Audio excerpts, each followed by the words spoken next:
The Life of Buffalo Bill by William F. Cody. Childhood. My debut upon the world stage occurred on February 26, 1845. The scene of this first important event in my adventurous career being in Scott County, in the state of Iowa. My parents, Isaac and Mary Ann Cody, who were numbered among the pioneers of Iowa, gave to me the name of William Frederick. I was the fourth child in the family. Martha and Julia, my sisters, and Samuel, my brother, had preceded me, and the children who came after me were Eliza, Nellie, Mary, and Charles, born in the order named. At the time of my birth, the family resided on a farm which they called Napsinekee Place, an Indian name, and here the first 6 or 7 years of my childhood were spent. When I was about 7 years old, my father moved the family to the little town of LeClaire, located on the bank of the Mississippi, 15 miles above the city of Davenport. Even at that early age, my adventurous spirit led me into all sorts of mischief and danger, and when I look back upon my childhood's days, I often wonder that I did not get drowned while swimming or sailing, or my neck broken while I was stealing apples in the neighboring orchards. I well remember one day that I went sailing with 2 other boys. In a few minutes, we found ourselves in the middle of the Mississippi. Becoming frightened at the situation, we lost our presence of mind, as well as our oars. We at once set up a chorus of pitiful yells, when a man, who fortunately heard us, came to our rescue with a canoe and towed us ashore. We had stolen the boat, and our trouble did not end until we had each received a merited whipping, which impressed the incident vividly upon my mind. I recollect several occasions when I was nearly eaten up by a large and savage dog, which acted as custodian of an orchard and also of a melon patch, which I frequently visited.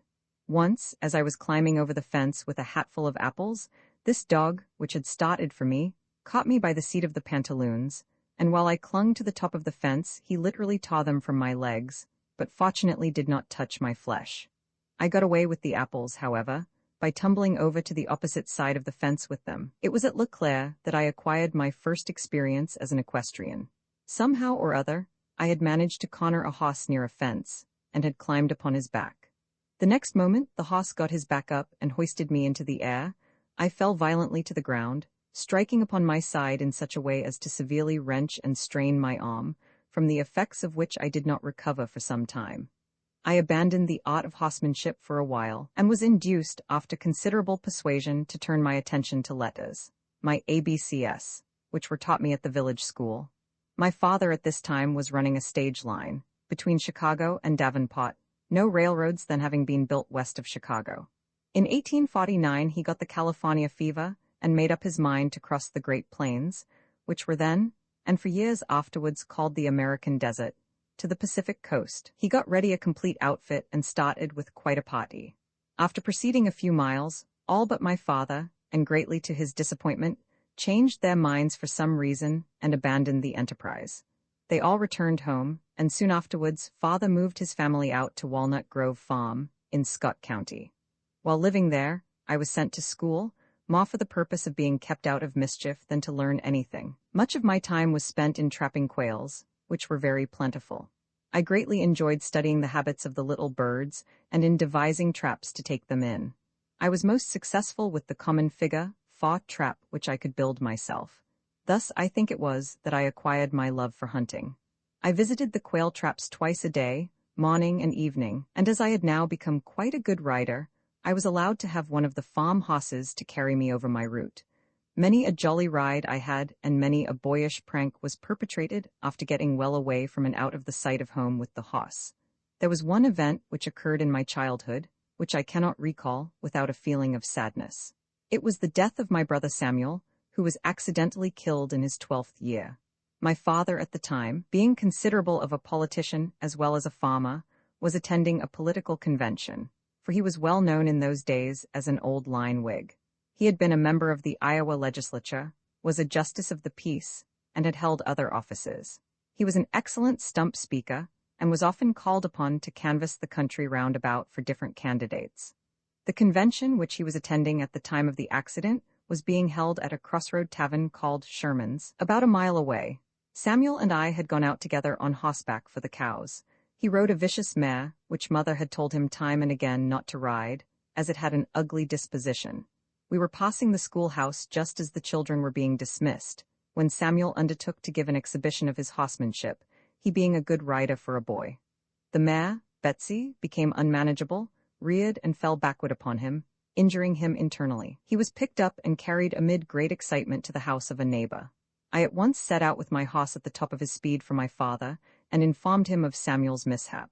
He took the horse and returned immediately. When I arrived at Mr. Burns' house, where my brother was, I found my father, mother and sisters there, all weeping bitterly at Samuel's bedside. A physician, after examining him, pronounced his injuries to be of a fatal character. He died the next morning. My brother was a great favorite with everybody, and his death cast a gloom upon the whole neighborhood. It was a great blow to all of the family, and especially to father, who seemed to be almost heartbroken over it. Father had been greatly disappointed at the failure of his California expedition, and still desired to move to some new country. The death of Samuel no doubt increased this desire, and he determined to emigrate. Accordingly, early in the spring of 1852, he disposed of his farm, and late in March we took our departure for Kansas, which was then an unsettled territory. Our outfit consisted of 1 carriage, 3 wagons, and some fine-blooded horses. The carriage was occupied by my mother and sisters. Thus we left our Iowa home. Father had a brother, Elijah Cody, living at Weston, Platte County, Missouri. He was the lading merchant of the place. As the town was located near the Kansas line, Father determined to visit him, and thither our journey was directed. Our route lay across Iowa and Missouri, and the trip proved of interest to all of us, and especially to me. There was something new to be seen at nearly every turn of the road. At night the family generally put up at hotels or crossroad taverns along the way. One day as we were proceeding on our way, we were met by a horseman who wanted to sell his horse, or trade him for another. He said the horse had been captured wild in California, that he was a runner and a racer, that he had been sold by his different owners on account of his great desire to run away when taking part in a race. The stranger seemed to be very frank in his statements, and appeared to be very anxious to get rid of the animal, and as we were going to Kansas, where there would be plenty of room for the horse to run as far as he pleased, Father concluded to make a trade for him. So an exchange of animals was easily and satisfactorily effected. The new horse being a small gray, we named him Little Gray. An opportunity of testing the racing qualities of the horse was soon afforded. One day we drove into a small Missouri town or hamlet which lay on our route, where the farmers from the surrounding country were congregated for the purpose of having a holiday, the principal amusement being horse racing. Father had no trouble in arranging a race for Little Gray, and selected one of his teamsters to ride him. The Missourians matched their fastest horse against him, and were confident of cleaning out the emigrant, as they called Father. They were a hard-looking crowd. They wore their pantaloons in their boots. Their hair was long, bushy, and untrimmed. Their faces had evidently never made the acquaintance of a razor. They seemed determined to win the race by fair means or foul. They did a great deal of swearing, and swaggered about in rather a ruffianly style. All these incidents attracted my attention, everything being new to me, and became firmly impressed upon my memory. My father, being unaccustomed to the ways of such rough people, acted very cautiously, and as they were all very anxious to bet on their own horse, he could not be induced to wager a very large sum on Little Gray, as he was afraid of foul play. "Warrell, now, stranger," exclaimed one of the crowd, "what kind o' critter have you got anyhow, as how you're afraid to back him up very heavy?" "I'll bet 5-1 agin the emigrants, Gray," said another. "I'm betting the same way. I'll go you $500 agin 100 that the gray nag gets left behind. Do I hear any man who wants to come agin me on them your terms?" shouted still another. "Hi, you boys, give the stranger a chance. Don't scare him out of his boots," said a man who evidently was afraid that my father might back out. Father had but little to say, however, and would not venture more than $50 on the result of the race. "Gentlemen, I am only racing my horse for sport," said he, "and am only betting enough to make it interesting. I have never seen Little Gray run, and therefore don't know what he can do." At the same time he was confident that his horse would come in the winner, as he had chosen an excellent rider for him. Finally, all the preliminaries of the contest were arranged. The judges were chosen, and the money was deposited in the hands of a stakeholder. The race was to be a single dash of a mile. The horses were brought side by side and mounted by their riders. At the signal, 1, 2, 3, go, off they started like a flash. The Missouri horse took the lead for the first quarter of a mile. At the half-mile, however, he began to weaken. The Missourians shouted themselves hoarse in urging their horse, but all to no avail. The little gray passed him and continued to leave him farther and farther behind, easily winning the race. The affair created a great deal of enthusiasm, but the race was conducted with honor and fairness, which was quite an agreeable surprise to my father, who soon found the Missourians to be at heart very clever men, thus showing that outside appearances are sometimes very deceptive. They nearly all came up and congratulated him on his success, asked him why he had not bet more money on the race, and wanted to buy Little Gray. "Gentlemen," said he, "when I drove up here and arranged for this race, I felt confident that my horse would win it. I was among entire strangers and therefore I only bet a small amount. I was afraid that you would cheat me in some way or other. I see now that I was mistaken, as I have found you to be honorable men." "Warall, you could have broke me," said the man who wanted to bet the $500 to 100, "for that there nag o' yon looks no more like a runner nor I do." During our stay in the place, they treated us very kindly, and continued to try to purchase Little Gray. My father, however, remained firm in his determination not to part with him. The next place of interest which we reached, after resuming our journey, was within 20 miles of Weston. We had been stopping at farmhouses along the road, and could not get anything to eat in the shape of bread, except corn bread, of which all had become heartily tired. As we were driving along, we saw in the distance a large and handsome brick residence. Father said, "They probably have white bread there." We drove up to the house and learned that it was owned and occupied by Mrs. Burns, mother of a well-known lawyer of that name, who is now living in Leavenworth. She was a wealthy lady, and gave us to understand in a pleasant way that she did not entertain travelers. My father, in the course of the conversation with her, said, "Do you know Elijah Cody?" "Indeed I do," said she. "He frequently visits us and we visit him. We are the best of friends." "He is a brother of mine," said father. "Is it possible?" she exclaimed. "Why, you must remain here all night. Have your family come into the house at once. You must not go another step today." The kind invitation was accepted, and we remained there overnight. As father had predicted, we found plenty of white bread at this house, and it proved quite a luxurious treat. My curiosity was considerably aroused by the many Negroes which I saw about the premises, as I had scarcely ever seen any colored people, the few being on the steamboats as they passed up and down the Mississippi River. The next day, my father and mother drove over to Weston in a carriage, and returned with my uncle Elijah. We then all proceeded to his house, and as Kansas was not yet open for settlement as a territory, we remained there a few days, while father crossed over into Kansas on a prospecting tour.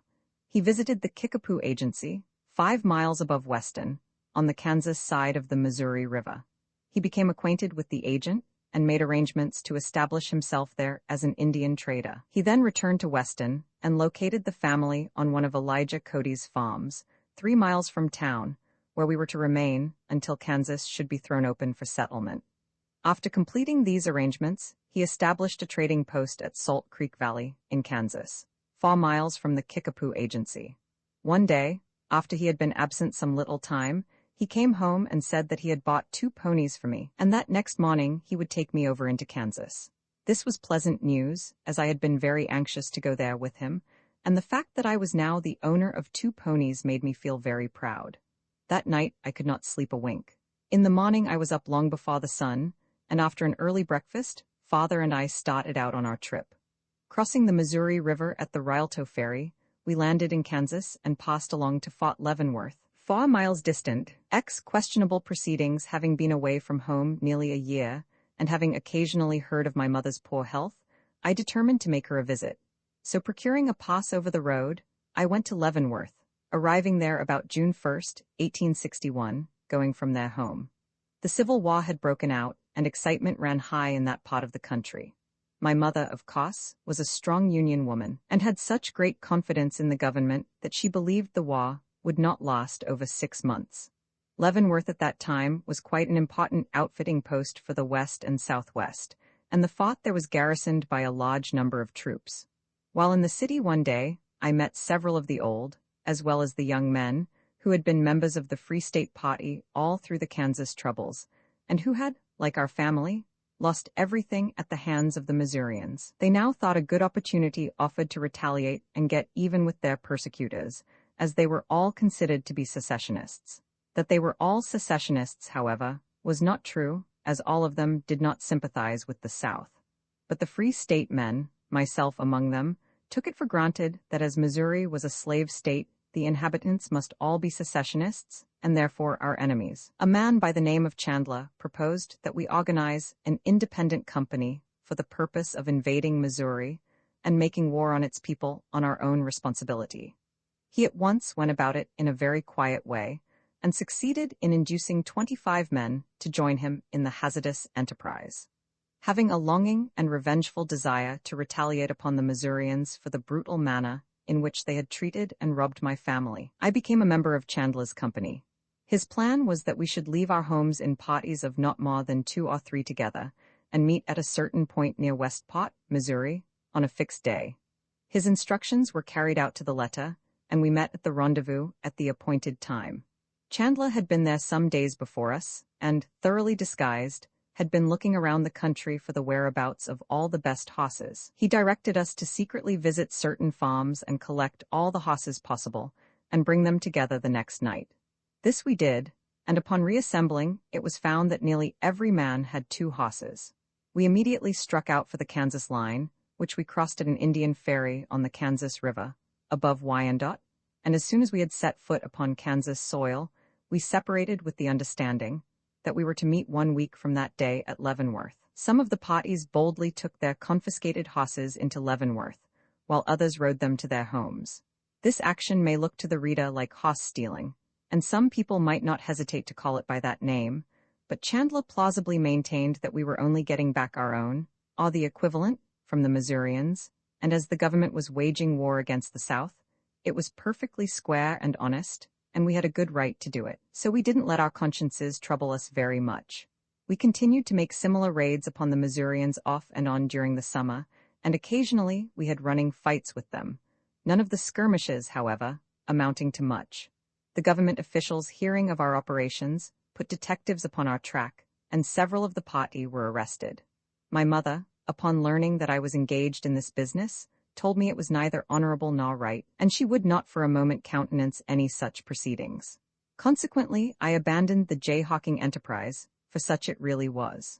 About this time, the government bought from Jones and Cartwright several ox trains, which were sent to Rolla, Missouri, all being put in charge of my old and gallant friend, Wild Bill, who had just become the hero of the day, on account of a terrible fight which he had had with a gang of desperadoes and outlaws, who infested the border under the leadership of the then notorious Jake McCandless.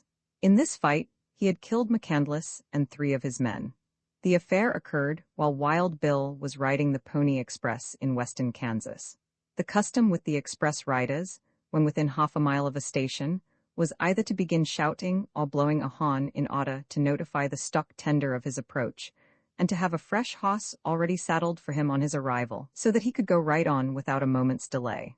One day, as Wild Bill neared Rock Creek Station, where he was to change horses, he began shouting as usual at the proper distance. But the stock tender, who had been married only a short time and had his wife living with him at the station, did not make his accustomed appearance. Wild Bill galloped up, and instead of finding the stock tender ready for him with a fresh horse, he discovered him lying across the stable door with the blood oozing from a bullet hole in his head. The man was dead, and it was evident that he had been killed only a few moments before. In a second Wild Bill jumped from his horse, and looking in the direction of the house, he saw a man coming towards him. The approaching man fired on him at once, but missed his aim. Quick as lightning, Wild Bill pulled his revolver and returned the fire. The stranger fell dead, shot through the brain. "Bill, Bill, help, help, save me!" Such was the cry that Bill now heard. It was the shrill and pitiful voice of the dead stock tender's wife, and it came from a window of the house. She had heard the exchange of shots and knew that Wild Bill had arrived. He dashed over the dead body of the villain whom he had killed, and just as he sprang into the door of the house, he saw 2 powerful men assaulting the woman. One of the desperadoes was in the act of striking her with the butt end of a revolver, and while his arm was still raised, Bill sent a ball crashing through his skull, killing him instantly. 2 other men now came rushing from an adjoining room, and Bill, seeing that the odds were 3-1 against him, jumped into a corner, and then firing, he killed another of the villains. Before he could shoot again, the remaining 2 men closed in upon him, one of whom had drawn a large Bowie knife. Bill wrenched the knife from his grasp and drove it through the heart of the outlaw. The 5th and last man now grabbed Bill by the throat, and held him at arm's length. But it was only for a moment, as Bill raised his own powerful right arm and struck his antagonist's left arm such a terrible blow that he broke it. The disabled desperado, seeing that he was no longer a match for Bill, jumped through the door, and mounting a horse he succeeded in making his escape, being the sole survivor of the Jake McCandless gang. Wild Bill remained at the station with the terrified woman until the stage came along, and he then consigned her to the care of the driver. Mounting his horse, he at once galloped off, and soon disappeared in the distance, making up for lost time. This was the exploit that was on everybody's tongue and in every newspaper. It was one of the most remarkable and desperate hand-to-hand encounters that has ever taken place on the border. I happened to meet Wild Bill at Leavenworth as he was about to depart for Rolla. He wished me to take charge of the government trains as a sort of assistant under him, and I gladly accepted the offer. Arriving at Rolla, we loaded the trains with freight and took them to Springfield, Missouri. On our return to Rolla, we heard a great deal of talk about the approaching fall races at St. Louis, and Wild Bill, having brought a fast-running hoss from the mountains, determined to take him to that city and match him against some of the high-flyers there. And down to St. Louis, we went with this running hoss, placing our hopes very high on him. Wild Bill had no difficulty in making up a race for him. All the money that he and I had we put up on the mountain runner, and as we thought we had a sure thing, we also bet the hoss against $250. I rode the hoss myself, but nevertheless, our sure thing, like many another sure thing, proved a total failure, and we came out of that race minus the hoss and every dollar we had in the world. Before the race, it had been make or break with us, and we got broke. We were busted in the largest city we had ever been in, and it is no exaggeration to say that we felt mighty blue. On the morning after the race, we went to the military headquarters, where Bill succeeded in securing an engagement for himself as a government scout, but I, being so young, failed in obtaining similar employment. Wild Bill, however, raised some money by borrowing it from a friend, and then buying me a steamboat ticket, he sent me back to Leavenworth, while he went to Springfield, which place he made his headquarters while scouting in southeastern Missouri. One night, after he had returned from a scouting expedition, he took a hand in a game of poker, and in the course of the game he became involved in a quarrel with Dave Tutt, a professional gambler, about a watch which he had won from Tutt, who would not give it up. Bill told him he had won it fairly, and that he proposed to have it. Furthermore, he declared his intention of carrying the watch across the street next morning to military headquarters, at which place he had to report at 9 o'clock. Tutt replied that he would himself carry the watch across the street at 9 o'clock, and no other man would do it. Bill then said to Tutt that if he attempted anything of the kind, he would kill him. A challenge to a duel had virtually been given and accepted, and everybody knew that the two men meant business. At 9 o'clock the next morning, Tutt started to cross the street. Wild Bill, who was standing on the opposite side, told him to stop. At that moment, Tutt, who was carrying his revolver in his hand, fired at Bill but missed him. Bill quickly pulled out his revolver and returned the fire, hitting Tutt squarely in the forehead and killing him instantly. Quite a number of Tutt's friends were standing in the vicinity, having assembled to witness the duel, and Bill, as soon as Tutt fell to the ground, turned to them and asked if any one of them wanted to take it up for Tutt. If so, he would accommodate any of them then and there. But none of them cared to stand in front of Wild Bill to be shot at by him. Nothing of cost was ever done to Bill for the killing of Tutt. Roman 11 A soldier in the fall of 1861, I made a trip to Fort Laund, Kansas, carrying military dispatches, and in the winter I accompanied George Long through the country and assisted him in buying horses for the government. The next spring, 1862, an expedition against the Indians was organized, consisting of a volunteer regiment, the 9th Kansas, under Colonel Clark. This expedition, which I had joined in the capacity of guide and scout, proceeded to the Kiowa and Comanche country, on the Arkansas River, along which stream we scouted all summer between Fort Lyon and Fort Laund, on the old Santa Fe Trail. We had several engagements with the Indians, but they were of no great importance. In the winter of 1862, I became one of the Red-Legged Scouts, a company of scouts commanded by Captain Tuff. Among its members were some of the most noted Kansas Rangers, such as Red Clock, the St. Clair Brothers, Jack Harvey, an old Pony Express rider named Johnny Fry, and many other well-known frontiersmen. Our field of operations was confined mostly to the Arkansas country and southwestern Missouri. We had many a lively skirmish with the bushwhackers and Younger brothers, and when we were not hunting them, we were generally employed in carrying dispatches between Forts Dodge, Gibson, Leavenworth, and other posts. Whenever we were in Leavenworth, we had a very festive time. We usually attended all the balls in full force and ran things to suit ourselves. Thus, I passed the winter of 1862 and the spring of 1863. Subsequently, I engaged to conduct a small train to Denver for some merchants, and on reaching that place in September, I received a letter stating that my mother was not expected to live. I hastened home and found her dangerously ill. She grew gradually worse, and at last, on the 22nd of November, 1863, she died. Thus passed away a loving and affectionate mother, and a noble, brave, good, and loyal woman. That I loved her above all other persons. No one who has read these reminiscences can for a moment doubt. Previous to this said event, my sister Julia had been married to a gentleman named J.A. Goodman, and they now came to reside at our house and take charge of the children, as my mother had desired that they should not be separated. Mr. Goodman became the guardian of the minor children. I soon left the home now rendered gloomy by the absence of her whom I had so tenderly loved, and going to Leavenworth, I entered upon a dissolute and reckless life, to my shame be it said, and associated with gamblers, drunkards, and bad characters generally. I continued my dissipation about 2 months, and was becoming a very hard case.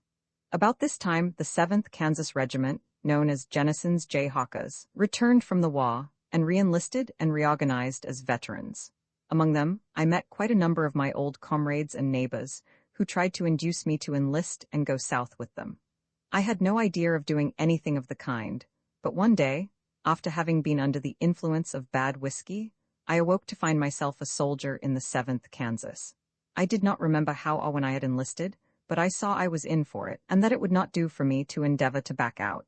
In the spring of 1864, the regiment was ordered to Tennessee, and we got into Memphis just about the time that General Sturgis was so badly whipped by General Forrest. General A. J. Smith reorganized the army to operate against Forrest, and after marching to Tupelo, Mississippi, we had an engagement with him and defeated him. This kind of fighting was all new to me, being entirely different from any in which I had ever before engaged. I soon became a non-commissioned officer, and was put on detached service as a scout. After skirmishing around the country with the rest of the army for some little time, our regiment returned to Memphis, but was immediately ordered to Cape Girardeau, in Missouri, as a Confederate force under General Price was then raiding that state. The command of which my regiment was a part hurried to the front to intercept Price, and our first fight with him occurred at Pilot Knob. From that time for nearly 6 weeks we fought or skirmished every day. I was still acting as a scout when one day I rode ahead of the command, some considerable distance, to pick up all possible information concerning Price's movements. I was dressed in gray clothes, or Missouri jeans, and on riding up to a farmhouse and entering, I saw a man, also dressed in gray costume, sitting at a table eating bread and milk. He looked up as I entered and startled me by saying, "You little rascal, what are you doing in those secesh clothes?" Judge of my surprise when I recognized in the stranger my old friend and partner, Wild Bill, disguised as a Confederate officer. "I ask you the same question, sir," said I without the least hesitation. "Hush, sit down and have some bread and milk, and we'll talk it all over afterwards," said he. I accepted the invitation and partook of the refreshments. Wild Bill paid the woman of the house, and we went out to the gate where my hoss was standing.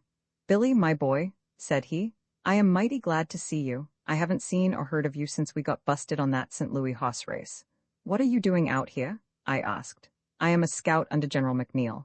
For the last few days I have been with General Marmaduke's division of Price's army, in disguise as a Southern officer from Texas, as you see me now," said he. "That's exactly the kind of business that I am out on today," said I, "and I want to get some information concerning Price's movements. I'll give you all that I have." And he then went on and told me all that he knew regarding Price's intentions and the number and condition of his men. He then asked about my mother, and when he learned that she was dead, he was greatly surprised and grieved. He thought a great deal of her, for she had treated him almost as one of her own children. He finally took out a package, which he had concealed about his person, and handing it to me he said, "Here are some letters which I want you to give to General McNeil." "All right," said I as I took them, "but where will I meet you again?" "Never mind that," he replied. "I am getting so much valuable information that I propose to stay a little while longer in this disguise." Thereupon we shook hands and parted. It is not necessary to say much concerning Price's raid in general, as that event is a matter of recorded history. I am only relating the incidents in which I was personally interested either as one of the actors or as an observer. Another interesting and I may say exciting episode happened to me a day or two after my unexpected meeting with Wild Bill. I was riding with the advance guard of our army and wishing a drink of water. I stopped at a farmhouse. There were no men about the premises, and no one excepting a very fine and intellectual-looking lady and her 2 daughters. They seemed to be almost frightened to death at seeing me, a Yank, appear before them. I quieted their fears somewhat, and the mother then asked me how far back the army was. When I told her it would be along shortly, she expressed her fears that they would take everything on the premises. They set me out a lunch and treated me rather kindly, so that I really began to sympathize with them, for I knew that the soldiers would ransack their house and confiscate everything they could lay their hands on. At last, I resolved to do what I could to protect them. After the generals and the staff officers had passed by, I took it upon myself to be a sentry over the house. When the command came along, some of the men rushed up with the intention of entering the place and carrying off all the desirable plunder possible, and then tearing and breaking everything to pieces, as they usually did along the line of march. "Halt!" I shouted.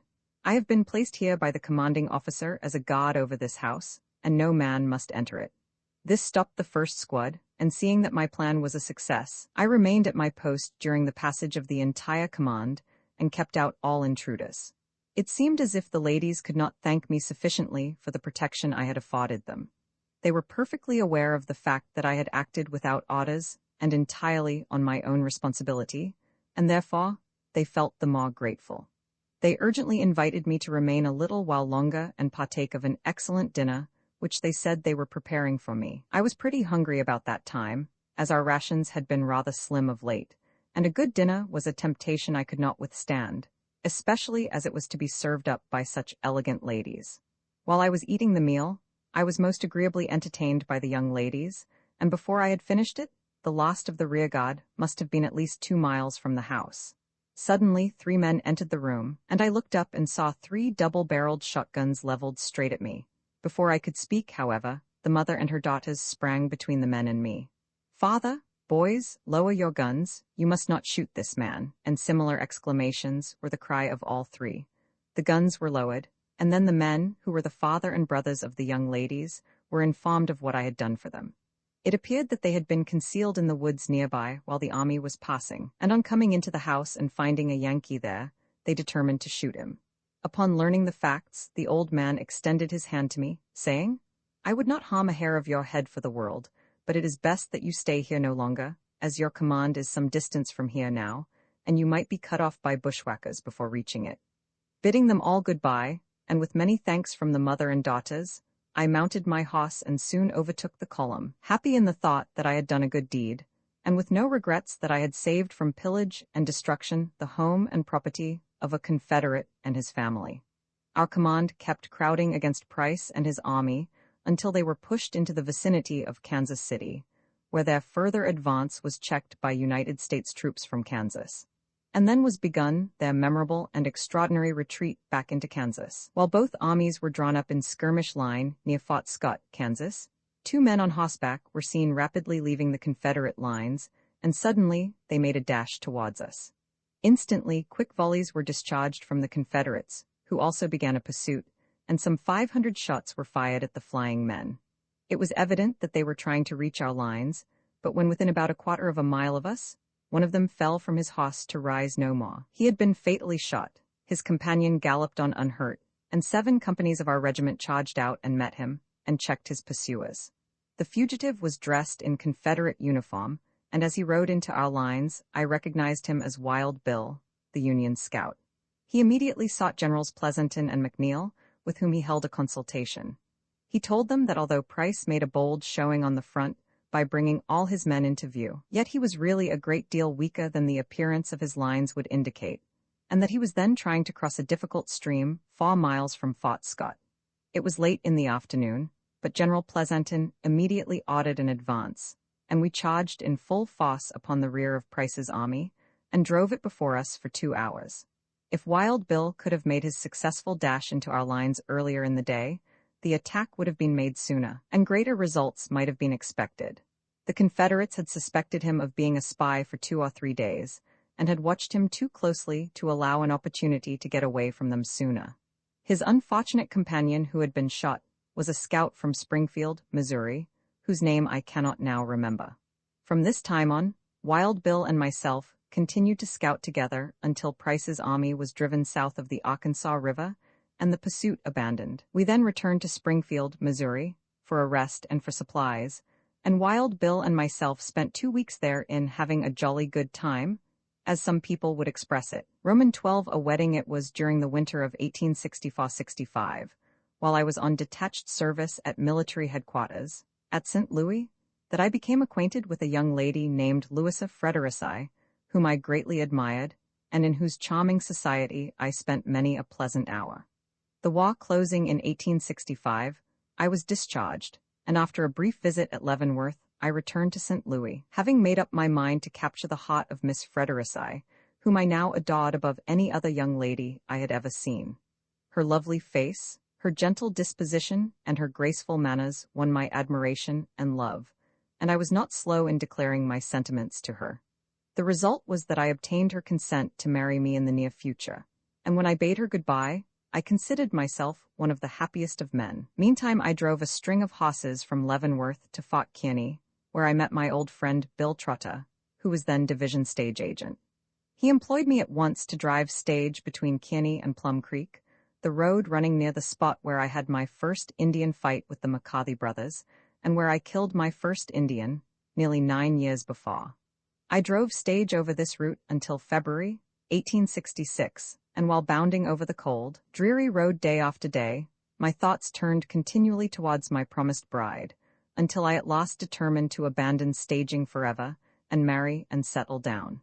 Immediately after coming to this conclusion, I went to St. Louis, where I was most cordially received by my sweetheart.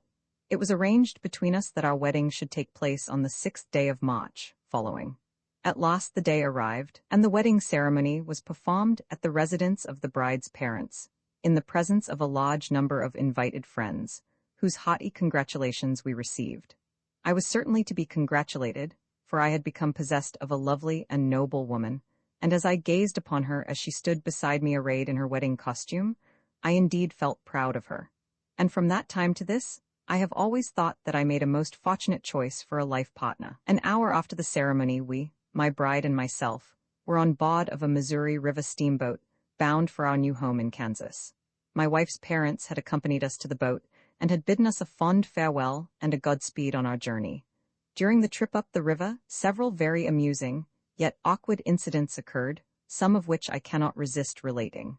There happened to be on board the boat an excursion party from Lexington, Missouri, and those comprising it seemed to shun me, for some reason which I could not then account for. They would point at me and quietly talk among themselves, and eye me very closely. Their actions seemed very strange to me. After the boat had proceeded some little distance, I made the acquaintance of several families from Indiana who were en route to Kansas. A gentleman, who seemed to be the latter of these colonists, said to me, "The people of this excursion party don't seem to have any great love for you." "What does it mean?" I asked. "What are they saying? It's all a mystery to me." "They say that you are one of the Kansas Jayhawkers and one of Jennison's house burners," replied the gentleman. "I am from Kansas, that's true, and was a soldier and a scout in the Union Army," said I, "and I was in Kansas during the Border Ruffian War of 1856. Perhaps these people know who I am, and that explains their hard looks." I had a lengthy conversation with this gentleman, for such he seemed to be, and entertained him with several chapters of the history of the early Kansas troubles, and told him the experiences of my own family. In the evening the Lexington folks got up a dance, but neither the Indiana people, my wife or myself, were invited to join them. My newfound friend thereupon came to me and said, "Mr. Cody, let us have a dance of our own." "Very well," was my reply. "We have some musicians along with us, so we can have plenty of music," remarked the gentleman. "Good enough," said I, "and I will hire the Negro Baba to play the violin for us. He is a good fiddler, as I heard him playing only a little while ago." The result was that we soon organized a good string band and had a splendid dance, keeping it up as long as the Lexington party did theirs. The second day out from St. Louis, the boat stopped to wood up, at a wild-looking landing. Suddenly 20 horsemen were seen galloping up through the timber, and as they came nearer the boat, They fired on the Negro deckhands, against whom they seemed to have a special grudge, and who were engaged in throwing wood on board. The Negroes all quickly jumped on the boat and pulled in the gangplank, and the captain had only just time to get the steamer out into the stream before the bushwhackers, for such they proved to be, appeared on the bank. "Where is the black abolition jayhawker?" shouted the leader. "Show him to us and we'll shoot him," yelled another. But as the boat had got well out in the river by this time, they could not board us, and the captain, ordering a full head of steam, pulled out and left them. I afterwards ascertained that some of the Missourians who were with the excursion party were bushwhackers themselves, and had telegraphed to their friends from some previous landing that I was on board, telling them to come to the landing which we had just left, and take me off. Had the villains captured me, they would have undoubtedly put an end to my career, and the public would never have had the pleasure of being bored by this autobiography. I noticed that my wife felt grieved over the manner in which these people had treated me.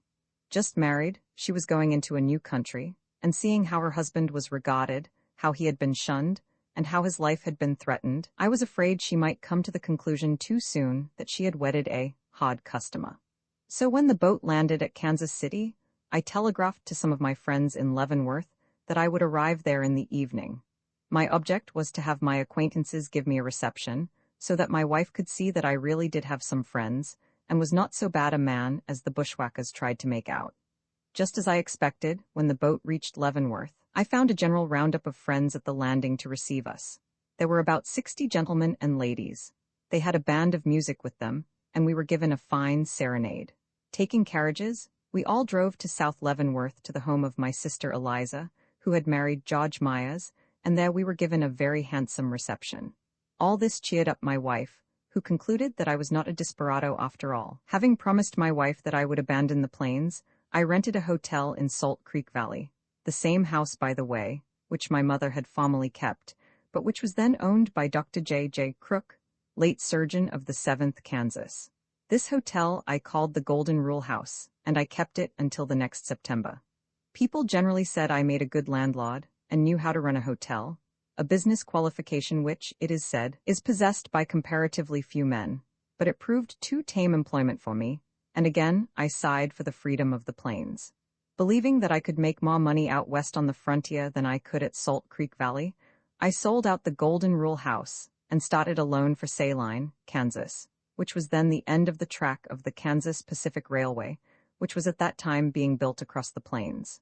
On my way, I stopped at Junction City, where I again met my old friend Wild Bill, who was scouting for the government, his headquarters being at Fort Ellsworth, afterwards called Fort Harker.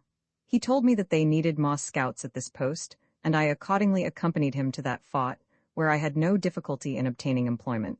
During the winter of 1866-67, I scouted between Fort Ellsworth and Fort Fletcher. In the spring of 1867, I was at Fort Fletcher when General Custer came out to go on an Indian expedition with General Hancock. I remained at this post until it was drowned out by the heavy floods of Big Creek, on which it was located. The water rose about the fortifications and rendered the place unfit for occupancy.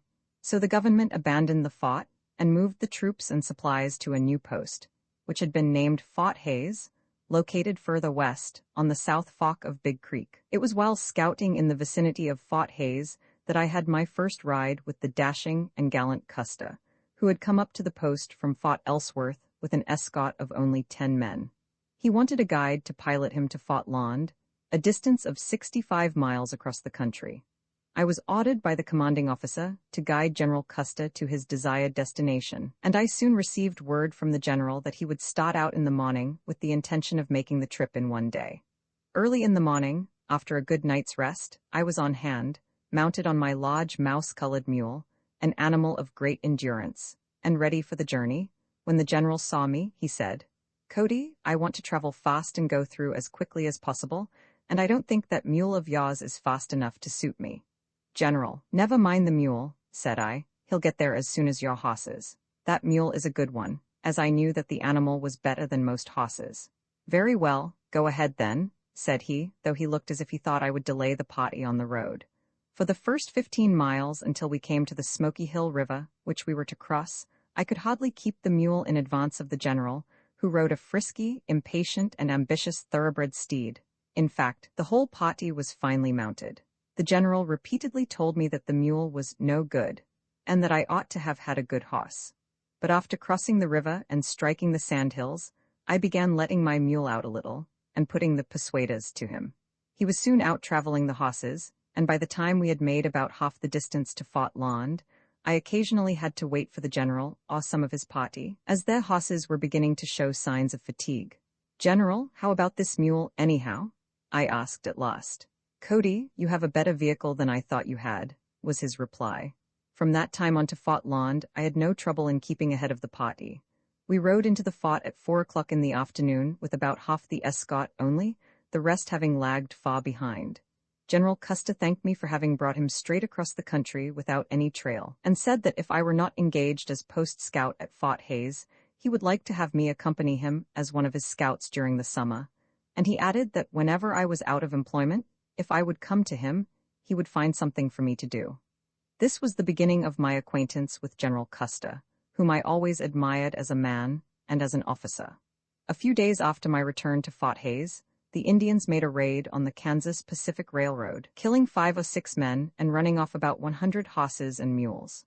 The news was brought to the commanding officer, who immediately ordered Major Arms of the 10th Cavalry, which, by the way, was a Negro regiment, with his company and 1 mountain howitzer, to go in pursuit of the Redskins, and I was sent along with the expedition as scout and guide. On the second day out, we suddenly discovered, on the opposite side of the Saline River, about a mile distant, a large body of Indians who were charging down upon us. Major Arms, placing the cannon on a little knoll, limbered it up and left 20 men to guard it, and then, with the rest of the command, he crossed the river to meet the Indians. Just as he had got the men over the stream, we heard a terrific yelling and shouting in our rear, and looking back to the knoll where the cannon had been stationed, we saw the Negroes, who had been left there to guard the gun, flying towards us, being pursued by about 100 Indians, while another large party of the latter were dancing around the captured cannon as if they had got hold of an elephant and did not know what to do with it. Major Arms turned his command back and drove the Indians from the gun. The troops then dismounted and took position there. Quite a severe fight ensued, lasting about 2 hours. 5 or 6 of the soldiers, as well as Major Arms, were wounded, and several of the horses were shot. The Indians seemed to grow thicker and thicker, as if receiving reinforcements from some large party. The colored troops, who had been bragging all the way that if they could only see some Indians day, would blow him off to farm, which was a favorite expression of theirs, were now singing a different tune. Every time the Indians would make a charge at us, the darkies would cry out, "He day come. Day must be 10,000 of 'em. De whole country is alive wid 'em. Massa Bill, does you tink we is eber a-going to get out o' he?" And many other similar expressions. Major Arms, who was wounded and lying under the cannon, which, by the way, had become useless, called me up and asked if I thought there was any show of getting back to the fort. I replied that there was. Orders were accordingly given by Major Arms for a retreat, the cannon being left behind. During the movement, several of our men were killed, but as night came and dense darkness prevailed, we succeeded in making good headway, and got into Fort Hays just at daylight next morning, in a very played-out condition. During our absence, the cholera had broken out at the post, and 5 or 6 men were dying daily. It was difficult to tell which was the greater danger, fighting Indians on the prairie, or facing the cholera in camp, but the former was decidedly the more inviting. Roman 13, a millionaire, soon after returning to Fort Hays, I was sent with dispatches to Fort Haka. After delivering the messages, I visited the town of Ellsworth, about 3 miles west of Fort Haka, and there I met a man named William Rose, a contractor on the Kansas Pacific Railroad, who had a contract for grading near Fort Hays. He had had his stock stolen by the Indians and had come to Ellsworth to buy more. During the course of our conversation, Mr. Rose incidentally remarked that he had some idea of laying out a town on the west side of Big Creek, about 1 mile from the fort, where the railroad was to cross. He asked my opinion of the contemplated enterprise, and I told him that I thought it was a big thing. He then proposed taking me as a partner in the scheme, and suggested that after we got the town laid out and thrown open to the public, we should establish a store and saloon there. Thinking it would be a grand thing to be half owner of a town, I at once accepted his proposition. We bought a stock of such articles as are usually found in a frontier store, and transported them to the place on Big Creek, where we were to found our town. We hired a railroad engineer to survey the site and stake it off into lots, and we gave the new town the ancient and historical name of Rome. To a starter, we donated lots to anyone who would build on them, but reserved the corner lots and others which were best located for ourselves. These reserved lots we valued at $50 each. Our modern Rome, like all mushroom towns along the line of a new railroad, sprang up as if by magic, and in less than 1 month we had 200 frame and log houses, 3 or 4 stores, several saloons, and 1 good hotel. Rome was looming up, and Rose and I already considered ourselves millionaires, and thought we had the world by the tail. But one day, a fine-looking gentleman, calling himself Dr. W.E. Webb, appeared in town, and dropping into our store introduced himself in a very pleasant way. "Gentlemen, you've got a very flourishing little town here. Wouldn't you like to have a partner in your enterprise?" "No, thank you," said I. "We have too good a thing here to whack up with anybody." My partner agreed with me, but the conversation was continued, and at last the stranger said, "Gentlemen, I am the agent or prospector of the Kansas Pacific Railroad, and my business is to locate towns for the company along the line. We think we have the only suitable town site in this immediate locality," said Mr. Rose, "and as a town is already started, we have saved the company considerable expense. You know as well as I do," said Dr. Webb, "that the company expects to make money by selling lands and town lots, and as you are not disposed to give the company a show or share with me, I shall probably have to start another town near you. Competition is the life of trade, you know. Start your town if you want to. We've got the bulge on you and can hold it," said I, somewhat provoked at his threat. But we acted too independently and too indiscreetly for our own good Dr. Webb. The very next day after his interview with us, began hauling material to a spot about 1 mile east of us, where he staked out a new town, which he called Hays City. He took great pains to circulate in our town the story that the railroad company would locate their roundhouses and machine shops at Hays City, and that it was to be the town and a splendid business center. A ruinous stampede from our place was the result. People who had built in Rome came to the conclusion that they had built in the wrong place. They began pulling down their buildings and moving them over to Hays City, and in less than 3 days, our once flourishing city had dwindled down to the little star which Rose and I had built. It was on a bright summer morning that we sat on a pine box in front of our crib, moodily viewing the demolition of the last building. 3 days before, we had considered ourselves millionaires. On that morning, we looked around and saw that we were reduced to the ragged edge of poverty. Our sanguine expectations of realizing immense fortunes were dashed to the ground, and we felt pretty blue. The new town of Hays had swallowed Rome entirely. Mr. Rose facetiously remarked that he felt like the lost rose of summer, with all his lovely companions faded and gone, and he left blooming alone.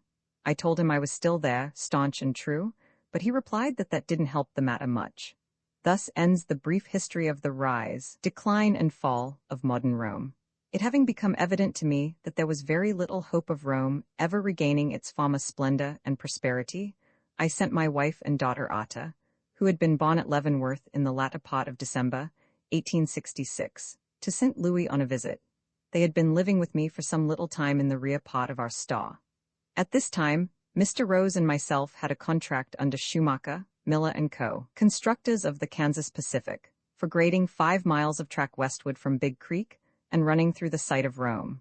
Notwithstanding we had been deserted, we had some small hope that they would not be able to get water at the new town, and that the people would all soon move back to Rome, as we really had the best location. We determined, therefore, to go on with our grading contract, and wait for something better to turn up. It was indeed hard for us, who had been millionaires, to come down to the level of common railroad contractors, but we had to do it, all the same.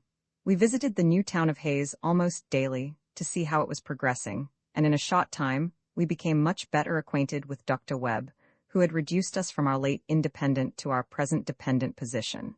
We found him a perfect gentleman, a whole-souled, genial-hearted fellow, whom everybody liked and respected. Nearly every day, Doc and I would take a ride over the prairie together and hunt buffalo. On one occasion, having ventured about 10 miles from the town, we spied a band of Indians not over 2 miles distant, who were endeavoring to get between us and the town, and thus cut us off.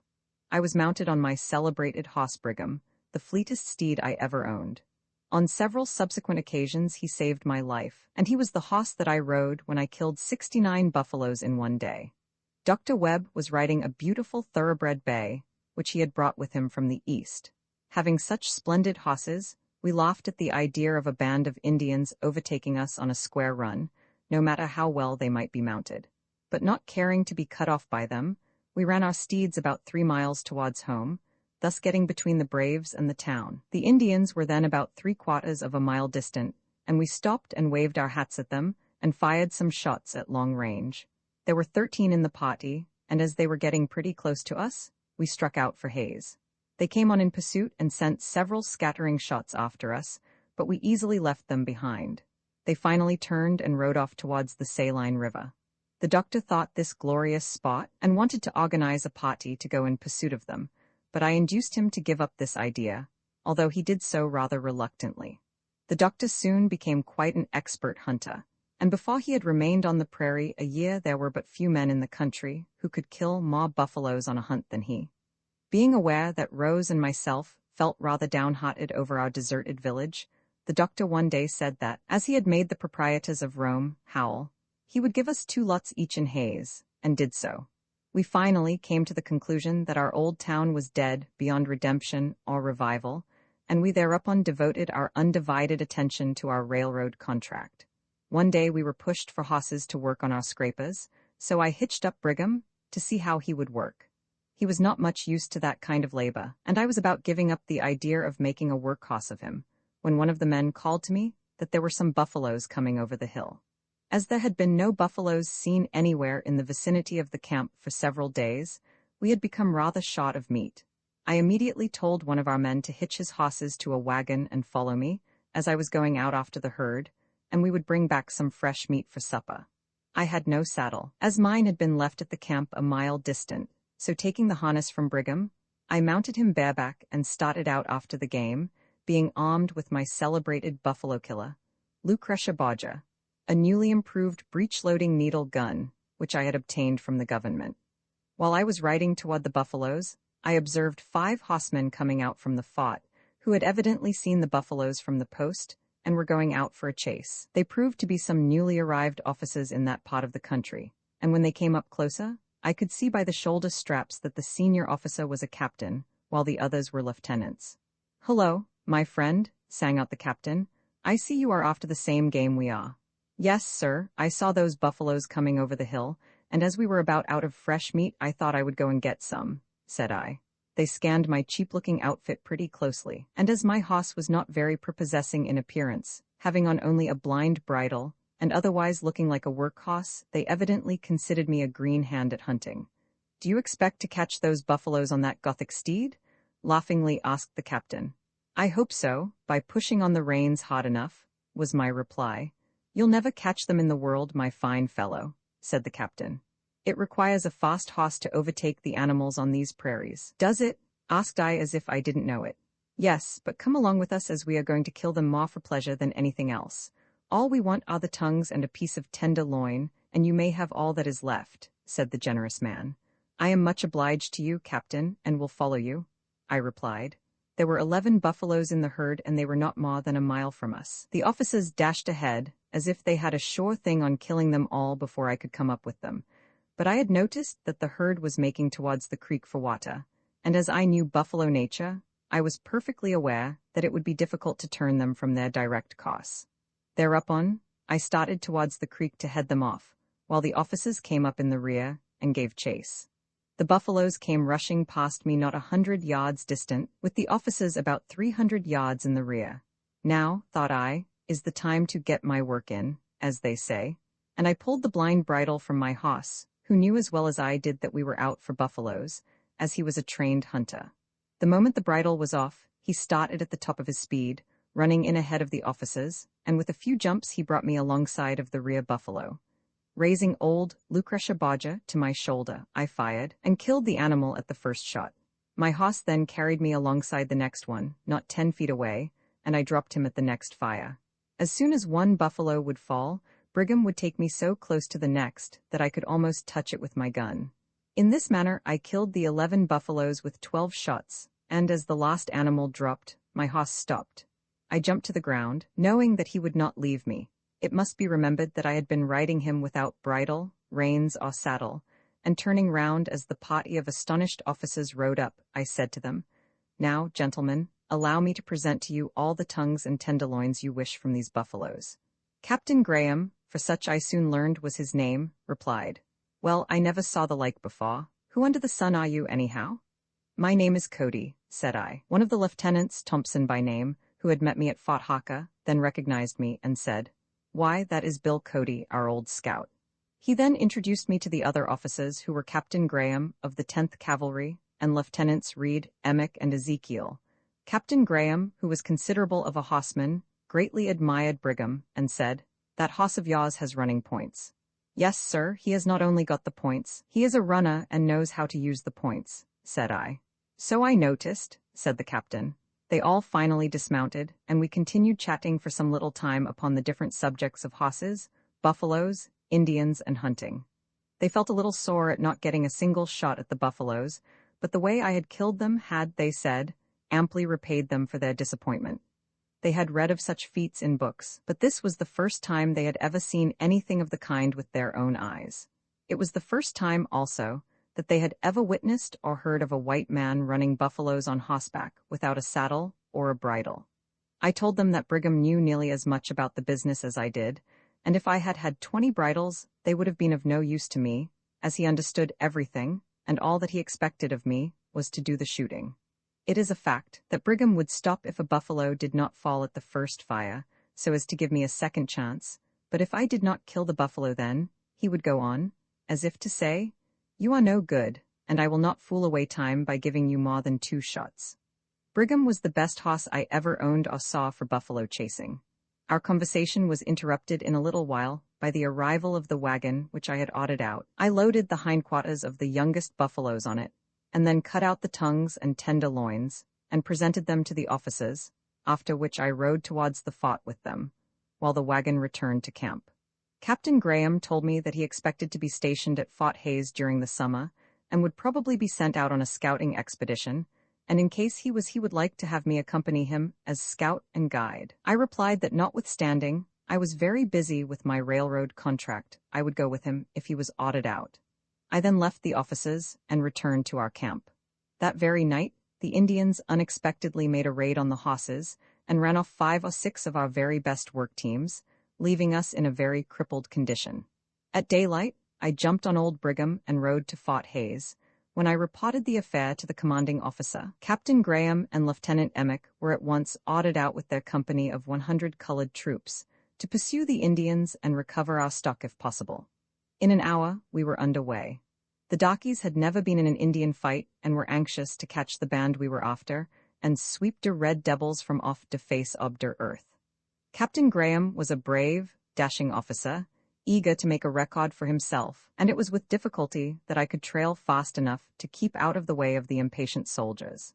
Every few moments, Captain Graham would ride up to see if the trail was freshening and how soon we should be likely to overtake the thieves. At last, we reached the Saline River, where we found the Indians had only stopped to feed and water the animals, and had then pushed on towards the Solomon. After crossing the Saline, they made no effort to conceal their trail, thinking they would not be pursued beyond that point. Consequently, we were able to make excellent time. We reached the Solomon before sunset and came to a halt. We surmised that if the Indians were camped on this river, that they had no suspicion of our being in the neighborhood. I advised Captain Graham to remain with the company where it was, while I went ahead on a scout to find the Indians, if they were in the vicinity. After riding some distance down the ravine that led to the river, I left my horse at the foot of a hill. Then, creeping to the top, I looked cautiously over the summit upon the Solomon below. I at once discovered in plain view, not a mile away, a herd of horses grazing, our lost ones among them. Very shortly I made out the Indian camp, noted its lay, and how we could best approach it. Reporting to Captain Graham, whose eyes fairly danced with delight at the prospect of surprising and whipping the redskins, we concluded to wait until the moon rose, then get into the timber so as to approach the Indians as closely as possible without being discovered, and finally to make a sudden dash into their camp and clean them out. We had everything cut and dried, as we thought, but alas, just as we were nearing the point where we were to take the open ground and make our charge, one of the colored gentlemen became so excited that he fired off his gun. We immediately commenced the charge, but the firing of the gun and the noise of our rush through the crackling timber alarmed the Indians, who at once sprang to their horses and were away from us before we reached their late camp. Captain Graham called out, "Follow me, boys," which we did for a while, but in the darkness the Indians made good their escape.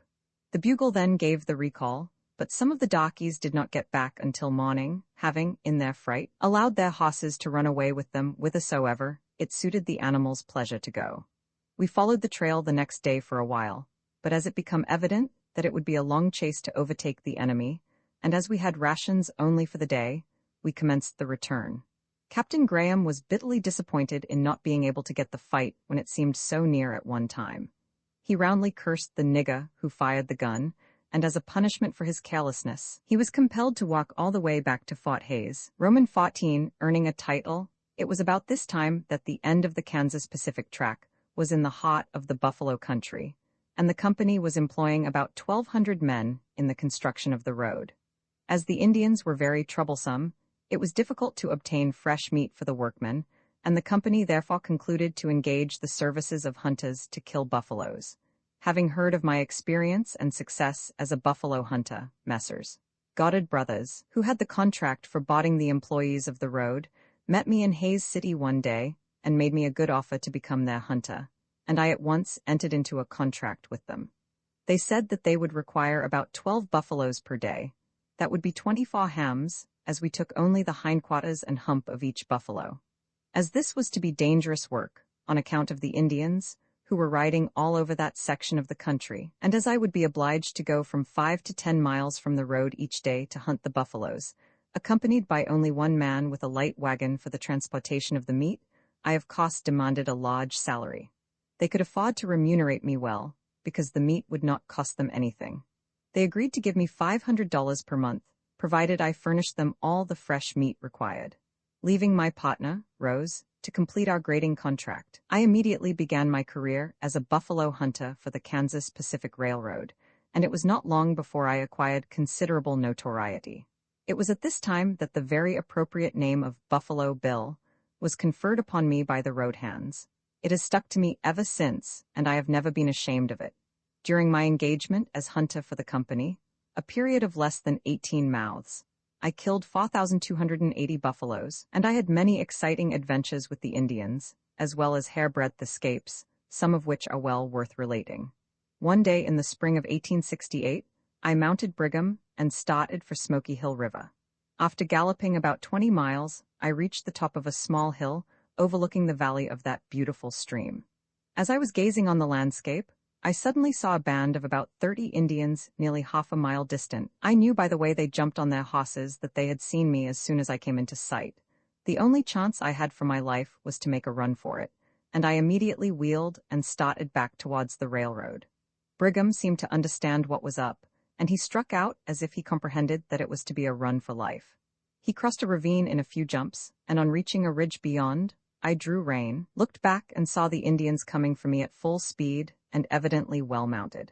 I would have had little or no fear of being overtaken if Brigham had been fresh, but as he was not, I felt uncertain as to how he would stand a long chase. My pursuers seemed to be gaining on me a little, and I let Brigham shoot ahead again. When we had run about 3 miles farther, some 8 or 9 of the Indians were not over 200 yards behind, and 5 or 6 of these seemed to be shortening the gap at every jump. Brigham now exerted himself more than ever, and for the next 3 or 4 miles he got right down to business, and did some of the prettiest running I ever saw. But the Indians were about as well mounted as I was, and one of their horses in particular, a spotted animal, was gaining on me all the time. Nearly all the other horses were strung out behind for a distance of 2 miles, but still chasing after me. The Indian who was riding the spotted horse was armed with a rifle, and would occasionally send a bullet whistling along, sometimes striking the ground ahead of me. I saw that this fellow must be checked, or a stray bullet from his gun might hit me on my horse. So, suddenly stopping Brigham and quickly wheeling him around, I raised old Lucretia to my shoulder, took deliberate aim at the Indian and his horse, hoping to hit one or the other, and fired. He was not over 80 yards from me at this time, and at the crack of my rifle down went his horse. Not waiting to see if he recovered, I turned Brigham, and in a moment we were again fairly flying towards our destination. We had urgent business about that time, and were in a hurry to get there. The other Indians had gained on us while I was engaged in shooting at their leader, and they sent several shots whizzing past me, but fortunately none of them hit the intended mark. To return their compliment, I occasionally wheeled myself in the saddle and fired back at them, and one of my shots broke the leg of one of their horses, which left its rider hors de combat, as the French would say. Only 7 or 8 Indians now remained in dangerous proximity to me, and as their horses were beginning to lag somewhat, I checked my faithful old steed a little, to allow him an opportunity to draw an extra breath or two.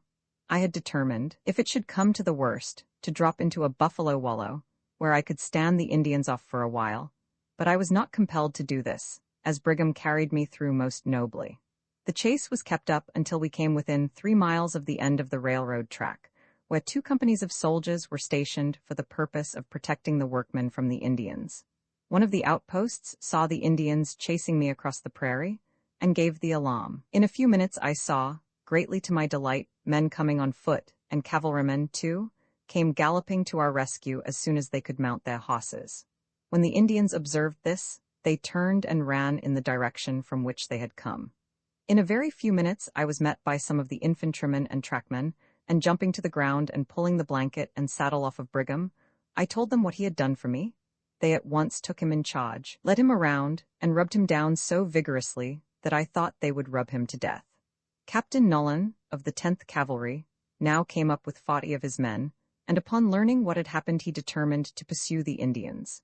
He kindly offered me one of the cavalry horses, and after putting my own saddle and bridle on the animal, we started out after the flying Indians, who only a few minutes before had been making it so uncomfortably lively for me. Our horses were all fresh and of excellent stock, and we soon began shortening the distance between ourselves and the redskins. Before they had gone 5 miles, we overtook and killed 8 of their number. The others succeeded in making their escape. On coming up to the place where I had killed the first horse, the spotted one, on my home run, I found that my bullet had struck him in the forehead and killed him instantly. He was a noble animal, and ought to have been engaged in better business. When we got back to camp, I found old Brigham grazing quietly and contentedly on the grass. He looked up at me as if to ask if we had got away with any of those fellows who had chased us. I believe he read the answer in my eyes. Another very exciting hunting adventure of mine, which deserves a place in these reminiscences, occurred near Saline River. My companion at the time was a man called Cody, a butcher, who generally accompanied me on these hunting expeditions to cut up the buffaloes and load the meat into a light wagon which he brought to carry it in. He was a brave little fellow and a most excellent shot. I had killed some 15 buffaloes, and we had started for home with a wagon load of meat. When within about 8 miles of our destination, we suddenly ran onto a party of at least 30 Indians who came riding out of the head of a ravine. On this occasion, I was mounted on a most excellent horse belonging to the railroad company, and could easily have made my escape. But of course, I could not leave Scotty, who was driving a pair of mules hitched to the wagon. To think was to act in those days, and as Scotty and I had often talked over a plan of defense in case we were ever surprised by Indians, we instantly proceeded to carry it out. We jumped to the ground, unhitched the mules quicker than it had ever been done before, and tied them and my horse to the wagon. We threw the buffalo hams upon the ground and piled them around the wheels in such a shape as to form a breastwork. All this was done in a shorter time than it takes to tell it, and then, with our extra box of ammunition and 3 or 4 extra revolvers, which we always carried along with us, we crept under the wagon and were fully prepared to give our visitors the warmest kind of a reception. The Indians came on pell-mell, but when they were within 100 yards of us, we opened such a sudden and galling fire upon them that they held up and began to circle around the wagon instead of riding up to take tea with us. They, however, charged back and forth upon us several times, and their shots killed the 2 mules and my horse. But we gave it to them right and left, and had the satisfaction of seeing 3 of them fall to the ground not more than 50 yards away. On seeing how well we were fortified and protected by our breastwork of hams, they probably came to the conclusion that it would be a difficult undertaking to dislodge us, for they drew off and gave us a rest, but only a short one. This was the kind of fighting we had been expecting for a long time, as we knew that sooner or later we would be jumped by Indians while we were out buffalo hunting. I had an understanding with the officers who commanded the troops at the end of the track, that in case their pickets should at any time notice a smoke in the direction of our hunting ground, they were to give the alarm, so that assistance might be sent to us, for the smoke was to indicate that we were in danger. I now resolved to signal to the troops in the manner agreed on, and at the first opportunity set fire to the grass on the windward side of the wagon. The fire spread over the prairie at a rapid rate, causing a dense smoke which I knew would be seen at the camp. The Indians did not seem to understand this strategic movement. They got off from their horses, and from behind a bank or knoll, again peppered away at us, but we were well fortified, and whenever they showed their heads, we let them know that we could shoot as well as they. After we had been cooped up in our little fort for about an hour, we discovered cavalry coming toward us at full gallop over the prairie. Our signal of distress had proved a success. The Indians saw the soldiers at about the same time that we did, and thinking that it would not be healthy for them to remain much longer in that vicinity, they mounted their horses and disappeared down the canyons of the creek. When the soldiers came up, we had the satisfaction of showing them 5 good Indians, that is, dead ones. 2 hours later, we pulled into camp with our load of meat, which was found to be all right, except that it had a few bullets and arrows sticking in it. While I was hunting for the Kansas Pacific Railway, I had the pleasure, in the fall of 1867, of meeting the celebrated Kit Carson, one of, if not the oldest and most noted scout, guide, and hunter that our western country has ever produced. He was on his way to Washington. I also met him on his return from the East and invited him to be my guest for a few days at Hays City, which invitation he accepted. He then proceeded to Fort Lyon, Colorado, near which place his son-in-law, Mr. Boggs, and family resided. At this time his health was failing, and shortly afterwards he died at Mr. Boggs' residence on the Picket-Wire Creek. Roman 15 champion buffalo killer. Shortly after the adventures mentioned in the preceding chapter, I had my celebrated buffalo hunt with Billy Comstock, a noted scout, guide, and interpreter, who was then chief of scouts at Fort Wallace, Kansas. Comstock had the reputation, for a long time, of being a most successful buffalo hunter, and the officers in particular, who had seen him kill buffaloes, were very desirous of backing him in a match against me. It was accordingly arranged that I should shoot him a buffalo-killing match, and the preliminaries were easily and satisfactorily agreed upon. We were to hunt one day of 8 hours, beginning at 8 o'clock in the morning and closing at 4 o'clock in the afternoon. The wager was $500 a side, and the man who should kill the greater number of buffaloes from on horseback was to be declared the winner. The hunt took place about 20 miles east of Sheridan, and as it had been pretty well advertised and noised abroad, a large crowd witnessed the interesting and exciting scene. An excursion party, mostly from St. Louis, consisting of about 100 gentlemen and ladies, came out on a special train to view the spot, and among the number was my wife, with little baby Atta, who had come to remain with me for a while. The buffaloes were quite plenty, and it was agreed that we should go into the same herd at the same time and make a run, as we called it, each one killing as many as possible. A referee was to follow each of us on horseback when we entered the herd, and count the buffaloes killed by each man. The St. Louis excursionists, as well as the other spectators, rode out to the vicinity of the hunting grounds in wagons and on horseback, keeping well out of sight of the buffaloes, so as not to frighten them, until the time came for us to dash into the herd, when they were to come up as near as they pleased and witness the chase. We were fortunate in the first run in getting good ground. Comstock was mounted on one of his favorite horses, while I rode Old Brigham. I felt confident that I had the advantage of Comstock in 2 things. First, I had the best buffalo horse that ever made a track, and second, I was using what was known at that time as the needle gun, a breech-loading Springfield rifle, caliber .50. It was my favorite old Lucretia, which has already been introduced to the notice of the reader. While Comstock was armed with a Henry rifle, and although he could fire a few shots quicker than I could, yet I was pretty certain that it did not carry powder and lead enough to do execution equal to my caliber .50. At last the time came to begin the match. Comstock and I dashed into a herd, followed by the referees. The buffaloes separated. Comstock took the left bunch and I the right. My great forte in killing buffaloes from horseback was to get them circling by riding my horse at the head of the herd, shooting the leaders, thus crowding their followers to the left, till they would finally circle round and round. On this morning, the buffaloes were very accommodating, and I soon had them running in a beautiful circle, when I dropped them thick and fast, until I had killed 38, which finished my run. Comstock began shooting at the rear of the herd, which he was chasing, and they kept straight on. He succeeded, however, in killing 23, but they were scattered over a distance of 3 miles, while mine lay close together. I had nursed my buffaloes, as a billiard player does the balls when he makes a big run. After the result of the first run had been duly announced, our St. Louis excursion friends, who had approached to the place where we had stopped, set out a lot of champagne, which they had brought with them, and which proved a good drink on a Kansas prairie, and a buffalo hunter was a good man to get away with it. While taking a short rest, we suddenly spied another herd of buffaloes coming toward us. It was only a small drove, and we at once prepared to give the animals a lively reception. They proved to be a herd of cows and calves, which, by the way, are quicker in their movements than the bulls. We charged in among them, and I concluded my run with a score of 18, while Comstock killed 14. The score now stood 56-37 in my favor. Again the excursion party approached, and once more the champagne was tapped. After we had eaten a lunch which was spread for us, we resumed the hunt. Striking out for a distance of 3 miles, we came up close to another herd. As I was so far ahead of my competitor in the number killed, I thought I could afford to give an extra exhibition of my skill.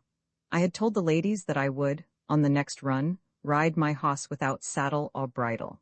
This had raised the excitement to fever heat among the excursionists, and I remember one fair lady who endeavored to prevail upon me not to attempt it. "That's nothing at all," said I. "I have done it many a time, and old Brigham knows as well as I what I am doing, and sometimes a great deal better." So, leaving my saddle and bridle with the wagons, we rode to the windward of the buffaloes, as usual, and when within a few hundred yards of them, we dashed into the herd. I soon had 13 laid out on the ground, the last one of which I had driven down close to the wagons, where the ladies were. It frightened some of the tender creatures to see the buffalo coming at full speed directly toward them, but when he had got within 50 yards of one of the wagons, I shot him dead in his tracks. This made my 69th buffalo, and finished my third and last run, Comstock having killed 46.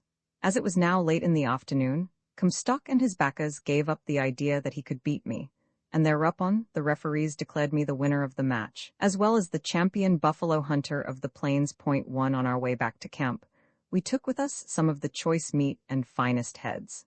In this connection, it will not be out of place to state that during the time I was hunting for the Kansas Pacific, I always brought into camp the best buffalo heads and turned them over to the company, who found a very good use for them.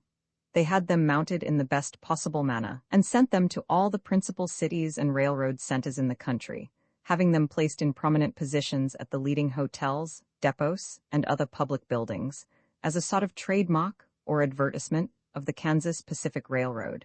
And today, they attract the attention of the traveler almost everywhere. Whenever I am traveling over the country and see one of these trademarks, I feel pretty certain that I was the cause of the death of the old fellow whose body it once ornamented, and many a wild and exciting hunt is thus called to mind. The end of the track finally reached Sheridan in the month of May, 1868, and as the road was not to be built any farther just then, my services as a hunter were not any longer required. At this time, there was a general Indian war raging all along the western borders. General Sheridan had taken up his headquarters at Fort Hays, in order to be in the field to superintend the campaign in person. As scouts and guides were in great demand, I concluded once more to take up my old avocation of scouting and guiding for the army. Having no suitable place in which to leave my old and faithful buffalo hunter Brigham, and not wishing to kill him by scouting, I determined to dispose of him. I was very reluctant to part with him, but I consoled myself with the thought that he would not be likely to receive harder usage in other hands than he had in mine. I had several good offers to sell him, but at the suggestion of some gentlemen in Sheridan, all of whom were anxious to obtain possession of the horse, I put him up at a raffle, in order to give them all an equal chance of becoming the owner of the famous steed. There were 10 chances at $30 each, and they were all quickly taken. Old Brigham was won by a gentleman, Mr. Ike Bonham, who took him to Wyandotte, Kansas, where he soon added new laurels to his already brilliant record. Although I am getting ahead of my story, I must now follow Brigham for a while. A grand tournament came off 4 miles from Wyandotte, and Brigham took part in it. As has already been stated, his appearance was not very prepossessing, and nobody suspected him of being anything but the most ordinary kind of a plug. The friends of the rider laughed at him for being mounted on such a dizzy-looking steed. When the exercises, which were of a very tame character, being more for style than speed, were over, and just as the crowd were about to return to the city, a purse of $250 was made up, to be given to the hoss that could first reach Wyandotte, 4 miles distant.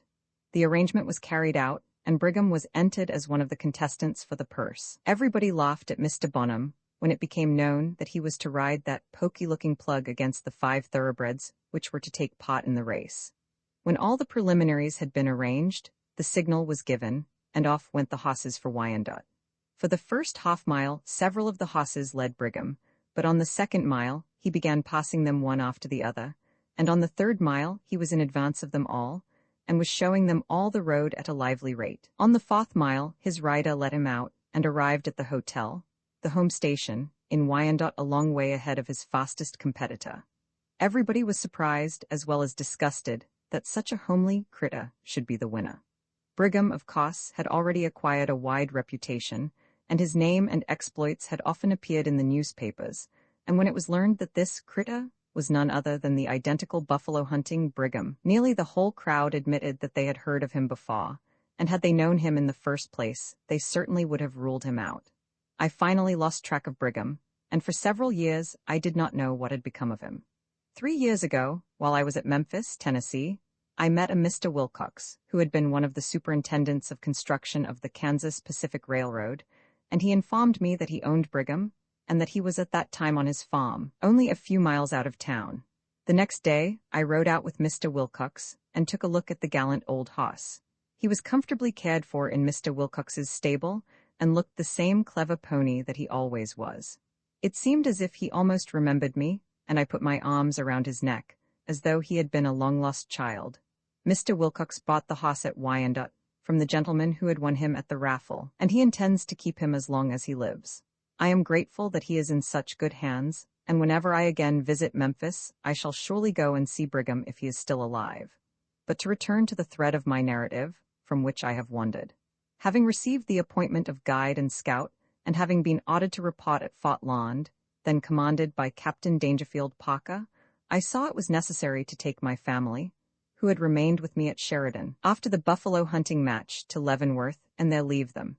This I did at once, and after providing them with a comfortable little home, I returned and reported for duty at Fort Lond. Roman 16, a courier. The scouts at Fort Lond, when I arrived there, were commanded by Dick Curtis, an old guide, frontiersman, and Indian interpreter. There were some 300 lodges of Kiowa and Comanche Indians camped near the fort. These Indians had not as yet gone upon the warpath, but were restless and discontented, and their leading chiefs, Satanta, Lone Wolf, Kicking Bird, Satink, Sitamaw, and other noted warriors, were rather saucy. The post at the time was garrisoned by only 2 companies of infantry and 1 of cavalry. General Hazen, who was at the post, was endeavoring to pacify the Indians and keep them from going on the warpath. I was appointed as his special scout, and one morning he notified me that he was going to Fort Haka and wished me to accompany him as far as Fort Zara, 30 miles distant. The general usually traveled in an ambulance, but this trip he was to make in a 6-mule wagon, under the escort of a squad of 20 infantrymen. So, early one morning in August, we started, arriving safely at Fort Zara at 12 o'clock. General Hazen thought it unnecessary that we should go farther, and he proceeded on his way to Fort Haka without an escort, leaving instructions that we should return to Fort Lond the next day. After the general had gone, I went to the sergeant in command of the squad and told him that I was going back that very afternoon, instead of waiting till the next morning, and I accordingly saddled up my mule and set out for Fort Lond. I proceeded uninterruptedly until I got about halfway between the 2 posts, when at Pawnee Rock I was suddenly jumped by about 40 Indians, who came dashing up to me, extending their hands and saying, "How? How?" They were some of the same Indians who had been hanging around Fort Lond in the morning. I saw that they had on their war paint, and were evidently now out on the warpath. My first impulse was to shake hands with them, as they seemed so desirous of it. I accordingly reached out my hand to one of them, who grasped it with a tight grip, and jerked me violently forward. Another pulled my mule by the bridle, and in a moment I was completely surrounded. Before I could do anything at all, they had seized my revolvers from the holsters, and I received a blow on the head from a tomahawk, which nearly rendered me senseless. My gun, which was lying across the saddle, was snatched from its place, and finally the Indian who had hold of the bridle started off towards the Arkansas River, leading the mule, which was being lashed by the other Indians who were following. The savages were all singing, yelling, and whooping, as only Indians can do, when they are having their little game all their own way. While looking towards the river, I saw, on the opposite side, an immense village moving down along the bank, and then I became convinced that the Indians had left the post and were now starting out on the warpath. My captors crossed the stream with me, and as we waded through the shallow water, they continued to lash the mule and myself. Finally, they brought me before an important-looking body of Indians, who proved to be the chiefs and principal warriors. I soon recognized old Satanter among them, as well as others whom I knew, and I supposed it was all over with me. The Indians were jabbering away so rapidly among themselves that I could not understand what they were saying. Satanter at last asked me where I had been, and, as good luck would have it, a happy thought struck me. I told him I had been after a herd of cattle, or wohaws, as they called them. It so happened that the Indians had been out of meat for several weeks, as the large herd of cattle which had been promised them had not yet arrived, although expected by them. The moment that I mentioned that I had been searching for the wohaws, old Satanter began questioning me in a very eager manner. He asked me where the cattle were, and I replied that they were back only a few miles, and that I had been sent by General Hazen to inform him that the cattle were coming, and that they were intended for his people. This seemed to please the old rascal, who also wanted to know if there were any soldiers with the herd, and my reply was that there were. Thereupon, the chiefs held a consultation, and presently Satanter asked me if General Hazen had really said that they should have the cattle. I replied in the affirmative, and added that I had been directed to bring the cattle to them.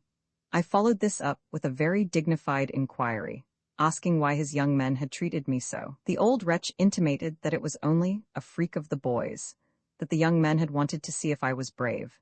In fact, they had only meant to test my bravery, and that the whole thing was a joke. The veteran liar was now beating me at my own game of lying, but I was very glad of it, as it was in my favor. I did not let him suspect that I doubted his veracity, but I remarked that it was a rough way to treat friends. He immediately ordered his young men to give me back my arms, and scolded them for what they had done. Of course, the sly old dog was now playing it very fine, as he was anxious to get possession of the cattle, with which he believed there was a heap of soldiers coming. He had concluded it was not best to fight the soldiers if he could get the cattle peaceably. Another council was held by the chiefs, and in a few minutes old Satanter came and asked me if I would go over and bring the cattle down to the opposite side of the river, so that they could get them. I replied, "Of course, that's my instruction from General Hazen."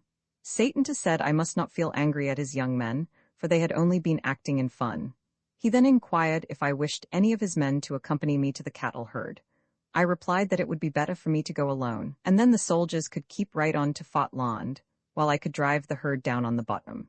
So, wheeling my mule around, I was soon recrossing the river, leaving old Satanter in the firm belief that I had told him a straight story, and was going for the cattle, which only existed in my imagination. I hardly knew what to do, but thought that if I could get the river between the Indians and myself, I would have a good 3/4 of a mile the start of them, and could then make a run for Fort Land, as my mule was a good one. Thus far my cattle story had panned out all right, but just as I reached the opposite bank of the river, I looked behind and saw that 10 or 15 Indians who had begun to suspect something crooked were following me. The moment that my mule secured a good foothold on the bank, I urged him into a gentle lope towards the place where, according to my statement, the cattle were to be brought. Upon reaching a little ridge and riding down the other side out of view, I turned my mule and headed him westward for Fort Land. I let him out for all that he was worth, and when I came out on a little rise of ground, I looked back and saw the Indian village in plain sight. My pursuers were now on the ridge which I had passed over, and were looking for me in every direction. Presently they spied me, and seeing that I was running away, they struck out in swift pursuit, and in a few minutes it became painfully evident that they were gaining on me. They kept up the chase as far as Ash Creek, 6 miles from Fort Land. I still led them half a mile, as their horses had not gained much during the last half of the race. My mule seemed to have gotten his second wind, and as I was on the old road, I had played the whip and spurs on him without much cessation.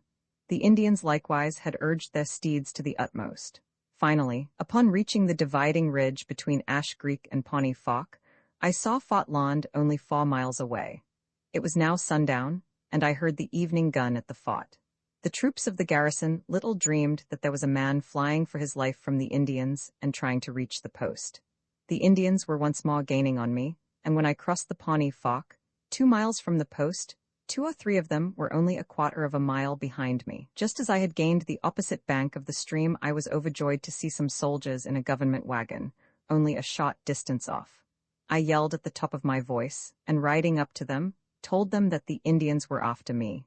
Denver Jim, a well-known scout, asked how many there were, and upon my informing him that there were about a dozen, he said, "Let's drive the wagon into the trees, and we'll lay for 'em." The team was hurriedly driven in among the trees and low box elder bushes, and they're secreted.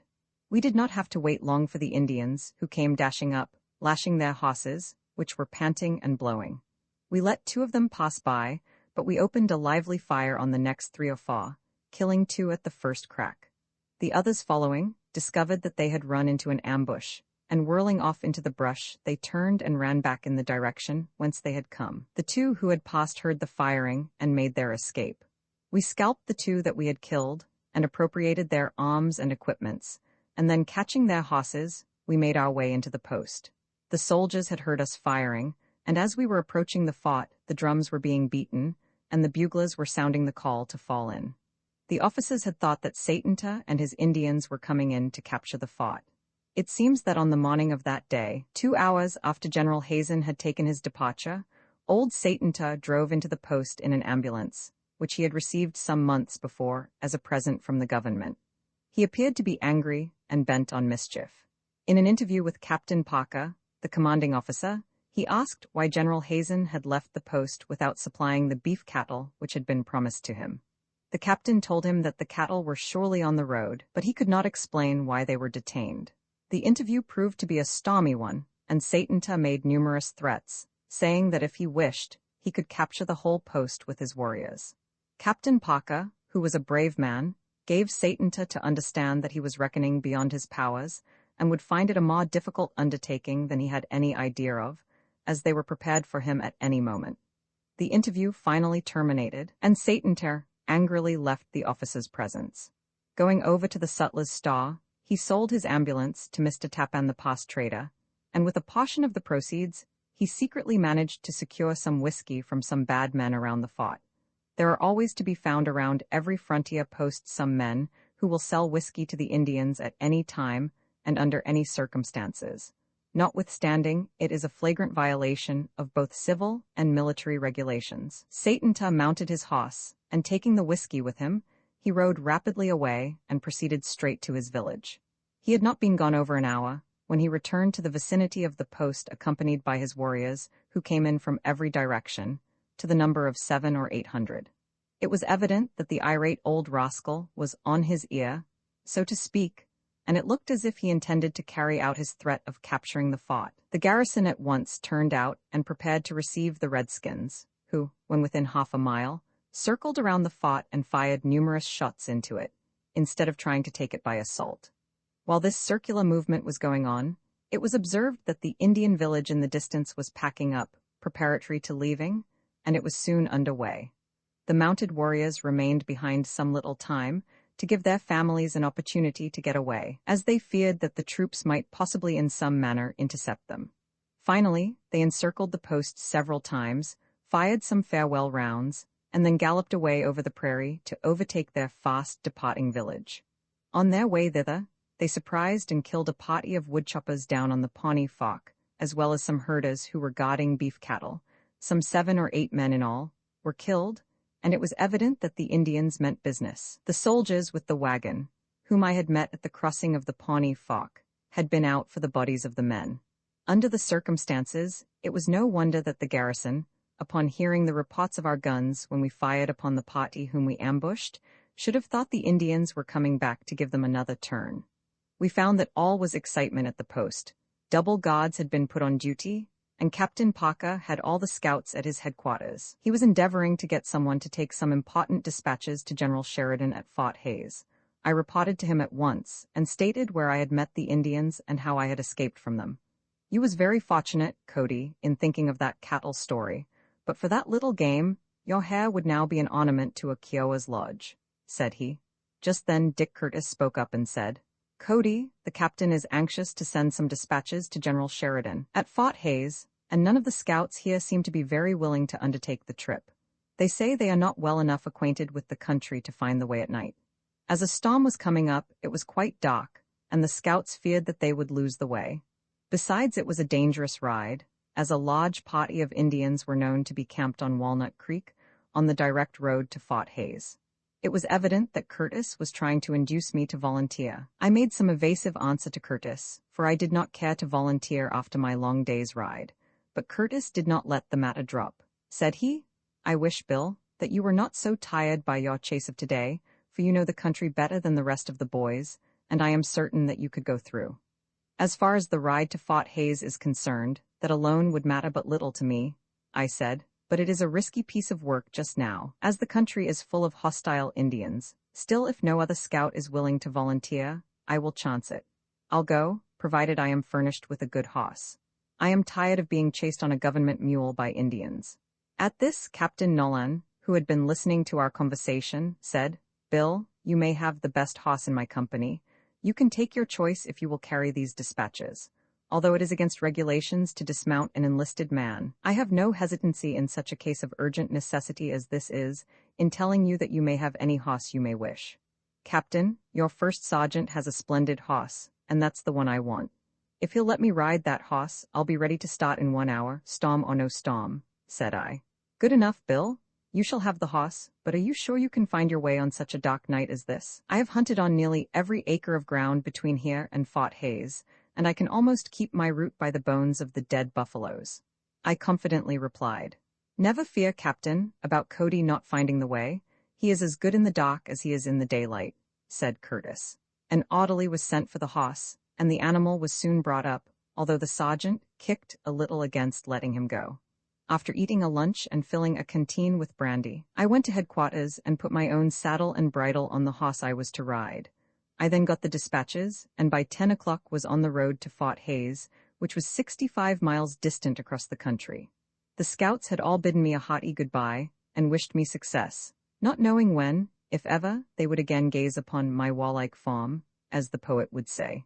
It was dark as pitch, but this I rather liked, as there was little probability of any of the redskins seeing me, unless I stumbled upon them accidentally. My greatest danger was that my hoss might run into a hole and fall down, and in this way get away from me. To avoid any such accident, I tied one end of my rawhide lariat to the bridle and the other end to my belt. I didn't propose to be left on foot, alone out on the prairie. It was, indeed, a wise precaution that I had taken, for within the next 3 miles the hoss, sure enough, stepped into a prairie dog's hole, and down he went, throwing me clear over his head. Springing to his feet before I could catch hold of the bridle, he galloped away into the darkness, but when he reached the full length of the lariat, he found that he was picketed to Bison William. I brought him up standing, and after finding my gun, which had dropped to the ground, I went up to him and in a moment was in the saddle again, and went on my way rejoicing, keeping straight on my course, until I came to the ravines leading into Walnut Creek, 25 miles from Fort Laund, where the country became rougher, requiring me to travel slower and more carefully, as I feared the hoss might fall over the bank, it being difficult to see anything 5 feet ahead. As a good hoss is not very apt to jump over a bank, if left to guide himself, I let mine pick his own way. I was now proceeding as quietly as possible, for I was in the vicinity of a band of Indians who had recently camped in that locality. I thought that I had passed somewhat above the spot, having made a little circuit to the west with that intention, but as bad luck would have it this time, when I came up near the creek, I suddenly rode in among a herd of hosses. The animals became frightened and ran off in every direction. I knew at once that I was among Indian hosses and had walked into the wrong pew, so without waiting to apologize, I backed out as quickly as possible. At this moment a dog, not 50 yards away, set up a howl, and then I heard some Indians engaged in conversation. They were guarding the hosses and had been sleeping. Hearing my hosses' retreating footsteps toward the hills, and thus becoming aware that there had been an enemy in their camp, they mounted their steeds and started for me. I urged my hoss to his full speed, taking the chances of his falling into holes, and guided him up the creek bottom. The Indians followed me as fast as they could by the noise I made, but I soon distanced them, and then crossed the creek. When I had traveled several miles in a straight course, as I supposed, I took out my compass, and by the light of a match saw that I was bearing 2 points to the east of north. At once changing my course to the direct route, I pushed rapidly on through the darkness towards Smoky Hill River. At about 3 o'clock in the morning, I began traveling more cautiously, as I was afraid of running into another band of Indians. Occasionally, I scared up a herd of buffaloes or antelopes or coyotes or deer, which would frighten my horse for a moment, but with the exception of these slight alarms, I got along all right. After crossing Smoky Hill River, I felt comparatively safe as this was the last stream I had to cross. Riding on to the northward, I struck the old Santa Fe Trail, 10 miles from Fort Hays, just at break of day. My horse did not seem much fatigued, and being anxious to make good time and get as near the post as possible before it was fairly daylight, as there might be bands of Indians camped along Big Creek, I urged him forward as fast as he could go. As I had not lost any Indians, I was not now anxious to make their acquaintance, and shortly after Reveille rode into the post. I proceeded directly to General Sheridan's headquarters, and was met at the door by Colonel Moore, aide-de-camp on General Sheridan's staff, who asked me on what business I had come. "I have dispatches for General Sheridan, and my instructions from Captain Parker, commanding Fort Lund, are that they shall be delivered to the general as soon as possible," said I. Colonel Moore invited me into one of the offices and said he would hand the dispatches to the general as soon as he got up. "I prefer to give these dispatches to General Sheridan myself, and at once," was my reply. The general, who was sleeping in the same building, hearing our voices, called out, "Send the man in with the dispatches." I was ushered into the general's presence, and as we had met before he recognized me and said, "Hello, Cody, is that you?" "Yes, sir, I have some dispatches here for you from Captain Parker," said I, as I handed the package over to him. He hurriedly read them, and said they were important, and then he asked me all about General Hazen and where he had gone, and about the breaking out of the Kiowas and Comanches.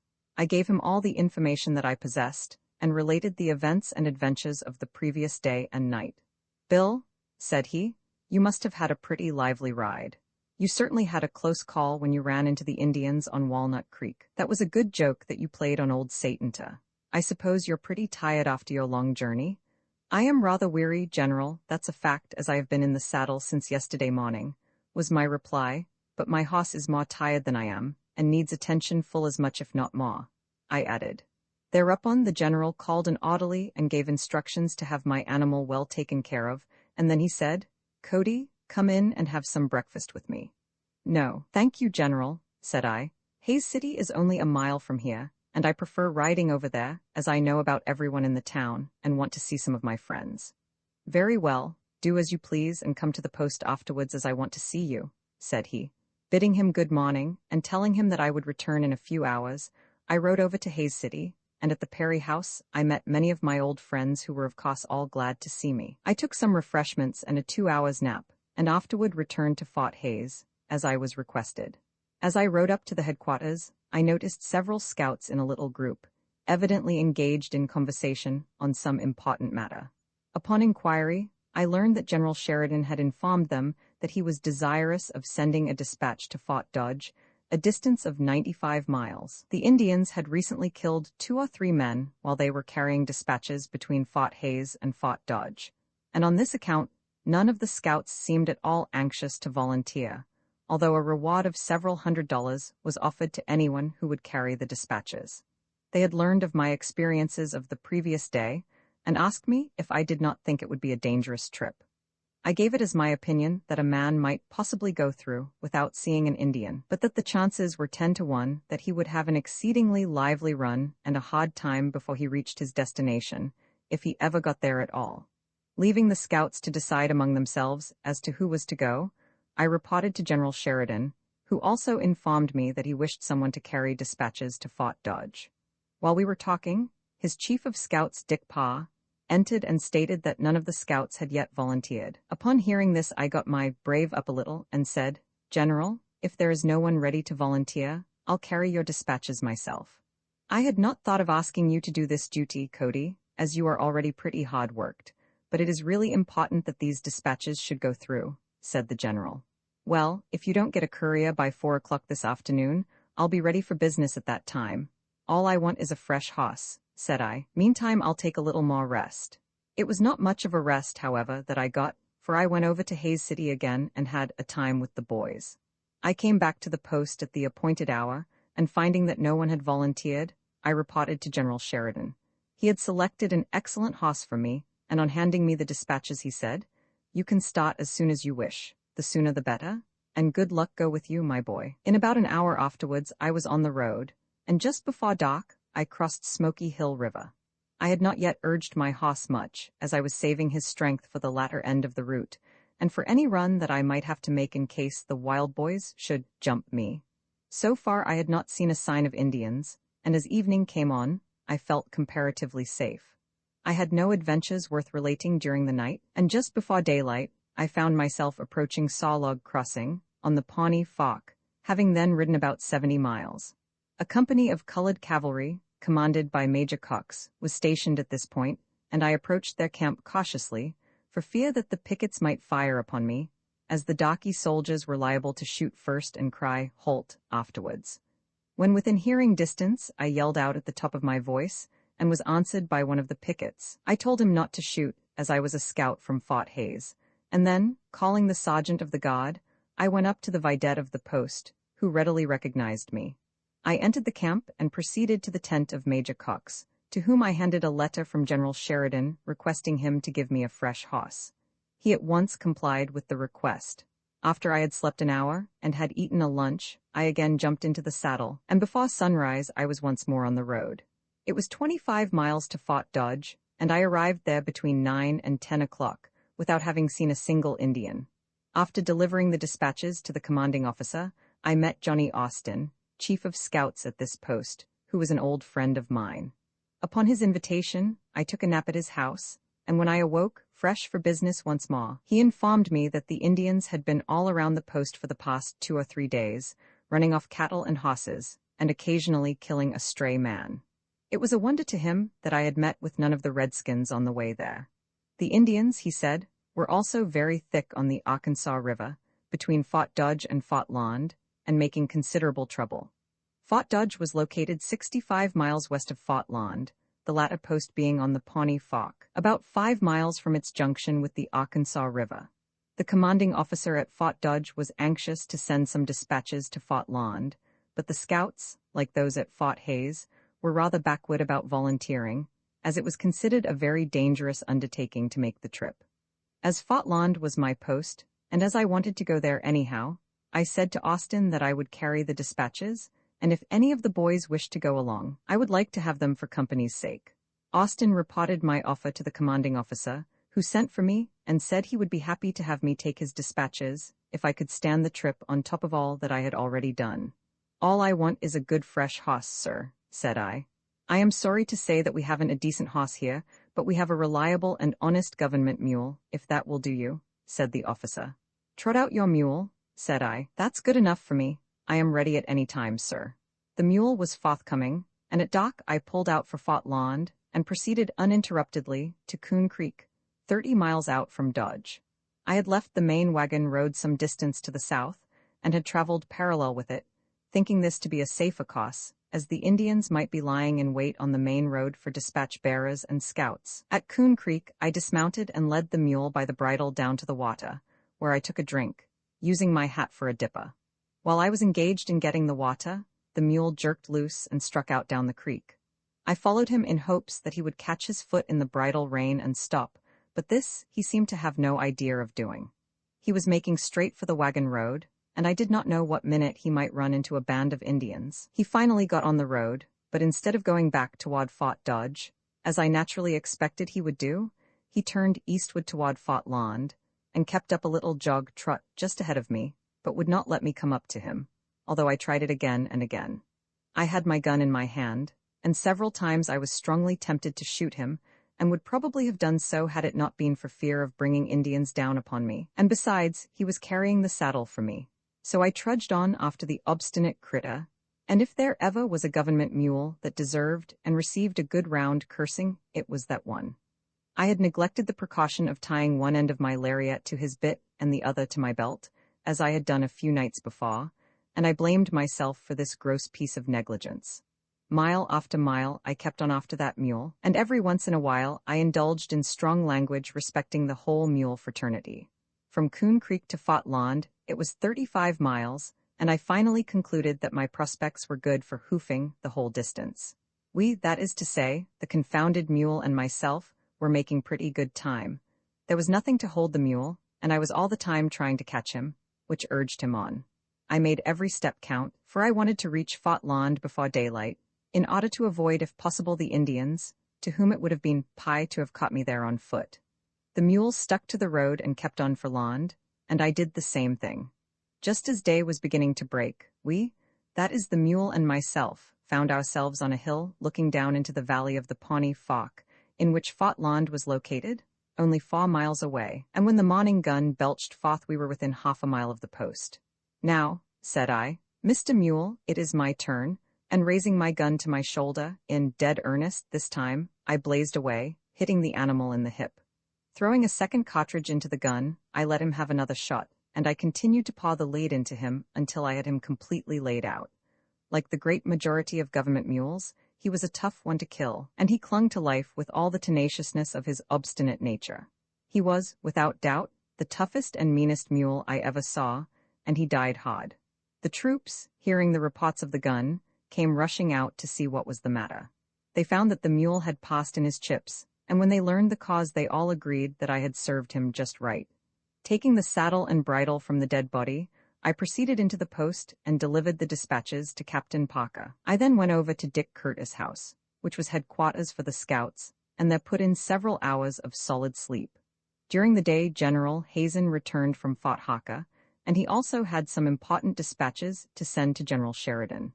I was feeling quite elated over my big ride, and seeing that I was getting the best of the other scouts in regard to making a record, I volunteered to carry General Hazen's dispatches to Fort Hays. The general accepted my services, although he thought it was unnecessary for me to kill myself. I told him that I had business at Fort Hays and wished to go there anyway, and it would make no difference to the other scouts, for none of them appeared willing to undertake the trip. Accordingly, that night I left Fort Land on an excellent horse, and next morning at daylight found myself once more in General Sheridan's headquarters at Fort Hays. The general was surprised to see me, and still more so when I told him of the time I had made in riding to Fort Dodge, and that I had taken dispatches from Fort Dodge to Fort Land. And when, in addition to this, I mentioned my journey of the night previous, General Sheridan thought my ride from post to post, taken as a whole, was a remarkable one, and he said that he did not know of its equal. I can safely say that I have never heard of its being beaten in a country infested with hostile Indians. To recapitulate, I had ridden from Fort Land to Fort Zara, a distance of 65 miles, and back in 12 hours, including the time when I was taken across the Arkansas by the Indians. In the succeeding 12 hours, I had gone from Fort Land to Fort Hays, a distance of 65 miles. In the next 24 hours, I had gone from Fort Hays to Fort Dodge, a distance of 95 miles. The following night, I had traveled from Fort Dodge 30 miles on muleback and 35 miles on foot to Fort Land, and the next night 65 miles more to Fort Hays. Altogether, I had ridden and walked 355 miles in 58 riding hours, or an average of over 6 miles an hour. Of course, this may not be regarded as very fast riding, but taking into consideration the fact that it was mostly done in the night and over a wild country, with no roads to follow, and that I had to be continually on the lookout for Indians, it was thought at the time to be a big ride, as well as a most dangerous one. Roman 17, an appointment General Sheridan highly complimented me for what I had done, and informed me that I need not report back to General Hazen, as he had more important work for me to do. He told me that the 5th Cavalry, one of the finest regiments in the Army, was on its way to the Department of the Missouri, and that he was going to send it on an expedition against the Dog Soldier Indians, who were infesting the Republican River region. Cody, continued he, I have decided to appoint you as guide and chief of scouts with the command. How does that suit you? First-rate, General, and I thank you for the honor, I replied, as gracefully as I knew how. The Dog Soldier Indians were a band of Cheyennes and unruly, turbulent members of other tribes who would not enter into any treaty, or keep a treaty if they made one, and who had always refused to go upon a reservation. They were a warlike body of well-built, daring, and restless braves, and were determined to hold possession of the country in the vicinity of the Republican and Solomon rivers. They were called Dog Soldiers because they were principally Cheyennes, a name derived from the French chien, a dog. After my conversation with the general, I went over to Hays City, where I met some of General Forsyth's scouts, who had just returned from one of the severest battles ever fought with the Indians. As it will not be out of place in this connection, I will here give a brief history of that memorable event. The Indians had become quite troublesome, and General Sheridan had selected General George A. Forsyth to go out on an expedition and punish them for their recent depredations. There was a scarcity of troops at Fort Hays at that time, so General Forsyth recruited a company of frontiersmen who could move rapidly, as they were to carry no luggage, and were to travel without the ordinary transportation. 30 of these frontiersmen came from Fort Haka, and 20 from Fort Hays. It was certainly a small body of men, but nearly every one of them was an experienced hunter, guide, scout, and Indian fighter, and they could fight the Redskins in their own way. In 4 days they were prepared to take the field, and on the morning of the 29th of August, 1868, they rode out of Fort Hays to meet the Indians. Lieutenant F. H. Beecher, of the 3rd Infantry, nephew of Henry Ward Beecher, was second in command. Brevet Major General W. H. H. McCall, who had been in the Volunteer Army, acted as first sergeant. Dr. John Moas, of Hays City, who had been a volunteer Army surgeon, was the surgeon of the expedition, and Shop Grover was the chief guide. Resting at Fort Wallace, they started September 10th for the town of Sheridan, 13 miles distant, where a band of Indians had attacked a train, killed 2 teamsters, and stolen some cattle. Arriving at Sheridan, they easily found the Indian trail and followed it for some distance. On the 8th day out from Fort Wallace, the command went into camp late in the afternoon, on the Arikari, which was then not more than 8 or 9 feet wide at that point, and only 2 or 3 inches deep. It was evident to the men that they were not far from the Indians, and it was decided that the next day they would find them and give them a fight. Early next morning, September 19th, the cry of Indians startled the command. Every man jumped for his horse. A half-dozen Redskins, yelling and whooping and making a hideous racket, and firing their guns, rode up and attempted to stampede the horses, several of which, together with the 4 pack mules, were so frightened that they broke loose and got away. The Indians then rode off, followed by a few shots. In a minute afterwards, hundreds of Indian warriors, it was estimated that there were nearly 1,000, came galloping down upon the command from every quarter, completely hemming them in. Acting under the order of General Forsyth, the men retreated to a small island, tied their horses in a circle to the bushes, and then, throwing themselves upon the ground, they began the defense by firing at the approaching enemy, who came pretty close and gave them a raking fire. The besieged scouts at the first opportunity threw up a small breastwork with their knives. The firing, however, continued back and forth, and early in the fight Forsyth was twice seriously wounded, once in the right thigh and once in the left leg. Dr. Moas was also wounded in the head and soon died. 2 other men had been killed and several wounded. All the horses of the command were killed by 9 o'clock in the morning. Shortly afterwards, over 300 dog-soldier Indians commanded by Old Roman Nose charged down upon the little band of heroes, giving them volley after volley. But finally, the scouts, at a favorable opportunity, returned their fire with telling effect. Roman Nose and Medicine Man were killed and fell from their horses when within less than 1 rod of the scouts, who thereupon sent up a triumphant shout. The charging braves now weakened, and in a few moments they were driven back. It was a brilliant charge, and was most nobly and bravely repulsed. The scouts had again suffered severely, having several men wounded, among the number being Lieutenant Beecher, who died that night. The Indians, too, had had quite a number killed, several of whom had fallen close to the earthworks. The dismounted Indian warriors still continued firing, but as the scouts had thrown up their entrenchments sufficiently to protect themselves by closely hugging the ground, little or no damage was done. A second charge was made by the mounted Indians about 2 o'clock in the afternoon, and they were again repulsed with a severe loss. Darkness finally came on, and then ensued a cessation of hostilities. 2 of the scouts had been killed, 4 fatally wounded, and 14 others were wounded more or less severely. There were just 28 able-bodied men left out of the 50. The supplies had run out, and as Dr. Moas had been mortally wounded and the medical stores captured, the wounded men could not be properly cared for. Although they were entirely surrounded and 110 miles from the nearest post, the men did not despair. They had an abundance of ammunition, plenty of water, underground only a short distance, and for food they had their horses and mules. At night 2 of the scouts, Tradow and Stillwell, stole through the lines of the Indians and started swiftly for Fort Wallace to obtain relief. It was a dangerous undertaking, but they were brave and experienced scouts.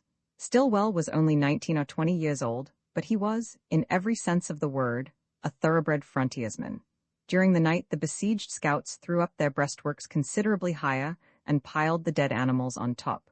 They dug down to water, and also stowed away a lot of horse and mule meat in the sand to keep it fresh as long as possible. The Indians renewed their firing next morning, and kept it up all day, doing but little injury, however, as the scouts were now well entrenched, but many an Indian was sent to his happy hunting ground. Night came again, and the prospects were indeed gloomy. An attempt was made by 2 more of the scouts to creep through the Indian lines, but they were detected by the enemy and had to return to their comrades. The next morning, the Indians renewed hostilities as usual. Their women and children began to disappear about noon, and then the Indians tried to draw the scouts out by displaying a white flag for a truce. They appeared to want to have a talk with General Forsyth, but as their treachery was well known, the scouts did not fall into this trap. The Indians had apparently become tired of fighting, especially as they found that they had a most stubborn foe to deal with.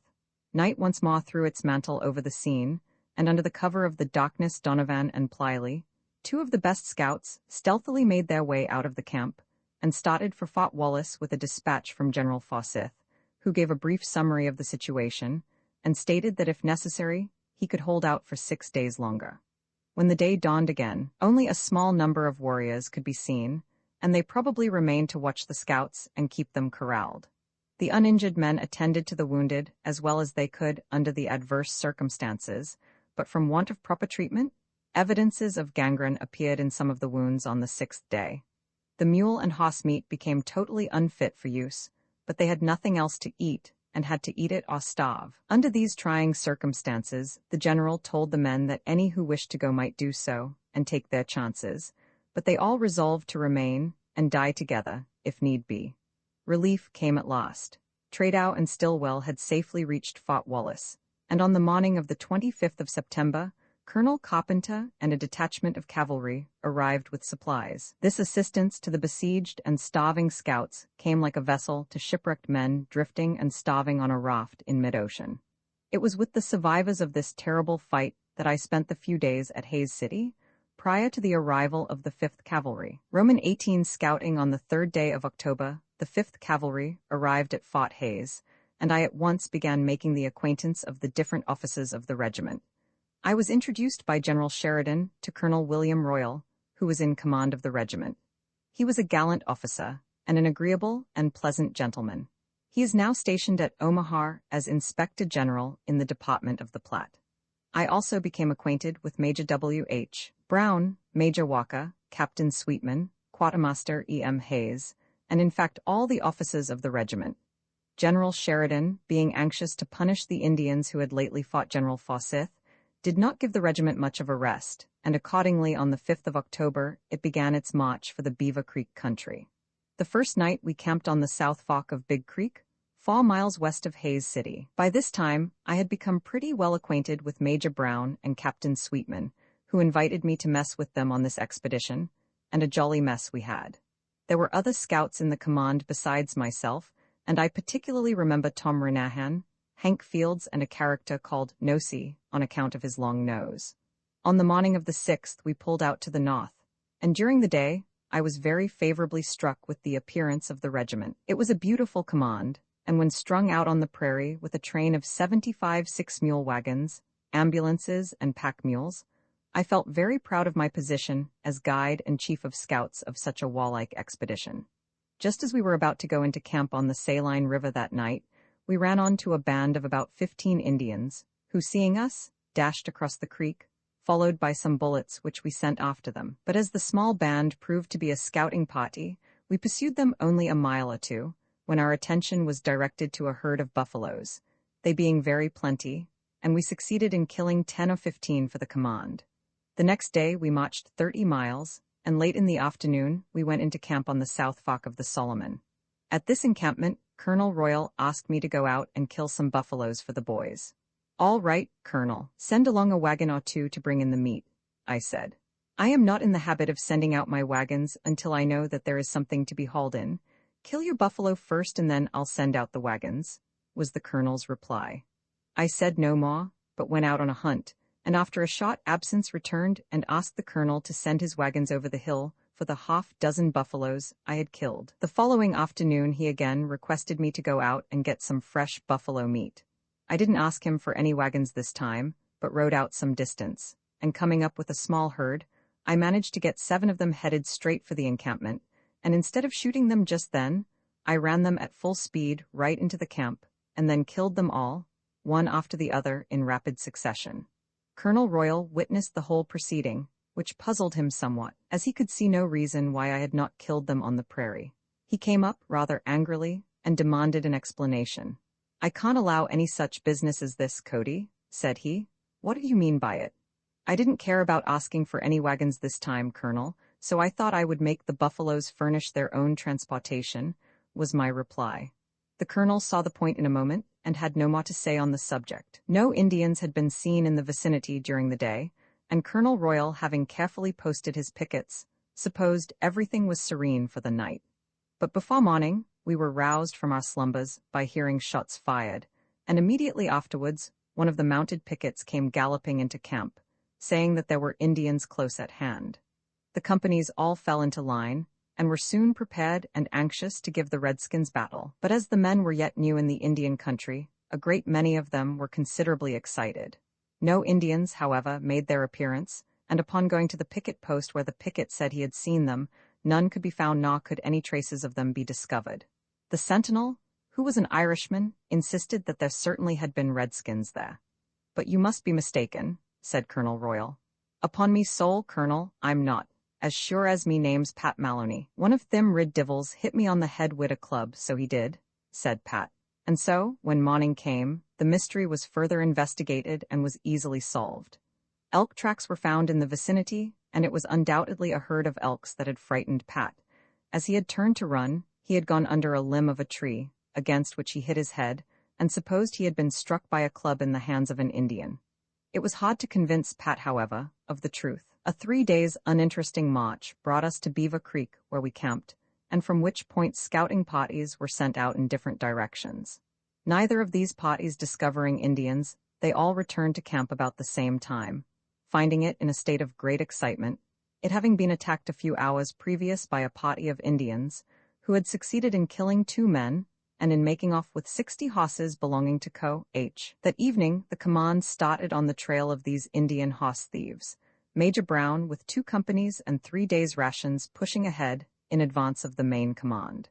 Being unsuccessful, however, in overtaking the Indians and getting nearly out of provisions, it being our 18th day out, the entire command marched towards the nearest railroad point and camped on the Saline River, distant 3 miles from Buffalo Tank. While waiting for supplies, we received a new commanding officer, Brevet Major General E. A. Carr, who was the senior major of the regiment and who ranked Colonel Royal. He brought with him the now celebrated Forsyth Scouts, who were commanded by Lieutenant Papoon, a regular Army officer.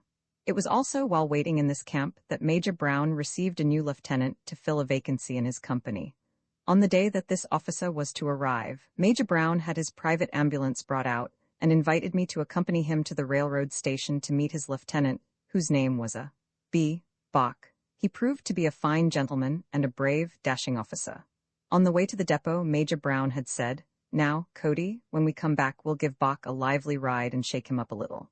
Major Brown was a jolly good fellow, but sometimes he would get a little off, and as this was one of his off days, he was bound to amuse himself in some original and mischievous way. Reaching the depot just as the train came in, we easily found the lieutenant, and giving him the back seat in the ambulance, we were soon headed for camp. Pretty soon Major Brown took the reins from his driver and at once began whipping the mules.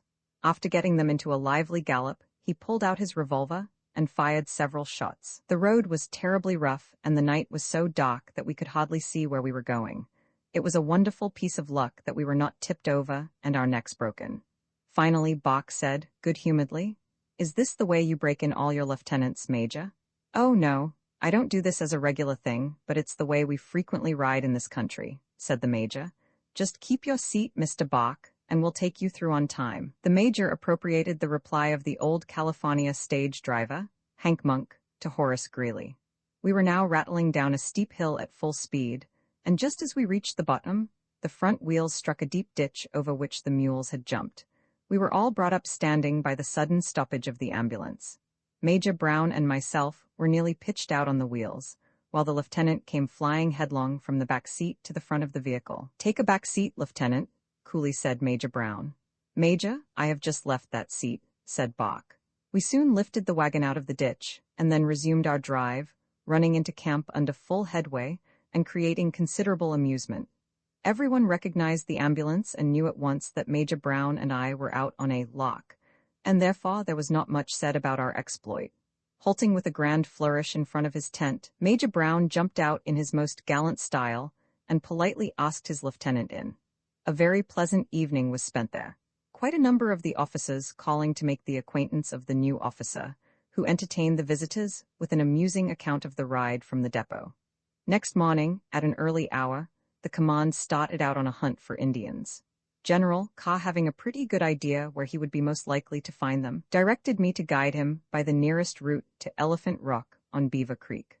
Upon arriving at the South Fork of the Beaver on the second day's march, we discovered a large, fresh Indian trail which we hurriedly followed for a distance of 8 miles, when suddenly we saw on the bluffs ahead of us quite a large number of Indians. General Carr ordered Lieutenant Papoon's scouts and Company M to the front. This company was commanded by Lieutenant Skinowski, a Frenchman by birth and a reckless daredevil by nature, who was anxious to have a hairlifting match. Having advanced his company nearly a mile ahead of the main command, about 400 Indians suddenly charged down upon him and gave him a lively little fight, until he was supported by our full force. The Indians kept increasing in numbers all the while, until it was estimated that we were fighting from 800 to 1,000 of them. The engagement became quite general, and several were killed and wounded on each side. The Indians were evidently fighting to give their families and village a chance to get away. We had undoubtedly surprised them with a larger force than they had expected to see in that part of the country. We fought them until dark, all the time driving them before us.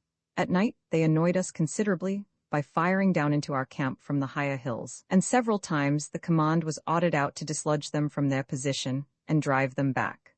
After having returned from one of these little sallies, Major Brown, Captain Sweetman, Lieutenant Bach, and myself were taking supper together, when whang!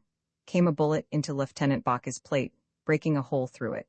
The bullet came from the gun of one of the Indians who had returned to the high bluff overlooking our camp. Major Brown declared it was a crack shot because it broke the plate. We finished our supper without having any more such close calls. At daylight next morning we struck out on the trail, and soon came to the spot where the Indians had camped the day before. We could see that their village was a very large one, consisting of about 500 lodges, and we pushed forward rapidly from this point on the trail, which ran back toward Prairie Dog Creek. About 2 o'clock, we came in sight of the retreating village, and soon the warriors turned back to give us battle. They set fire to the prairie grass in front of us, and on all sides, in order to delay us as much as possible.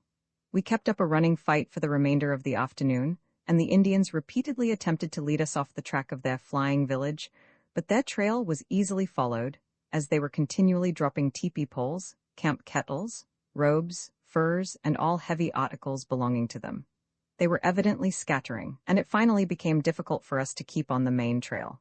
When darkness set in, we went into camp, it being useless to try to follow the Indians after nightfall. Next morning, we were again on the trail, which led north, and back towards the Beaver Creek, which stream it crossed within a few miles of the spot where we had first discovered the Indians, they having made nearly a complete circle, in hopes of misleading us. Late in the afternoon, we again saw them going over a hill far ahead of us, and towards evening the main body of warriors came back and fought us once more, but we continued to drive them until darkness set in, when we camped for the night.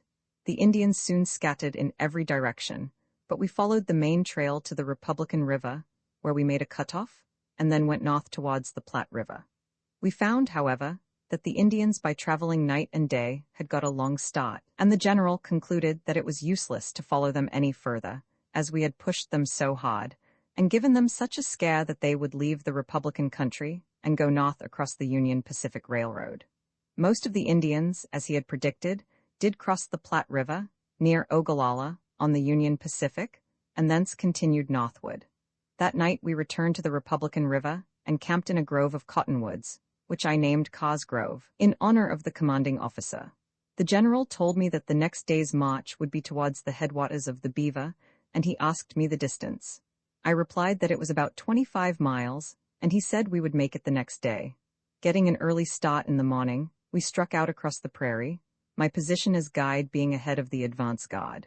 About 2 o'clock General Carr overtook me and asked how far I supposed it was to water. I thought it was about 8 miles, although we could see no sign or indication of any stream in our front.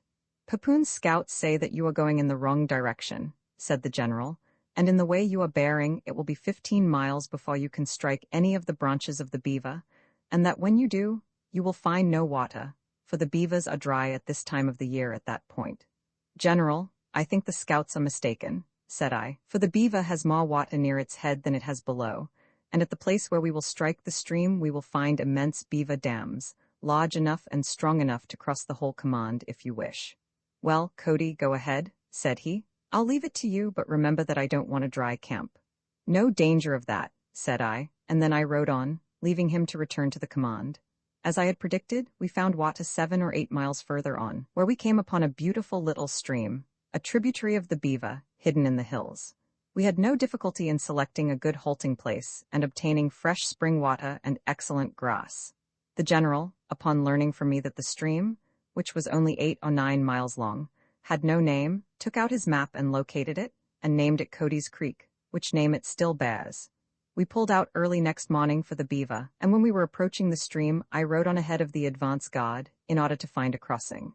Just as I turned a bend of the creek, bang, went a shot, and down went my hoss, myself with him. I disentangled myself and jumped behind the dead body.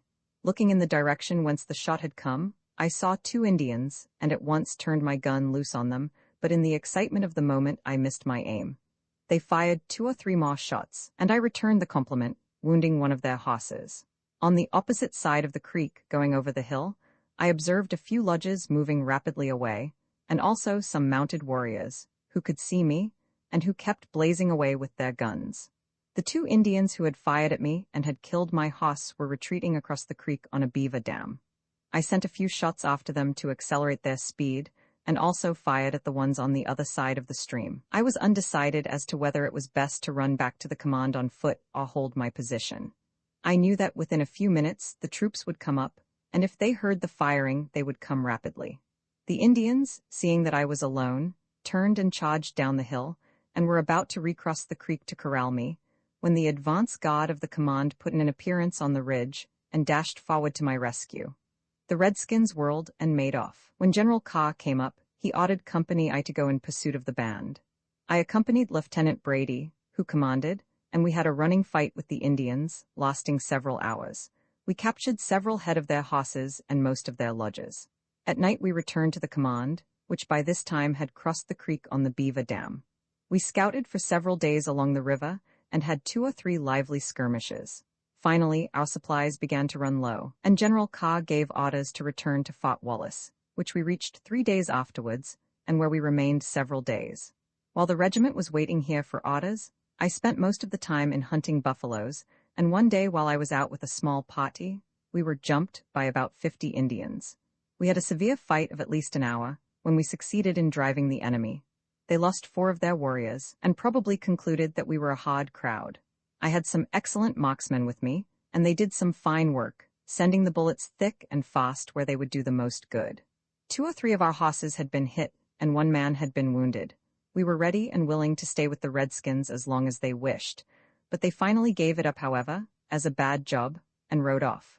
We finished our hunt and went back to the post loaded down with plenty of buffalo meat, and received the compliments of the general for our little fight. Roman 19, a tough-time general, Carr soon received orders from General Sheridan that he was to make a winter's campaign in the Canadian River country, and that we were to proceed to Fort Lyon, on the Arkansas River, in Colorado, and then fit out for the expedition. Leaving Fort Wallace in November 1868, we arrived at Fort Lyon in the latter part of the month, and outfitted for the coming expedition. General Penrose had left this post 3 weeks previously with a command of some 300 men. He had taken no wagons with him, and his supply train was composed only of pack mules. General Ka was ordered to follow with supplies on his trail and overtake him as soon as possible. I was particularly anxious to catch up with Penrose's command, as my old friend Wild Bill was among his scouts. We followed the trail very easily for the first 3 days, and then we were caught in Freeze-Out Canyon by a fearful snowstorm, which compelled us to go into camp for a day. The ground now being covered with snow, we found that it would be almost impossible to follow Penrose's trail any further, especially as he had left no sign to indicate the direction he was going. General Ka sent for me and said that as it was very important that we should not lose the trail, he wished that I would take some scouts with me, and while the command remained in camp, push on as far as possible and see if I could not discover some traces of Penrose, or where he had camped at any time. Accompanied by 4 men, I started out in the blinding snowstorm, taking a southerly direction. We rode 24 miles, and upon reaching a tributary of the Cimarron, we scouted up and down the stream for a few miles and finally found one of Penrose's old camps. It was now late in the afternoon, and as the command would come up the next day, it was not necessary for all of us to return with the information to General Ka. So riding down into a sheltered place in a bend of the creek, we built a fire and broiled some venison from a deer which we had shot during the day, and after eating a substantial meal, I left the 4 men there, while I returned to bring up the troops. It was 11 o'clock at night when I got back to the camp. A light was still burning in the general's tent, he having remained awake, anxiously awaiting my return. He was glad to see me, and was overjoyed at the information I brought, for he had great fears concerning the safety of General Penrose. He roused up his cook and ordered him to get me a good hot supper, all of which I greatly appreciated. I passed the night in the general's tent, and next morning rose refreshed and prepared for a big day's work. The command took up its march next day for the Cimarron, and had a hard tramp of it on account of the snow having drifted to a great depth in many of the ravines, and in some places the teamsters had to shovel their way through. We arrived at the Cimarron at sundown, and went into a nice warm camp. Upon looking around next morning, we found that Penrose, having been unencumbered by wagons, had kept on the west side of the Cimarron, and the country was so rough that it was impossible for us to stay on his trail with our wagons. But knowing that he would certainly follow down the river, General Ka concluded to take the best wagon route along the stream, which I discovered to be on the east side. Before we could make any headway with our wagon train, we had to leave the river and get out on the divide. We were very fortunate that day in finding a splendid road for some distance, until we were all at once brought up standing on a high tableland, overlooking a beautiful winding creek that lay far below us in the valley. The question that troubled us was how we were to get the wagons down. We were now in the foothills of the Ratoon Mountains, and the bluff we were on was very steep. "Cody, we're in a nice fix now," said General Ka. "Oh, that's nothing," was my reply. "But you can never take the train down," said he. "Never you mind the train. General, you say you are looking for a good camp. How does that beautiful spot down in the valley suit you?" I asked him. "That will do. I can easily descend with the cavalry, but how to get the wagons down there is a puzzler to me," said he. "By the time you've located your camp, your wagons shall be there," said I. "All right, Cody, I'll leave it to you, as you seem to want to be boss," replied he pleasantly. He at once ordered the command to dismount and lead the horses down the mountainside. The wagon train was a mile in the rear, and when it came up, one of the drivers asked, "How are we going down there?" "Run down, slide down, or fall down any way to get down," said I. "We never can do it, it's too steep. The wagons will run over the mules," said another wagon master. "I guess not, the mules have got to keep out of the way," was my reply. Telling Wilson, the chief wagon master, to bring on his mess wagon, which was at the head of the train, I said I would try the experiment at least. Wilson drove the team and wagon to the brink of the hill, and following my directions, he brought out some extra chains with which we locked both wheels on each side, and then rough-locked them. We then started the wagon down the hill. The wheel horses, or rather the wheel mules, were good on the holdback, and we got along finely until we nearly reached the bottom, when the wagon crowded the mules so hard that they started on a run and galloped down into the valley, and to the place where General Ka had located his camp. 3 other wagons immediately followed in the same way, and in half an hour, every wagon was in camp, without the least accident having occurred. It was indeed an exciting sight to see the 6 mule teams come straight down the mountain and finally break into a full run. At times, it looked as if the wagons would turn a somersault and land on the mules. This proved to be a lucky match for us as far as gaining on Penrose was concerned, for the route he had taken on the west side of the stream turned out to be a bad one, and we went with our immense wagon train as far in one day as Penrose had in 7.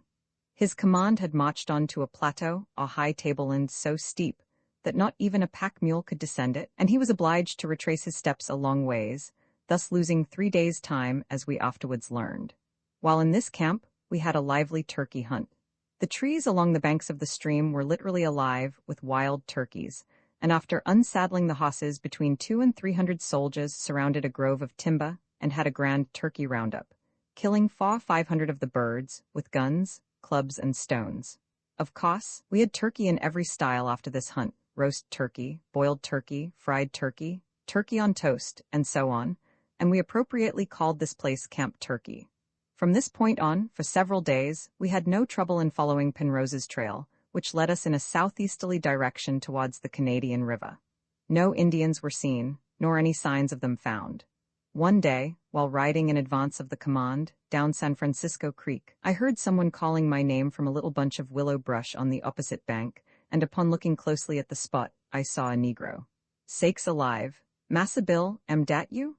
asked the man, whom I recognized as one of the colored soldiers of the 10th Cavalry. I next heard him say to someone in the brush, "Come out, oh he, da's Massa Buffalo Bill." Then he sang out, "Massa Bill, is you got any hard tack?" "Nary a hard tack, but the wagons will be along presently, and then you can get all you want," said I. "Dat's de best news I say he had fo 16 long days, Massa Bill," said he. "Where's your command? Where's General Penrose?" I asked. "I dunno," said the darky. "We got lost, and we's been a starvin' eber since." By this time 2 other Negroes had emerged from their place of concealment.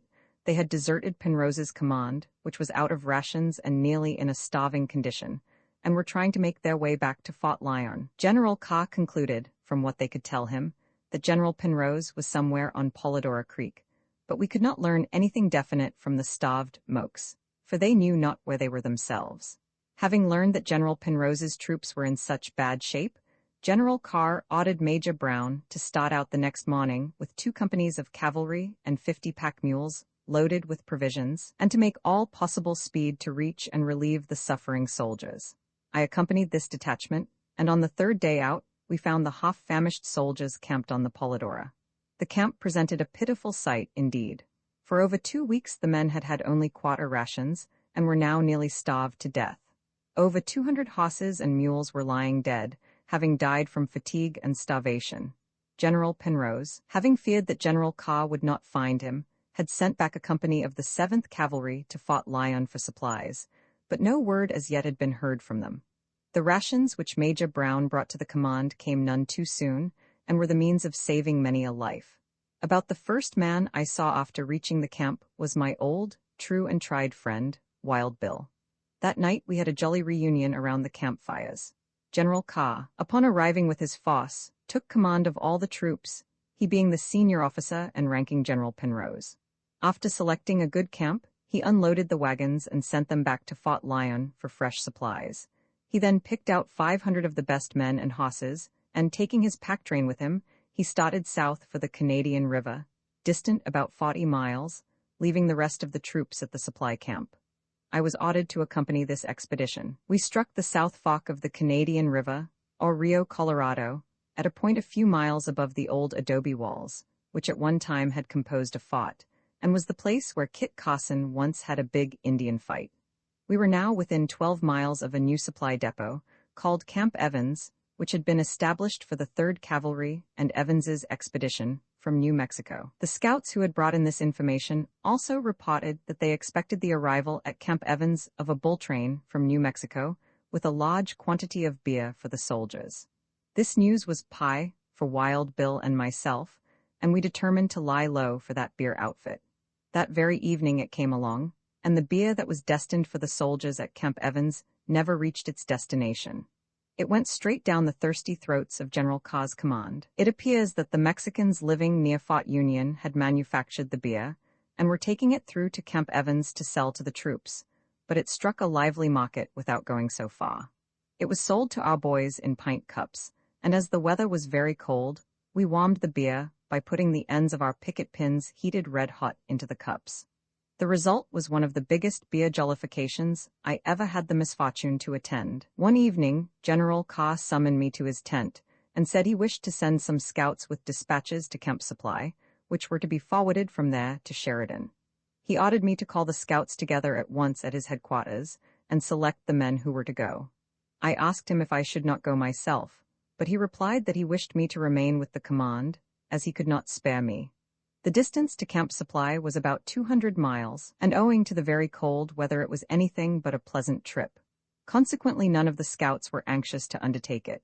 It was finally settled, however, that Wild Bill, a half-breed called Little Geary, and 3 other scouts should carry the dispatches, and they accordingly took their departure next day, with instructions to return to the command as soon as possible.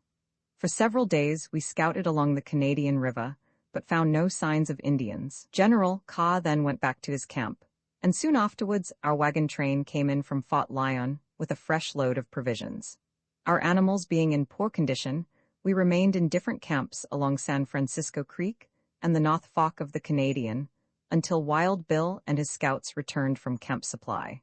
Among the scouts of Penrose's command were 15 Mexicans, and between them and the American scouts there had existed a feud. When General Ka took command of the expedition, uniting it with his own, and I was made chief of all the scouts, this feud grew more intense, and the Mexicans often threatened to clean us out. But they postponed the undertaking from time to time, until one day, while we were all at the Sutler's Staw, the long-expected fight took place, and resulted in the Mexicans getting severely beaten. General Ka, upon hearing of the row, sent for Wild Bill and myself, he having concluded, from the various statements which had been made to him, that we were the instigators of the affair. But after listening to what we had to say, he thought that the Mexicans were as much to blame as we were. It is not to be denied that Wild Bill and myself had been partaking too freely of tanglefoot that evening, and General Ka said to me, "Cody, there are plenty of antelopes in the country, and you can do some hunting for the camp while we stay here." "All right, General, I'll do it." After that I put in my time hunting, and with splendid success, killing from 15 to 20 antelopes a day, which kept the men well supplied with fresh meat. At length, our horses and mules having become sufficiently recruited to travel, we returned to Fort Lyon, arriving there in March 1869, where the command was to rest and recruit for 30 days, before proceeding to the Department of the Platte, whither it had been ordered. II early influences. General Haney was in command at Fort Leavenworth at the time of our visit, and a regiment of cavalry was stationed there. They were having a dress parade when we rode up, and as this was the first time that I had ever seen any soldiers, I thought it was a grand sight. I shall never forget it, especially the maneuvers on horseback. After witnessing the parade, we resumed our journey. On the way to my father's trading camp, we had to cross over a high hill known as Salt Creek Hill, from the top of which we looked down upon the most beautiful valley I have ever seen. It was about 12 miles long and 5 miles wide. The different tributaries of Salt Creek came down from the range of hills at the southwest. At the foot of the valley, another small river, Plum Creek, also flowed. The bluffs fringed with trees, clad in their full foliage, added greatly to the picturesqueness of the scene. While this beautiful valley greatly interested me, yet the most novel sight, of an entirely different character, which met my enraptured gaze, was the vast number of white-covered wagons, or prairie schooners, which were encamped along the different streams. I asked my father what they were, and where they were going. He explained to me that they were emigrant wagons bound for Utah and California. At that time, the Mormon and California trails ran through this valley, which was always selected as a camping place. There were at least 1,000 wagons in the valley, and their white covers lent a pleasing contrast to the green grass. The cattle were quietly grazing near the wagons, while the emigrants were either resting or attending to camp duties. A large number of the wagons, as I learned from my father, belonged to Majors and Russell, the great government freighters. They had several trains there, each consisting of 25 wagons, heavily loaded with government supplies. They were all camped and corralled in a circle. While we were viewing this scene, a long wagon train came pulling up the hill, bound out from Fort Leavenworth to some distant frontier post. The cattle were wild, and the men were whipping them fearfully, the loud reports of the bullwhips sounding like gunshots. They were doubling up, and some of the wagons were being drawn by 15 yokes of oxen. I remember asking my father a great many questions, and he explained to me all about the freighting business across the Great Plains, and told me about the different government posts. Pointing over to the army of wagons camped below us, he showed me which were the Mormons and which were the Californians, and said that we must steer clear of the former as the cholera was raging among them. 500 had died that spring, 1853, and the graveyard was daily increasing its dimensions. The unfortunate people had been overtaken by the dreadful disease and had been compelled to halt on their journey until it abated. While we were looking at the Mormons, they were holding a funeral service over the remains of some of their number who had died. Their old cemetery is yet indicated by various landmarks, which, however, with the few remaining headboards, are fast disappearing. We passed on through this valley of death, as it might then have been very appropriately called, and after riding for some time, my father pointed out a large hill and showed me his camp, which afterwards became our home. There was another trading post nearby, which was conducted by Mr. M.P. Rively, who had a store built, partly frame and partly of logs. We stopped at this establishment for a while and found perhaps 100 men, women and children gathered there, engaged in trading and gossiping. The men had huge pistols and knives in their belts, their pantaloons were tucked in their boots, and they wore large, broad-rimmed hats. To me, they appeared like a lot of cutthroat pirates who had come ashore for a lark. It was the first time I had ever seen men carrying pistols and knives, and they looked like a very dangerous crowd. Some were buying articles of merchandise, others were talking about the cholera, the various camps and matters of interest, while others were drinking whiskey freely and becoming intoxicated. It was a busy and an exciting scene, and Rively appeared to be doing a rushing trade. At some little distance from the store, I noticed a small party of dark-skinned and rather fantastically dressed people, whom I ascertained were Indians, and as I had never before seen a real live Indian, I was much interested in them. I went over and endeavored to talk to them, but our conversation was very limited. That evening we reached our camp, which was located 2 miles west of Rively's. The first thing I did was to hunt up my ponies, and from my father's description of them, I had no difficulty in finding them. They were lariated in the grass, and I immediately ran up to them, supposing them to be gentle animals. I was greatly mistaken, however, as they snorted and jumped away from me, and would not allow me to come near them. My father, who was standing not far distant, informed me that the ponies were not yet broken. I was somewhat disappointed at this, and thereupon he and one of his men caught one of the animals and bridled her, then putting me on her back, led her around, greatly to my delight. I kept petting her so much that she soon allowed me to approach her. She was a beautiful bay, and I named her Dolly. The other pony was a sorrel, and I called him Prince. In the evening some Indians visited the camp, which as yet consisted only of tents, though some logs had been cut preparatory to building houses, and exchanged their furs for clothing, sugar, and tobacco. Father had not learned their language, and therefore communicated with them by means of signs. We had our supper by the campfire, and that night was the first time I ever camped out and slept upon the ground. The day had been an eventful one to me, for all the incidents were full of excitement and romance to my youthful mind, and I think no apology is needed for mentioning so many of the little circumstances, which so greatly interested me in my childhood's days, and which no doubt had a great influence in shaping my course in after years. My love of hunting and scouting, and life on the plains generally, was the result of my early surroundings. The next morning, Father visited the Kickapoo agency, taking me along. He rode a horse and putting me on my pony Dolly, led the animal all the way. He seemed anxious to break me in as well as the pony, and I greatly enjoyed this, my first day's ride on a Kansas prairie. At the Kickapoo village, I saw hundreds of Indians, some of whom were living in lodges, but the majority occupied log cabins. The agent resided in a double-hewed log house, one of the apartments of which was used as a school for the Indians. The agency's store was opposite this structure.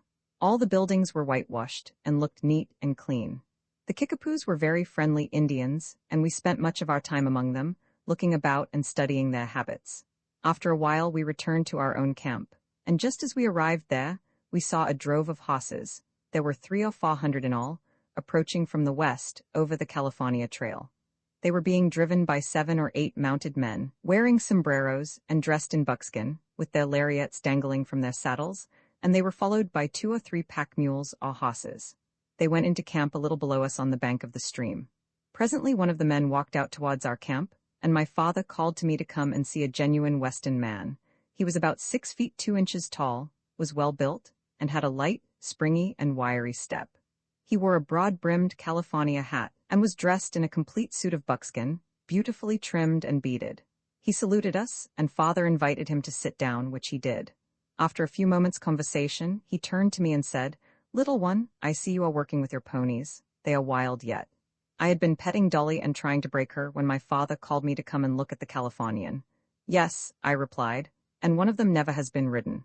"Well, I'll ride him for you." And springing lightly to his feet, he continued, "Come on. Where is the animal?" Accordingly, we all went to the place where Prince was laureated. The stranger untied the rope from the picket pin, and taking a half-loop around the pony's nose, he jumped on his back. In a moment he was flying over the prairie, the untamed steed rearing and pitching every once in a while in his efforts to throw his rider, but the man was not unseated. He was evidently an experienced horseman. I watched his every movement. I was unconsciously taking another lesson in the practical education which has served me so well through my life. The Californian rode the pony until it was completely mastered, then coming up to me, jumped to the ground, handed me the rope, and said, "Here's your pony, he's all right now." I led Prince away, while father and the stranger sat down in the shade of a tent and began talking about the latter's horsemanship, which father considered very remarkable. "Oh, that's nothing. I was raised on horseback," said the Californian. "I ran away from home when a boy, went to sea, and finally landed in the Sandwich Islands, where I fell in with a circus with which I remained 2 years. During that time, I became a celebrated bareback rider. I then went to California, being attracted there by the gold excitement, the news of which had reached the islands. I did not go to mining, however, but went to work as a vaquero, catching and breaking wild horses, great numbers of which were roaming through California.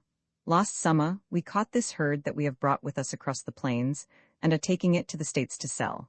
I came with the outfit, as it gave me a good opportunity to visit my relatives, who live at Cleveland, Ohio.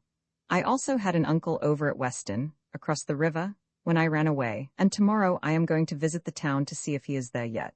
"I am acquainted in Weston," said father, "and perhaps I can tell you about your uncle. What is his name?" "Elijah Cody," said the Californian. "Elijah Cody?" exclaimed father in great surprise. "Why, Elijah Cody is my brother. I am Isaac Cody. Who are you?" "My name is Horace Billings," was the reply. "And you are my nephew. You are the son of my sister Sophia." Both men sprang to their feet and began shaking hands in the heartiest manner possible. The next moment father called me and said, "Come here, my son. Here is someone you want to know." As I approached, he introduced us. "Horace, this is my only son. We call him Little Billy." And turning to me said, "Billy, my boy, this is a cousin of yours, Horace Billings, whom you've often heard me speak of." Horace Billings had never been heard of from the day he ran away from home, and his relatives had frequently wondered what had become of him. His appearance, therefore, in our camp in the guise of a Californian, was somewhat of a mystery to me, and I could hardly comprehend it until I had heard his adventurous story and learned the accidental manner in which he and father had made themselves known to each other. Neither father nor myself would be satisfied until he had given us a full account of his wanderings and adventures, which were very exciting to me. Late in the afternoon, and just before the sun sank to rest, the conversation again turned upon horses and horsemanship. Father told Billings all about Little Gray and his great fault of running away. Billings laughed and said Little Gray could not run away with him. After supper he went out to look at the horse, which was picketed in the grass. Surveying the animal carefully, he untied the lariat and slipped a running noose over his nose. Then giving a light bound, he was on his back in a second, and away went the horse and his rider, circling round and round on the prairie.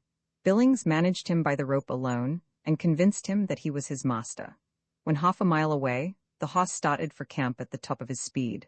Billings stood straight up on his back, and thus rode him into camp. As he passed us, he jumped to the ground, allowed the horse to run to the full length of the lariat, when he threw him a complete somersault. "That's a pretty good horse," said Billings. "Yes, he's a California hoss. He was captured there wild," replied father. The exhibition of horsemanship given by Billings on this occasion was really wonderful, and was the most skillful and daring feat of the kind that I ever witnessed. The remainder of the evening was spent around the camp, and Horace, who remained there, entertained us with several interesting chapters of his experiences. Next morning he walked over to his own camp, but soon returned, mounted on a beautiful horse, with a handsome saddle, bridle, and lariat. I thought he was a magnificent-looking man. I envied his appearance, and my ambition just then was to become as skillful a horseman as he was. He had rigged himself out in his best style in order to make a good impression on his uncle at Weston, with a father and I accompanied him on horseback. He was cordially received by Uncle Elijah, who paid him every possible attention and gave me a handsome saddle and bridle for my pony, and in the evening when we rode out to the farm to see my mother and sisters, I started ahead to show them my present, as well as to tell them who was coming. They were delighted to see the long-lost Horace, and invited him to remain with us. When we returned to camp next day, Horace settled up with the proprietor of the horses, having concluded to make his home with us for that summer at least. Father employed him in cutting house logs and building houses, but this work not being adapted to his tastes, he soon gave it up, and obtained government employment in catching United States horses. During the previous spring, the government herd had stampeded from Fort Leavenworth, and between 200 and 300 of the horses were running at large over the Kansas prairies, and had become quite wild. A reward of $10 was offered for every one of the horses that was captured and delivered to the quartermaster at Fort Leavenworth. This kind of work, of course, just suited the roaming disposition of Billings, especially as it was similar to that in which he had been engaged in California. The horses had to be caught with a lasso, with which he was very expert. He borrowed Little Gray, who was fleet enough for the wildest of the runaways, and then he at once began his horse hunting. Everything that he did, I wanted to do. He was a sort of hero in my eyes, and I wished to follow in his footsteps. At my request and with father's consent, he took me with him, and many a wild and perilous chase he led me over the prairie. I made rapid advances in the art of horsemanship, for I could have had no better teacher than Horace Billings. He also taught me how to throw the lasso, which, though it was a difficult thing to learn, I finally became quite skillful in. Whenever Horace caught one of the horses which acted obstinately and would not be led, he immediately threw him to the ground, put a saddle and bridle on him, and gave me Little Gray to take care of. He would then mount the captive horse and ride him into Fort Leavenworth. I spent 2 months with Horace in this way, until at last no more of the horses were to be found. By this time, I had become a remarkably good rider for a youth, and had brought both of my ponies under easy control. Horace returned to assist father in hauling logs, which were being used in building a dwelling for the family who had moved over from Missouri. One day, a team did not work to suit him, and he gave the horses a cruel beating. This greatly displeased father, who took him to task for it. Horace's anger flew up in a moment. Throwing down the lines, he hurried to the house and began packing up his traps. That same day he hired out to a Mormon train, and bidding us all goodbye started for Salt Lake, driving 6 yokes of oxen. Roman 20, an exciting chase General Carr, at my request, kindly granted me 1 month's leave of absence to visit my family in St. Louis, and ordered Captain Hayes, our quartermaster, to let me ride my mule and horse to Sheridan, distant 140 miles, where I was to take the cars. I was instructed to leave the animals in the quartermaster's corral at Fort Wallace until I should come back, but instead of doing this, I put them both in the care of my old friend Perry, the hotel keeper at Sheridan. After a 20 days' absence in St. Louis, pleasantly spent with my family, I returned to Sheridan, and they learned that my mule and horse had been seized by the government. It seems that the quartermaster's agent at Sheridan had reported to General Bankhead, commanding Fort Wallace, and to Captain Loffa, the quartermaster, that I had left the country and had sold a government horse and mule to Mr. Perry, and of course Captain Loffa took possession of the animals and threatened to have Perry arrested for buying government property. Perry explained to him the facts in the case and said that I would return in a few days, but the captain would pay no attention to his statements. I immediately went over to the office of the quartermaster's agent and had Perry point him out to me. I at once laid hold of him, and in a short time had treated him to just such a thrashing as his contemptible lie deserved. He then mounted a horse, rode to Fort Wallace, and reported me to General Bankhead and Captain Loffa, and obtained a guard to return with and protect him. The next morning I secured a horse from Perry, and proceeding to Fort Wallace, demanded my horse and mule from General Bankhead, on the ground that they were Quartermaster Hayes' property, and belonged to General Carr's command, and that I had obtained permission to ride them to Sheridan and back. General Bankhead, in a gruff manner, ordered me out of his office and off the reservation, saying that if I didn't take a hurried departure, he would have me forcibly put out. I told him to do it and be hanged. I might have used a stronger expression, and upon second thought, I believe I did. I next interviewed Captain Laffa and demanded of him also the horse and mule, as I was responsible for them to Quartermaster Hayes. Captain Laffa intimated that I was a liar and that I had disposed of the animals. Hot words ensued between us, and he too ordered me to leave the post. I replied that General Bankhead had commanded me to do the same thing, but that I had not yet gone, and that I did not propose to obey any orders of an inferior officer. Seeing that it was of no use to make any further effort to get possession of the animals, I rode back to Sheridan, and just as I reached there, I met the quartermaster's agent coming out from supper, with his head tied up. It occurred to me that he had not received more than one half the punishment justly due him, and that now would be a good time to give him the balance. So I carried the idea into immediate execution. After finishing the job in good style, I informed him that he could not stay in that town while I remained there, and convinced him that Sheridan was not large enough to hold us both at the same time. He accordingly left the place and again went to Fort Wallace, this time reporting to General Bankhead that I had driven him away and had threatened to kill him. That night while sleeping at the Perry house, I was awakened by a tap on the shoulder, and upon looking up, I was considerably surprised to see the room filled with armed Negroes who had their guns all pointed at me. The first words I heard came from the sergeant, who said, "Now look ahe, Massa Bill, ef you makes a move we'll blow you off de farm, sure."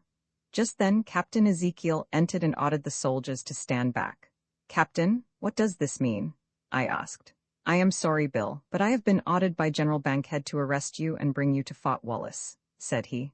"That's all right," said I, "but you could have made the arrest alone, without having brought the whole 38th Infantry with you." "I know that, Bill," replied the captain, "but as you've not been in very good humor for the last day or two, I didn't know how you would act." I hastily dressed and accompanied Captain Ezekiel to Fort Wallace, arriving there at 2 o'clock in the morning. "Bill, I am really sorry," said Captain Ezekiel as we alighted, "but I have orders to place you in the guardhouse, and I must perform my duty." "Very well, Captain, I don't blame you a bit," said I, and into the guardhouse I went as a prisoner for the first and only time in my life. The sergeant of the guard, who was an old friend of mine, belonging to Captain Graham's company, which was stationed there at the time, did not put me into a cell, but kindly allowed me to stay in his room and occupy his bed, and in a few minutes I was snoring away as if nothing unusual had occurred. Shortly after reveille, Captain Graham called to see me. He thought it was a shame for me to be in the guardhouse, and said that he would interview General Bankhead in my behalf as soon as he got up. The captain had a nice breakfast prepared for me, and then departed. At guard mount, I was not sent for, contrary to my expectations, and thereupon I had word conveyed to Captain Graham, who was officer of the day, that I wanted to see General Bankhead. The captain informed me that the general absolutely refused to hold any conversation whatever with me. At this time, there was no telegraph line between Fort Wallace and Fort Lyon, and therefore it was impossible for me to telegraph to General Carr, and I determined to send a dispatch direct to General Sheridan. I accordingly wrote out a long telegram informing him of my difficulty, and had it taken to the telegraph office for transmission. But the operator, instead of sending it at once as he should have done, showed it to General Bankhead, who tore it up, and instructed the operator not to pay any attention to what I might say, as he was running that post. Thinking it very strange that I received no answer during the day, I went to the telegraph office, accompanied by a guard, and learned from the operator what he had done. "See here, my young friend," said I, "this is a public telegraph line, and I want my telegram sent, or there'll be trouble." I rewrote my dispatch and handed it to him, accompanied with the money to pay for the transmission, saying as I did so, "Young man, I wish that telegram sent direct to Chicago. You know it is your duty to send it, and it must go." He knew very well that he was compelled to transmit the message, but before doing so he called on General Bankhead and informed him of what I had said, and told him that he would certainly have to send it, for if he didn't he might lose his position. The general, seeing that the telegram would have to go, summoned me to his headquarters, and the first thing he said, after I got into his presence, was, "If I let you go, sir, will you leave the post at once and not bother my agent at Sheridan again?" "No, sir," I replied, "I'll do nothing of the kind. I'll remain in the guardhouse until I receive an answer from General Sheridan. If I give you the horse and mule, will you proceed at once to Fort Lyon?" "No, sir, I have some bills to settle at Sheridan and some other business to transact," replied I. "Well, sir, will you at least agree not to interfere any further with the quartermaster's agent at Sheridan? I shall not bother him any more, sir, as I have had all I want from him. was my answer. General Bankhead thereupon sent for Captain Laffer and ordered him to turn the horse and mule over to me. In a few minutes more I was on my way to Sheridan, and after settling my business there, I proceeded to Fort Lyon, arriving 2 days afterwards. I related my adventures to General Carr, Major Brown, and other officers, who were greatly amused thereby. "I'm glad you've come, Bill," said General Carr, "as I have been wanting you for the last 2 weeks. While we have been at this post, several valuable animals, as well as a large number of government horses and mules, have been stolen, and we think that the thieves are still in the vicinity of the fort, but as yet we have been unable to discover their rendezvous.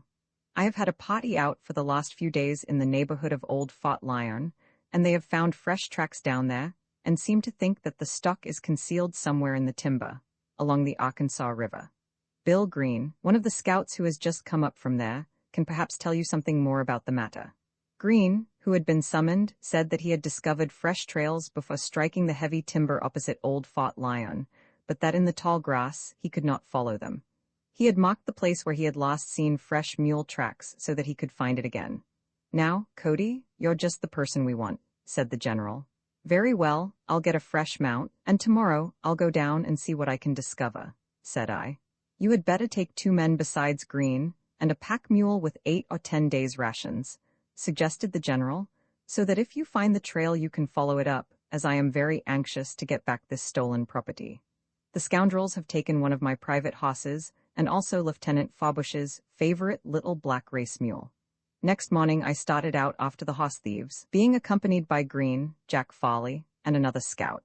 The mule track, marked by Green, was easily found, and with very little difficulty I followed it for about 2 miles into the timber and came upon a place where, as I could plainly see from numerous signs, quite a number of head of stock had been tied among the trees and kept for several days. This was evidently the spot where the thieves had been hiding their stolen stock until they had accumulated quite a herd. From this point it was difficult to trail them, as they had taken the stolen animals out of the timber one by one and in different directions, thus showing that they were experts at the business and experienced frontiersmen, for no Indian could have exhibited more cunning in covering up a trail than did they. I abandoned the idea of following their trail in this immediate locality, so calling my men together, I told them that we would ride out for about 5 miles and make a complete circuit about the place, and in this way we would certainly find the trail on which they had moved out. While making the circuit, we discovered the tracks of 12 animals, 4 mules and 8 horses, in the edge of some sandhills, and from this point we had no trouble in trailing them down the Arkansas River, which they had crossed at Sand Creek, and then had gone up the latter stream in the direction of Denver, to which place they were undoubtedly bound. When nearing Denver, their trail became so obscure that we at last lost it, but by inquiring of the settlers along the road which they had taken, we occasionally heard of them.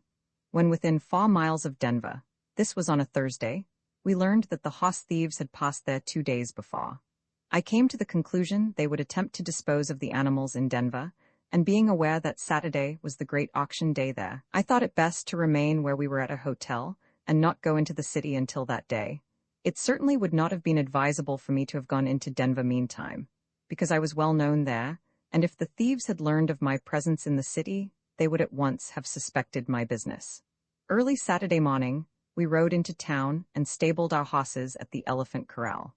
I secured a room from Ed Chase, overlooking the corral, and then took up my post of observation. I did not have long to wait for a man, whom I readily recognized as one of our old packers, rode into the corral mounted upon Lieutenant Fawbush's racing mule and leading another government mule, which I also identified. It had been recently branded, and over the U.S. was a plain D.B. I waited for the man's companion to put in an appearance, but he did not come, and my conclusion was that he was secreted outside of the city with the rest of the animals. Presently the black mule belonging to Fawbush was put up at auction. Now, thought I, is the time to do my work. So, walking through the crowd who were bidding for the mule, I approached the man who had offered him for sale. He recognized me and endeavored to escape, but I seized him by the shoulder, saying, "I guess, my friend, that you'll have to go with me. If you make any resistance, I'll shoot you on the spot." He was armed with a pair of pistols, which I took away from him. Then, informing the auctioneer that I was a United States detective, and showing him, as well as an inquisitive officer, my commission as such, I told him to stop the sale, as the mule was stolen property, and that I had arrested the thief, whose name was Williams. Folly and Green, who were near at hand, now came forward, and together we took the prisoner and the mules 3 miles down the Platte River. There, in a thick bunch of timber, we all dismounted and made preparations to hang Williams from a limb if he did not tell us where his partner was. At first he denied knowing anything about any partner or any other stock, but when he saw that we were in earnest and would hang him at the end of the given time, 5 minutes, unless he squealed, he told us that his pal was at an unoccupied house 3 miles further down the river. We immediately proceeded to the spot indicated, and as we came within sight of the house, we saw our stock grazing nearby. Just as we rode up to the door, another one of our old packers, whom I recognized as Bill Bevins, stepped to the front, and I covered him instantly with my rifle before he could draw his revolver. I ordered him to throw up his hands, and he obeyed the command. Green then disarmed him and brought him out. We looked through the house and found their saddles, pack-saddles, blankets, overcoats, lariats, and 2 Henry rifles, which we took possession of. The horses and mules we tied in a bunch, and with the whole outfit we returned to Denver, where we lodged Williams and Bevins in jail, in charge of my friend, Sheriff Edward Cook. The next day we took them out, and tying each one on a mule, we struck out on our return trip to Fort Lyon. At the hotel outside the city, where we had stopped on Thursday and Friday, we were joined by our man with the pack mule. That night we camped on Cherry Creek, 17 miles from Denver. The weather, it being in April, was cold and stormy, but we found a warm and cozy camping place in a bend of the creek. We made our beds in a row, with our feet towards the fire. The prisoners so far had appeared very docile, and had made no attempt to escape, and therefore I did not think it necessary to hobble them. We made them sleep on the inside, and it was so arranged that someone of us should be on guard all the time. At about 1 o'clock in the night it began snowing, while I was watching. Shortly before 3 o'clock, Jack Foley, who was then on guard, and sitting on the foot of the bed, with his back to the prisoners, was kicked clear into the fire by Williams, and the next moment Bevins, who had got hold of his shoes, which I had thought were out of his reach, sprang up and jumped over the fire, and started on a run. I sent a shot off to him as soon as I awoke sufficiently to comprehend what was taking place. Williams attempted to follow him, and as he did so, I whirled around and knocked him down with my revolver. Foley by this time had gathered himself out of the fire, and Green had started off to Bevins, firing at him on the run, but the prisoner made his escape into the brush. In his flight, unfortunately for him, and luckily for us, he dropped one of his shoes. Leaving Williams in the charge of Foley and Long Duck, as we called the man with the pack mule, Green and myself struck out after Bevins as fast as possible. We heard him breaking through the brush, but knowing that it would be useless to follow him on foot, we went back to the camp and saddled up 2 of the fastest horses, and at daylight we struck out on his trail, which was plainly visible in the snow. He had got 1.5 hours the start of us. His tracks led us in the direction of the mountains and the South Platte River, and as the country through which he was passing was covered with prickly pears, we knew that he could not escape stepping on them with his one bare foot, and hence we were likely to overtake him in a short time. We could see, however, from the long jumps that he was taking, that he was making excellent time, but we frequently noticed, after we had gone some distance, that the prickly pears and stones along his route were cutting his bare foot, as nearly every track of it was spotted with blood. We had run our horses some 12 miles when we saw Bevins crossing a ridge about 2 miles ahead. Urging our horses up to their utmost speed, we reached the ridge just as he was descending the divide towards the South Platte, which stream was very deep and swift at this point. It became evident that if he should cross it ahead of us, he would have a good chance of making his escape. So pushing our steeds as fast as possible, we rapidly gained on him, and when within 100 yards of him, I cried to him to halt or I would shoot. Knowing I was a good shot, he stopped and, coolly sitting down, waited till we came up. "Bevins, you've given us a good run," said I. "Yes," said he, "and if I had had 15 minutes more of a start and got across the Platte, I would have laughed at the idea of your ever catching me." Bevins' run was the most remarkable feat of the kind ever known, either of a white man or an Indian. A man who could run barefooted in the snow 18 miles through a prickly pear patch was certainly a tough one, and that's the kind of person Bill Bevins was. Upon looking at his bleeding foot, I really felt sorry for him. He asked me for my knife, and I gave him my sharp-pointed bowie, with which he dug the prickly pear briars out of his foot. I considered him as game a man as I had ever met. "Bevins, I have got to take you back," said I, "but as you can't walk with that foot, you can ride my horse and I'll foot it."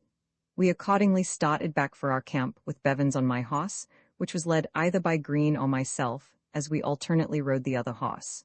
We kept a close watch on Bevins, for we had ample proof that he needed watching. His wounded foot must have pained him terribly, but not a word of complaint escaped him. On arriving at the camp, we found Williams bound as we had left him, and he seemed sorry that we had captured Bevins. After breakfasting, we resumed our journey, and nothing worth of note again occurred until we reached the Arkansas River, where we found a vacant cabin, and at once took possession of it for the night. There was no likelihood of Bevins again trying to escape, for his foot had swollen to an enormous size and was useless. Believing that Williams could not escape from the cabin, we unbound him. We then went to sleep, leaving Long Doc on guard, the cabin being comfortably warmed and well lighted by the fire. It was a dark, stormy night, so dark that you could hardly see your hand before you. At about 10 o'clock, Williams asked Long Doc to allow him to step to the door for a moment. Long Doc, who had his revolver in his hand, did not think it necessary to wake us up, and believing that he could take care of the prisoner, he granted his request. Williams thereupon walked to the outer edge of the door, while Long Doc, revolver in hand, was watching him from the inside. Suddenly, Williams made a spring to the right, and before Doc could even raise his revolver, he had dodged around the house. Doc jumped after him and fired just as he turned a corner, the report bringing us all to our feet, and in an instant we knew what had happened. I at once covered Bevins with my revolver, but as I saw that he could hardly stir and was making no demonstration, I lowered the weapon. Just then, Doc came in swearing a blue streak, and announced that Williams had escaped. There was nothing for us to do except to gather our horses close to the cabin and stand guard over them for the rest of the night to prevent the possibility of Williams sneaking up and stealing one of them. That was the last I ever saw or heard of Williams. We finally got back to Fort Lyon with Bevins, and General Carr, to whom I immediately reported, complimented us highly on the success of our trip, notwithstanding we had lost one prisoner. The next day, we took Bevins to Boggs Ranch on Picket Wire Creek, and they turned him over to the civil authorities, who put him in a log jail to await his trial. He never was tried, however, for he soon made his escape, as I expected he would do. I heard no more of him until 1872, when I learned that he was skirmishing around on Laramie Plains at his old tricks. He sent word by the gentleman from whom I gained this information that if he ever met me again, he would kill me on sight. He finally was arrested and convicted for robbery, and was confined in the prison at Laramie City. Again, he made his escape, and soon afterwards he organized a desperate gang of outlaws who infested the country north of the Union Pacific Railroad, and when the stages began to run between Cheyenne and Deadwood, in the Black Hills, they robbed the coaches and passengers, frequently making large hauls of plunder. They kept this up for some time, till finally most of the gang were caught, tried, convicted, and sent to the penitentiary for a number of years. Bill Bevins and nearly all of his gang are now confined in the Nebraska State Prison, to which they were transferred from Wyoming. Roman 21, a military expedition a day or two after my return to Fort Lyon, the 5th Cavalry were ordered to the Department of the Platte, and took up their line of march for Fort McPherson, Nebraska. We laid over one day at Fort Wallace to get supplies, and while there I had occasion to pass General Bankhead's headquarters. His orderly called to me, and said the general wished to see me. As I entered the general's office, he extended his hand and said, "I hope you have no hard feelings toward me, Cody, for having you arrested when you were here.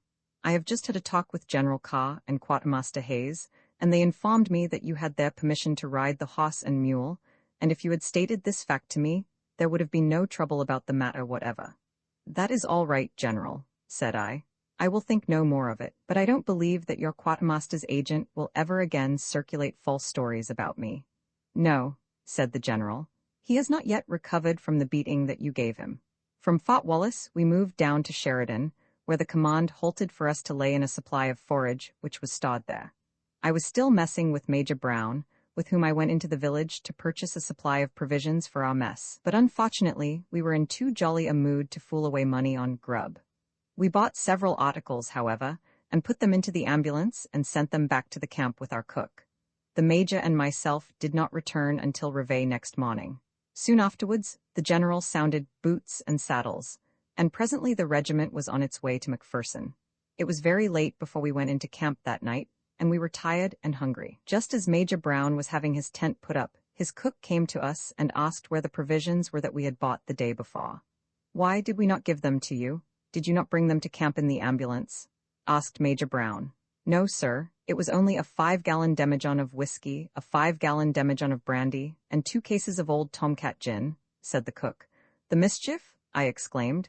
Didn't we spend any money on grub at all? No, sir, replied the cook. Well, that will do for the present, said Major Brown.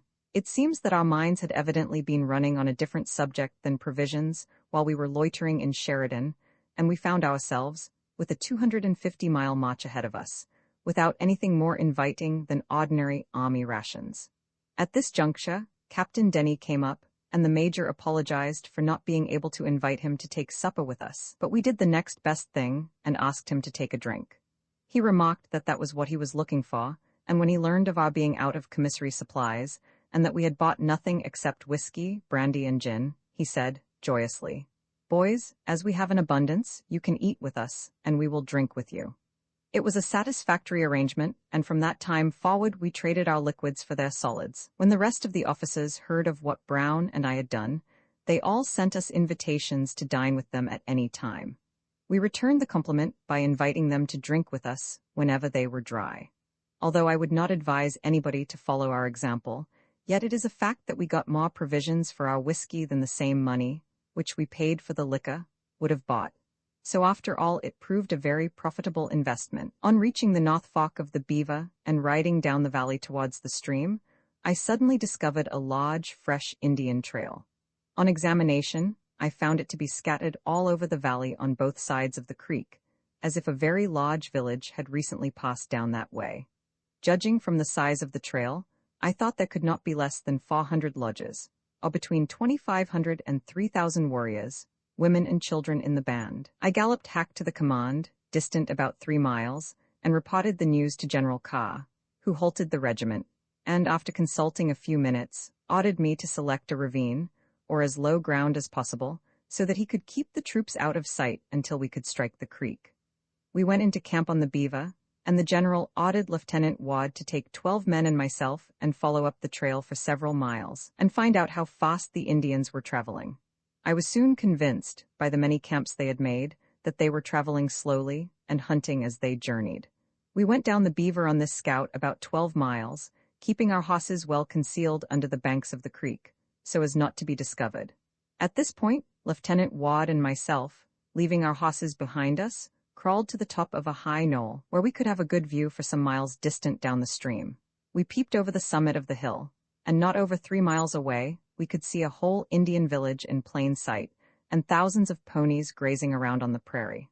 Looking over to our left on the opposite side of the creek, we observed 2 or 3 parties of Indians coming in, loaded down with buffalo meat. "This is no place for us, Lieutenant," said I. "I think we have important business at the camp to attend to as soon as possible." "I agree with you," said he, "and the quicker we get there the better it will be for us." We quickly descended the hill and joined the men below. Lieutenant Ward hurriedly wrote a note to General Carr, and handing it to a corporal, ordered him to make all possible haste back to the command and deliver the message. The man started off on a gallop, and Lieutenant Ward said, "We will march slowly back until we meet the troops, as I think the general will soon be here, for he will start immediately upon receiving my note." In a few minutes, we heard 2 or 3 shots in the direction in which our dispatch courier had gone, and soon after we saw him come flying around the bend of the creek, pursued by 4 or 5 Indians. The lieutenant, with his squad of soldiers and myself, at once charged upon them, when they turned and ran across the stream. "This will not do," said Lieutenant Ward. "The whole Indian village will now know that soldiers are nearby." "Lieutenant, give me that note, and I will take it to the general," said I. He gladly handed me the dispatch, and spurring my horse I dashed up the creek. After having ridden a short distance, I observed another party of Indians also going to the village with meat, but instead of waiting for them to fire upon me, I gave them a shot at long range. Seeing one man firing at them so boldly, it surprised them, and they did not know what to make of it. While they were thus considering, I got between them and our camp. By this time they had recovered from their surprise, and, cutting their buffalo meat loose from their horses, they came after me at the top of their speed. But as their steeds were tired out, it did not take me long to leave them far in the rear. I reached the command in less than an hour, delivered the dispatch to General Carr, and informed him of what I had seen. He instantly had the bugler sound boots and saddles.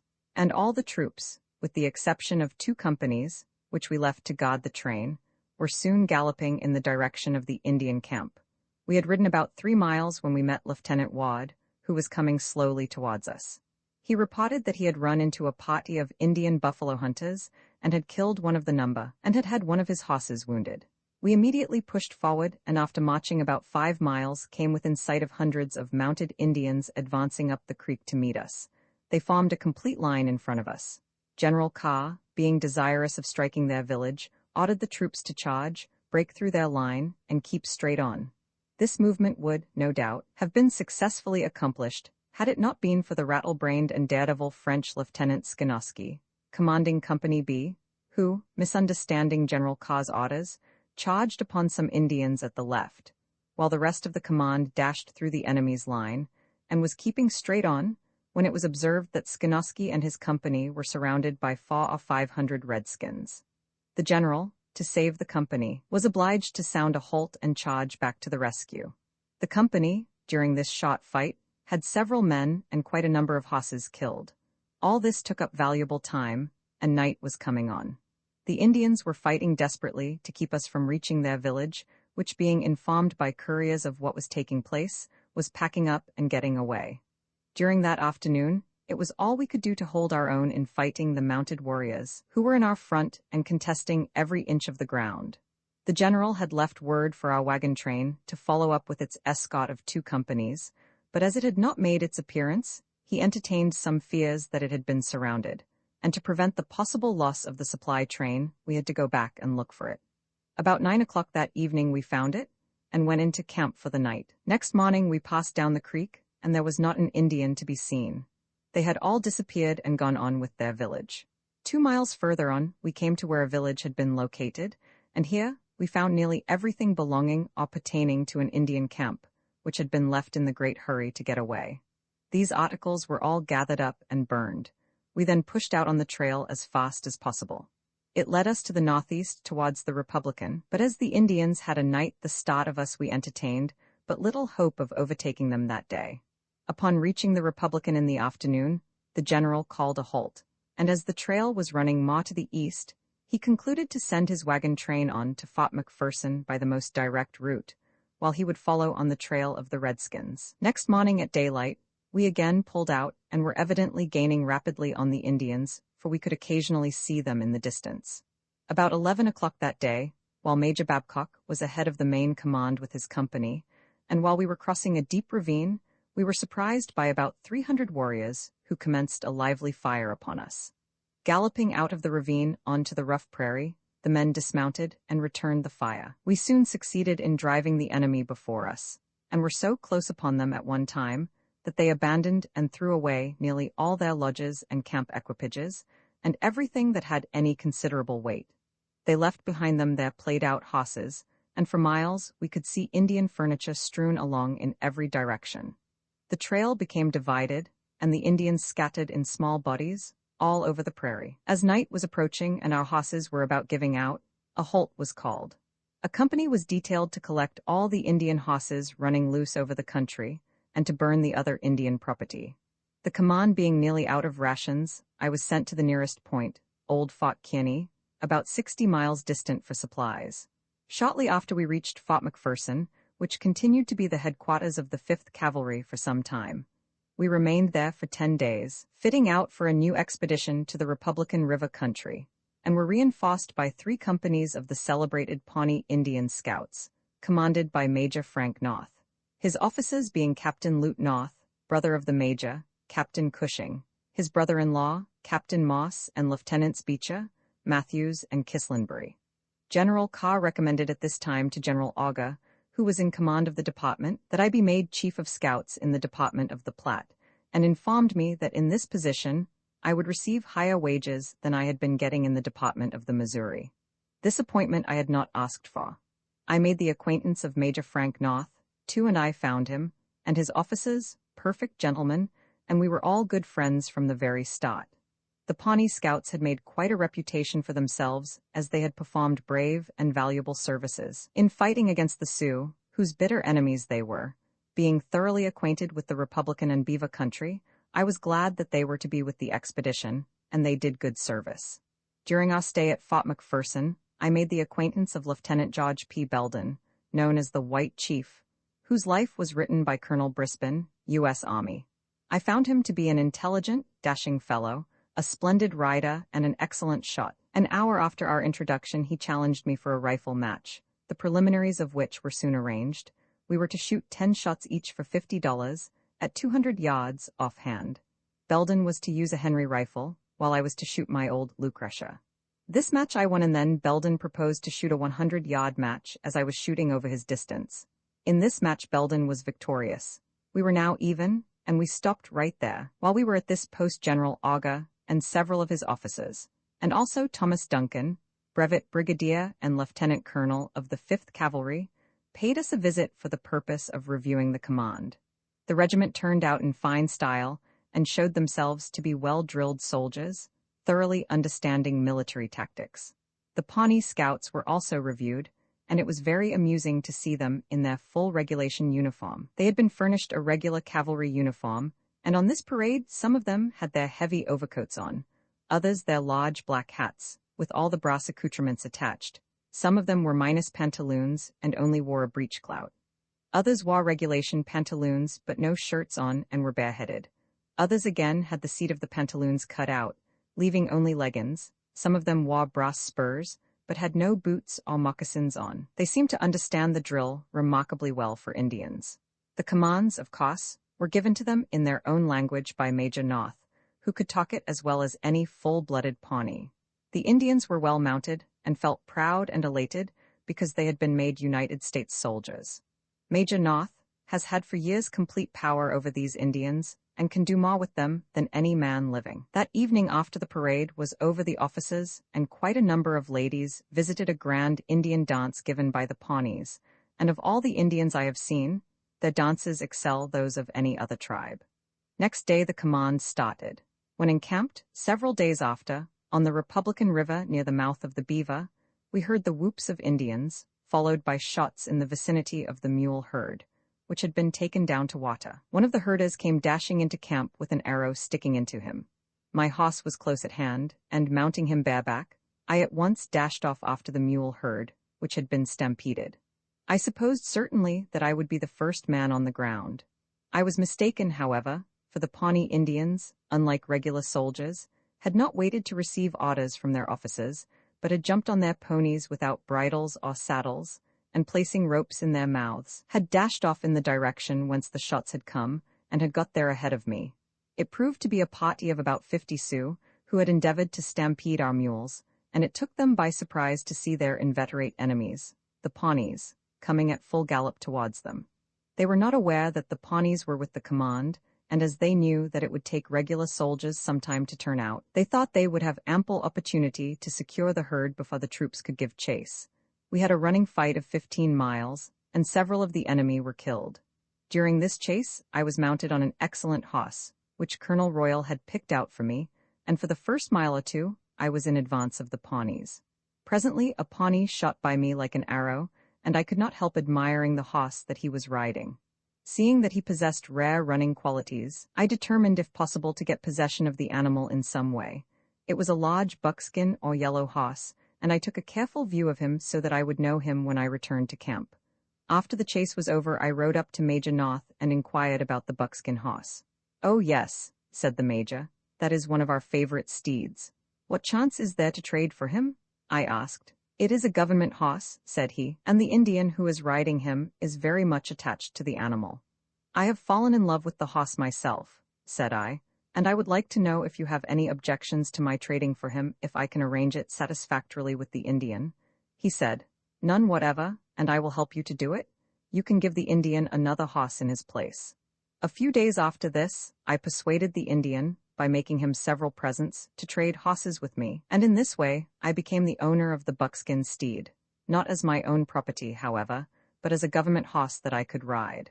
I gave him the name of Buckskin Joe, and he proved to be a second Brigham. That horse I rode on and off during the summers of 1869, 1870, 1871, and 1872, and he was the horse that the Grand Duke Alexis rode on his buffalo hunt. In the winter of 1872, after I had left Fort McPherson, Buckskin Joe was condemned and sold at public sale, and was bought by Dave Perry, at North Platte, who in 1877 presented him to me, and I still own him. He is now at my ranch on the Dismal River, stone blind, but I shall keep him until he dies. The command scouted several days up the Beaver and Prairie Dog rivers, occasionally having running fights with war parties of Indians, but did not succeed in getting them into a general battle. At the end of 20 days, we found ourselves back on the Republican. Hitherto, the Pawnees had not taken much interest in me, but while at this camp, I gained their respect and admiration by showing them how I killed buffaloes. Although the Pawnees were excellent buffalo killers, for Indians, I have never seen one of them who could kill more than 4 or 5 in one run. A number of them generally surround the herd and then dash in upon them, and in this way each one kills from 1 to 4 buffaloes.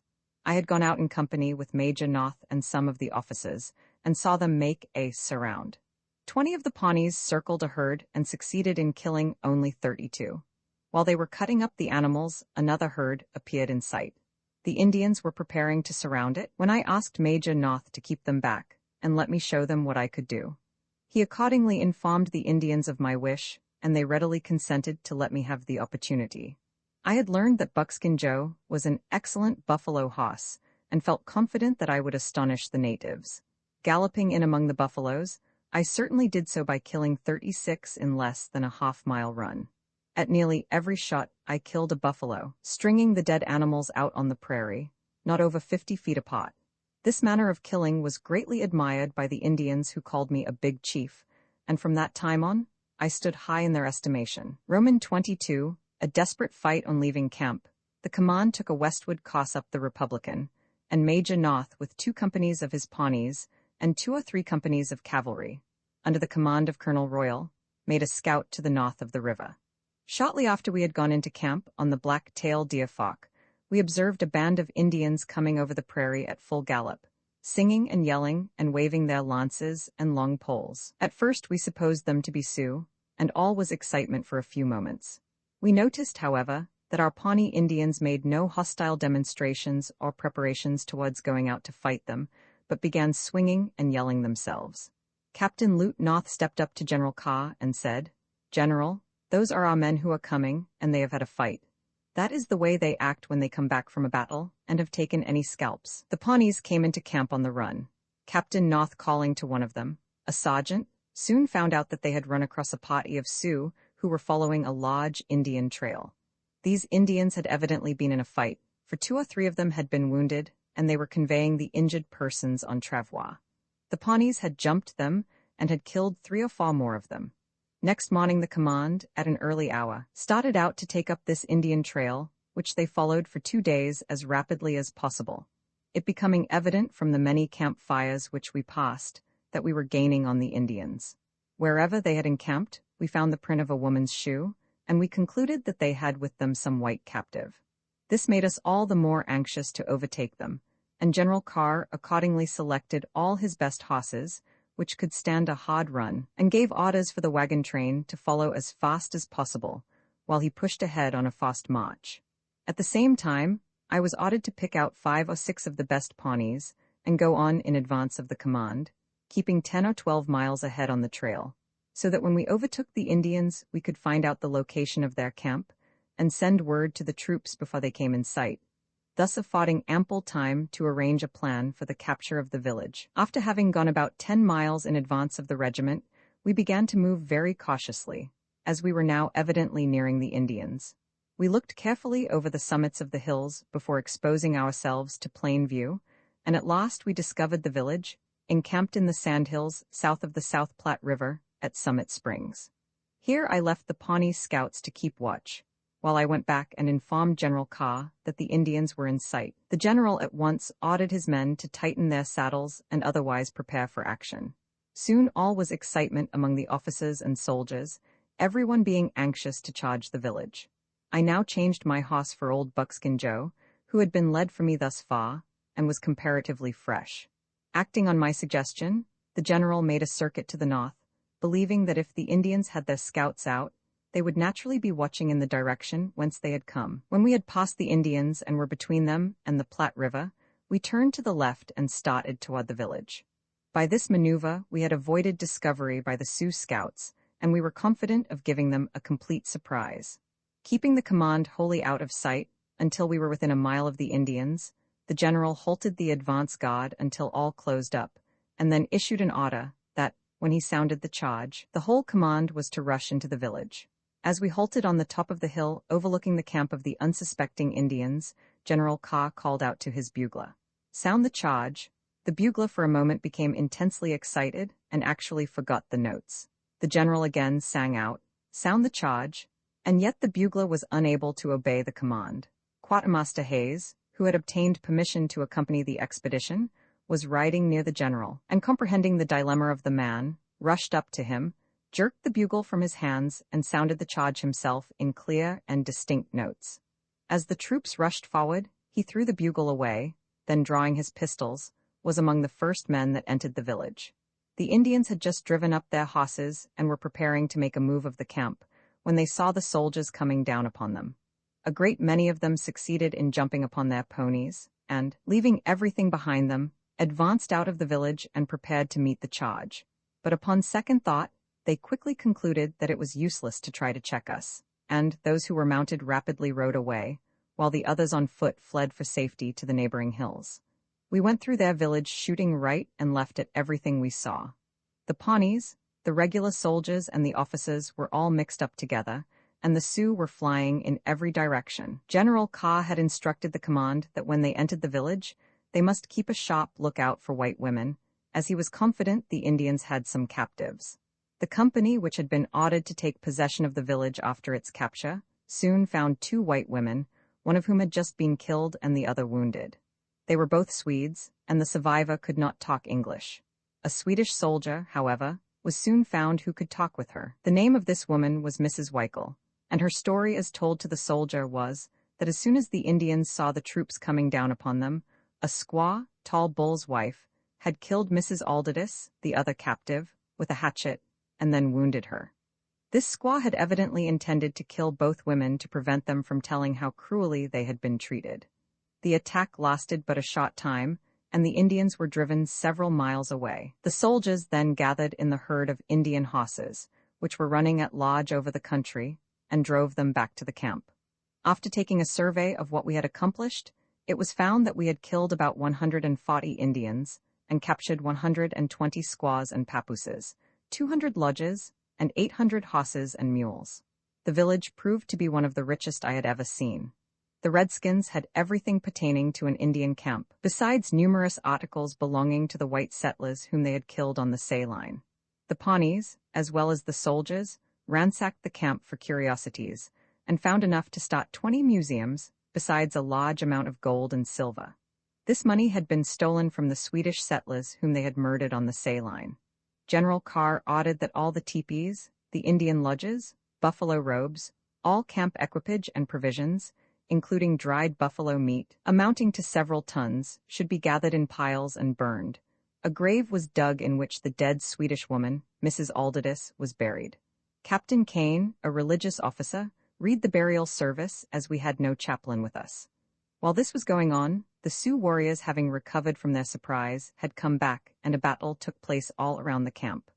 I was on the skirmish line, and I noticed an Indian who was riding a large bay horse and giving orders to his men in his own language, which I could occasionally understand, telling them that they had lost everything, that they were ruined, and he entreated them to follow him and fight until they died. His horse was an extraordinary one, fleet as the wind, dashing here and there, and I determined to capture him if possible, but I was afraid to fire at the Indian for fear of killing the horse. I noticed that the Indian, as he rode around the skirmish line, passed the head of a ravine not far distant, and it occurred to me that if I could dismount and creep to the ravine, I could, as he passed there, easily drop him from his saddle without danger of hitting the horse. Accordingly, I crept into and secreted myself in the ravine, reaching the place unseen by the Indians, and I waited there until Mr. Chief came riding by. When he was not more than 30 yards distant, I fired, and the next moment he tumbled from his saddle, and the horse kept on without his rider. Instead of running toward the Indians, however, he galloped toward our men, by one of whom he was caught. Lieutenant Mason, who had been very conspicuous in the fight and who had killed 2 or 3 Indians himself, single-handed, came galloping up to the ravine and jumping from his horse, secured the fancy war bonnet from the head of the dead chief, together with all his other accoutrements. We both then rejoined the soldiers, and I at once went in search of the horse. I found him in the possession of Sergeant McGrath, who had caught him. The sergeant knew that I had been trying to get the animal, and having seen me kill his rider, he handed him over to me at once. Little did I think at that time that I had captured a horse which, for 4 years afterwards, was the fastest runner in the state of Nebraska, but such proved to be the fact. I jumped on his back and rode him down to the spot where the prisoners were corralled. One of the squaws among the prisoners suddenly began crying in a pitiful and hysterical manner at the sight of this horse, and upon inquiry, I found that she was Tall Bull's wife, the same squaw that had killed one of the white women and wounded the other.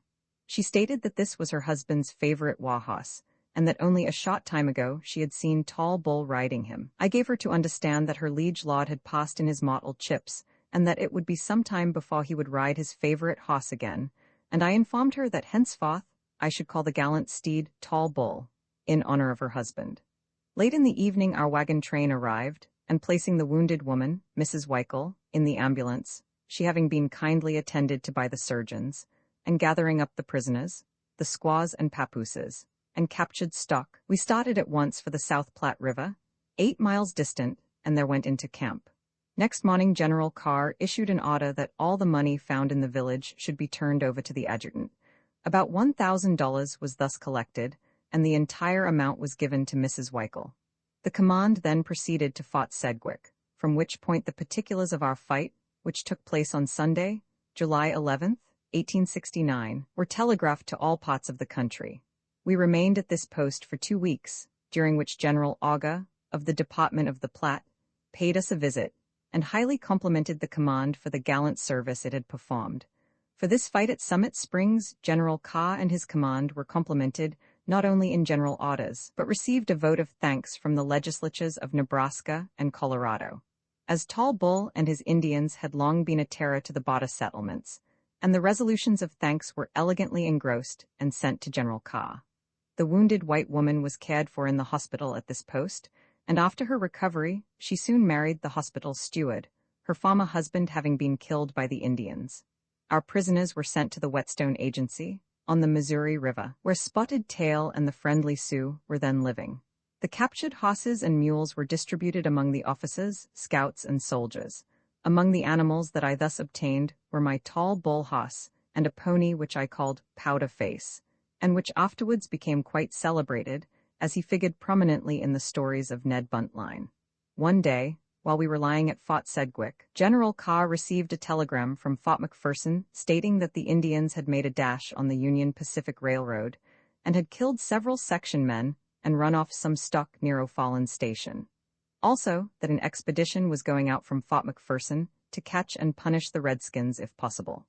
The general ordered me to accompany the expedition, and accordingly that night I proceeded by rail to McPherson Station, and from thence rode on horseback to the fort. 2 companies, under command of Major Brown, had been ordered out, and next morning, just as we were about to start, Major Brown said to me, "By the way, Cody, we are going to have quite an important character with us as a guest on this scout. It's old Ned Buntline, the novelist."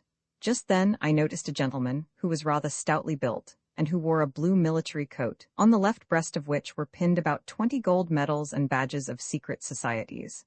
He walked a little lame as he approached us, and I at once concluded that he was Ned Buntline. "He has a good mock to shoot at on the left breast," said I to Major Brown, "but he looks like a soldier." As he came up, Major Brown said, "Cody, allow me to introduce you to Colonel E.B.O. Judson, otherwise known as Ned Buntline." "Colonel Judson, I am glad to meet you," said I. "The Major tells me that you are to accompany us on the scout." "Yes, my boy, so I am," said he. "I was to deliver a temperance lecture tonight, but no lectures for me when there is a prospect for a fight. The Major has kindly offered me a horse, but I don't know how I'll stand the ride, for I haven't done any riding lately. But when I was a young man, I spent several years among the fur companies of the Northwest, and was a good rider and an excellent shot. The Major has given you a fine horse, and you'll soon find yourself at home in the saddle," said I. The command soon pulled out for the South Platte River, which was very wide and high, owing to recent mountain rains, and in crossing it, we had to swim our hosses in some places. Buntline was the first man across. We reached O'Fallon's at 11 o'clock, and in a short time I succeeded in finding the Indian trail. The party seemed to be a small one, which had come up from the south. We followed their track to the North Platte, but as they had a start of 2 days, Major Brown abandoned the pursuit and returned to Fort McPherson, while I went back to Fort Sedgwick, accompanied by Buntline. During this short scout, Buntline had asked me a great many questions, and he was determined to go out on the next expedition with me, providing he could obtain permission from the commanding officer. I introduced him to the officers, accepting those he already knew, and invited him to become my guest while he remained at the post, and gave him my pony Powder Face to ride. By this time, I had learned that my horse Tall Bull was a remarkably fast runner, and therefore, when Lieutenant Mason, who was quite a sport and owned a racer, challenged me to a race, I immediately accepted it. We were to run our horses a single dash of half a mile for $100 a side. Several of the officers, and also Rube Wood, the post trader, bantered me for side bets, and I took them all until I had put up my last cent on Tall Bull. The ground was measured off, the judges were selected, and all other preliminaries were arranged. We rode our horses ourselves, and coming up to the scaw nicely, we let them go.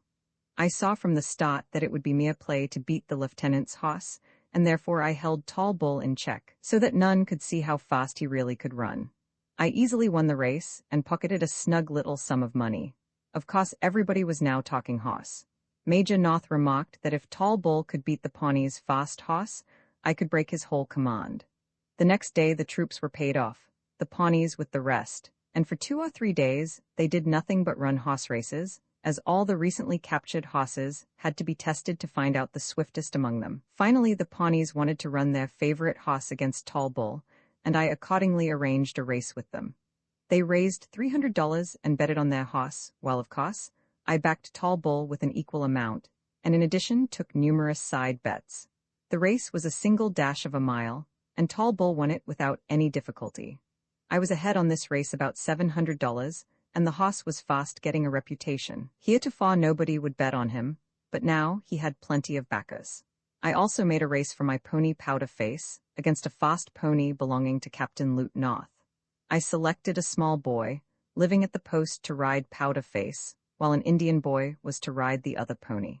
The Pawnees as usual wanted to bet on their pony, but as I had not yet fully ascertained the running qualities of Powder Face, I did not care about risking very much money on him. Had I known him as well then as I did afterwards, I would have backed him for every dollar I had, for he proved to be one of the swiftest ponies I ever saw, and had evidently been kept as a racer. The race was to be 400 yards, and when I led the pony over the track, he seemed to understand what he was there for. North and I finally put the riders on, and it was all I could do to hold the fiery little animal after the boy became seated on his back. He jumped around and made such quick movements that the boy was not at all confident of being able to stay on him. The order to start was at last given by the judges, and as I brought Powder Face up to the scaw and the word "go" was given, he jumped away so quickly that he left his rider sitting on the ground. Notwithstanding, he ran through and won the race without him. It was an easy victory, and after that, I could get up no more races. Thus passed the time while we were at Fort Sedgwick. General Carr having obtained a leave of absence, Colonel Royal was given the command of an expedition that was ordered to go out after the Indians, and in a few days, after having rested a couple of weeks, we set out for the Republican, having learned that there were plenty of Indians in that section of the country.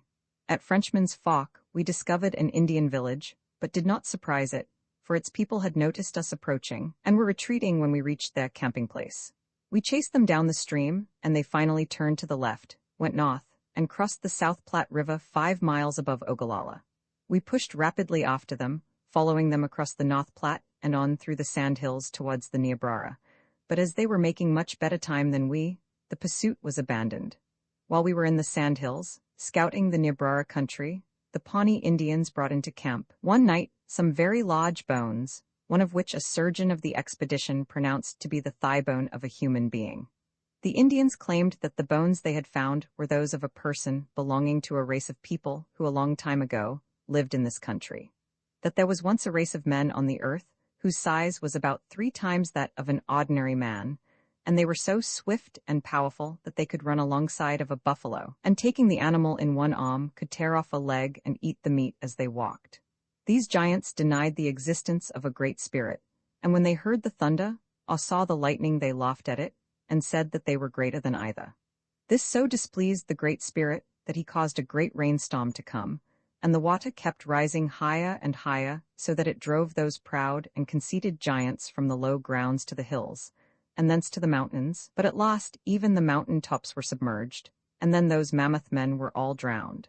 After the flood had subsided, the Great Spirit came to the conclusion that he had made man too large and powerful, and that he would therefore correct the mistake by creating a race of men of smaller size and less strength.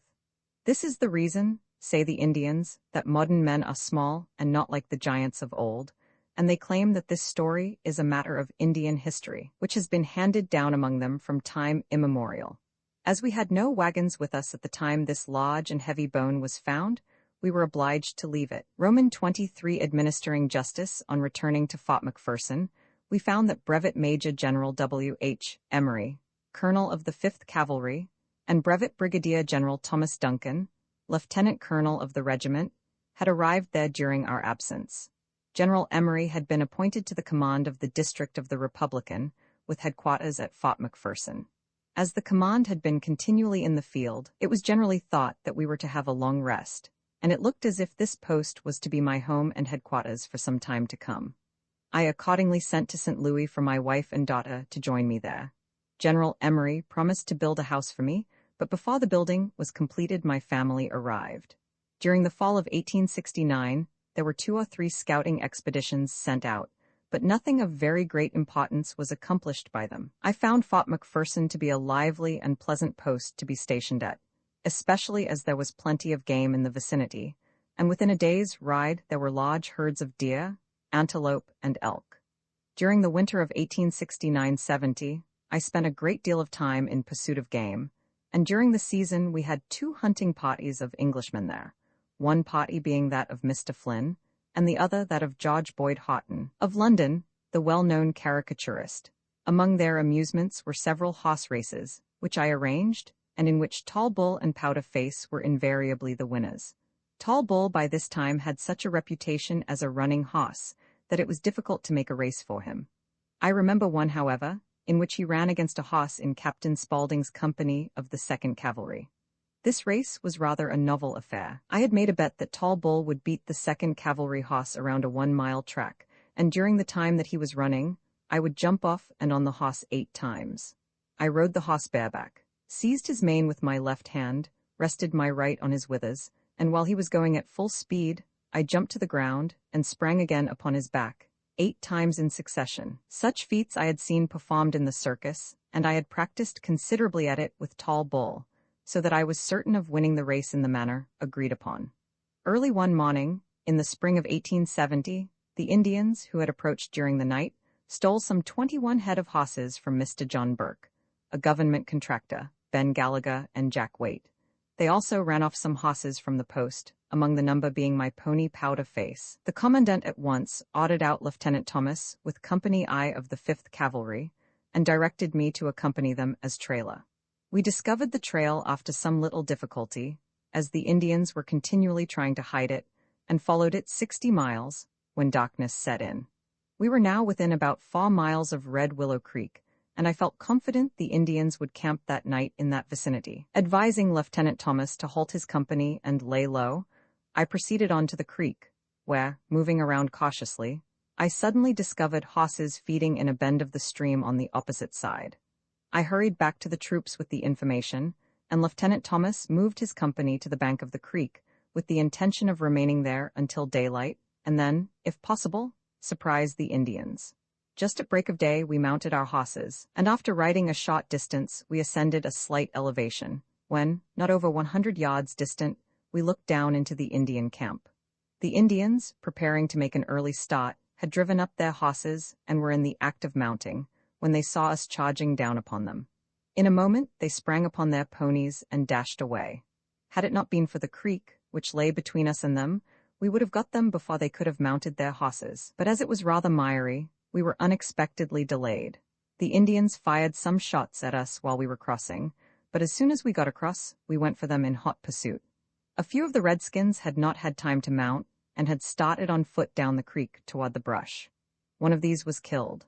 A number of our soldiers, who had been detailed before the charge to gather up any of the Indian horses that would be stampeded, succeeded in capturing 32. I hurriedly looked over them to see if Powder Face was among them, but he was not there. Starting in pursuit of the fugitives, I finally espied an Indian mounted on my favorite, dashing away and leading all the others. We continued the chase for 2 or 3 miles, overtaking a couple who were mounted upon one horse.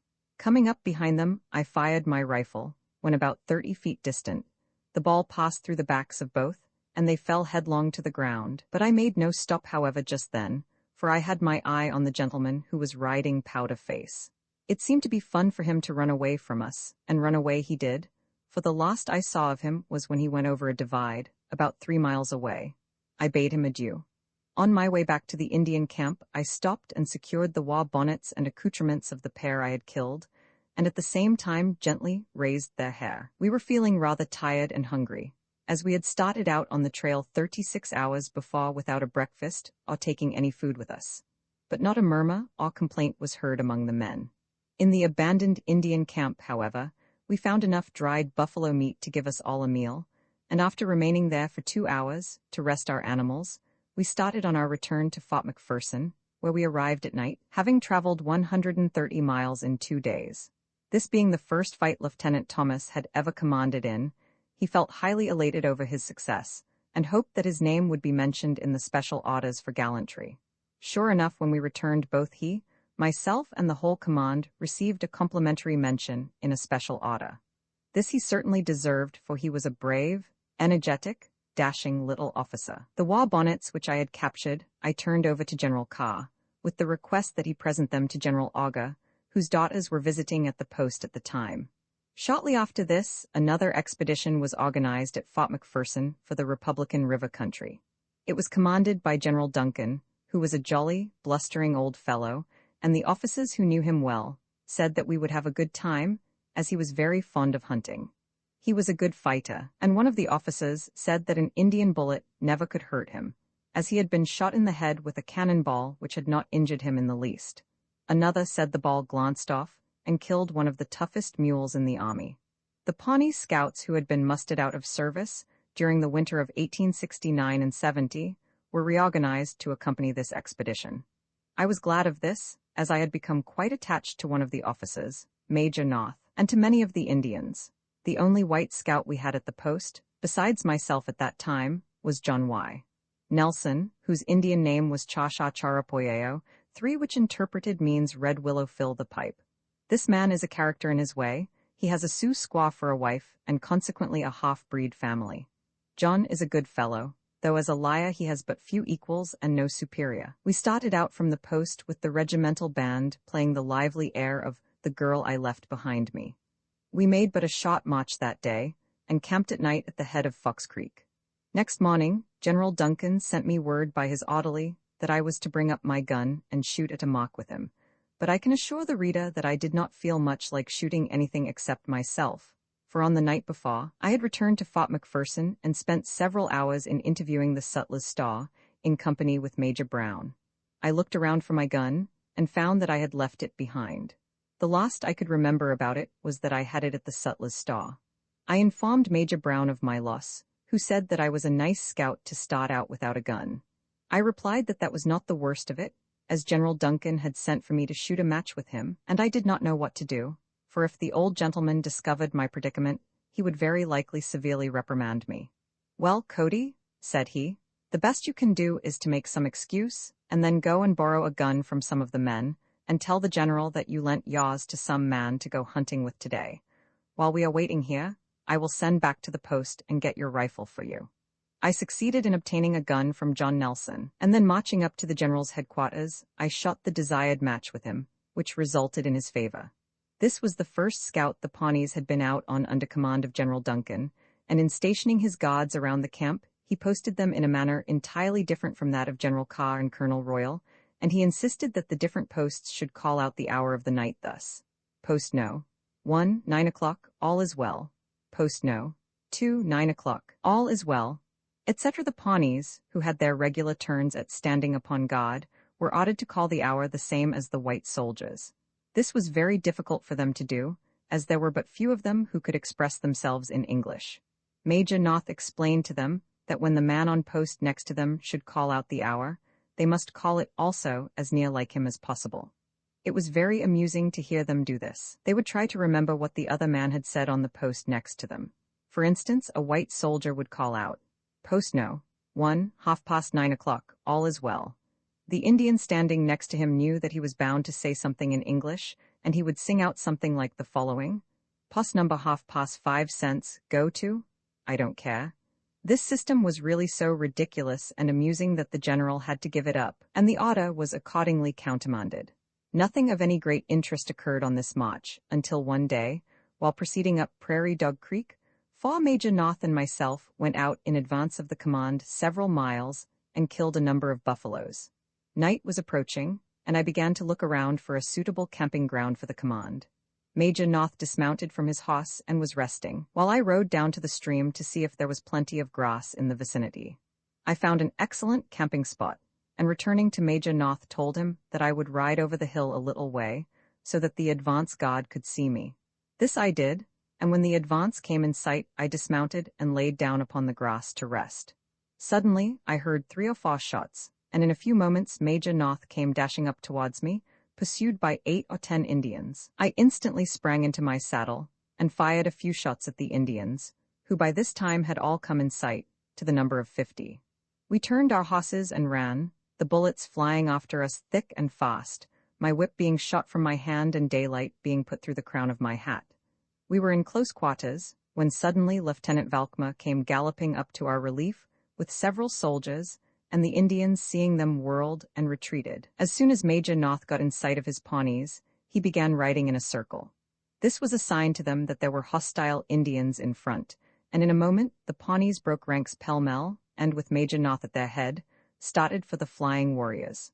The rest of the command pushed rapidly forward also, and chased the enemy for 3 or 4 miles, killing 3 of them. But this was a wrong move on our part, as their village was on Prairie Dog Creek. While they led us in a different direction, one Indian only kept straight on up the creek, a messenger to the village. Some of the command who had followed him stirred up the village and accelerated its departure. We finally got back to the main fosse, and then learned that we had made a great mistake. Now commenced another stern chase. The second day that we had been following these Indians, we came upon an old squaw, whom they had left on the prairie to die. Her people had built for her a little shade or lodge, and had given her some provisions, sufficient to last her on her trip to the happy hunting grounds. This the Indians often do when pursued by an enemy, and one of their number becomes too old and feeble to travel any longer. This squaw was recognized by John Nelson, who said that she was a relative of his wife. From her, we learned that the Flying Indians were known as Pawnee Killers Band, and that they had lately killed bucks surveying party, consisting of 8 or 9 men, the massacre having occurred a few days before on Beaver Creek. We knew that they had had a fight with surveyors, as we found quite a number of surveying instruments, which had been left in the abandoned camp. We drove these Indians across the Platte River, and then returned to Fort McPherson, bringing the old squaw with us. From there, she was sent to the Spotted Tail Agency. During my absence, my wife had given birth to a son, and he was several weeks old when I returned. No name had yet been given him, and I selected that of Elmo Judson, in honor of Ned Buntline. But this, the officers and scouts objected to. Major Brown proposed that we should call him Kit Carson, and it was finally settled that that should be his name. During the summer, we made 1 or 2 more scouts and had a few skirmishes with the Indians, but nothing of any great importance transpired. In the fall of 1870, while I was a witness in a court-martial at Fort D.A. Russell, I woke up one morning and found that I was dead broke. This is not an unusual occurrence to a frontiersman, or an author I may add, especially when he is endeavoring to kill time. To raise necessary funds, I sold my racehorse Tall Bull to Lieutenant Mason, who had long wanted him. In the winter of 1870 and 1871, I first met George Watts Garland, an English gentleman and a great hunter, whom I had the pleasure of guiding on several hunts, and with whom I spent some weeks.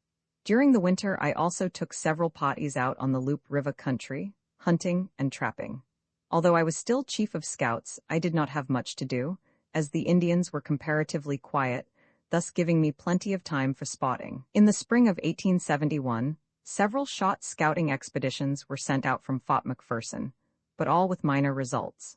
About this time, General Emory was considerably annoyed by petty offenses committed in the vicinity of the post, and as there was no justice of the peace in the neighborhood, he was anxious to have such an officer there to attend to the civilians. One day he remarked to me that I would make an excellent justice. "General, you compliment me rather too highly, for I don't know any more about law than a government mule does about bookkeeping," said I. "That doesn't make any difference," said he, "for I know that you will make a good squire." He accordingly had the county commissioners appoint me to the office of Justice of the Peace, and I soon received my commission. One morning, a man came rushing up to my house and stated that he wanted to get out a writ of replevin to recover possession of a horse which a stranger was taking out of the country. I had no blank forms and had not yet received the statutes of Nebraska to copy from, so I asked the man, "Where is the fellow who has got your horse?" "He is going up the road and is about 2 miles away," replied he. "Very well," said I will get the writ ready in a minute or two. I saddled up my horse and then taking my old reliable gun, Lucretia, I said to the man, "That's the best writ of replevin that I can think of, come along, and we'll get that hoss, or know the reason why." We soon overtook the stranger who was driving a herd of horses, and as we came up to him, I said, "Hello, sir, I am an officer and have an attachment for that hoss," and at the same time I pointed out the animal. "Well, sir, what are you going to do about it?" he inquired. "I propose to take you and the hoss back to the post," said I. "You can take the hoss," said he, "but I haven't the time to return with you." "You'll have to take the time or pay the costs here and now," said I. "How much are the costs?" $20. "Here's your money," said he, as he handed me the greenbacks. I then gave him a little friendly advice and told him that he was released from custody. He went on his way a wiser and a poorer man, while the owner of the hoss and myself returned to the fort. I pocketed the $20. Of course, some people might think it was not a square way of doing business, but I didn't know any better just then. I had several little cases of this kind, and I became better posted on law in the course of time, being assisted by Lieutenant Burr Riley, of the 5th Cavalry, who had been educated for a lawyer. One evening, I was called upon to perform a marriage ceremony. The bridegroom was one of the sergeants of the post. I had braced up for the occasion by imbibing rather freely of stimulants, and when I arrived at the house, with a copy of the statutes of Nebraska, which I had recently received, I felt somewhat confused.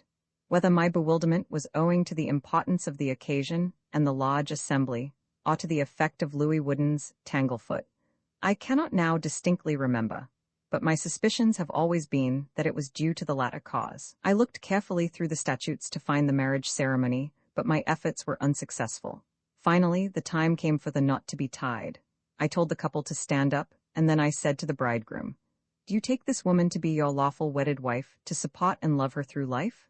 "I do," was the reply. Then addressing myself to the bride, I said, "Do you take this man to be your lawful wedded husband through life, to love, honor, and obey him?" "I do," was her response. "Then join hands," said I to both of them. "I now pronounce you to be man and wife, and whomsoever God and Buffalo Bill have joined together, let no man put asunder. May you live long and prosper. Amen." This concluded the interesting ceremony, which was followed by the usual festivities on such occasions. I was highly complimented for the elegant and eloquent manner in which I had tied the matrimonial knot.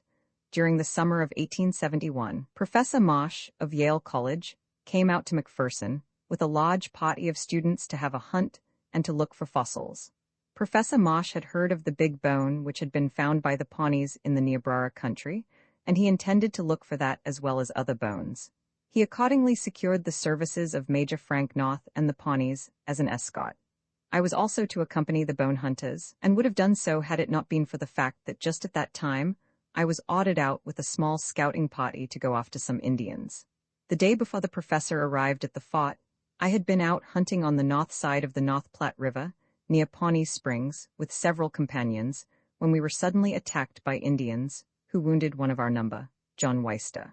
We stood the Indians off for a little while, and Weister got even with them by killing one of their party. The Indians, however, outnumbered us, and at last we were forced to make a run for our lives. In this we succeeded and reached the fort in safety. The general wanted to have the Indians pursued, and said he could not spare me to accompany Professor Marsh.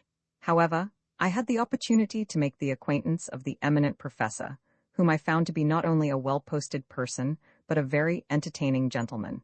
He gave me a geological history of the country, told me in what section fossils were to be found, and otherwise entertained me with several scientific yarns, some of which seemed too complicated and too mysterious to be believed by an ordinary man like myself, but it was all clear to him.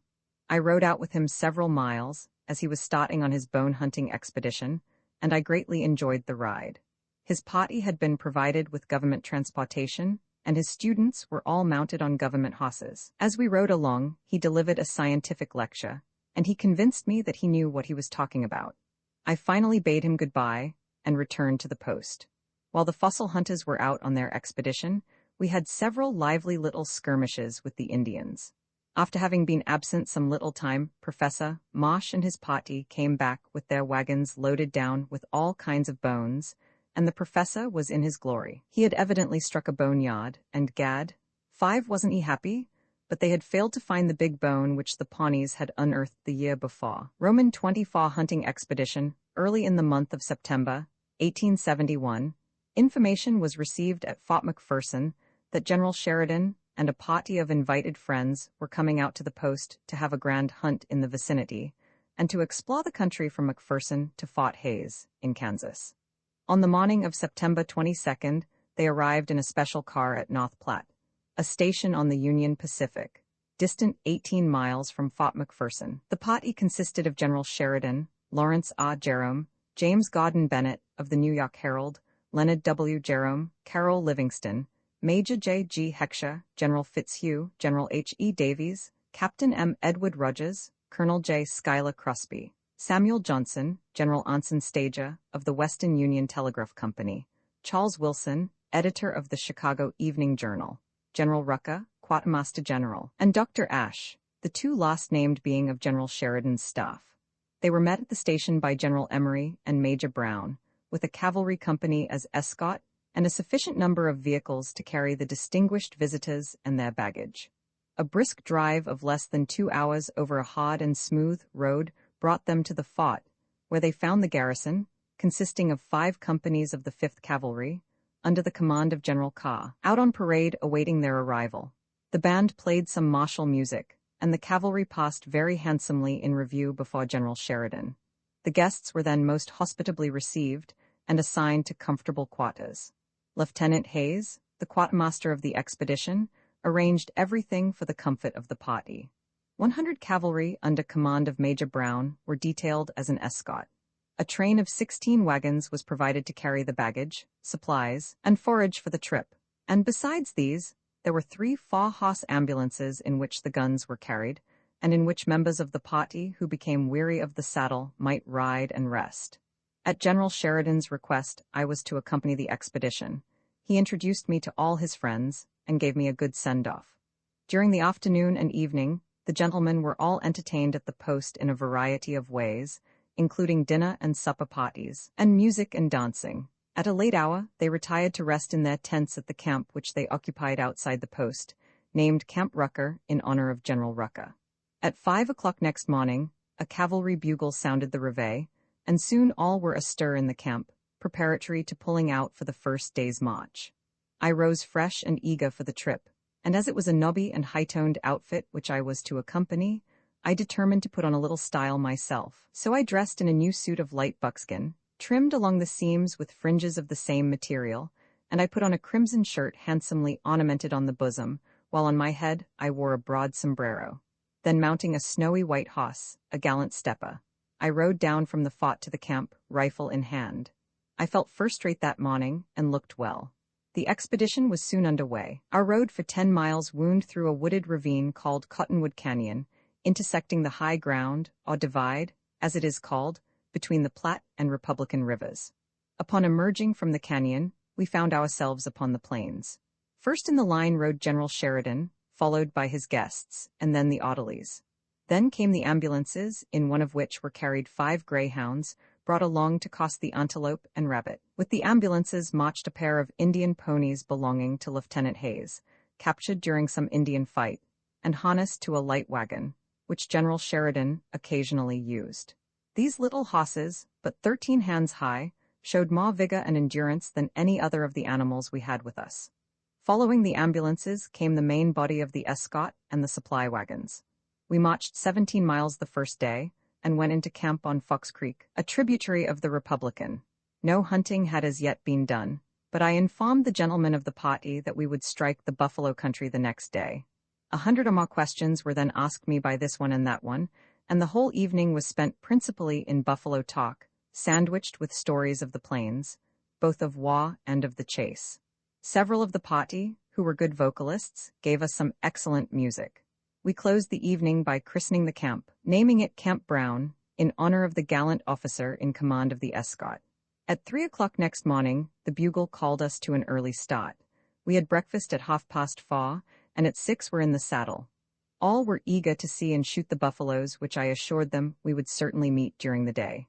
After marching 5 miles, the advance guard, of which I had the command, discovered 6 buffaloes grazing at a distance of about 2 miles from us. We returned to the hunters with this information, and they at once consulted with me as to the best way to attack the enemy.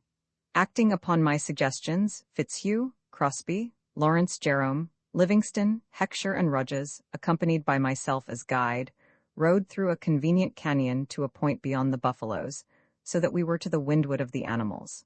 The rest of the party made a detour of nearly 5 miles, keeping behind the crest of a hill. We charged down upon the buffaloes at full gallop, and just then the other party emerged from their concealment and witnessed the exciting chase.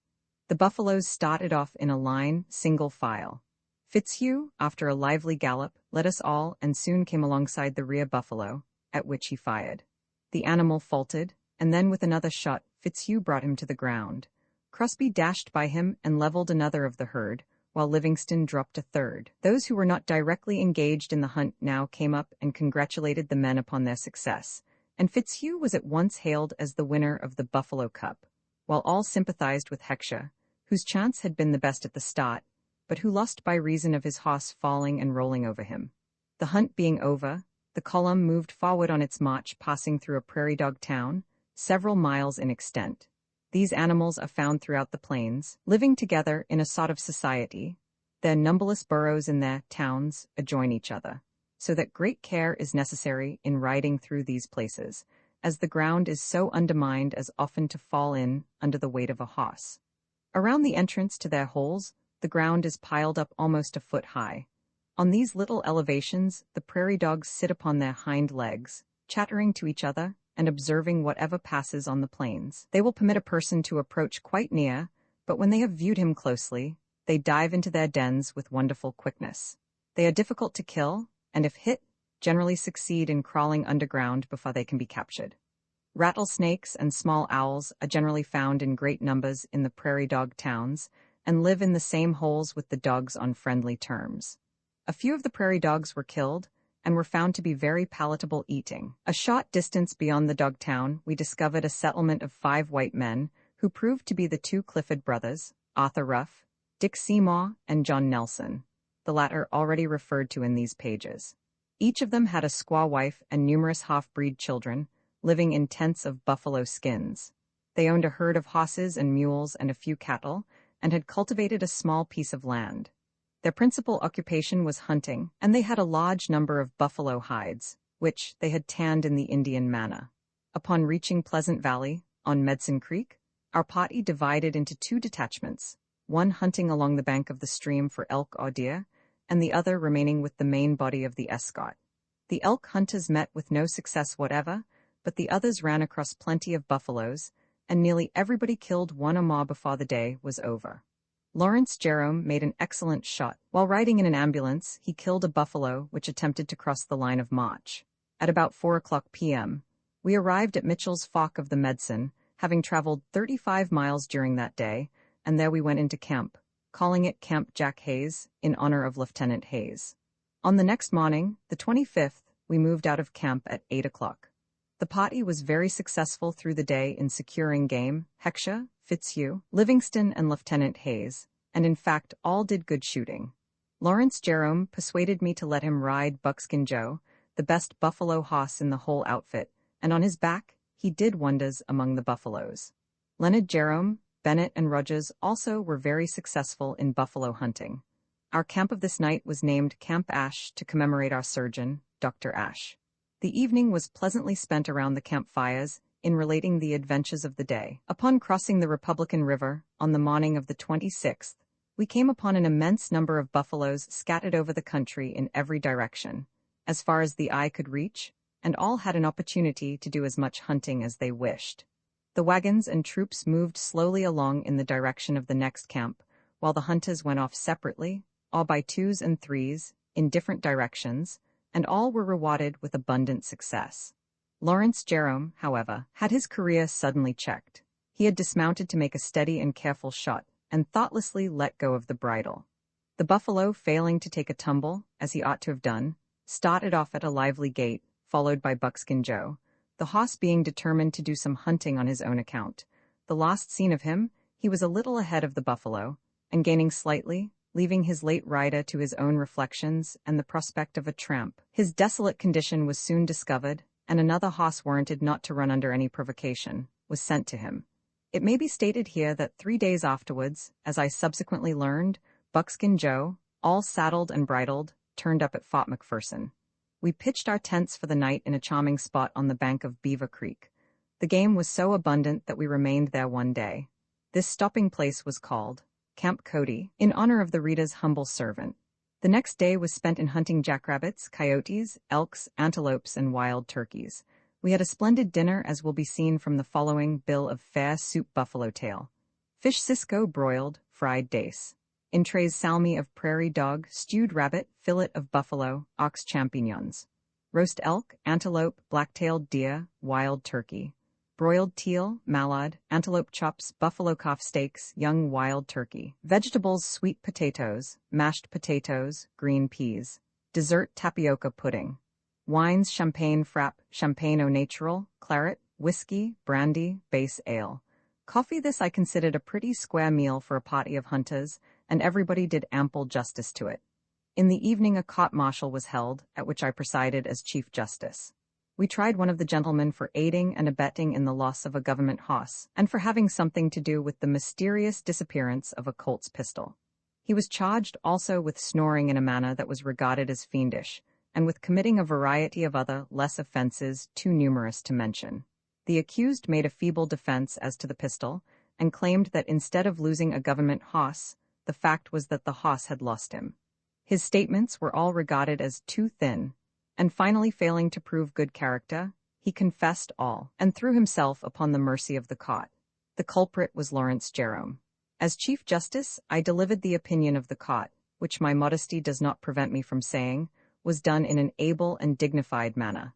As an act of clemency, I suspended judgment for the time being, remarking that while the campfire held out to burn, the vilest sinner might return, and in hope of the accused's amendment, I would defer pronouncing sentence. The trial afforded its considerable amusement, and gave me a splendid opportunity to display the legal knowledge which I had acquired while acting as Justice of the Peace at Fort McPherson. On the morning of the 28th, the command crossed the South Beaver, distant 9 miles from Camp Cody, and then striking a fair road, we made a rapid march until we reached our camp on Shot Nose, or Prairie Dog Creek, about 2 p.m. After having made 24 miles, the remainder of the afternoon was spent in hunting buffaloes and turkeys. Camp Stager was the name given to this place, in honor of General Stager, of the Western Union Telegraph Company. The next day we made a march of 24 miles, and then halted at about 1 p.m. on the North Solomon River. This day we killed 3 buffaloes, 2 antelopes, 2 raccoons, and 3 teal ducks. Near our camp, which we named Camp Leonard Jerome, was a beaver dam some 6 feet high and 20 yards wide. It was near the junction of 2 streams, and formed a pond of at least 4 acres.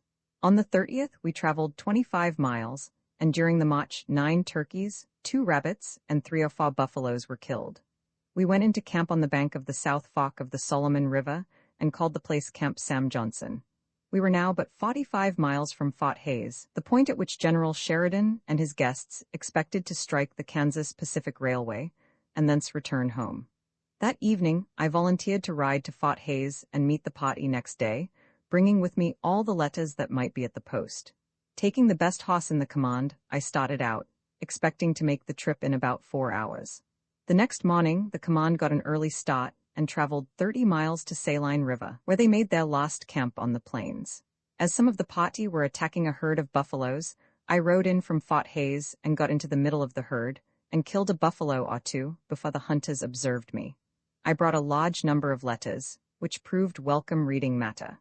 In the evening we gathered around the campfire for the last time. The duty of naming the camp, which was called Camp Davies, having been duly performed, we all united in making that night the pleasantest of all that we had spent together. We had eloquent speeches, songs, and interesting anecdotes. I was called upon, and entertained the gentlemen with some lively Indian stories. The excursionists reached Fort Hays, distant 15 miles, on the morning of October 2nd, where we pitched our tents for the last time, and named the camp in honor of Mr. Heckscher. That same afternoon, General Sheridan and his guests took the train for the east. After bidding Major Brown, Lieutenant Hayes and myself a hearty goodbye, and expressing themselves as greatly pleased with their hunt, and the manner in which they had been escorted and guided. It will be proper and fair to state here that General Davies afterwards wrote an interesting account of this hunt and published it in a neat volume of 68 pages, under the title of 10 Days on the Plains. I would have inserted the volume bodily in this book, were it not for the fact that the General has spoken in a rather too complimentary manner of me. However, I have taken the liberty in this chapter to condense from the little volume, and in some places, I have used the identical language of General Davies without quoting the same. In fact, to do the General justice, I ought to close this chapter with several lines of quotation, marks to be pretty generally distributed by the reader throughout my account of our 10 days' hunt. Soon after the departure of General Sheridan's party, we returned to Fort McPherson and found General Carr about to start out on a 20 days scout, not so much for the purpose of finding Indians, but more for the object of taking some friends on a hunt. His guests were a couple of Englishmen, whose names I cannot now remember, and Mr. McCarthy of Syracuse, New York, who was a relative of General Emory. The command consisted of 3 companies of the 5th Cavalry, 1 company of Pawnee Indians, and 25 wagons. Of course I was called on to accompany the expedition. One day, after we had been out from the post for some little time, I was hunting on Deer Creek, in company with Mr. McCarthy, about 8 miles from the command.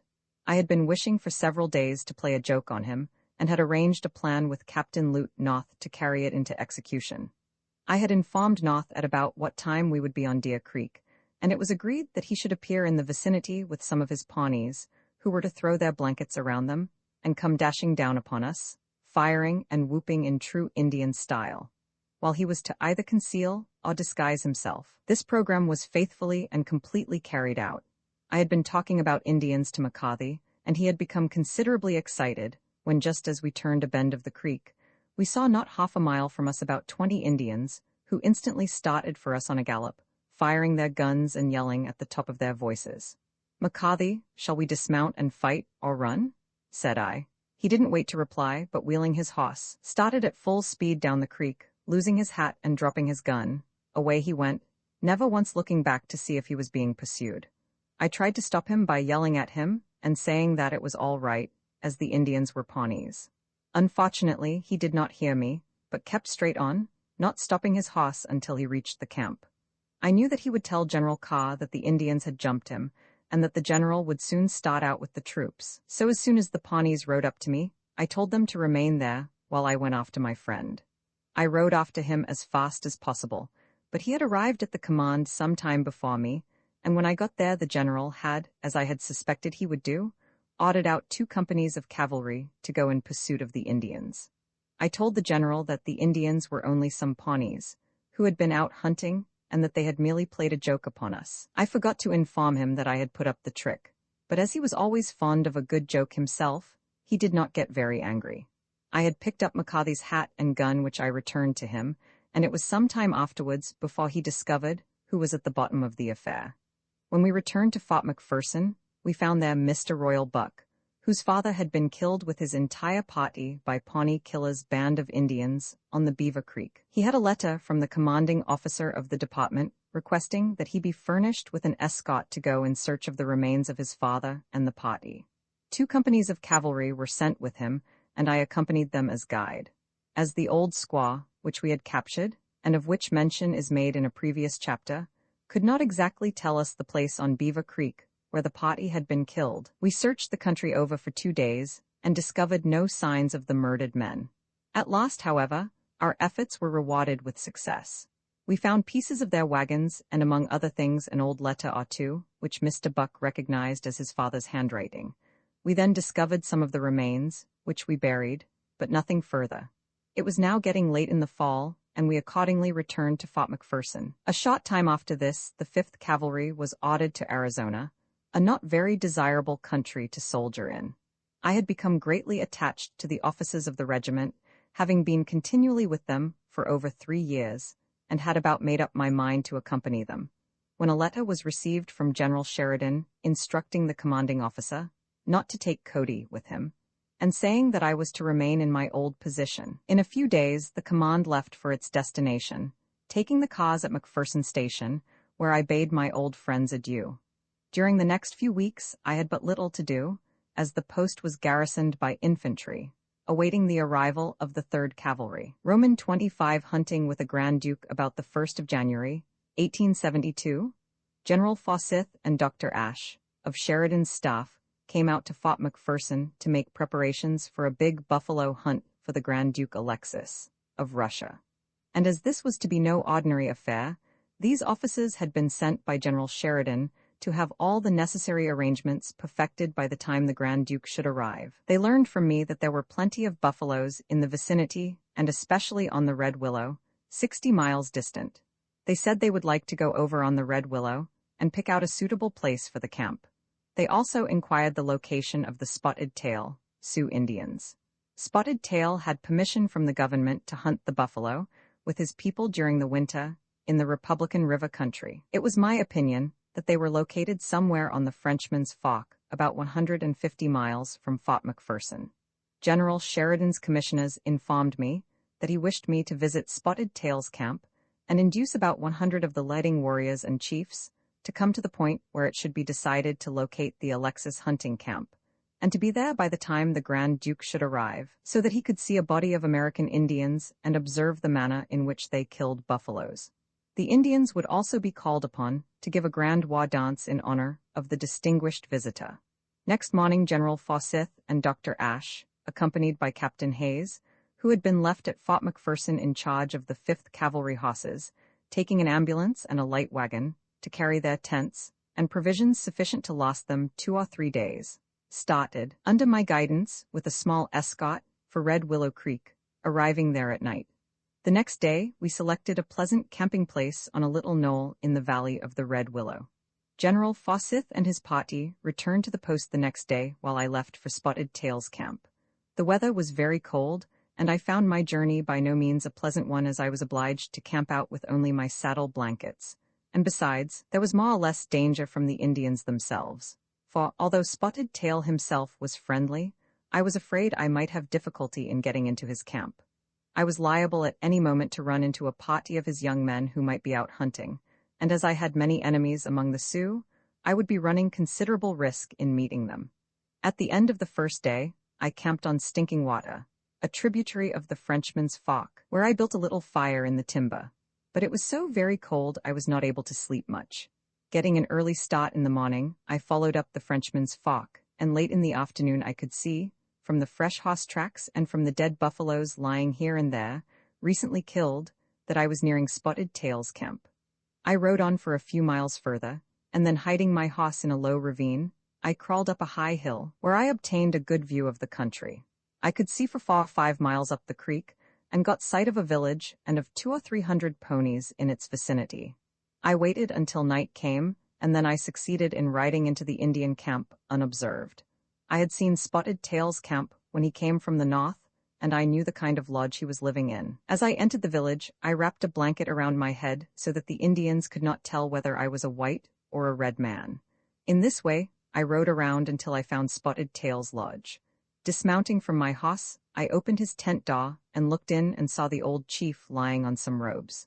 I spoke to him, and he recognized me at once and invited me to enter. Inside the lodge, I found a white man, an old frontiersman, Todd Randall, who was Spotted Tail's agent and who had lived a great many years with the Indians. He understood their language perfectly, and did all the interpreting for Spotted Tail. Through him, I readily communicated with the chief and informed him of my errand. I told him that the warriors and chiefs would greatly please General Sheridan if they would meet him in about 10 sleeps at the old government crossing of the Red Willow. I further informed him that there was a great chief from across the water who was coming there to visit him. Spotted Tail replied that he would be very glad to go, that the next morning he would call his people together and select those who would accompany him. I told Spotted Tail how I had entered his camp. He replied that I had acted wisely, that although his people were friendly, yet some of his young men had a grudge against me, and I might have had difficulty with them had I met them away from the village.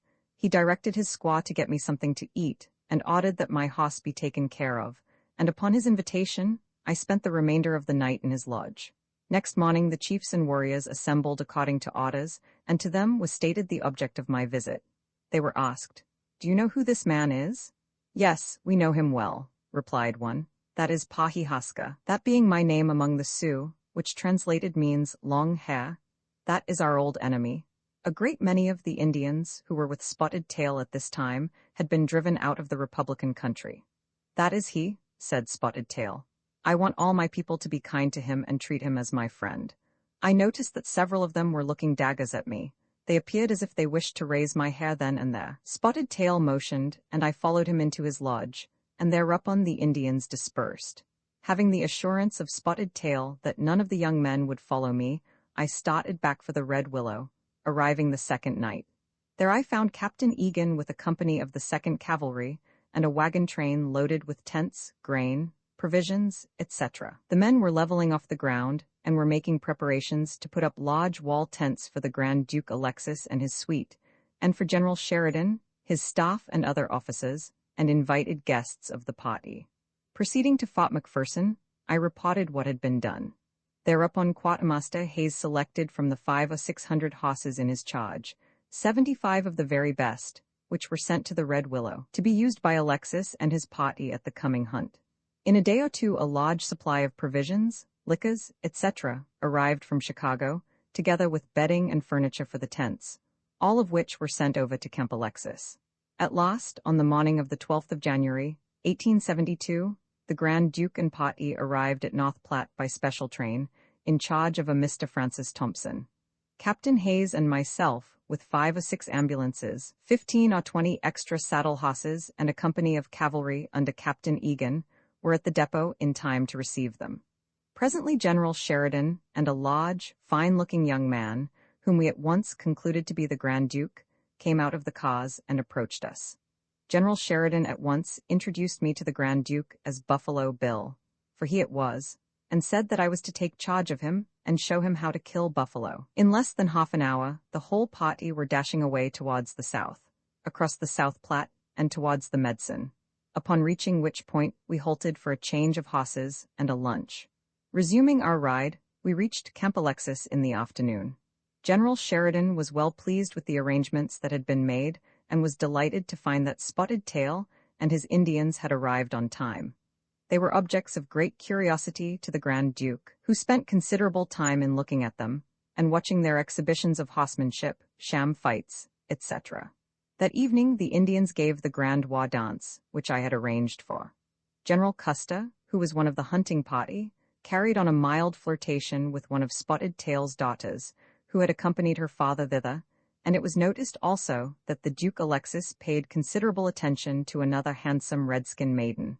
The night passed pleasantly, and all retired with great expectations of having a most enjoyable and successful buffalo hunt. The Duke Alexis asked me a great many questions as to how we shot buffaloes, and what kind of a gun or pistol we used, and if he was going to have a good horse. I told him that he was to have my celebrated buffalo horse Buckskin Joe, and when we went into a buffalo herd all he would have to do was to sit on the horse's back and fire away. At 9 o'clock next morning, we were all in our saddles, and in a few minutes were galloping over the prairies in search of a buffalo herd. We had not gone far before we observed a herd some distance ahead of us crossing our way. After that, we proceeded cautiously, so as to keep out of sight until we were ready to make a charge. Of course, the main thing was to give Alexis the first chance and the best shot at the buffaloes, and when all was in readiness, we dashed over a little knoll that had hidden us from view, and in a few minutes we were among them. Alexis at first preferred to use his pistol instead of a gun. He fired 6 shots from this weapon at buffaloes only 20 feet away from him, but as he shot wildly, not one of his bullets took effect. Riding up to his side and seeing that his weapon was empty, I exchanged pistols with him. He again fired 6 shots, without dropping a buffalo. Seeing that the animals were bound to make their escape without his killing one of them, unless he had a better weapon, I rode up to him, gave him my old reliable Lucretia, and told him to urge his hoss close to the buffaloes, and I would then give him the word when to shoot. At the same time, I gave old Buckskin Joe a blow with my whip, and with a few jumps, the hoss carried the Grand Duke to within about 10 feet of a big buffalo bull. "Now is your time," said I. He fired, and down went the buffalo. The Grand Duke stopped his hoss, dropped his gun on the ground, and commenced waving his hat. When his suite came galloping up, he began talking to them in a tongue which I could not understand. Presently General Sheridan joined the group, and the ambulances were brought up. Very soon the cocks began to fly from the champagne bottles, in honor of the Grand Duke Alexis, who had killed the first buffalo. It was reported in a great many of the newspapers that I shot the first buffalo for Alexis, while in some, it was stated that I held the buffalo, while His Royal Highness killed it. But the way I have related the affair is the correct version. It was thought that we had had about spot enough for one day, and accordingly I was directed by General Sheridan to guide the party back to camp, and we were soon on our way thither. Several of the party, however, concluded to have a little hunt on their own account, and presently we saw them galloping over the prairie in different directions in pursuit of buffaloes. While we were crossing a deep ravine, on our way to camp, we ran into a small band of buffaloes that had been frightened by some of the hunters. As they rushed past us, not more than 30 yards distant, Alexis raised his pistol, fired, and killed a buffalo cow. It was either an extraordinary good shot or a scratch, probably the latter, for it surprised the Grand Duke as well as everybody else. We gave him 3 cheers, and when the ambulance came up, we took a pull at the champagne in honor of the Grand Duke's success. I was in hopes that he would kill 5 or 6 more buffaloes before we reached camp, especially if a basket of champagne was to be opened every time he dropped one. General Sheridan directed me to take care of the hides and heads of the buffaloes which Alexis had killed, as the Duke wished to keep them as souvenirs of the hunt. I also cut out the choice meat from the cow and brought it into camp, and that night at supper, Alexis had the pleasure of dining on broiled buffalo steak obtained from the animal which he had shot himself. We remained at this camp 2 or 3 days, during which we hunted most of the time, the Grand Duke himself killing 8 buffaloes. One day Alexis desired to see how the Indians hunted buffaloes and killed them with bow and arrow. So Spotted Tail, selecting some of his best hunters, had them surround a herd and bring the animals down, not only with arrows, but with lances. The Grand Duke was told to follow upon the heels of one celebrated Indian hunter, whose name was Two Lance, and watch him bring down the game, for this chief had the reputation of being able to send an arrow through and through the body of a buffalo. Upon this occasion, he did not belie his reputation, for he sent an arrow through a buffalo, which fell dead at the shot, and the arrow was given to Alexis as a souvenir of his hunt on the American plains. When the Grand Duke was satisfied with the spot, orders were given for the return to the railroad. The conveyance provided for the Grand Duke and General Sheridan was a heavy double-seated open carriage, or rather an Irish dogcart, and it was drawn by 4 spirited cavalry horses which were not much used to the harness. The driver was Bill Reed, an old overland stage driver and wagon master. On our way in, the Grand Duke frequently expressed his admiration of the skillful manner in which Reed handled the reins. General Sheridan informed the Duke that I also had been a stage driver in the Rocky Mountains, and thereupon His Royal Highness expressed a desire to see me drive. I was in advance at the time, and General Sheridan sang out to me, "Cody, get in here and show the Duke how you can drive. Mr. Reed will exchange places with you and ride your horse." "All right, General," said I, and in a few moments I had the reins and we were rattling away over the prairie. When we were approaching Medicine Creek, General Sheridan said, "Shake him up a little, Bill, and give us some old-time stage driving." I gave the horses a crack or 2 of the whip, and they started off at a very rapid gait. They had a light load to pull, and kept increasing their speed at every jump, and I found it difficult to hold them. They fairly flew over the ground, and at last we reached a steep hill, or divide, which led down into the valley of the Medicine. There was no brake on the wagon, and the horses were not much on the holdback. I saw that it would be impossible to stop them. All I could do was to keep them straight in the track and let them go it down the hill, for 3 miles, which distance, I believe, was made in about 6 minutes. Every once in a while, the hind wheels would strike a rut and take a bound, and not touch the ground again for 15 or 20 feet. The Duke and the General were kept rather busy in holding their positions on the seats, and when they saw that I was keeping the horses straight in the road, they seemed to enjoy the dash which we were making. I was unable to stop the team until they ran into the camp where we were to obtain a fresh relay, and there I succeeded in checking them. The Grand Duke said he didn't want any more of that kind of driving, as he preferred to go a little slower. On arriving at the railroad, the Duke invited me into his car and made me some valuable presents, at the same time giving me a cordial invitation to visit him, if ever I should come to his country. General Sheridan took occasion to remind me of an invitation to visit New York, which I had received from some of the gentlemen who accompanied the general on the hunt from Fort McPherson to Hayes City in September of the previous year. Said he, "You will never have a better opportunity to accept that invitation than now. I have had a talk with General Odd concerning you, and he will give you a leave of absence whenever you are ready to start. Write a letter to General Stager of Chicago that you are now prepared to accept the invitation, and he will send you a pass." Thanking the general for his kindness, I then bade him and the Grand Duke goodbye, and soon their train was out of sight. Roman 26, sightseeing General Odd, commanding the Department of the Platte at the time, and who had been out on the Alexis hunt, had some business to attend to at Fort McPherson, and I accepted his invitation to ride over to the post with him in an ambulance. On the way thither, he asked me how I would like to have an officer's commission in the regular army. He said that General Sheridan and himself had had some conversation about the matter, and if I wanted a commission, one could easily be procured for me. I thanked General Odd for his kindness, and said that although an officer's commission in the regular army was a tempting prize, yet I preferred to remain in the position I was then holding. He concluded by stating that if at any time I should wish a commission, all that I would have to do to secure it would be to inform him of my desire. Having determined to visit New York, I acted upon General Sheridan's suggestion and wrote to General Stager, from whom in a few days I received my railroad passes. Obtaining 30 days' leave of absence from the department, I struck out for the East. On arriving in Chicago, in February 1872, I was met at the depot by Colonel M.V. Sheridan, who said that his brother, the general, had not yet returned, but had sent word that I was to be his and the colonel's guest at their house, while I remained in Chicago. I spent 2 or 3 days very pleasantly in the great city of the West, meeting several of the gentlemen who had been out on the Sheridan hunt in September: General Stager, Colonel Wilson, editor of the journal, Mr. Sam Johnson, General Rucker, and others, by all of whom I was most cordially received and well entertained.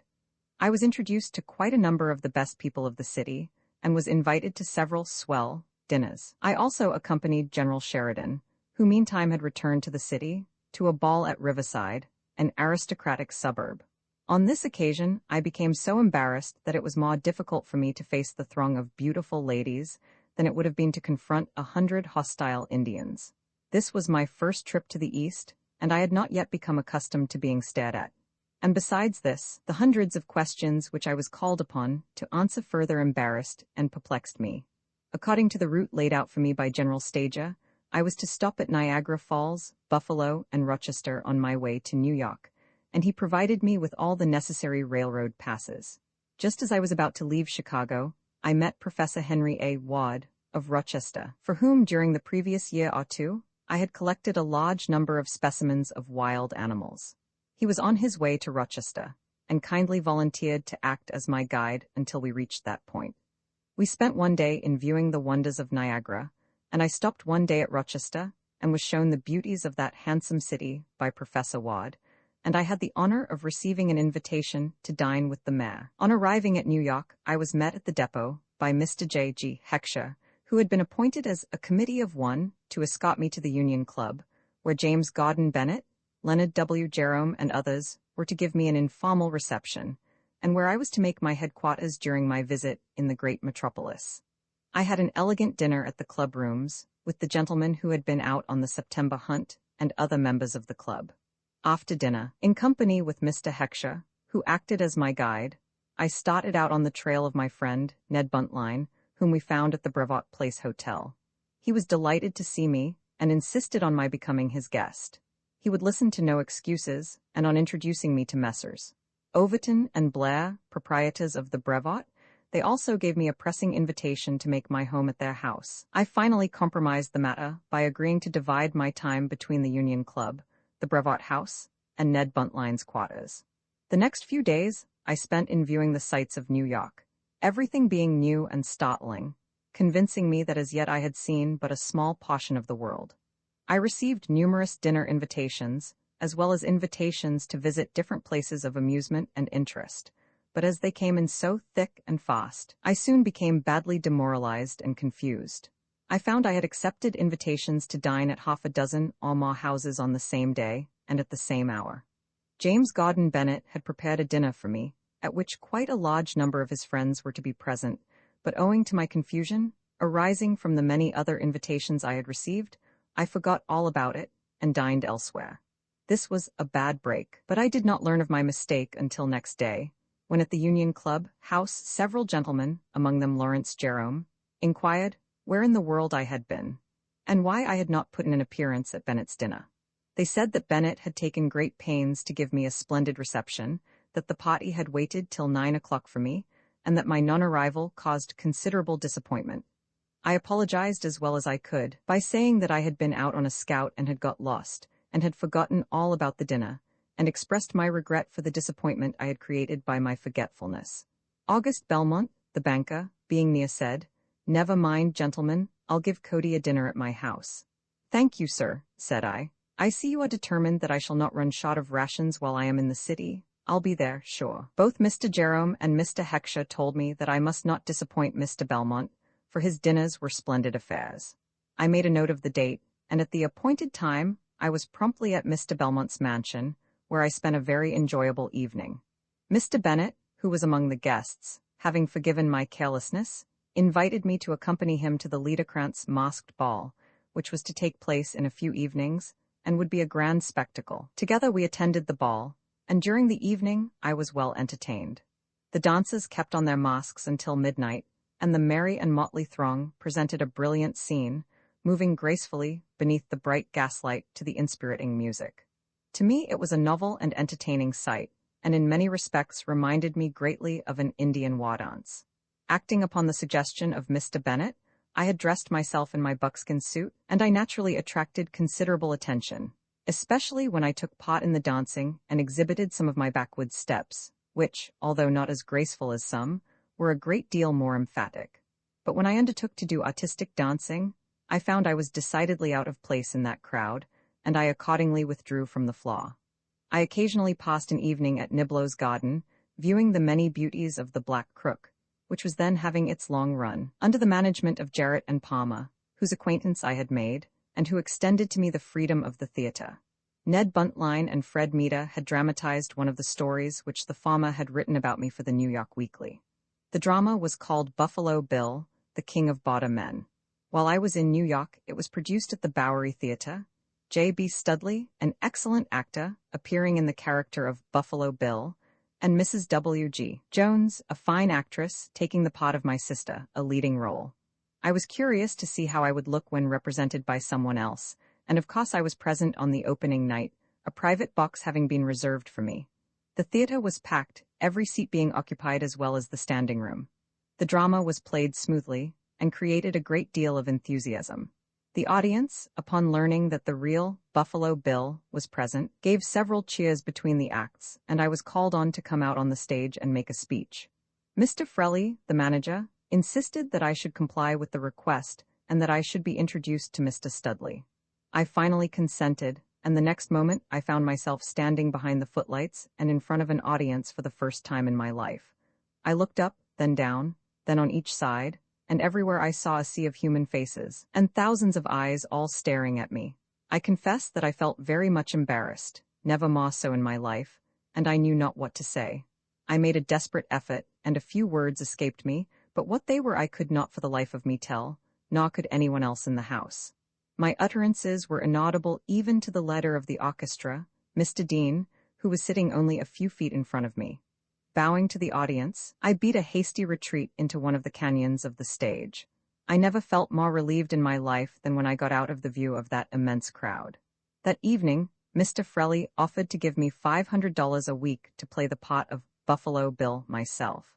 I thought that he was certainly joking, especially as he had witnessed my awkward performance, but when he assured me that he was in earnest, I told him that it would be useless for me to attempt anything of the kind, for I never could talk to a crowd of people like that, even if it was to save my neck, and that he might as well try to make an actor out of a government mule.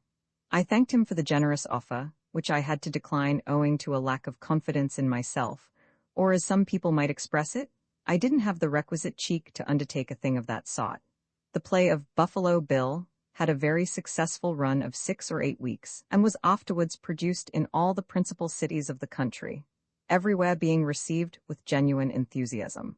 I had been in New York about 20 days when General Sheridan arrived in the city. I met him soon after he got into town. In answer to a question how I was enjoying myself, I replied that I had struck the best camp I had ever seen, and if he didn't have any objections, I would like to have my leave of absence extended about 10 days. This he willingly did, and then informed me that my services would soon be required at Fort McPherson, as there was to be an expedition sent out from that point. At Westchester, Pennsylvania, I had some relatives living whom I had never seen, and now being so near, I determined to make them a visit.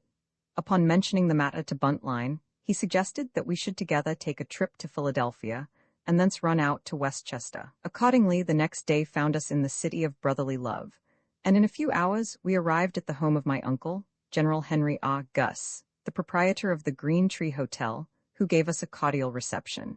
Inviting us into the parlor, my uncle brought in the members of his family, among them an elderly lady, who was my grandmother, as he informed me. He told me that my Aunt Eliza, his first wife, was dead, and that he had married a second time, Lizzie Gus. My cousin, I thought, was the most beautiful girl I had ever seen. They were all very anxious to have us remain several days, but as I had some business to attend to in New York, I was obliged to return that day. Assuring them, however, that I would visit them again soon, I bade them adieu, and with Buntline took the train for New York. The time soon arrived for my departure for the West, so packing up my traps I started for home, and on the way thither, I spent a day with my Westchester relatives, who did everything in their power to entertain me during my brief stay with them. Roman 27 honors. Upon reaching Fort McPherson, I found that the 3rd Cavalry, commanded by General Reynolds, had arrived from Arizona, in which territory they had been on duty for some time, and where they had acquired quite a reputation on account of their Indian fighting qualities.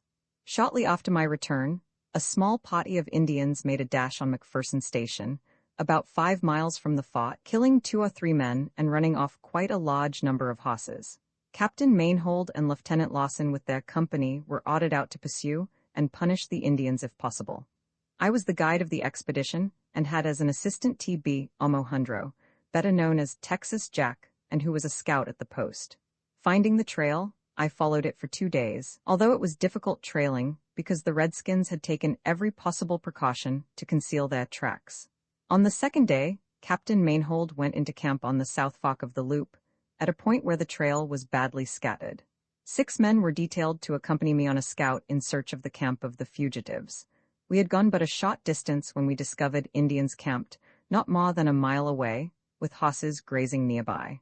They were only a small party, and I determined to charge upon them with my 6 men, rather than return to the command, because I feared they would see us as we went back, and then they would get away from us entirely.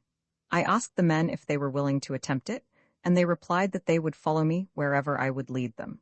That was the kind of spirit that pleased me, and we immediately moved forward on the enemy, getting as close to them as possible without being seen.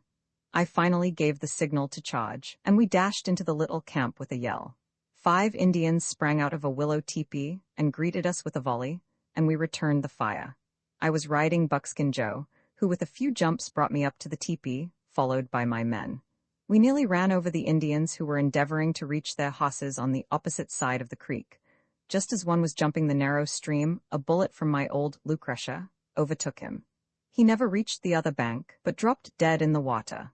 Those of the Indians who were guarding the horses, seeing what was going on at the camp, came rushing to the rescue of their friends. I now counted 13 braves, but as we had already disposed of 2, we had only 11 to take care of. The odds were nearly 2-1 against us.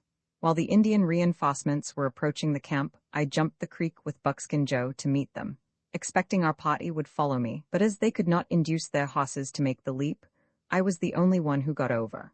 I ordered the sergeant to dismount his men, and leaving one to hold the horses, to come over with the rest and help me drive the Indians off. Before they could do this, 2 mounted warriors closed in on me and were shooting at shot range. I returned their fire and had the satisfaction of seeing one of them fall from his horse. At this moment, I felt blood trickling down my forehead, and hastily running my hand through my hair, I discovered that I had received a scalp wound. The Indian, who had shot me, was not more than 10 yards away, and when he saw his partner tumble from his saddle, he turned to run. By this time the soldiers had crossed the creek to assist me, and were blazing away at the other Indians. Urging Buckskin Joe forward, I was soon alongside of the chap who had wounded me. When raising myself in the stirrups, I shot him through the head. The reports of our guns had been heard by Captain Mainhold, who at once started with his company up the creek to our aid, and when the remaining Indians, whom we were still fighting, saw these reinforcements coming, they whirled their horses and fled. As their steeds were quite fresh, they made their escape.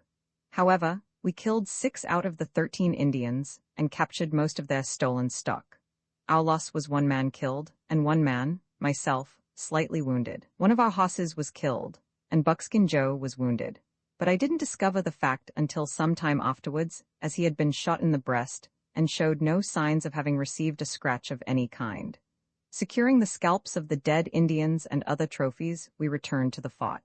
I made several other scouts during the summer with different officers of the 3rd Cavalry, one being with Major Alec Moore, a good officer, with whom I was out for 30 days. Another long one was with Major Curtis, with whom I followed some Indians from the South Platte River to Fort Randall on the Missouri River in Dakota, on which trip the command ran out of rations, and for 15 days subsisted entirely upon the game we killed.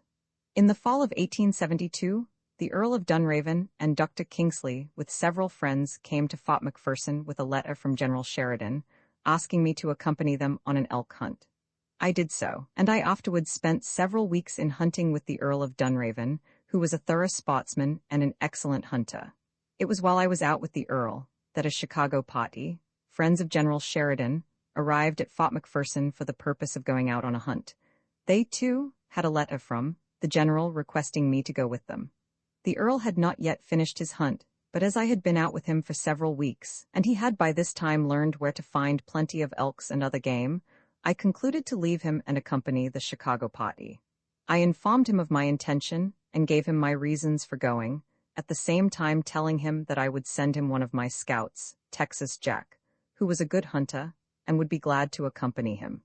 The Earl seemed to be somewhat offended at this, and I don't think he has ever forgiven me for going back on him. Let that be as it may, he found Texas Jack a splendid hunter and guide, and Jack has been his guide on several hunts since. Among the gentlemen who composed the Chicago party were E. P. Green, son-in-law of Remington, the rifle manufacturer, Alexander Sample, Mr. Milligan, of the firm of Heath and Milligan, of Chicago, and several others, whose names I do not now remember.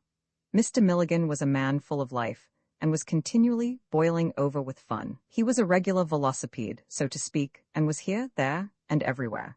He was exceedingly desirous of having an Indian fight on the trip, not that he was naturally a bloodthirsty man, but just for variety he wanted a little Indian pie.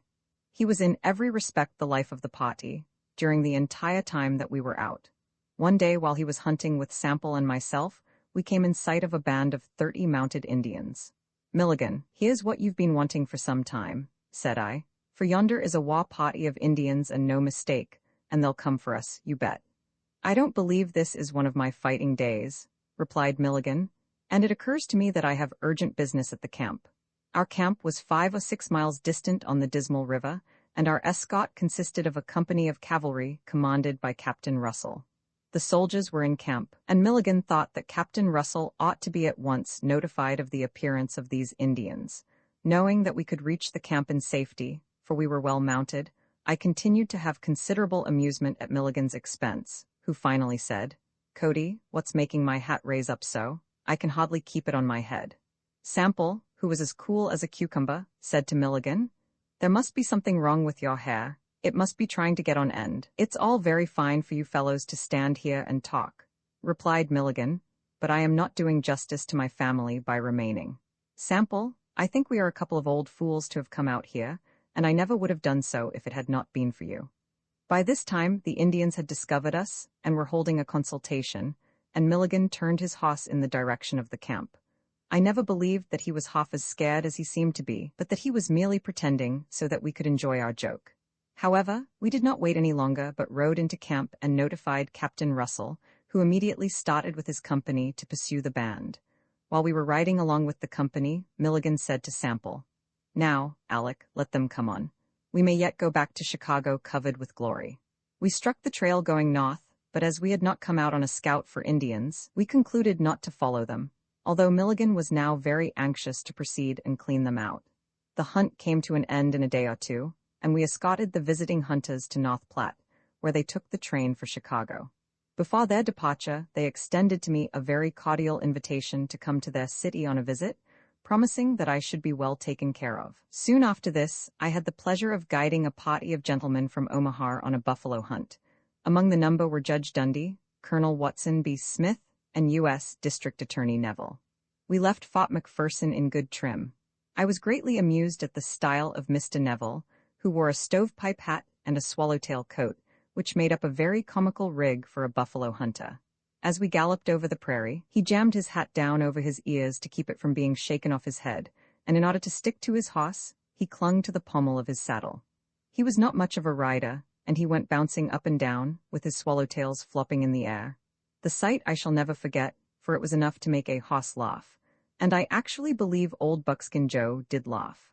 However, we had a splendid hunt, and on the second day I laureated, or roped, a big buffalo bull and tied him to a tree, a feat which I had often performed, and which the gentlemen requested me to do on this occasion for their benefit, as they had heard of my skill with the lariat. I captured several other buffaloes in the same way. The gentlemen returned to Omaha well pleased with their hunt. In the fall of the year, 1872, a convention was held at Grand Island, when some of my friends made me their candidate to represent the 26th District in the legislature of Nebraska. But as I had always been a Democrat, and the state was largely Republican, I had no idea of being elected. In fact, I cared very little about it, and therefore made no effort whatever to secure an election. However, I was elected, and that is the way in which I acquired my title of Honorable Roman 28 and actor during the summer and fall of 1872. I received numerous letters from Ned Buntline, urging me to come east and go upon the stage to represent my own character. "There's money in it," he wrote, "and you will prove a big cod, as your character is a novelty on the stage." At times I almost determined to make the venture, but the recollection of that night when I stood on the stage of the Bowery Theatre and was unable to utter a word above a whisper would cause me to stop and think and become irresolute. I feared that I would be a total failure, and wrote Buntline to that effect. But he insisted that I would soon get over all that embarrassment and become accustomed to the stage, so that I would think no more of appearing before 5,000 people than I would before half a dozen. He proposed to organize a good company, and wished me to meet him in Chicago, where the opening performance would be given. I remained undecided as to what I ought to do. The officers at the fort, as well as my family and friends to whom I had mentioned the matter, laughed at the idea of my ever becoming an actor. That I, an old scout who had never seen more than 20 or 30 theatrical performances in my life, should think of going upon the stage, was ridiculous in the extreme, so they all said. A few days after my election to the legislature, a happy event occurred in my family circle, in the birth of a daughter whom we named Aura. About the same time, I received another letter from Buntline, in which he requested me to appear on the stage for a few months as an experiment, and he said that if I made a failure or did not like the business, I could easily return to my old life. My two sisters who had been living with us had married, Nellie to A.C. Jesta, a cattleman, and May to Ed Bradford, a railroad engineer, and consequently left us, and my wife had been wishing for a long time to visit her parents in St. Louis.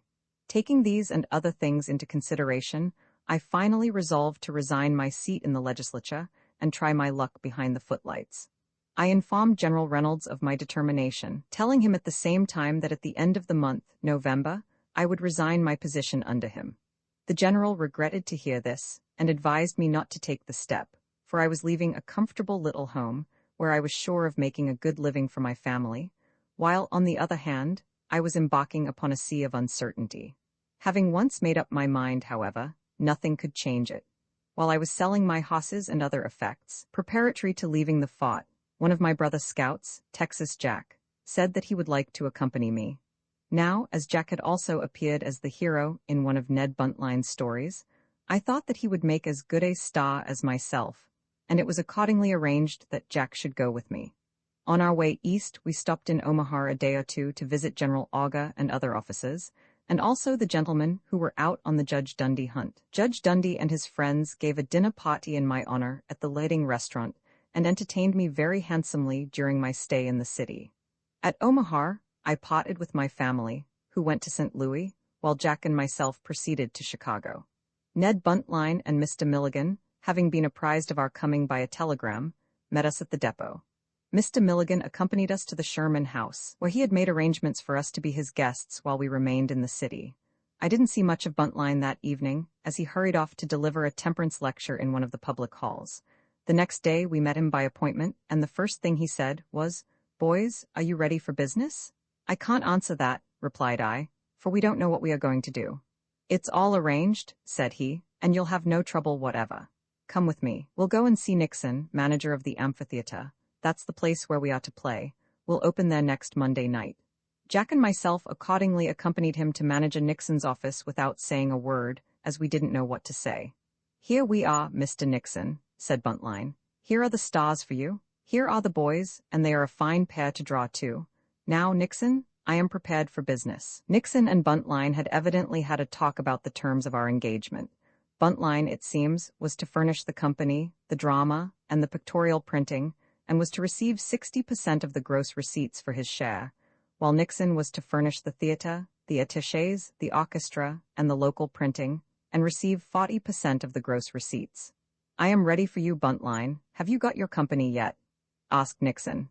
"No, sir, but there are plenty of idle theatrical people in town, and I can raise a company in 2 hours," was his reply.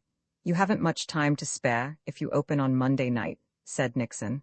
"If you will allow me to look at your drama to see what kind of people you want, I'll assist you in organizing your company." "I have not yet written the drama," said Buntline. "What the deuce do you mean? This is Wednesday, and you propose to open on next Monday night. The idea is ridiculous. Here you are at this late hour without a company and without a drama. This will never do, Buntline.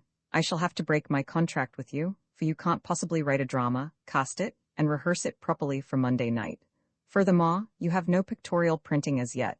These 2 gentlemen, whom you have with you, have never been on the stage, and they certainly must have time to study their parts. It is preposterous to think of opening on Monday night, and I'll cancel the engagement." This little speech was delivered in rather an excited manner by Mr. Nixon. Buntline said that he would write the drama that day, and also select his company and have them at the theater for rehearsal next morning. Nixon laughed at him, and said that there was no use of trying to undertake anything of the kind in so short a time. It was utterly impossible to do it. Buntline, whose ire was rising, said to Nixon, "What rent will you ask for your theater for next week?" $600, was the reply. "Well, sir, I'll take your theater for next week at that price, and here is half of the amount in advance," said Buntline, as he threw down $300 on the stand. Nixon took the money, gave a receipt for it, and had nothing more to say. "Now, come with me, boys," said Buntline, and away we went to the hotel. Buntline immediately obtained a supply of pens, ink, and paper, and then engaged all the hotel clerks as penmen. In less than an hour after he had rented the theater, he was dashing off page after page of his proposed drama, the work being done in his room at the hotel. He then set his clerks at copying for him, and at the end of 4 hours, he jumped up from the table and enthusiastically shouted, "Hurrah for the Scouts of the Plains, that's the name of the play. The work is done. Hurrah." The parts were then all copied off separately by the clerks, and handing us our respective portions, Buntline said, "Now, boys, go to work, and do your level best to have this dead letter perfect for the rehearsal, which takes place tomorrow morning at 10 o'clock prompt. I want to show Nixon that we'll be ready on time." I looked at my pot and then at Jack, and Jack looked at his pot and then at me. Then we looked at each other, and then at Buntline. We did not know what to make of the man. "How long will it take you to commit your pot to memory, Bill?" asked Jack. About 6 months as near as I can calculate. How long will it take you? Answered I. It will take me about that length of time to learn the first line, said Jack. Nevertheless, we went to our room and commenced studying. I thought it was the hottest work I had ever done. This is dry business, finally remarked Jack. That's just what it is, I answered. Jerk the bell, Jack. The bellboy soon appeared. We ordered refreshments. After partaking thereof, we resumed our task. We studied hard for an hour or two, but finally gave it up as a bad job, although we had succeeded in committing a small portion to memory. Buntline now came into the room and said, "Boys, how are you getting along?" "I guess we'll have to go back on this studying business as it isn't our forte," said I. "Don't weaken now, Bill. You'll come out on the top of the heap yet. Let me hear you recite your part," said Buntline. I began spouting what I had learned, but was interrupted by Buntline. "Tut, tut, you're not saying it right. You must stop at the cue." "Cue? What the mischief do you mean by the cue? I never saw any cue except in a billiard room," said I. Buntline thereupon explained it to me, as well as to Jack, who was ignorant as myself concerning the cue business. "Jack, I think we had better back out and go to hunting again," said I. "See here, boys, it won't do to go back on me at this stage of the game. Stick to it, and it may be the turning point in your lives and lead you on to fortune and to fame. A fortune is what we are after, and we'll at least give the wheel a turn or two and see what luck we have," said I. This satisfied Buntline, but we didn't study any more after he left us. The next morning we appeared at rehearsal and were introduced to the company. The first rehearsal was hardly a success, and the succeeding ones were not much better. The stage manager did his best to teach Jack and myself what to do, but when Monday night came, we didn't know much more about it than when we began. The clock struck 7, and then we put on our buckskin suits, which were the costumes we were to appear in. The theater was being rapidly filled, and it was evident that we were going to make our debut before a packed house. As the minutes passed by, Jack and I became more and more nervous. We occasionally looked through the holes in the curtain and saw that the people were continuing to crowd into the theater. Our nervousness increased to an uncomfortable degree. When, at length, the curtain arose, our courage had returned, so that we thought we could face the immense crowd. Yet when the time came for us to go on, we were rather slow in making our appearance. As we stepped forth, we were received with a storm of applause, which we acknowledged with a bow. Buntline, who was taking the part of Cal Durg, appeared and gave me the cue to speak my little piece, but for the life of me I could not remember a single word. Buntline saw I was stuck, and a happy thought occurred to him. He said, as if it were in the play, "Where have you been, Bill?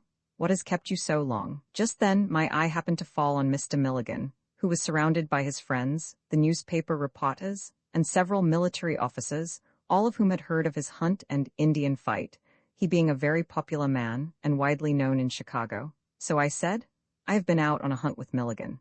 This proved to be a big hit. The audience cheered and applauded, which gave me greater confidence in my ability to get through the performance all right.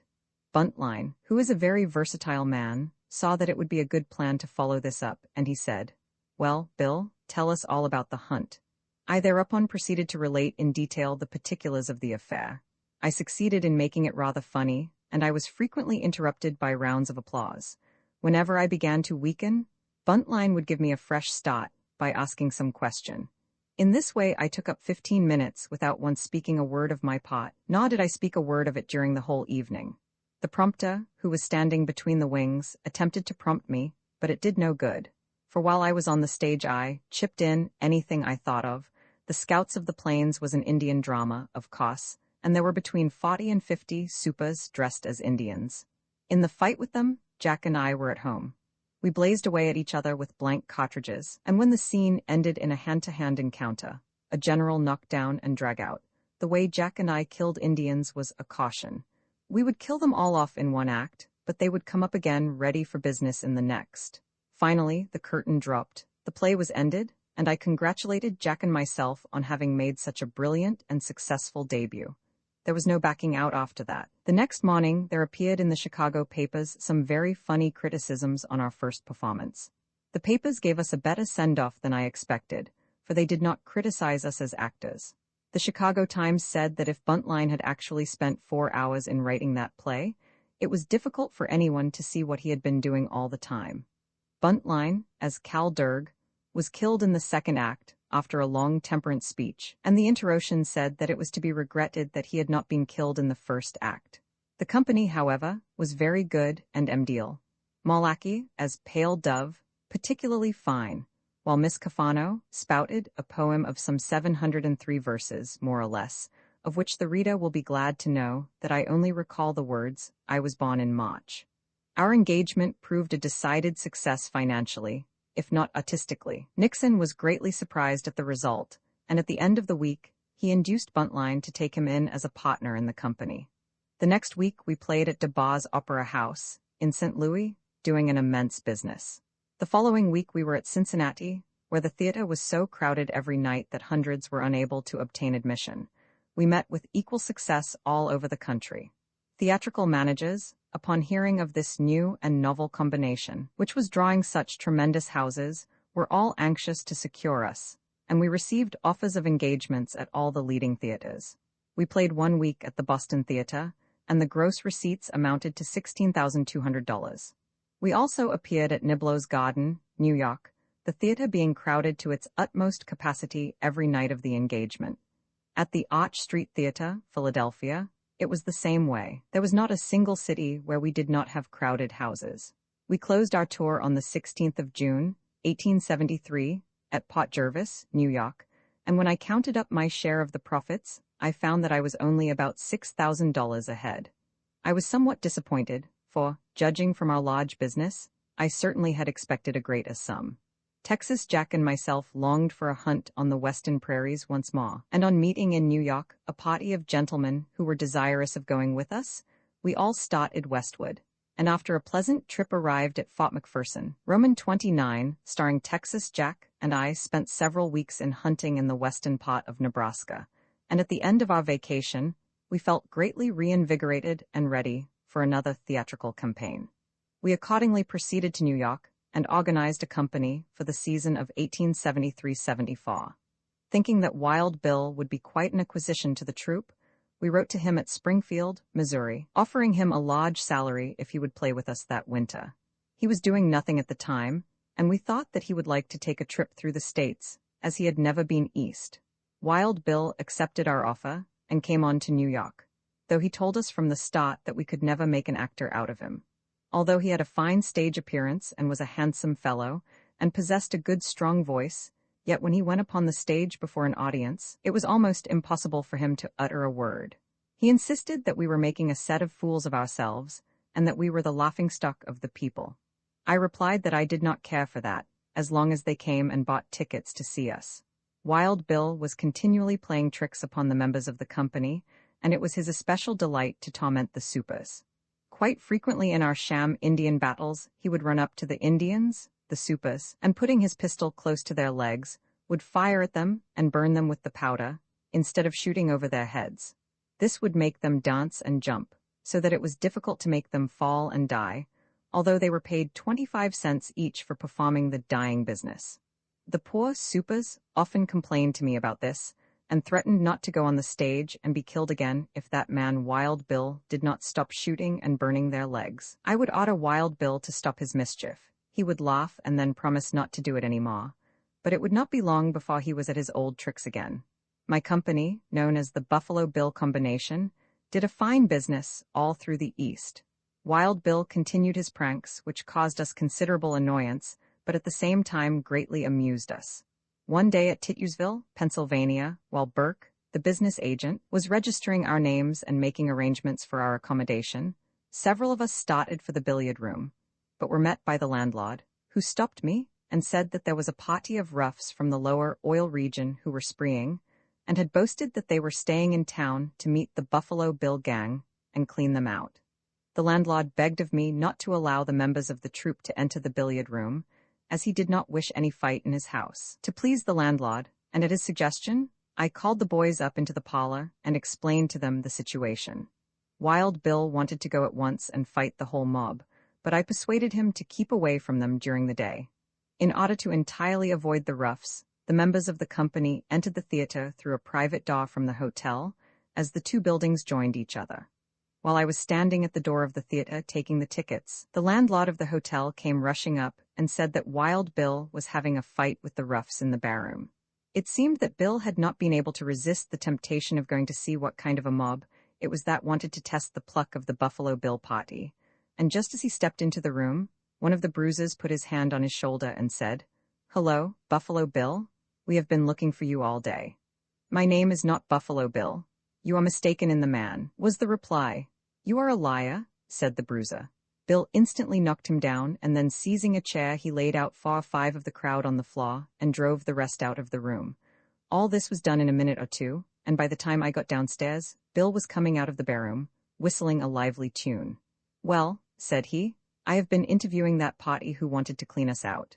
I thought you promised to come into the opera house by the private entrance. I did try to follow that trail, but I got lost among the canyons, and then I ran in among the hostiles," said he. "But it is all right now. They won't bother us anymore. I guess those fellows have found us." And sure enough they had. We heard no more of them after that. Another incident occurred one night at Portland, Maine. Bill found it impossible to go to sleep at the hotel on account of the continued talking of some parties who were engaged in a game of cards in an adjoining room.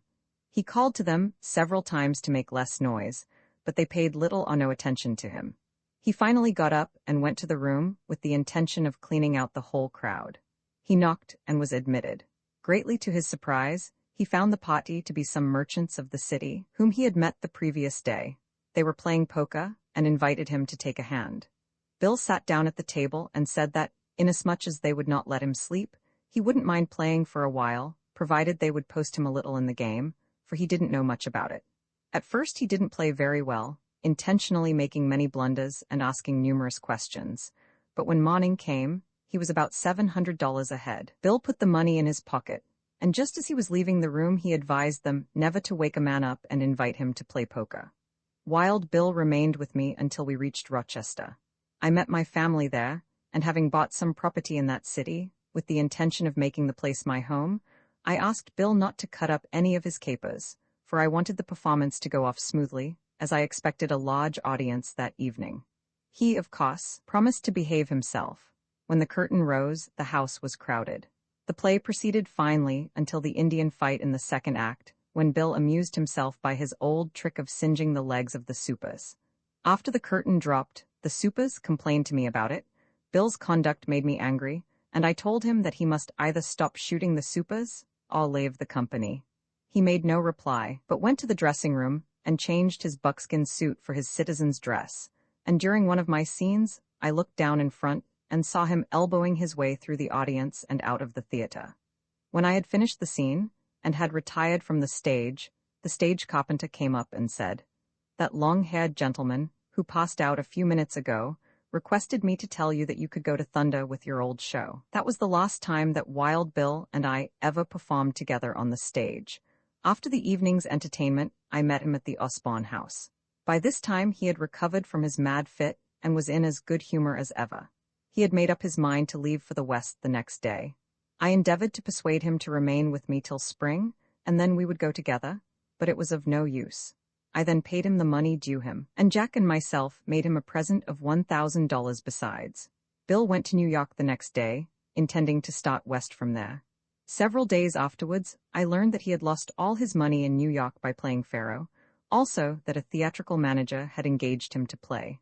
A company was organized and started out, but as a star, Wild Bill was not a success. The further he went, the poorer he got. This didn't suit Bill by any means, and he accordingly retired from the stage. The company, however, kept on the road, using Bill's name and employing an actor to represent him not only on the stage but on the street and elsewhere. Bill heard of this deception and sent word to the manager to stop it, but no attention was paid to his message. Finally, Bill resolved to have satisfaction, and he proceeded to a town where the company was to play. He entered the theater and took a seat near the stage and watched the performance until the bogus Wild Bill appeared. He then sprang upon the stage, knocked the actor clear through one of the scenes, and grabbing the manager by the shoulders, he threw him over the footlights into the orchestra. The other actors screamed and yelled, "Police?" The audience could not at first understand what it all meant, some of them supposing the affair to be a part of the play. Wild Bill retired from the stage in good order, resumed his seat, and told them to go on with their show.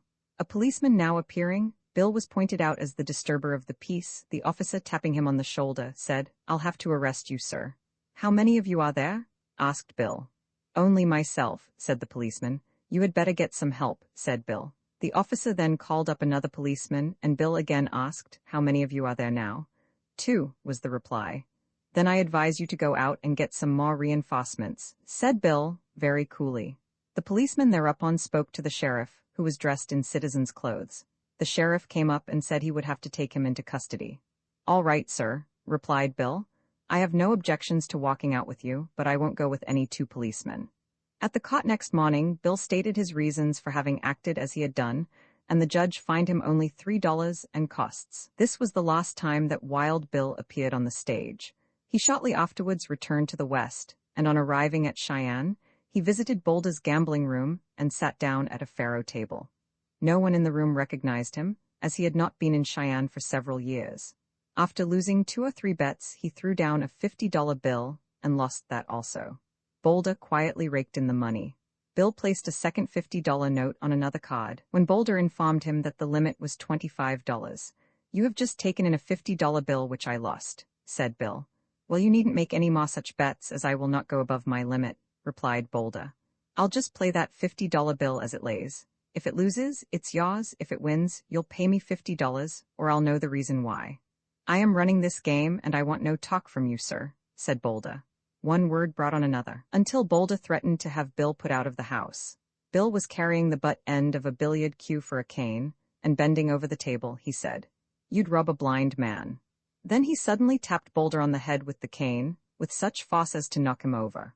With another sweep of the cane, he tumbled the lookout from his chair, and then reaching over into the money drawer, he grabbed a handful of greenbacks and stuck them in his pocket. At this stage of the game, 4 or 5 men, who were employed as bouncers for the establishment to throw out the noisy persons, rushed up to capture Bill, but he knocked them right and left with his cane, and seeing the whole crowd was now closing in on him, he jumped into a corner and with each hand drew a revolver and faced the enemy. At this moment the barkeeper recognized him and sang out in a loud voice, "Look out, boys, that's Wild Bill you've run against." That settled the matter, for when they heard the name of Wild Bill, they turned and beat a hasty retreat out of the doors and windows, and in less time than it takes to tell it, Wild Bill was the only man in the room.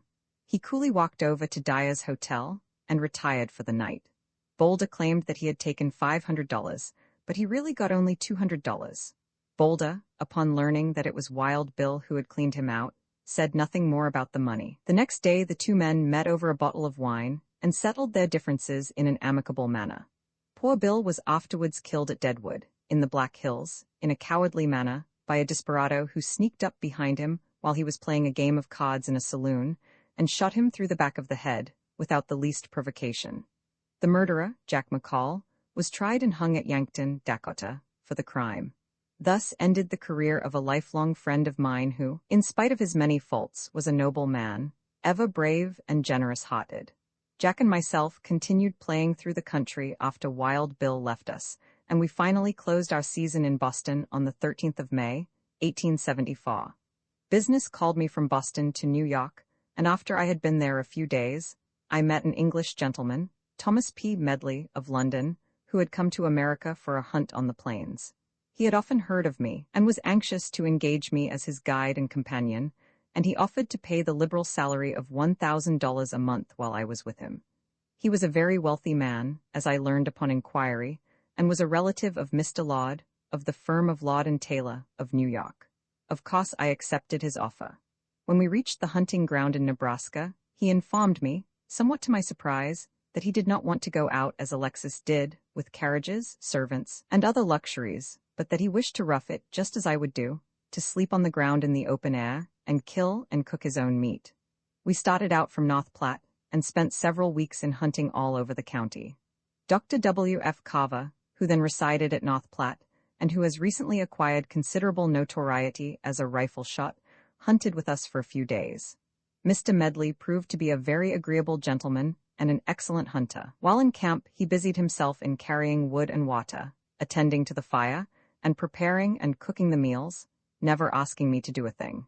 He did not do this to save expenses, but because he wanted to do as the other hunters in the party were doing. After spending as much time as he wished, we returned to the railroad, and he took the train for the east. Everything that was required on this hunt was paid for in the most liberal manner by Mr. Medley, who also gave the members of the party several handsome presents. About this time, an expedition consisting of 7 companies of cavalry and 2 companies of infantry, to be commanded by Colonel Mills of the 3rd Cavalry, was being organized to scout the Powder River and Big Horn country, and I was employed as guide for the command. Proceeding to Rawlins, Wyoming, we outfitted, and other guides were engaged, among them Thompson and Boney Ernest, 2 noted Rocky Mountain scouts. We there left the railroad, and passing through the Seminole Range of the Rocky Mountains, we established our supply camp at the foot of Independence Rock on the Sweetwater. I was now on my old familiar stamping ground, and it seemed like home to me. 15 years before, I had ridden the Pony Express and driven the overland stages through this region, and the command was going into the same section of country where Wild Bill's expedition of stage drivers and express riders had recaptured from the Indians a large number of stolen stage horses. Leaving the infantry to guard the supply camp, Colonel Mills struck out for the north with the 7 companies of cavalry. One day, while we were resting on a prairie near the head of Powder River, a horseman was seen in the distance approaching us. At first it was thought he was an Indian, but as he came near we saw that he was a white man, and finally when he rode up to us, I recognized him as California Joe, a noted scout and frontiersman who had spent many years in California, on the plains and in the mountains. He was armed with a heavy old Sharps rifle, a revolver, and a knife. I introduced him to Colonel Mills and the other officers and asked him where he was going. He replied that he was out for a morning ride only, but the fact was that he had been out prospecting alone for weeks along the foot of the Big Horn Mountains. Having no permanent occupation just at that time, Joe accompanied us for 2 or 3 days, when Colonel Mills suggested that I had better employ him as a scout so that he could make a little money for himself. Joe didn't seem to care whether I hired him or not, but I put him on the payroll, and while he was with us, he drew his $5 a day. It was worth the money to have him along for company's sake, for he was a droll character in his way, and afforded us considerable amusement. We finally surprised Little Wolf's band of Arapahoes and drove them into the agencies. We then scouted the Powder River, Crazy Woman's Fork, and Clear Fork, and then pushed westward through the mountains to the Wind River. After having been out for a month or 2, we were ordered to return. I immediately went east and organized another dramatic company for the season of 1874-75, Texas Jack being absent in the Yellowstone country, hunting with the Earl of Dunraven. I played my company in all the principal cities of the country, doing a good business wherever I went. The summer of 1875, I spent at Rochester with my family. For the season of 1875-6, Texas Jack and I reorganized our old combination and made a very successful tour.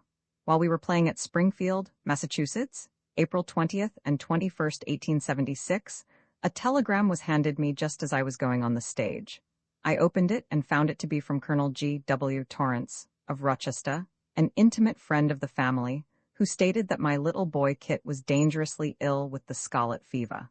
This was indeed sad news, for little Kit had always been my greatest pride. I sent for John Burke, our business manager, and showing him the telegram, told him that I would play the first act, and making a proper excuse to the audience, I would then take the 9 o'clock train that same evening for Rochester, leaving him to play out my part.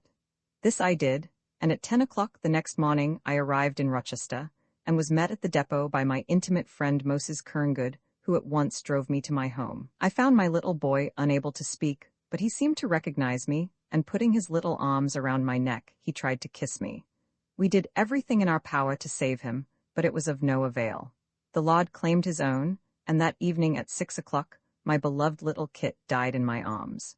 We laid him away to rest in the beautiful cemetery of Mount Hope amid sorrow and tears. Roman 3 boy days in Kansas during the summer of 1853, we lived in our little log house, and Father continued to trade with the Indians, who became very friendly. Hardly a day passed without a social visit from them. I spent a great deal of time with the Indian boys, who taught me how to shoot with the bow and arrow, at which I became quite expert. I also took part in all their sports and learned to talk the Kickapoo language to some extent. Father desired to express his friendship for these Indians and accordingly arranged a grand barbecue for them. He invited them all to be present on a certain day, which they were. He then presented them with 2 fat beeves, to be killed and cooked in the various Indian styles. Mother made several large boilers full of coffee, which she gave to them, together with sugar and bread. There were about 200 Indians in attendance at the feast, and they all enjoyed and appreciated it. In the evening, they had one of their grand fantastic war dances, which greatly amused me, it being the first sight of the kind I had ever witnessed. My uncle Elijah, and quite a large number of gentlemen and ladies, came over from Weston to attend the entertainment. The Indians returned to their homes well satisfied. My uncle at that time owned a trading post at Silver Lake, in the Pottawatomie country, on the Kansas River, and he arranged an excursion to that place. Among the party were several ladies from Weston, and father, mother, and myself. Mr. McMeekin, my uncle's superintendent, who had come to Weston for supplies, conducted the party to the post. The trip across the prairies was a delightful one, and we remained at the post several days. Father and one or two of the men went on to Fort Riley to view the country, and upon their return, my uncle entertained the Pottawatomie Indians with a barbecue similar to the one given by father to the Kickapoos. During the latter part of the summer, father filled a hay contract at Fort Leavenworth.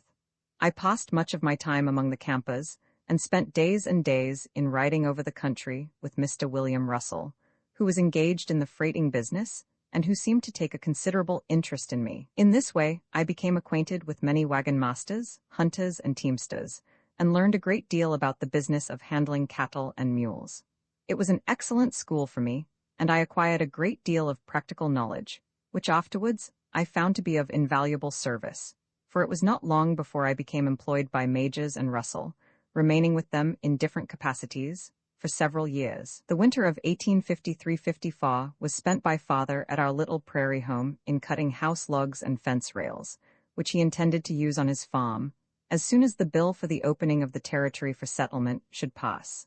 This bill, which was called the Enabling Act of Kansas Territory, was passed in April 1854, and father immediately preempted the claim on which we were living. The summer of that year was an exciting period in the history of the new territory. Thousands and thousands of people, seeking new homes, flocked thither, a large number of the emigrants coming over from adjoining states. The Missourians, some of them, would come laden with bottles of whiskey, and after drinking the liquor would drive the bottles into the ground to mock their land claims, not waiting to put up any buildings. The Missourians, mostly, were pro-slavery men, and held enthusiastic meetings at which they expressed their desire that Kansas should be a slave state, and did not hesitate to declare their determination to make it so. Rively's Staw was the headquarters for these men, and there they held their meetings. At first they thought father would coincide with them on account of his brother Elijah being a Missourian, but in this they were greatly mistaken. At one of their gatherings, when there were about 100 of the reckless men present, my father, who happened also to be there, was called upon for a speech. After considerable urging, he mounted the box and began speaking, as nearly as I can recollect, as follows: "Gentlemen and fellow citizens, you have called upon me for a speech, and I have accepted your invitation rather against my will, as my views may not accord with the sentiments of the rest of this assembly. My remarks, at this time, will be brief and to the point. The question before us today is, shall the territory of Kansas be a free or a slave state? The question of slavery in itself is a broad one, and one which I do not care at this time and place to discuss at length. I apprehend that your motive in calling upon me is to have me express my sentiments in regard to the introduction of slavery into Kansas. I shall gratify your wishes in that respect. I was one of the pioneers of the state of Iowa, and aided in its settlement when it was a territory, and helped to organize it as a state. Gentlemen, I voted that it should be a white state, that Negroes, whether free or slave, should never be allowed to locate within its limits. And, gentlemen, I say to you now, and I say it boldly, that I propose to exert all my power in making Kansas the same kind of a state as Iowa. I believe in letting slavery remain as it now exists, and I shall always oppose its further extension. These are my sentiments, gentlemen, and let me tell you, he never finished this sentence or his speech. His expressions were anything but acceptable to the rough-looking crowd, whose ire had been gradually rising to fever heat, and at this point they hooted and hissed him and shouted, "You black abolitionist, shut up! Get down from that box! Kill him! Shoot him!" and so on. Father, however, maintained his position on the dry goods box, notwithstanding the excitement and the numerous invitations to step down, until a hot-headed pro-slavery man, who was in the employ of my uncle Elijah, crowded up and said, "Get off that box, you black abolitionist, or I'll pull you off." Father paid but little attention to him, and attempted to resume his speech, intending doubtless to explain his position and endeavor to somewhat pacify the angry crowd. But the fellow jumped up on the box, and pulling out a huge Bowie knife, stabbed father twice, who reeled and fell to the ground.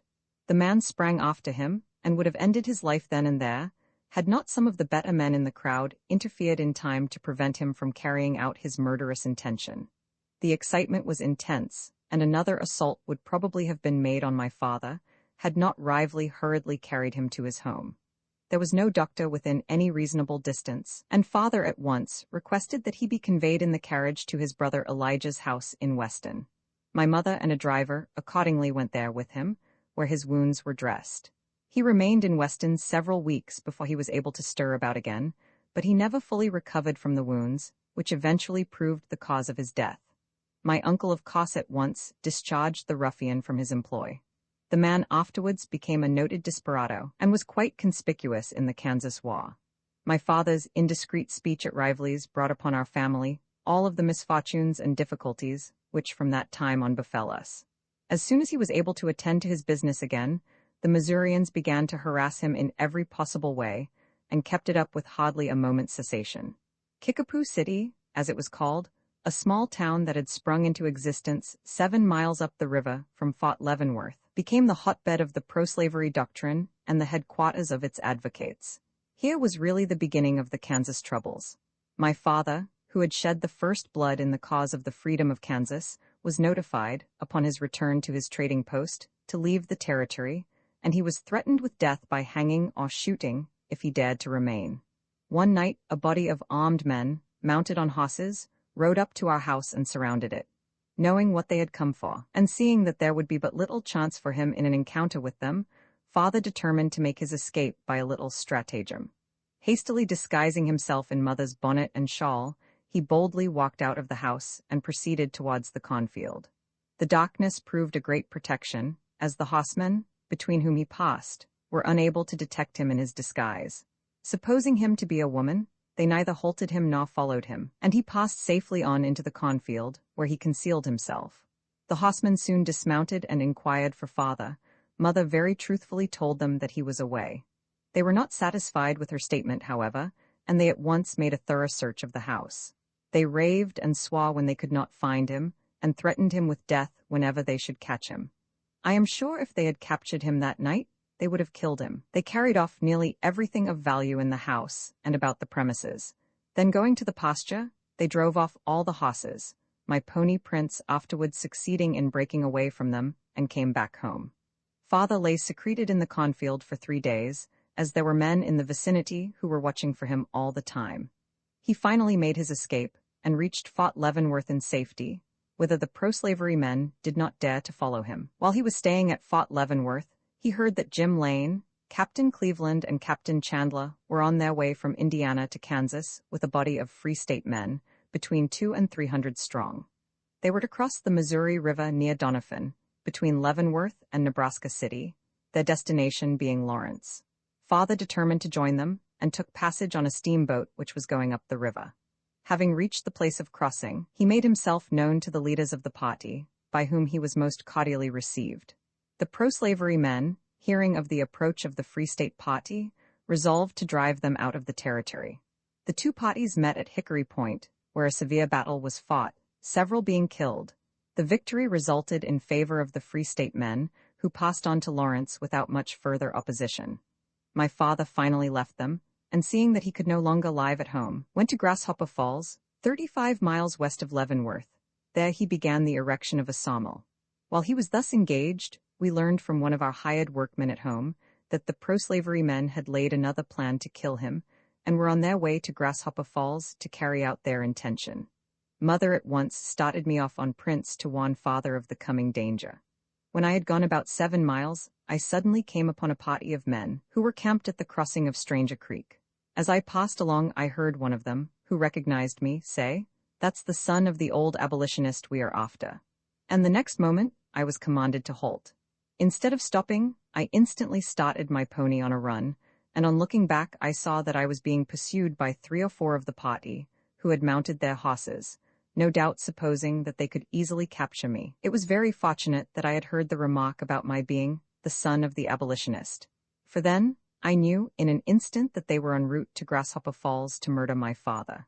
I at once saw the importance of my escaping and wanting father in time. It was a matter of life or death to him. So I urged Prince to his utmost speed, feeling that upon him and myself depended a human life, a life that was dearer to me than that of any other man in the world. I led my pursuers a lively chase for 5 miles. Finally, when they saw they could not catch me, they returned to their camp. I kept straight on to Grasshopper Falls, arriving there in ample time to inform him of the approach of his old enemies. That same night, father and I rode to Lawrence, which had become the headquarters of the Free State Men.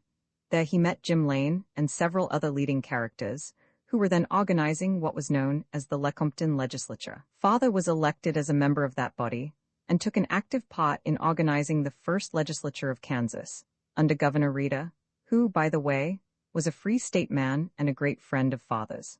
About this time, agents were being sent to the east to induce emigrants to locate in Kansas, and Father was sent as one of these agents to Ohio. After the legislature had been organized at Lawrence, he departed for Ohio and was absent several months. A few days after he had gone, I started for home by the way of Fort Leavenworth, accompanied by 2 men who were going to the fort on business. As we were crossing a stream called Little Stranger, we were fired upon by some unknown party. One of my companions, whose name has escaped my memory, was killed. The other man and myself put spurs to our horses and made a dash for our lives. We succeeded in making our escape, though a farewell shot or 2 was sent after us. At Fort Leavenworth, I parted company with my companion and reached home without any further adventure. My mother and sisters, who had not heard of my father or myself since I had been sent to warn him of his danger, had become very anxious and uneasy about us, and were uncertain as to whether we were dead or alive. I received a warm welcome home, and as I entered the house, Mother seemed to read from the expression of my countenance that Father was safe. Of course, the very first question she asked was as to his whereabouts, and in reply, I handed her a long letter from him, which explained everything. Mother blessed me again and again for having saved his life.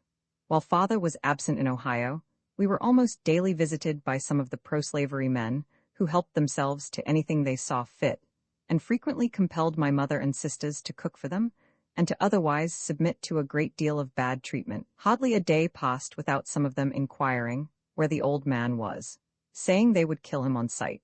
Thus we passed the summer of 1854, remaining at our home notwithstanding the unpleasant surroundings, as Mother had made up her mind not to be driven out of the country. My uncle and other friends advised her to leave Kansas and move to Missouri because they did not consider our lives safe, as we lived so near the headquarters of the pro-slavery men who had sworn vengeance upon Father. Nothing, however, could persuade Mother to change her determination. She said that the pro-slavery men had taken everything except the land and the little home, and she proposed to remain there as long as she lived, happen what might. Our only friends in Salt Creek Valley were 2 families, one named Lawrence, the other Hathaway, and the peaceable Indians who occasionally visited us.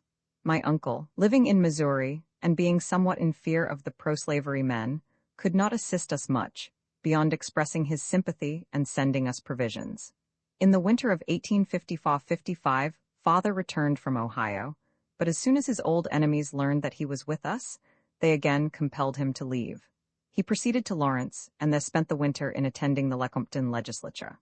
The remainder of the year he passed mostly at Grasshopper Falls, where he completed his sawmill. He occasionally visited home under cover of the night, and in the most secret manner, virtually carrying his life in his hand. In the spring of this year, 1855, a pro-slavery party came to our house to search for Father. Not finding him, they departed, taking with them my pony, Prince. I shall never forget the man who stole that pony. He afterwards rose from the low level of a horse thief to the high dignity of a justice of the peace, and I think still lives at Kickapoo.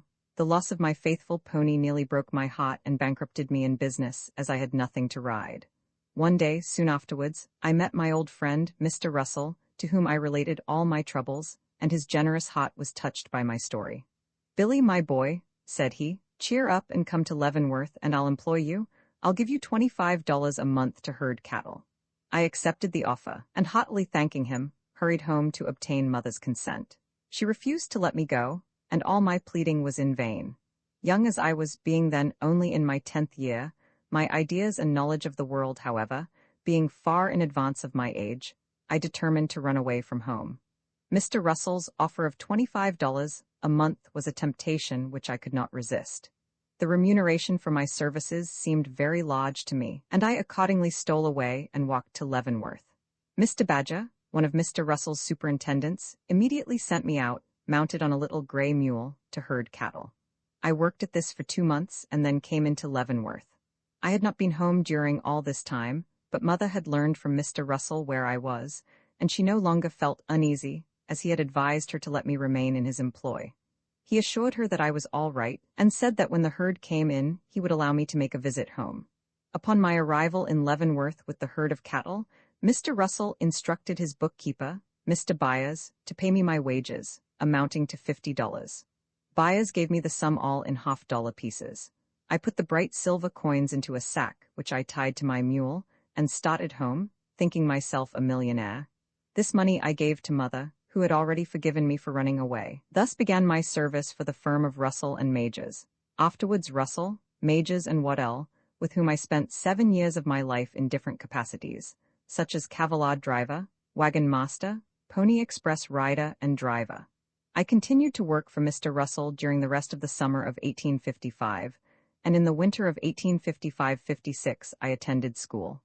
Father, who still continued to secretly visit home, was anxious to have his children receive as much of an education as possible, under the adverse circumstances surrounding us, and he employed a teacher, Miss Jenny Lyons, to come to our house and teach.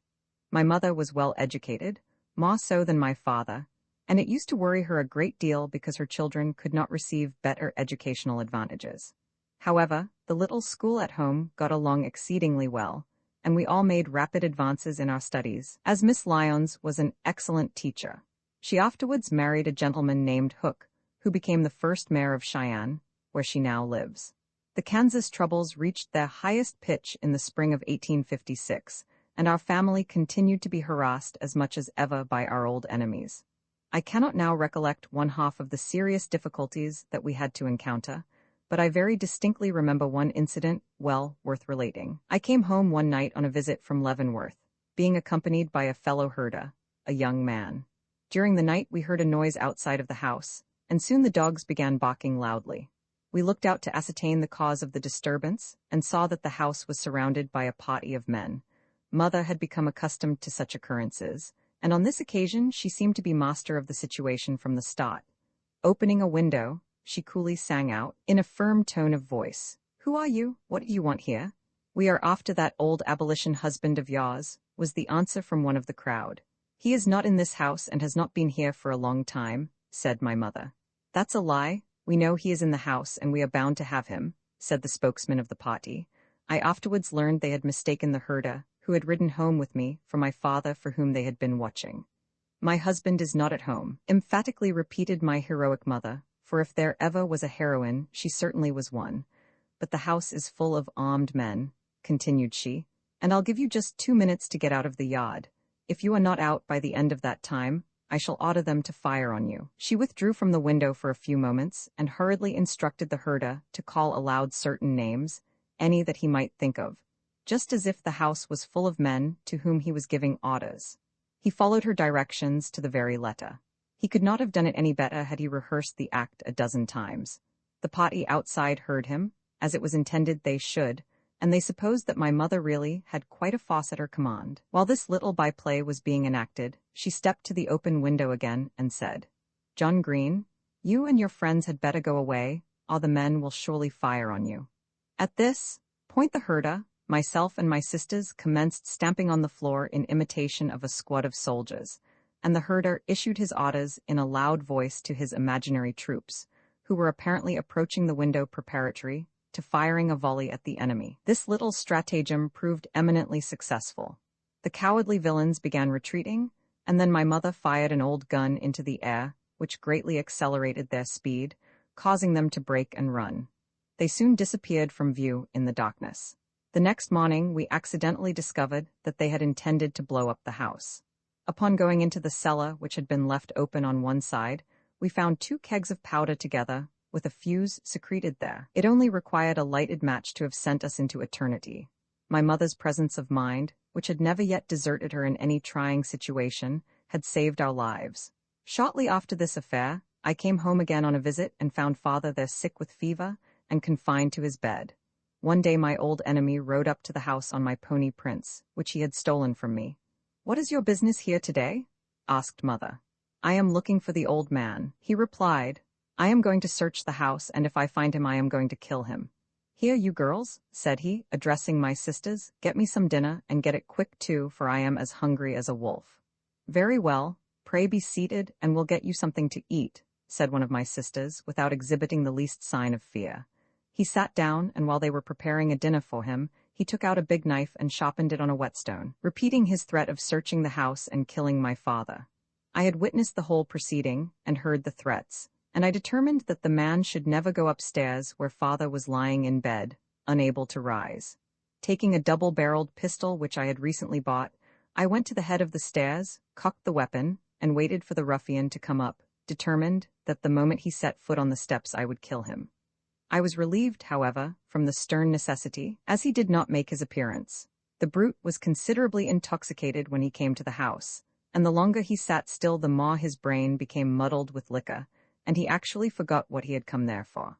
After he had eaten his dinner, he mounted his horse and rode off, and it was a fortunate thing for him that he did.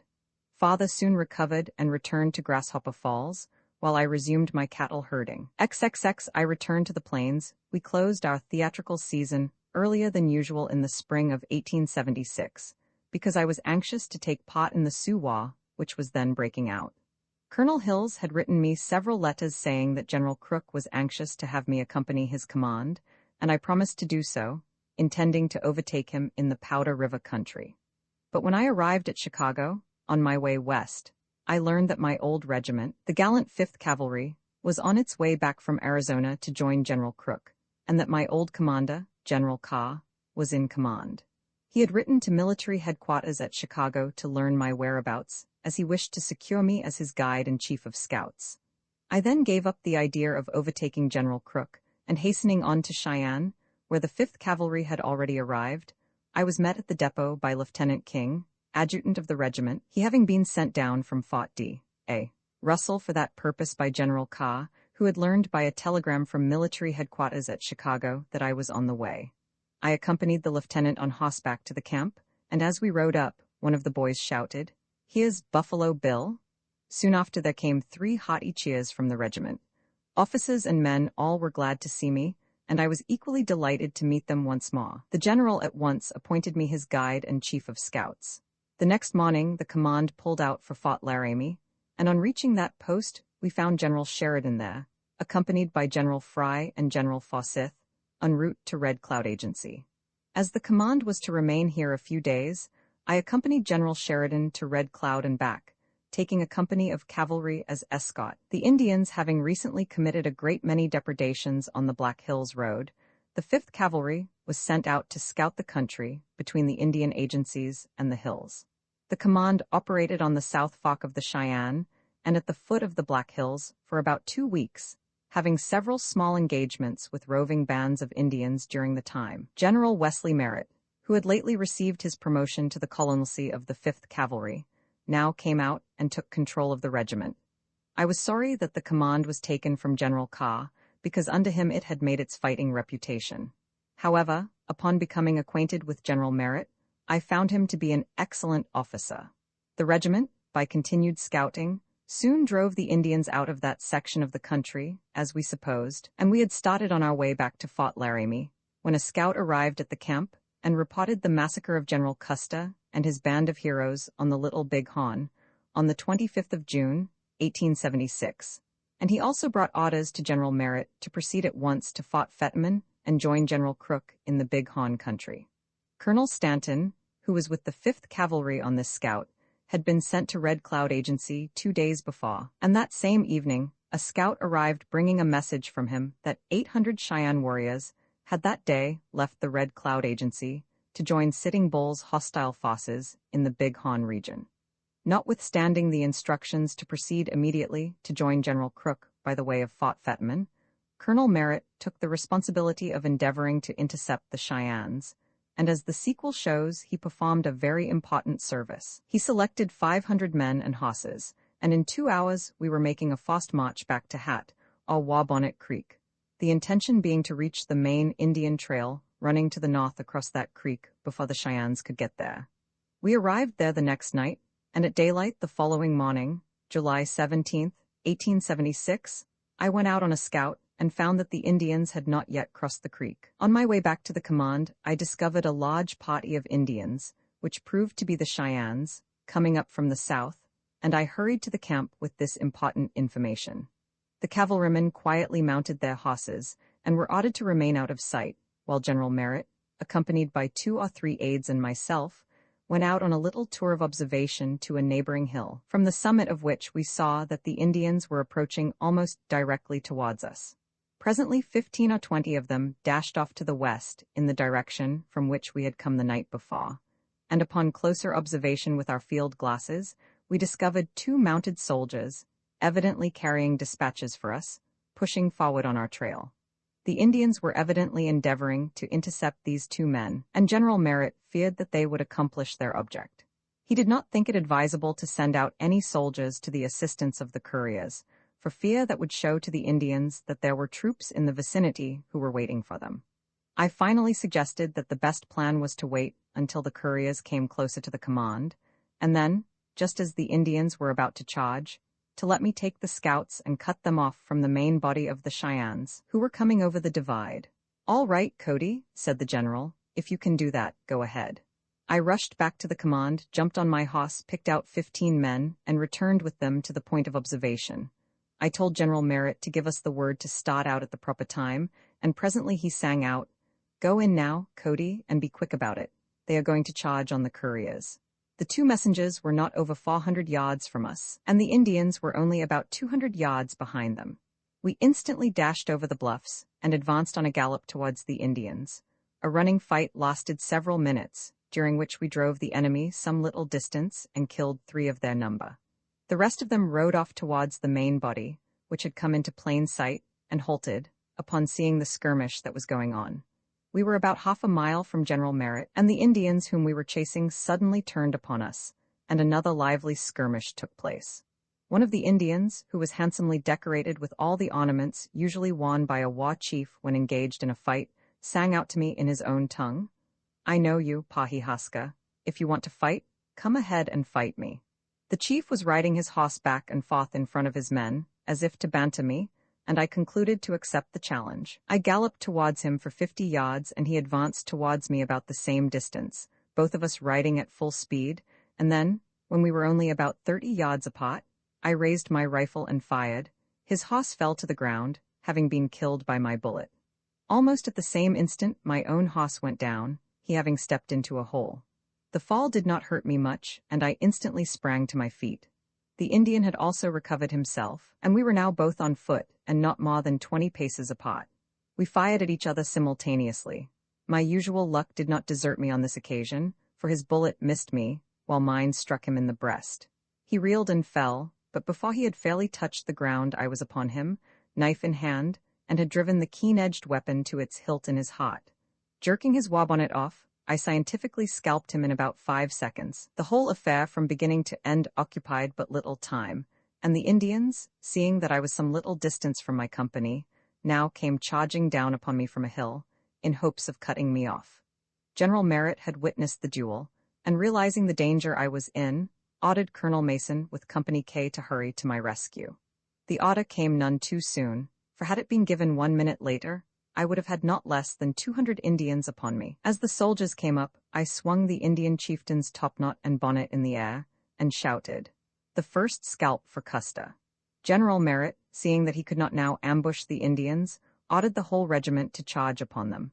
They made a stubborn resistance for a little while, but it was of no use for any 800 or even 1,600 Indians to try and check a charge of the gallant old 5th Cavalry, and they soon came to that conclusion, and began a running retreat towards Red Cloud Agency. For 35 miles we drove them, pushing them so hard that they were obliged to abandon their loose horses, their camp equipage, and everything else.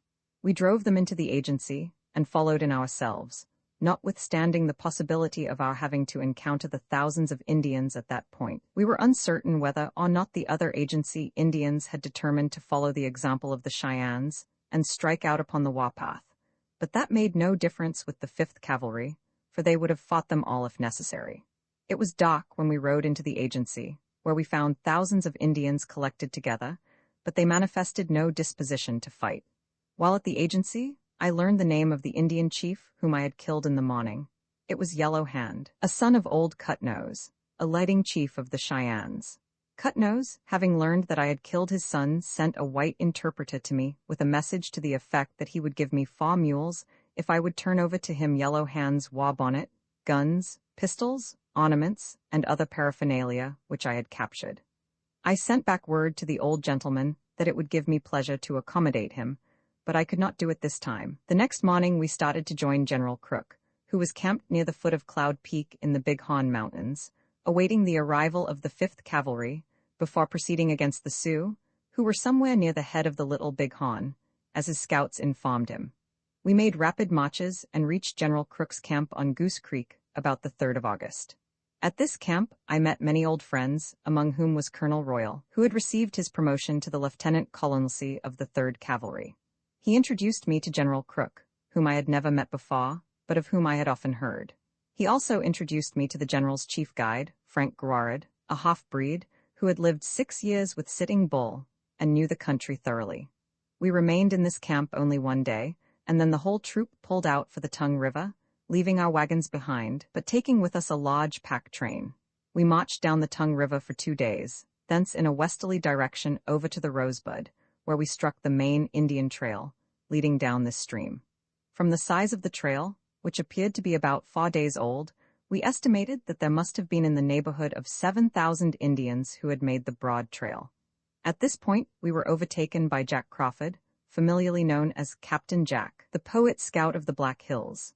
And right here I will insert the following lines written by him just after the Custer massacre, upon receiving from me the following dispatch. Jack, old boy, have you heard of the death of Custer? Custer's death, did I hear the news from Custer?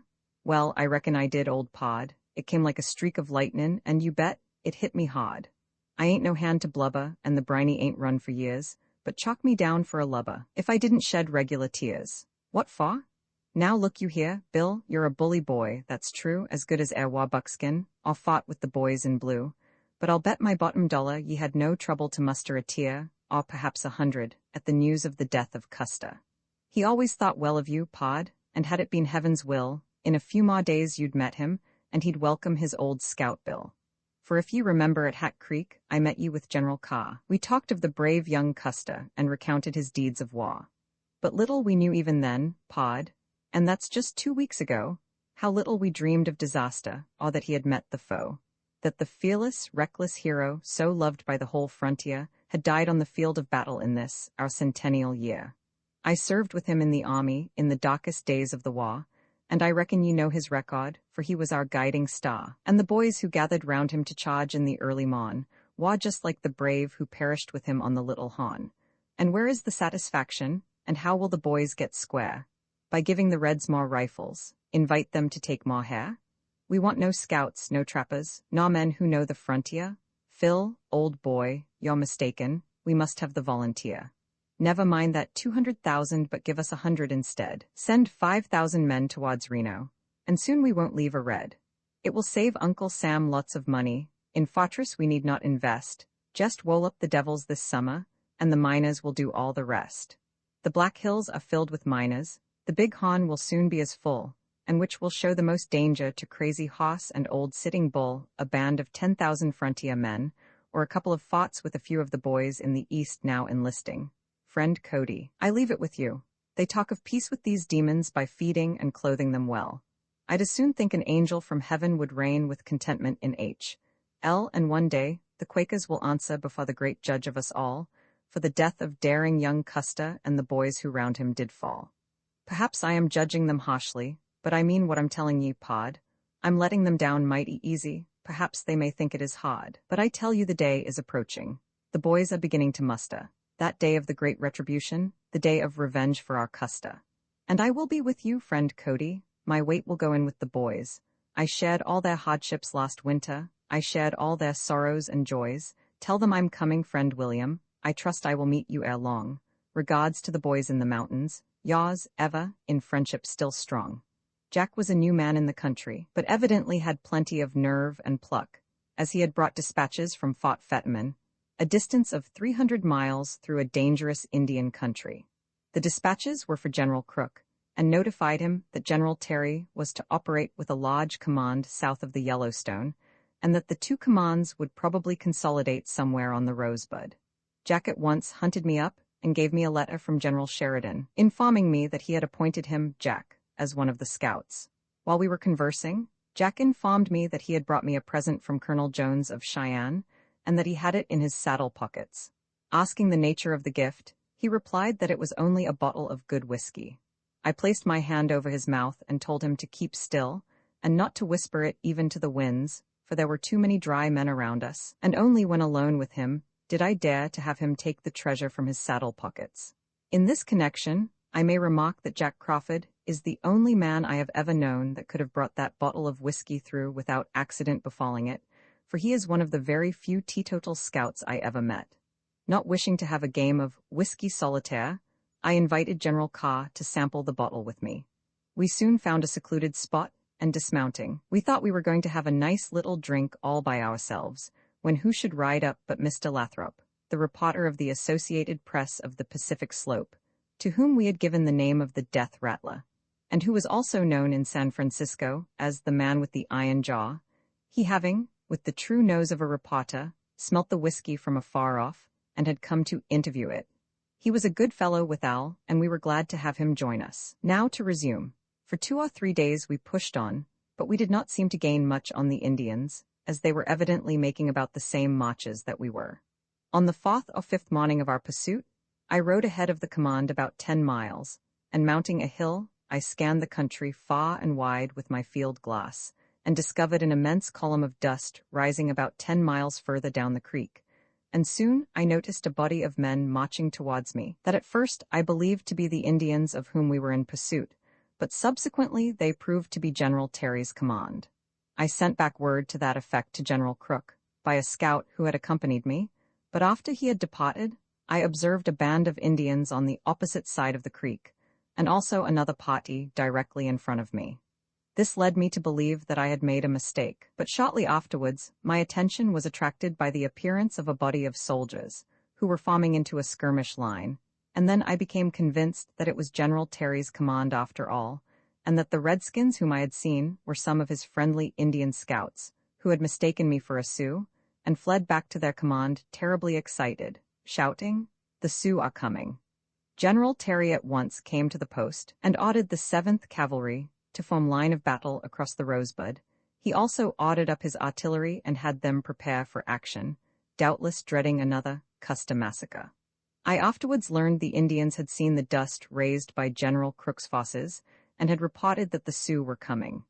These maneuvers I witnessed from my position with considerable amusement, thinking the command must be badly demoralized, when one man could cause a whole army to form line of battle and prepare for action. Having enjoyed the situation to my heart's content, I galloped down towards the skirmish line, waving my hat, and when within about 100 yards of the troops, Colonel Weir, of the 7th Cavalry, galloped out and met me. He recognized me at once and accompanied me inside the line. Then he sang out, "Boys, here's Buffalo Bill. Some of you old soldiers know him. Give him a cheer." Thereupon the regiment gave 3 rousing cheers, and it was followed up all along the line. Colonel Weir presented me to General Terry, and in answer to his questions, I informed him that the alarm of Indians which had been given was a false one, as the dust seen by his scouts was caused by General Crook's troops.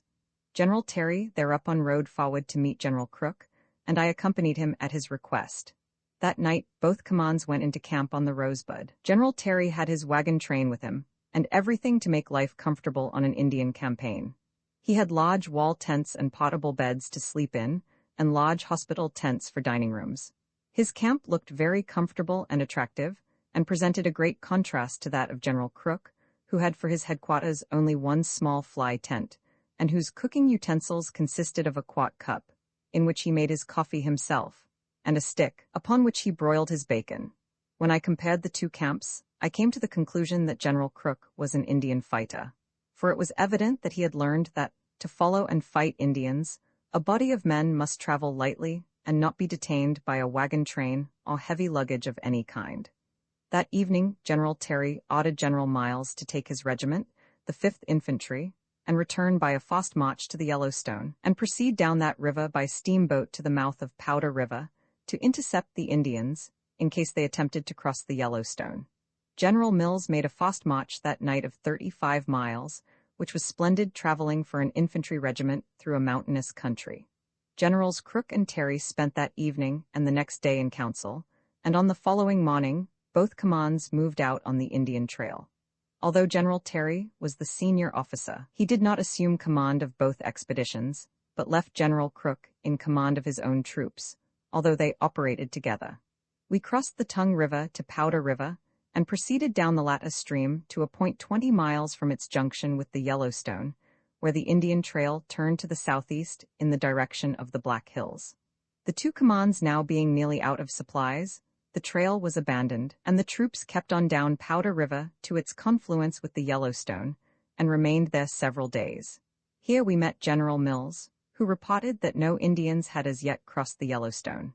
Several steamboats soon arrived with a large quantity of supplies, and once more the boys in blue were made happy. Roman 31 dangerous work. One evening, while we were in camp on the Yellowstone, at the mouth of Powder River, I was informed that the commanding officers had selected Louis Richard, a half-breed, and myself, to accompany General Mills on a scouting expedition on the steamer Far West, down the Yellowstone as far as Glendive Creek. We were to ride on the pilot house and keep a sharp lookout on both sides of the river for Indian trails that might have crossed the stream. The idea of scouting on a steamboat was indeed a novel one to me, and I anticipated a pleasant trip. At daylight next morning, we reported on board the steamer to General Mills, who had with him 5 companies of his regiment. We were somewhat surprised when he asked us where our horses were, as we had not supposed that horses would be needed if the scouting was to be done on the steamer. He said we might need them before we got back, and thereupon we had the animals brought on board. In a few minutes we were booming down the river, at the rate of about 20 miles an hour. The steamer Far West was commanded by Captain Grant Marsh, whom I found to be a brick. I had often heard of him, for he was, and is yet one of the best-known river captains in the country. He it was who, with his steamer the Far West, transported the wounded men from the Battle of the Little Bighorn to Fort Abraham Lincoln on the Missouri River, and on that trip he made the fastest steamboat time on record. He was a skillful and experienced pilot, handling his boat with remarkable dexterity. While Richard and myself were at our stations on the pilot house, the steamer with a full head of steam went flying past islands, around bends, over sandbars, at a rate that was exhilarating. Presently I thought I could see horses grazing in a distant bend of the river, and I reported the fact to General Mills, who asked Captain Marsh if he could land the boat near a large tree which he pointed out to him.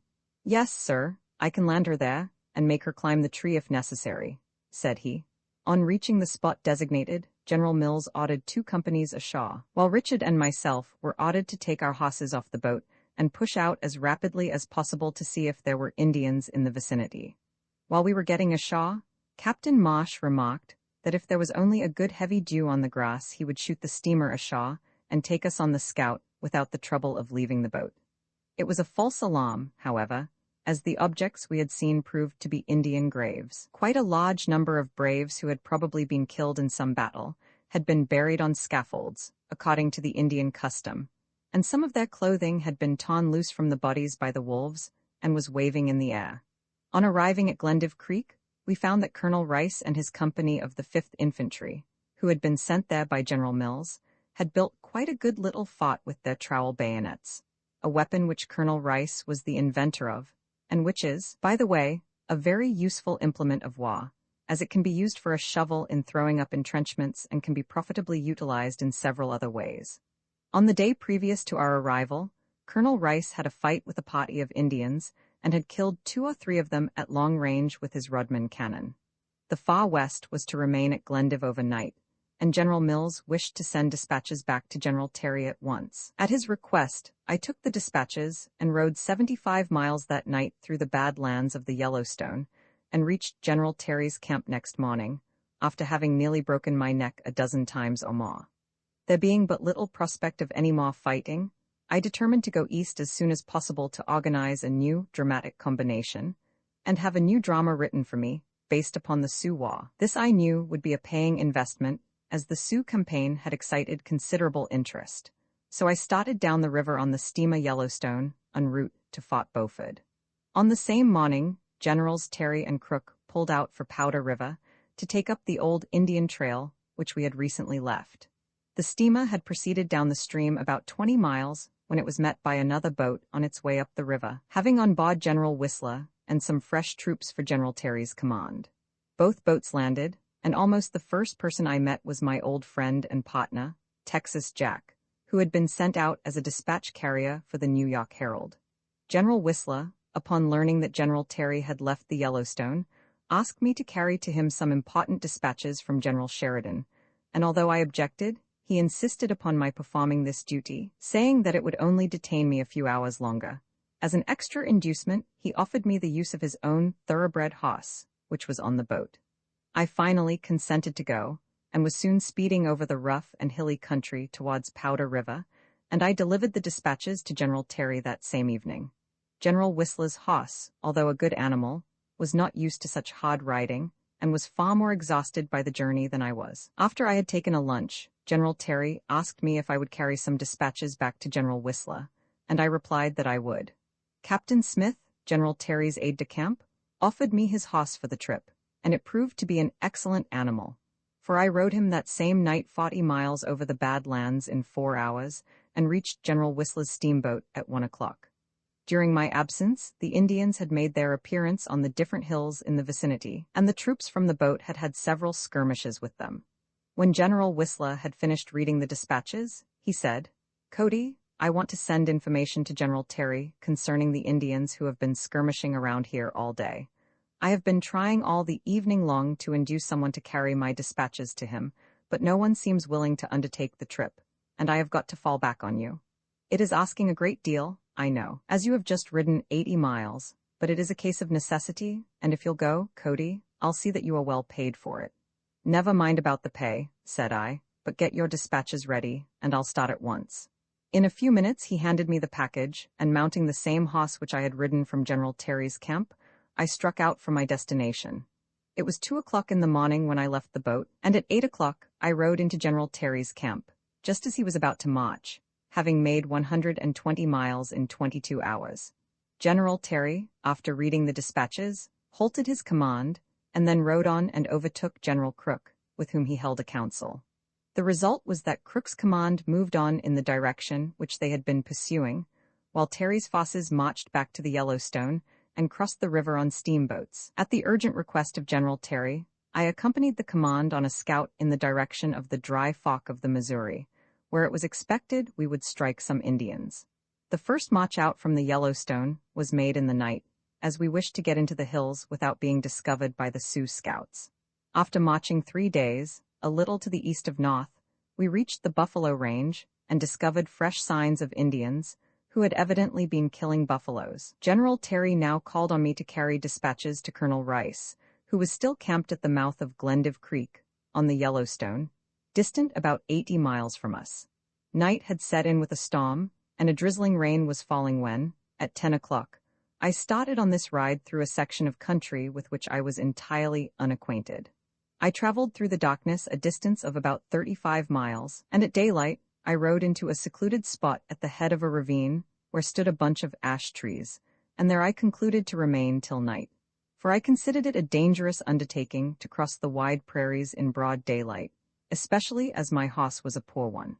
I accordingly unsaddled my animal and ate a hearty breakfast of bacon and hard tack, which I had stowed in the saddle pockets.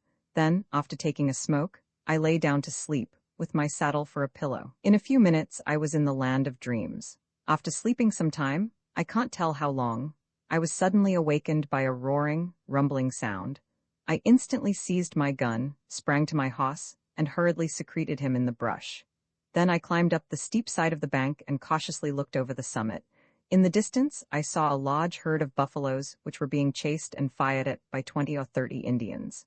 Occasionally, a buffalo would drop out of the herd, but the Indians kept on until they had killed 10 or 15. They then turned back and began to cut up their game. I saddled my horse and tied him to a small tree where I could reach him conveniently, in case the Indians should discover me by finding my trail and following it. I then crawled carefully back to the summit of the bluff, and in a concealed position watched the Indians for 2 hours, during which time they were occupied in cutting up the buffaloes and packing the meat on their ponies. When they had finished this work, they rode off in the direction whence they had come and on the line which I had proposed to travel. It appeared evident to me that their camp was located somewhere between me and Glendive Creek, but I had no idea of abandoning the trip on that account. I waited till nightfall before resuming my journey, and then I bore off to the east for several miles, and by making a semicircle to avoid the Indians, I got back on my original course, and then pushed on rapidly to Colonel Rice's camp, which I reached just at daylight. Colonel Rice had been fighting Indians almost every day since he had been encamped at this point, and he was very anxious to notify General Terry of the fact. Of course, I was requested to carry his dispatches. After remaining at Glendive a single day, I started back to find General Terry, and on the third day out, I overhauled him at the head of Deer Creek while on his way to Colonel Rice's camp. He was not, however, going in the right direction, but bearing too far to the east, and I so informed him. He then asked me to guide the command, and I did so. On arriving at Glendive, I bade goodbye to the general and his officers and took passage on the steamer Far West, which was on her way down the Missouri. At Bismarck, I left the steamer and proceeded by rail to Rochester, New York, where I met my family. Mr. J. Clinton Hall, manager of the Rochester Opera House, was very anxious to have me play an engagement at his theater.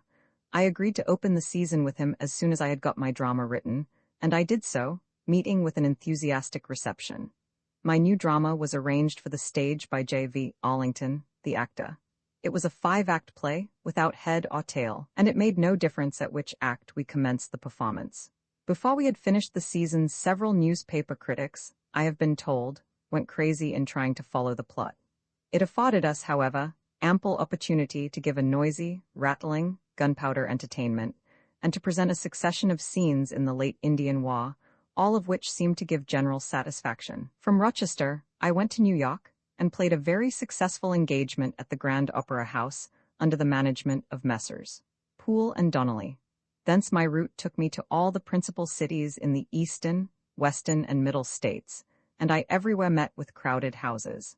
I then went to the Pacific coast, against the advice of friends who gave it as their opinion that my style of plays would not take very well in California. I opened for an engagement of 2 weeks at the Bush Street Theater, in San Francisco, at a season when the theatrical business was dull, and Ben DeBar and the Lingards were playing there to empty seats. I expected to play to a slim audience on the opening night, but instead of that, I had a $1,400 house. Such was my success that I continued my engagement for 5 weeks, and the theater was crowded at every performance. Upon leaving San Francisco, I made a circuit of the interior towns and closed the season at Virginia City, Nevada. On my way east, I met my family at Denver, where they were visiting my sisters Nellie and May, who were then residing there. Some time previously, I had made arrangements to go into the cattle business in company with my old friend, Major Frank North, and while I was in California, he had built our ranches on the South Fork of the Dismal River, 65 miles north of North Platte, in Nebraska.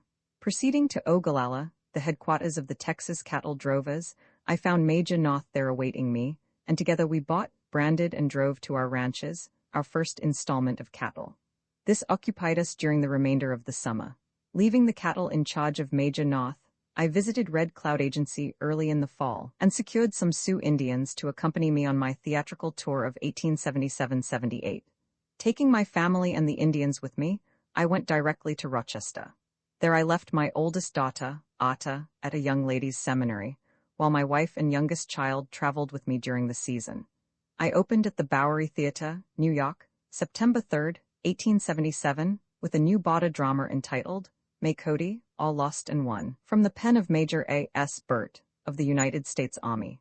It was founded on the incidents of the Mountain Meadow Massacre and life among the Mormons. It was the best drama I had yet produced, and proved a grand success both financially and artistically. The season of 1877-78 proved to be the most profitable one I had ever had. In February 1878, my wife became tired of traveling and proceeded to North Platte, Nebraska, where, on our farm adjoining the town, she personally superintended the erection of a comfortable family residence and had it all completed when I reached there, early in May. In this house we are now living, and we hope to make it our home for many years to come. Roman 32 conclusion. After my arrival at North Platte, I found that the ranchmen or cattlemen had organized a regular annual roundup to take place in the spring of the year. The word roundup is derived from the fact that during the winter months, the cattle become scattered over a vast tract of land, and the ranchmen assemble together in the spring to sort out and each secure his own stock.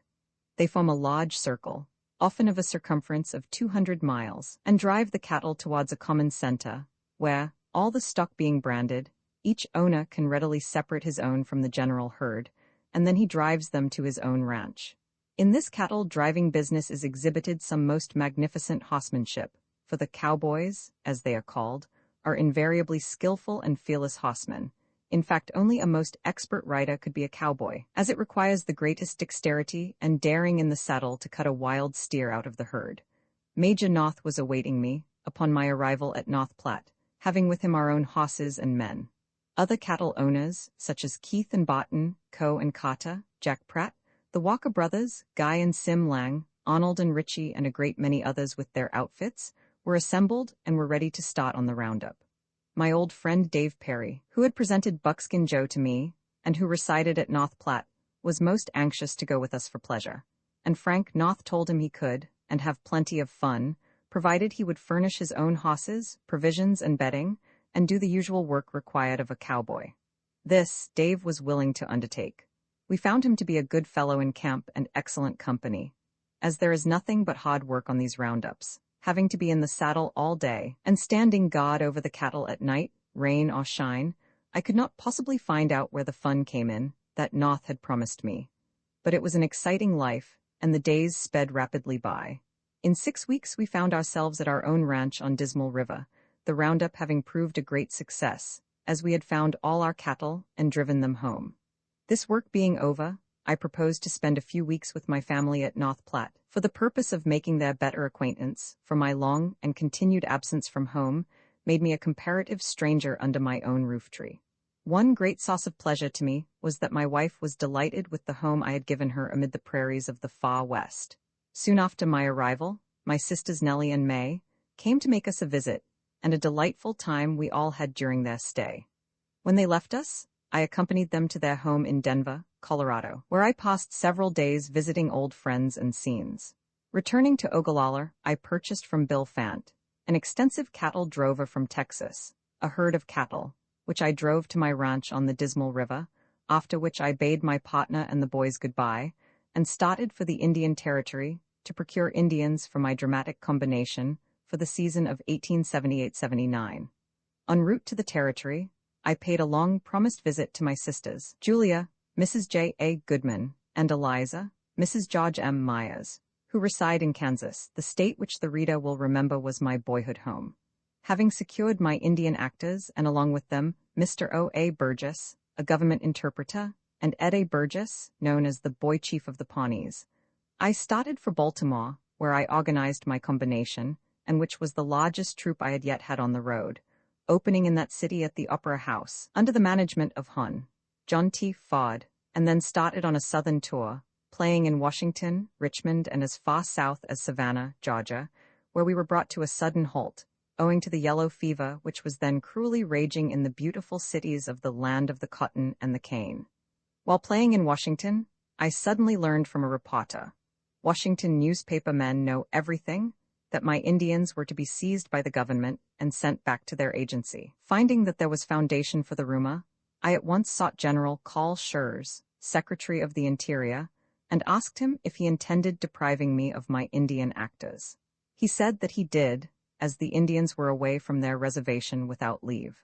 I answered that I had had Indians with me the year before, and nothing had been said about it, but Commissioner Haight replied that the Indians were the wards of the government, and were not allowed off of their reservation. I told the commissioner that the Indians were frequently off of their reservations out west, as I had a distinct remembrance of meeting them upon several occasions on the Wapath. And furthermore, I thought I was benefiting the Indians as well as the government by taking them all over the United States and giving them a correct idea of the customs, life, etc. of the pale faces, so that when they returned to their people, they could make known all they had seen. After a conversation with the Secretary of the Interior, the Commissioner concluded to allow me to retain the Indians by appointing me Indian agent, provided I would give the necessary bonds and pledge myself to return them in safety to their agency, which terms I agreed to. From Savannah, Georgia, having changed my route on account of the yellow fever, I jumped my entire company to Philadelphia, and at once continued on a northeastern tour, having arranged with the well-known author and dramatist, Colonel Prentice Ingraham, to write a play for me. The drama entitled The Night of the Plains, or Buffalo Bill's Best Trail, was first produced at New Haven, Conn. It has proved a great success, and I expect to play it in England, where I purpose to go next season on a theatrical tour, having been urged to do so by my many friends abroad. After a successful tour of 6 weeks on the Pacific Slope, thus ending the season of 1878-79, I am at my home at North Platte, Nebraska, for the summer, and thus ends the account of my career as far as it has gone. Roman 4 Youthful Experiences in July, 1856. The people living in the vicinity of our home, feeling the necessity of more extensive educational facilities for their children than they had yet had, started a subscription school in a little log cabin on the bank of the creek, which for a while proved quite a success. My mother being very anxious to have me attend this school, I acceded to her oft-repeated wishes, and returning home, I became a pupil of the institution. I made considerable progress in my studies, such as they were, and was getting along very well in every other respect until I became involved in my first love affair. Like all schoolboys, I had a sweetheart with whom I was dead in love, in a juvenile way. Her name was Mary Hyatt. Of course I had a rival, Stephen Goebel, a boy about 3 years my senior, the bully of the school. He was terribly jealous, and sought in every way to revenge himself upon me for having won the childish affections of sweet little Mary. The boys of the school used to build playhouses or arbors among the trees and bushes for their sweethearts. I had built a playhouse for Mary, when Steve, as we called him, leveled it to the ground. We immediately had a very lively fight, in which I got badly beaten. The teacher heard of our quarrel and whipped us both. This made matters worse than ever, as I had received 2 thrashings to Steve's 1. I smothered my angry feelings as much as possible under the humiliating circumstances, and during the afternoon recess built another playhouse, thinking that Goebel would not dare to destroy a second one, but I was mistaken, for he pushed the whole structure over at the first opportunity. I came up to him just as he finished the job and said, "Steve Goebel, the next time you do that, I'll hurt you." And I meant it too, but he laughed and called me names. At recess, next morning, I began the construction of still another playhouse, and when I had it about 2/3 finished, Steve slyly sneaked up to the spot and tipped the whole thing over. I jumped for him with the quickness of a cat, and clutching him by the throat for a moment, I had the advantage of him. But he was too strong for me, and soon had me on the ground and was beating me severely. While away from home, I had some way come into possession of a very small pocket dagger, which I had carried about with me in its sheath, using it in place of a knife. During the struggle, this fell from my pocket, and my hand by accident rested upon it as it lay upon the ground. Exasperated beyond measure at Steve's persistence in destroying my playhouses, and smarting under his blows, I forgot myself for the moment, grasped the dagger, and unthinkingly thrust it into Steve's thigh. Had it been larger, it would probably have injured him severely. As it was, it made a small wound, sufficient to cause the blood to flow freely and Steve to cry out in affright, "I am killed? Oh, I am killed." The school children all rushed to the spot and were terrified at the scene. "What's the matter?" asked one. "Bill Cody has killed Steve Goebel," replied another. The uproar reached the teacher's ear, and I now saw him approaching, with vengeance in his eye and a big club in his hand. I knew that he was coming to interview me. I was dreadfully frightened at what I had done, and undecided whether to run away or to remain and take the consequences, but the sight of that flagstaff in the school teacher's hand was too much for me. I no longer hesitated, but started off like a deer. The teacher followed in hot pursuit, but soon became convinced that he could not catch me, and gave up the chase. I kept on running, until I reached one of Russell, Major and Waddell's freight trains which I had noticed going over the hill for the west. Fortunately for me, I knew the wagon master, John Willis, and as soon as I recovered my breath, I told him what had happened. "Served him right, Billy," said he. And what's more, we'll go over and clean out the teacher." "Oh no, don't do that," said I, for I was afraid that I might fall into the hands of the wounded boy's friends, who I knew would soon be looking for me. "Well, Billy, come along with me. I am bound for Fort Kearney. The trip will take me 40 days. I want you for a cavallade driver." "All right," I replied, "but I must go home and tell Mother about it and get some clothes." "Well then, tonight after we make our camp, I'll go back with you." The affray broke up the school for the rest of the day, as the excitement was too much for the children. Late in the afternoon, after the train had moved on some considerable distance, I saw Steve's father, his brother Frank, and one of the neighbors rapidly approaching. "Mr. Willis, there comes old Goebel, with Frank and somebody else, and they are after me. What am I going to do?" I asked. "Let him come," said he. "They can't take you if I've got anything to say about it, and I rather think I have. Get into one of the wagons, keep quiet, and lay low. I'll manage this little job. Don't you fret a bit about it." I obeyed his orders and felt much easier. Old Goebel, Frank, and the neighbor soon came up and inquired for me. "He's around here somewhere," said Mr. Willis. "We want him," said Goebel. "He stabbed my son a little while ago, and I want to arrest him." "Well, you can't get him, that settles it, so you needn't waste any of your time around here," said Willis. Goebel continued to talk for a few minutes, but getting no greater satisfaction, the trio returned home. When night came, Willis accompanied me on horseback to my home. Mother, who had anxiously searched for me everywhere, being afraid that something had befallen me at the hands of the Goebels, was delighted to see me, notwithstanding the difficulty in which I had become involved. I at once told her that at present I was afraid to remain at home, and had accordingly made up my mind to absent myself for a few weeks or months, at least until the excitement should die out. Mr. Willis said to her that he would take me to Fort Kearney with him, and see that I was properly cared for, and would bring me back safely in 40 days. Mother at first seriously objected to my going on this trip, fearing I would fall into the hands of Indians. Her fears, however, were soon overcome, and she concluded to let me go. She fixed me up a big bundle of clothing and gave me a quilt. Kissing her and my sisters a fond farewell, I started off on my first trip across the plains, and with a light heart too, notwithstanding my trouble of a few hours before. The trip proved a most enjoyable one to me, although no incidents worthy of note occurred on the way. On my return from Fort Kearney, I was paid off the same as the rest of the employees. The remainder of the summer and fall I spent in herding cattle and working for Russell, Mages, and Waddell. I finally ventured home, not without some fear, however, of the Goebel family, and was delighted to learn that during my absence Mother had had an interview with Mr. Goebel, and having settled the difficulty with him, the two families had become friends again, and I may state, incidentally, that they ever after remained so. I have since often met Stephen Goebel, and we have had many a laugh together over our love affair and the affray at the schoolhouse. Mary Hyatt, the innocent cause of the whole difficulty, is now married and living in Chicago. Thus ended my first love scrape. In the winter of 1856-57 my father, in company with a man named J.C. Bowles, went to Cleveland, Ohio, and organized a colony of about 30 families, whom they brought to Kansas and located on the Grasshopper.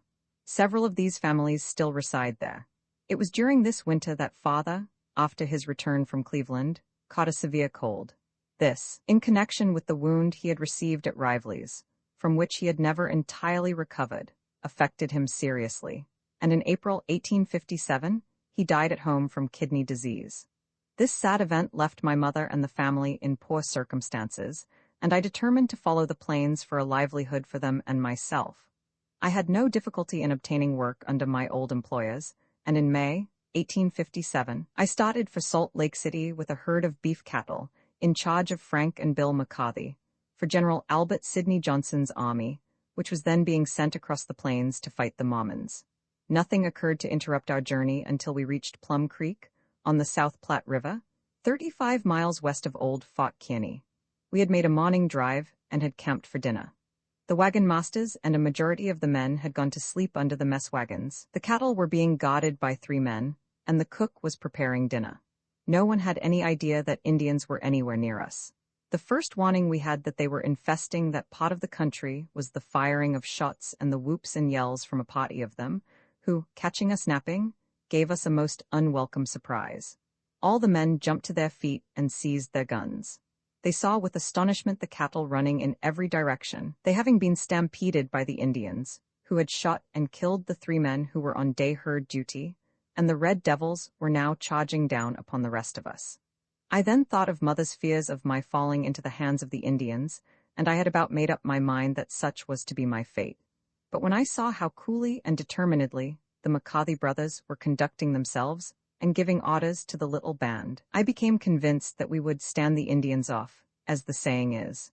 Our men were all well armed with Colt's revolvers and Mississippi Yagers, which last carried a bullet and 2 buckshots.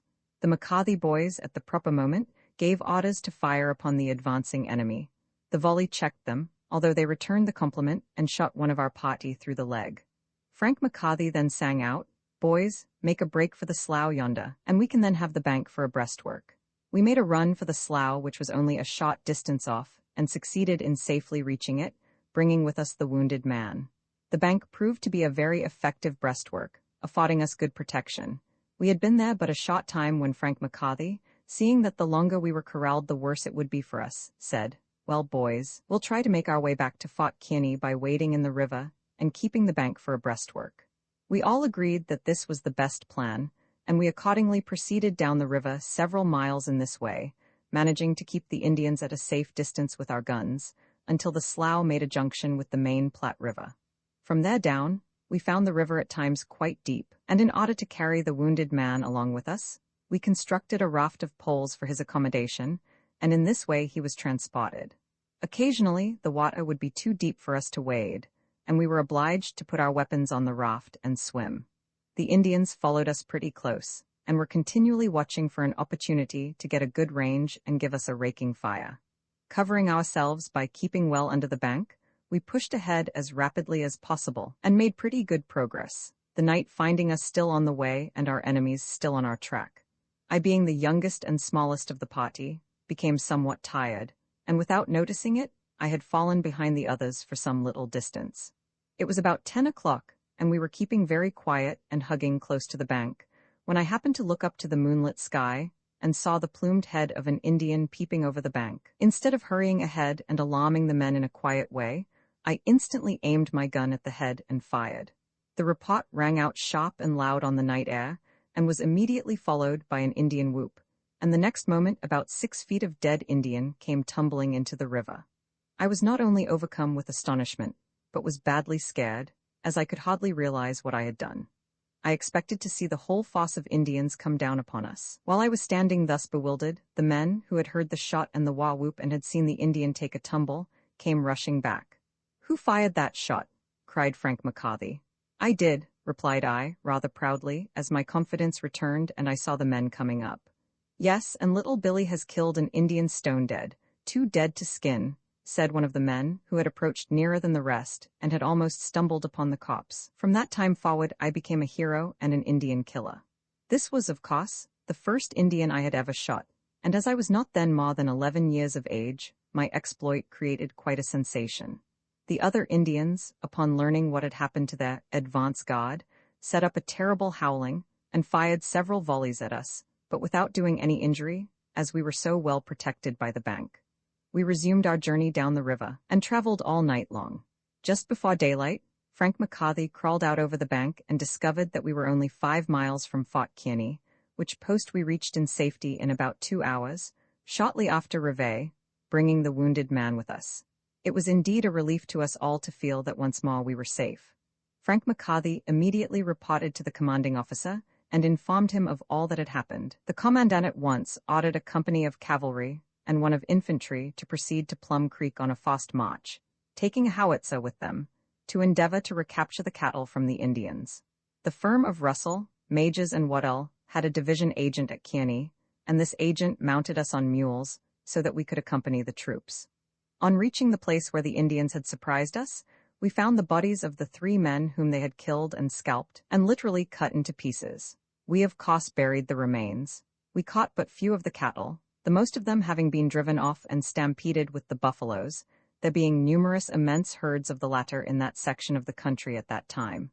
The Indians' trail was discovered running south towards the Republican River, and the troops followed it to the head of Plum Creek, and there abandoned it, returning to Fort Kearney without having seen a single redskin.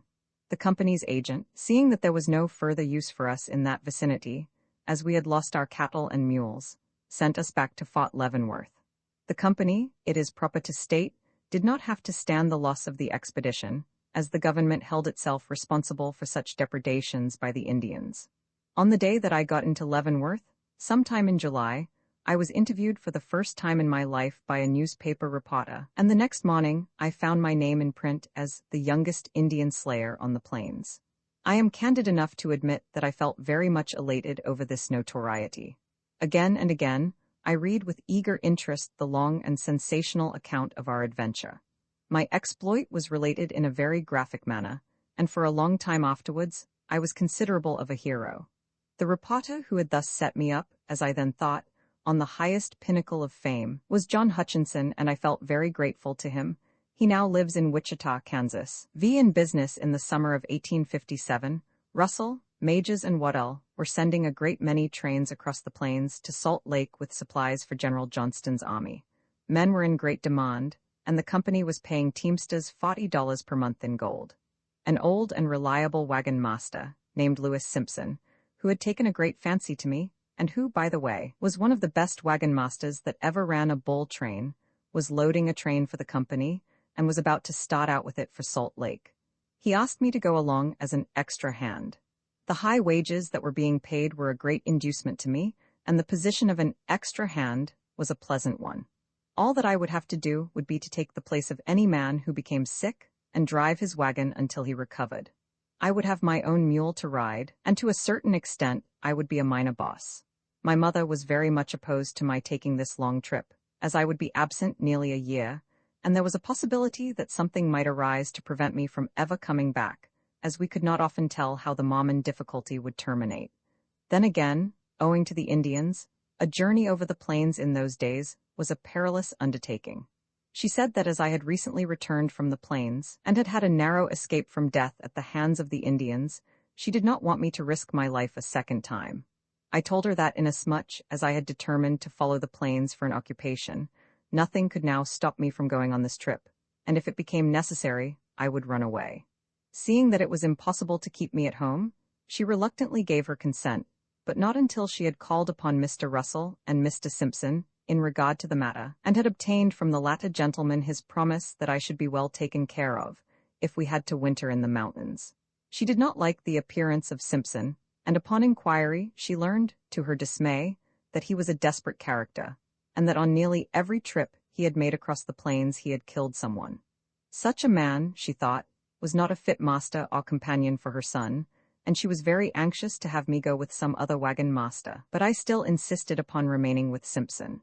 "Madam, I can assure you that Lou Simpson is one of the most reliable wagon masters on the plains," said Mr. Russell, "and he has taken a great fancy to Billy. If your boy is bound to go, he can go with no better man.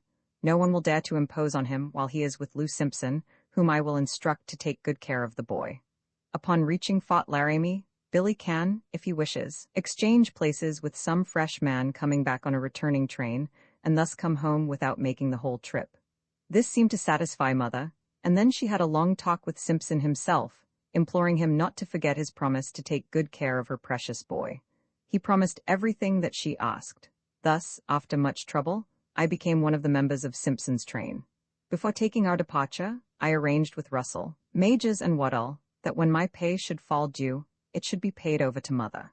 As a matter of interest to the general reader, it may be well in this connection to give a brief description of a freight train. The wagons used in those days by Russell, Mages, and Waddell were known as the J. Murphy wagons, made at St. Louis specially for the plains business.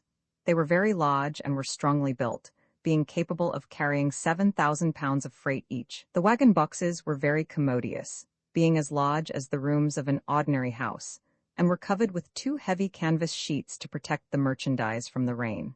These wagons were generally sent out from Leavenworth, each loaded with 6,000 pounds of freight, and each drawn by several yokes of oxen in charge of one driver. A train consisted of 25 wagons, all in charge of one man, who was known as the wagon master. The second man in command was the assistant wagon master. Then came the extra hand, next the night herder, and lastly the cavallade driver, whose duty it was to drive the lame and loose cattle. There were 31 men all told in a train. The men did their own cooking, being divided into messes of 7. One man cooked, another brought wood and water, another stood guard, and so on, each having some duty to perform while getting meals. All were heavily armed with Colt's pistols and Mississippi Yages, and everyone always had his weapons handy so as to be prepared for any emergency. The wagon master, in the language of the plains, was called the bull wagon boss. The teamsters were known as bullwhackers, and the whole train was denominated a bull outfit. Everything at that time was called an outfit. The men of the plains were always full of droll humor and exciting stories of their own experiences, and many an hour I spent in listening to the recitals of thrilling adventures and hairbreadth escapes. Russell, Mages, and Waddell had in their employ 250 trains, composed of 6,250 wagons, 75,000 oxen, and about 8,000 men, their business reaching to all the government frontier posts in the north and west, to which they transported supplies, and they also carried freight as far south as New Mexico. The trail to Salt Lake ran through Kansas to the northwest, crossing the Big Blue River, then over the Big and Little Sandy, coming into Nebraska near the Big Sandy. The next stream of any importance was the Little Blue, along which the trail ran for 60 miles, then crossed a range of sandhills and struck the Platte River 10 miles below Old Fort Kearney.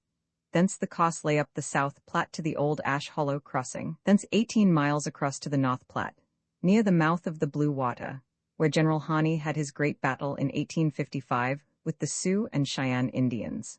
From this point the North Platte was followed, passing Courthouse Rock, Chimney Rock, and Scott's Bluffs, and then on to Fort Laramie, where the Laramie River was crossed.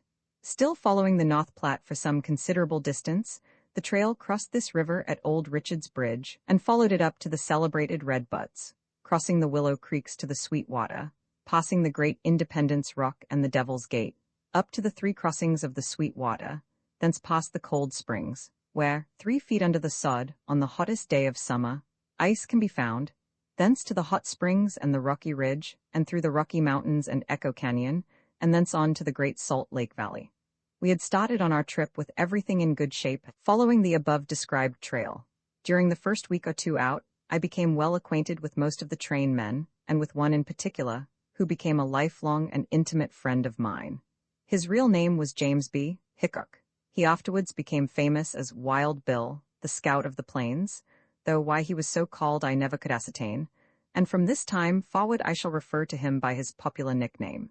He was 10 years my senior, a tall, handsome, magnificently built and powerful young fellow, who could outrun, outjump, and outfight any man in the train.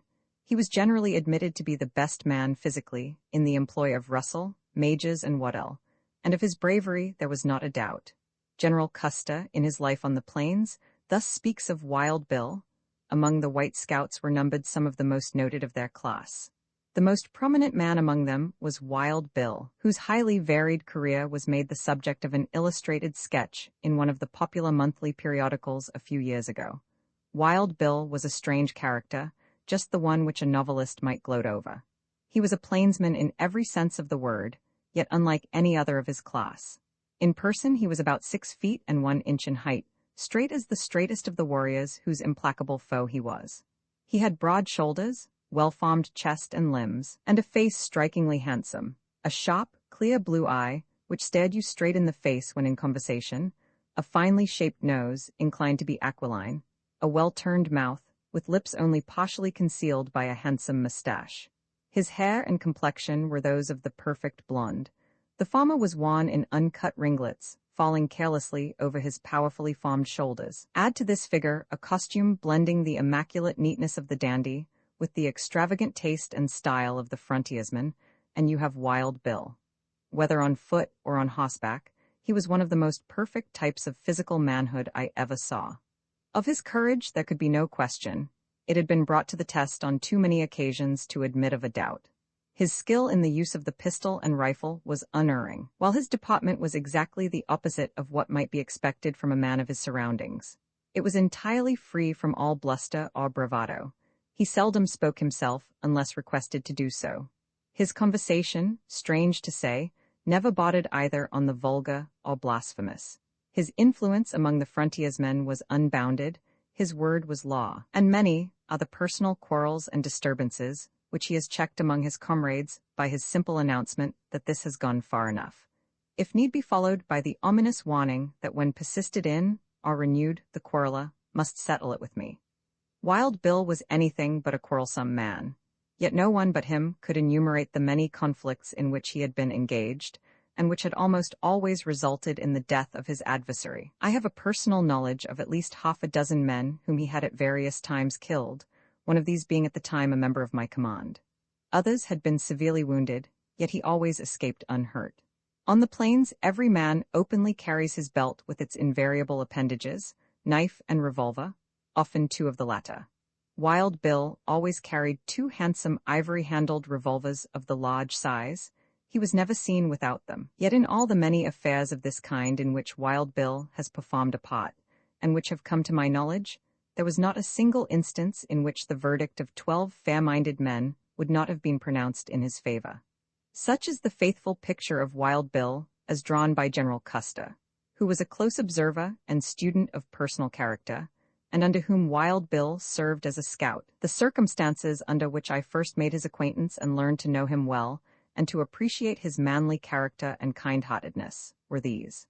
One of the teamsters in Lou Simpson's train was a surly, overbearing fellow, and took particular delight in bullying and tyrannizing over me, and one day while we were at dinner he asked me to do something for him. I did not start at once, and he gave me a slap in the face with the back of his hand, knocking me off an ox yoke on which I was sitting, and sending me sprawling on the ground. Jumping to my feet, I picked up a camp kettle full of boiling coffee which was setting on the fire, and threw it at him. I hit him in the face, and the hot coffee gave him a severe scolding. He sprang for me with the ferocity of a tiger, and would undoubtedly have torn me to pieces, had it not been for the timely interference of my newfound friend, Wild Bill, who knocked the man down. As soon as he recovered himself, he demanded of Wild Bill what business it was of his that he should put in his awe. "It's my business to protect that boy, or anybody else, from being unmercifully abused, kicked, and cuffed, and I'll whip any man who tries it on," said Wild Bill. "And if you ever again lay a hand on that boy, little Billy, there, I'll give you such a pounding that you won't get over it for a month of Sundays." From that time forward Wild Bill was my protector and intimate friend, and the friendship thus begun continued until his death. Nothing transpired on the trip to delay, or give us any trouble whatever, until the train struck the South Platte River. One day we camped on the same ground where the Indians had surprised the cattle herd, in charge of the McCarty brothers.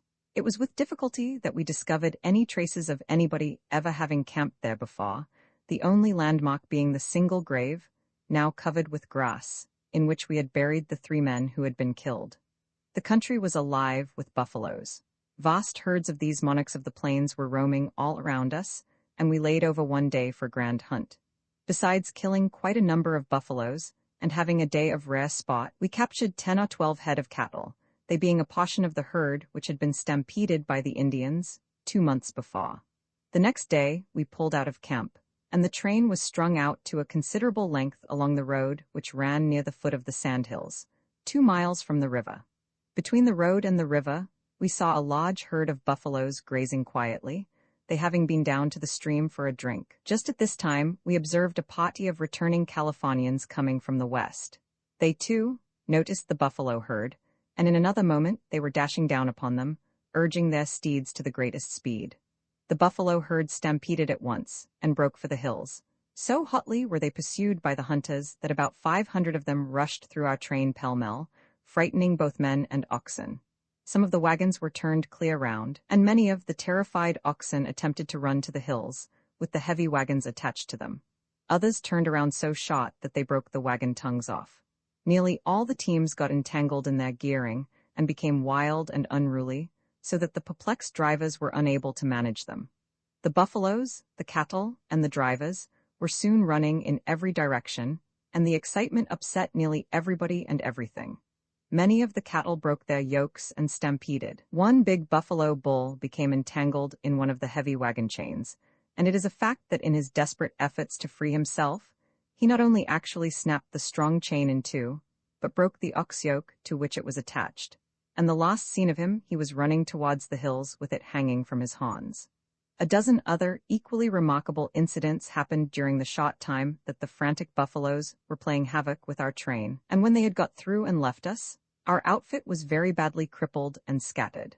This caused us to go into camp and spend a day in replacing the broken tongues, and repairing other damages, and gathering up our scattered ox teams.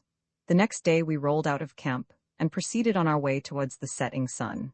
Everything ran along smoothly with us from that point, until we came within about 18 miles of Green River, in the Rocky Mountains, where we camped at noon. At this place we had to drive our cattle about 1.5 miles to a creek to water them. Simpson, his assistant, George Woods, and myself, accompanied by the usual number of guards, drove the cattle over to the creek, and while on our way back to camp, we suddenly observed a party of 20 horsemen rapidly approaching us. We were not yet in view of our wagons, as a rise of ground intervened, and therefore we could not signal the trainmen in case of any unexpected danger befalling us. We had no suspicion, however, that we were about to be trapped, as the strangers were white men. When they had come up to us, one of the party, who evidently was the leader, rode out in front and said, "How are you, Mr. Simpson?" "You've got the best of me, sir," said Simpson, who did not know him. "Well, I rather think I have," coolly replied the stranger, whose words conveyed a double meaning, as we soon learned. We had all come to a halt by this time, and the strange horsemen had surrounded us. They were all armed with double-barreled shotguns, rifles, and revolvers.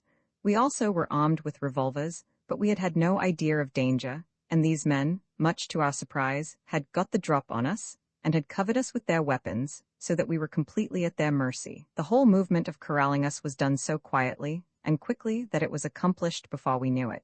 "I'll trouble you for your 6 shooters, gentlemen," now said the leader. "I'll give 'em to you in a way you don't want," replied Simpson. The next moment 3 guns were leveled at Simpson. "If you make a move, you're a dead man," said the leader.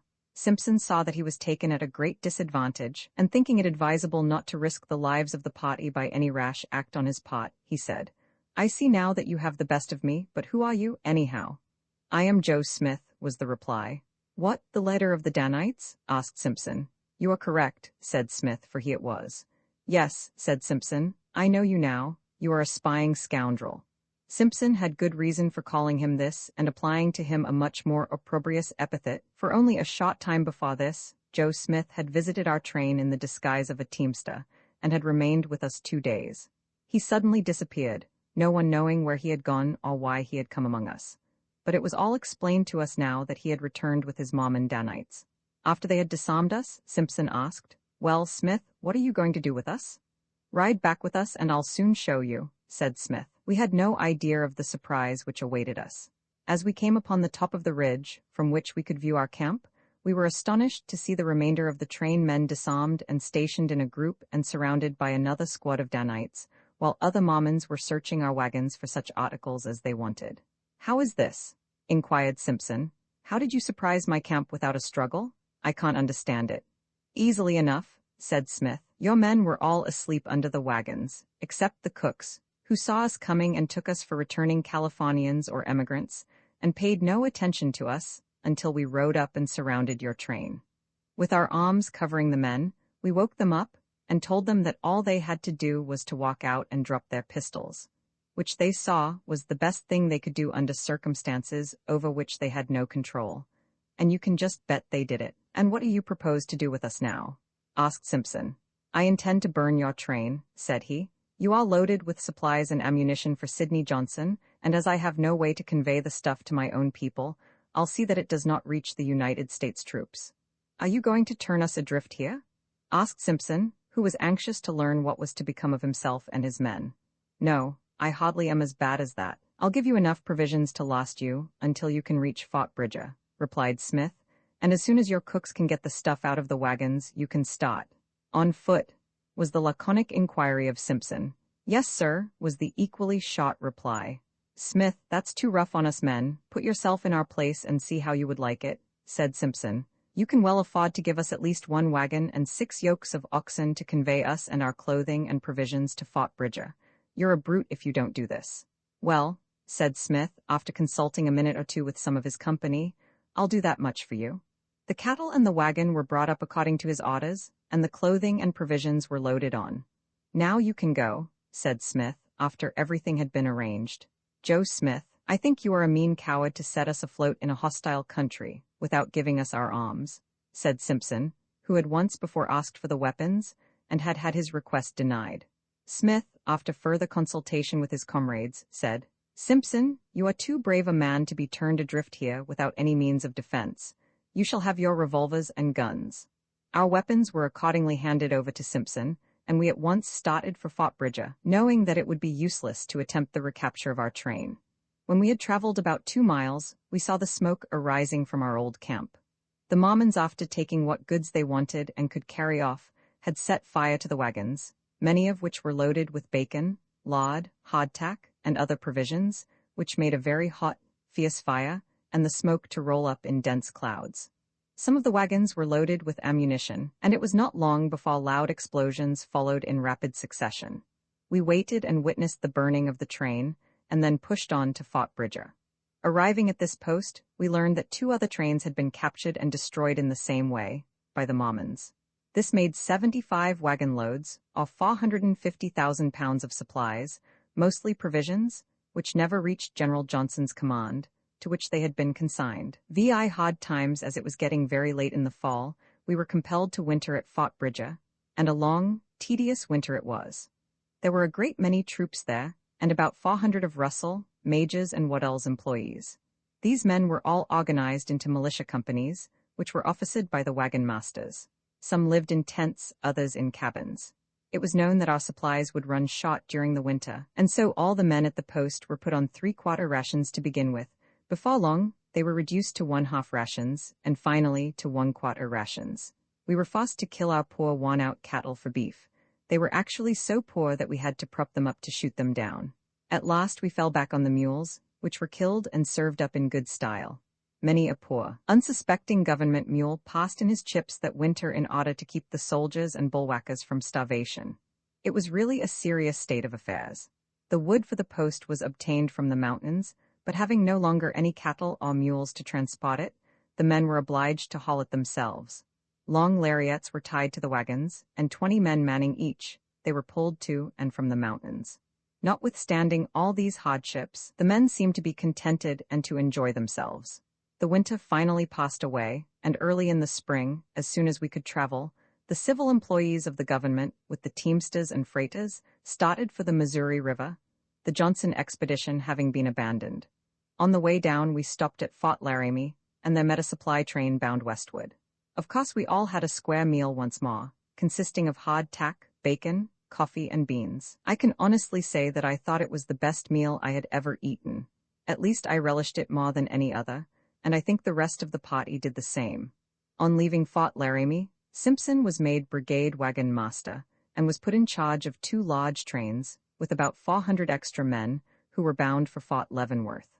When we came to Ash Hollow, instead of taking the usual trail over to the South Platte, Simpson concluded to follow the North Platte down to its junction with the South Platte. The 2 trains were traveling about 15 miles apart, when one morning, while Simpson was with the rear train, he told his assistant wagon master, George Woods, and myself to saddle up our mules, as he wanted us to go with him and overtake the head train. We started off at about 11 o'clock, and had ridden about 7 miles when, while we were on a big plateau, back of Cedar Bluffs, we suddenly discovered a band of Indians coming out of the head of a ravine, 1/2 mile distant, and charging down upon us at full speed. I thought that our end had come this time, sure. Simpson, however, took in the situation in a moment, and knowing that it would be impossible to escape by running our played-out mules, he adopted a bolder and much better plan. He jumped from his own mule, and told us to dismount also. He then shot the 3 animals, and as they fell to the ground he cut their throats to stop their kicking. He then jerked them into the shape of a triangle, and ordered us inside of the barricade. All this was but the work of a few moments, yet it was not done any too soon, for the Indians had got within 300 yards of us, and were still advancing, and uttering their demoniacal yells or war-whoops. There were 40 of the Redskins, and only 3 of us. We were each armed with a Mississippi Yager and 2 Colt's revolvers. Get ready for them with your guns, and when they come within 50 yards, aim low, blaze away and bring down your man. Such was the quick command of Simpson. The words had hardly escaped from his mouth, when the 3 Yagers almost simultaneously belched forth their contents. We then seized our revolvers and opened a lively fire on the enemy, at short range, which checked their advance. Then we looked over our little barricade to ascertain what effect our fire had produced, and were much gratified at seeing 3 dead Indians and 1 horse lying on the ground. Only 2 or 3 of the Indians, it seemed, had firearms. It must be remembered that in those days, every Indian did not own a needle gun or a Winchester rifle, as they now do. Their principal weapons were their bows and arrows. Seeing that they could not take our little fortification, or drive us from it, they circled around us several times, shooting their arrows at us. One of the arrows struck George Wood in the left shoulder, inflicting only a slight wound, however, and several lodged in the bodies of the dead mules. Otherwise, they did us no harm. The Indians finally galloped off to a safe distance, where our bullets could not reach them, and seemed to be holding a council.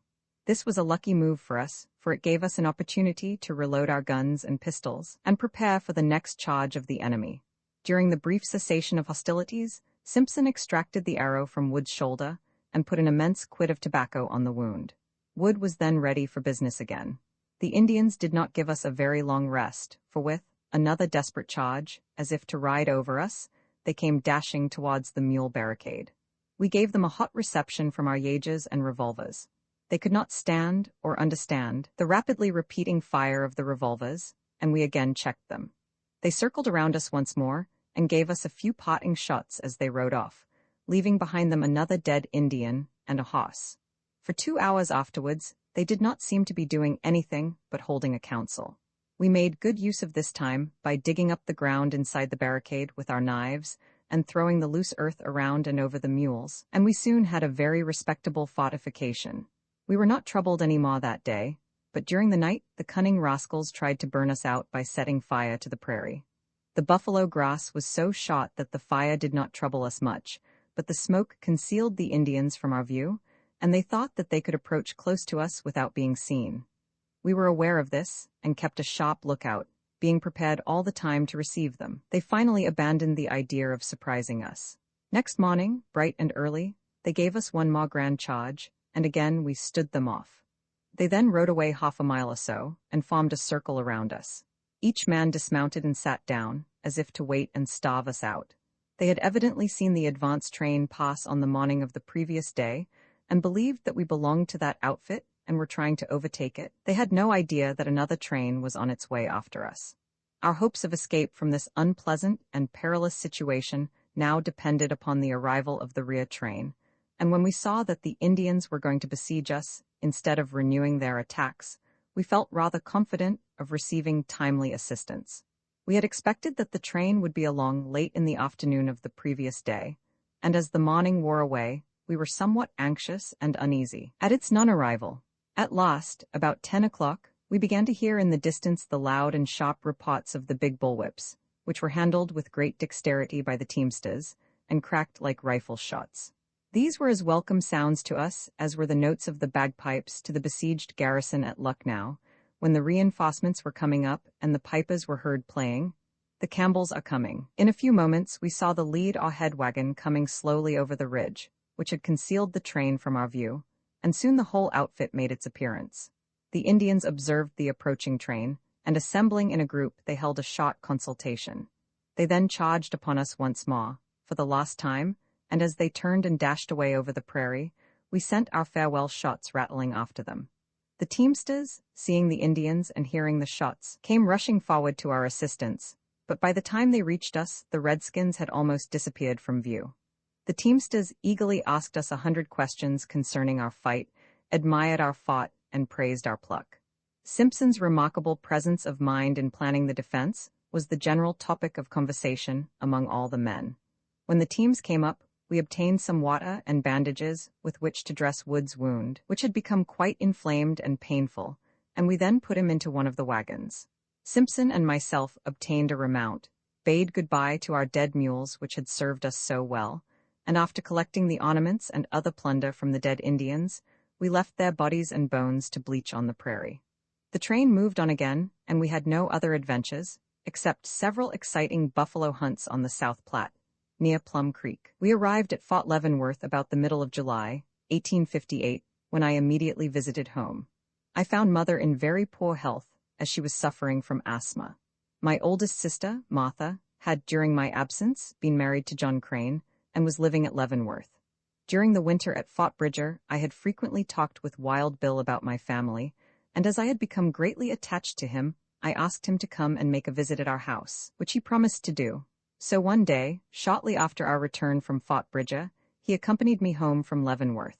My mother and sisters, who had heard so much about him from me, were delighted to see him, and he spent several weeks at our place. They did everything possible to repay him for his kindness to me. Ever afterwards, when he was at or near Leavenworth, Wild Bill came out to our house to see the family, whether I was at home or not, and he always received a most cordial reception. His mother and sisters lived in Illinois, and he used to call our house his home, as he did not have one of his own. I had been home only about a month after returning from Fort Bridger, when I again started out with another train, going this time as assistant wagon master under Buck Boma. We went safely through to Fort Laramie, which was our destination, and from there we were ordered to take a load of supplies to a new post called Fort Wallach, which was being established at Cheyenne Pass. We made this trip and got back to Fort Laramie about November 1st. I then quit the employ of Russell, Mages, and Waddell, and joined a party of trappers who were sent out by the post trader, Mr. Ward, to trap on the streams of the Chugwater and Laramie for beaver, otter, and other fur animals, and also to poison wolves for their pelts. We were out 2 months, but as the expedition did not prove very profitable, and was rather dangerous on account of the Indians, we abandoned the enterprise and came into Fort Laramie in the latter part of December. Being anxious to return to the Missouri River, I joined with 2 others, named Scott and Charlie, who were also desirous of going east on a visit, bought 3 ponies and a pack mule, and we started out together. We made rapid progress on our journey, and nothing worthy of note happened until one afternoon, along the banks of the Little Blue River, we spied a band of Indians hunting on the opposite side of the stream, 3 miles away. We did not escape their notice, and they gave us a lively chase for 2 hours, but they could find no good crossing, and as evening came on, we finally got away from them. We traveled until late in the night, when upon discovering a low, deep ravine which we thought would make a comfortable and safe camping place, we stopped for a rest. In searching for a good place to make our beds, I found a hole, and I called to my companions that I had found a fine place for a nest. One of the party was to stand guard while the others slept. Scott took the first watch, while Charlie and I made a bed in the hole. While clearing out the place, we felt something rough, but as it was dark, we could not make out what it was. At any rate, we concluded that it was bones or sticks of wood. We thought perhaps it might be the bones of some animal which had fallen in there and died. These bones, for such they really proved to be, we pushed one side and then we lay down. But Charlie, being an inveterate smoker, could not resist the temptation of indulging in a smoke before going to sleep. So he sat up and struck a match to light his old pipe. Our subterranean bedchamber was thus illuminated for a moment or two. I sprang to my feet in an instant, for a ghastly and horrifying sight was revealed to us. 8 or 10 human skeletons lay scattered upon the ground. The light of the match died out, but we had seen enough to convince us that we were in a large grave, into which, perhaps, some unfortunate emigrants, who had been killed by the Indians, had been thrown, or, perhaps, seeking refuge there, they had been corralled and then killed on the spot. If such was the case, they had met the fate of thousands of others, whose friends have never heard of them since they left their eastern homes to seek their fortunes in the far west. However, we did not care to investigate this mystery any further, but we hustled out of that chamber of death and informed Scott of our discovery. Most of the plainsmen are very superstitious, and we were no exception to the general rule. We surely thought that this incident was an evil omen, and that we would be killed if we remained there any longer.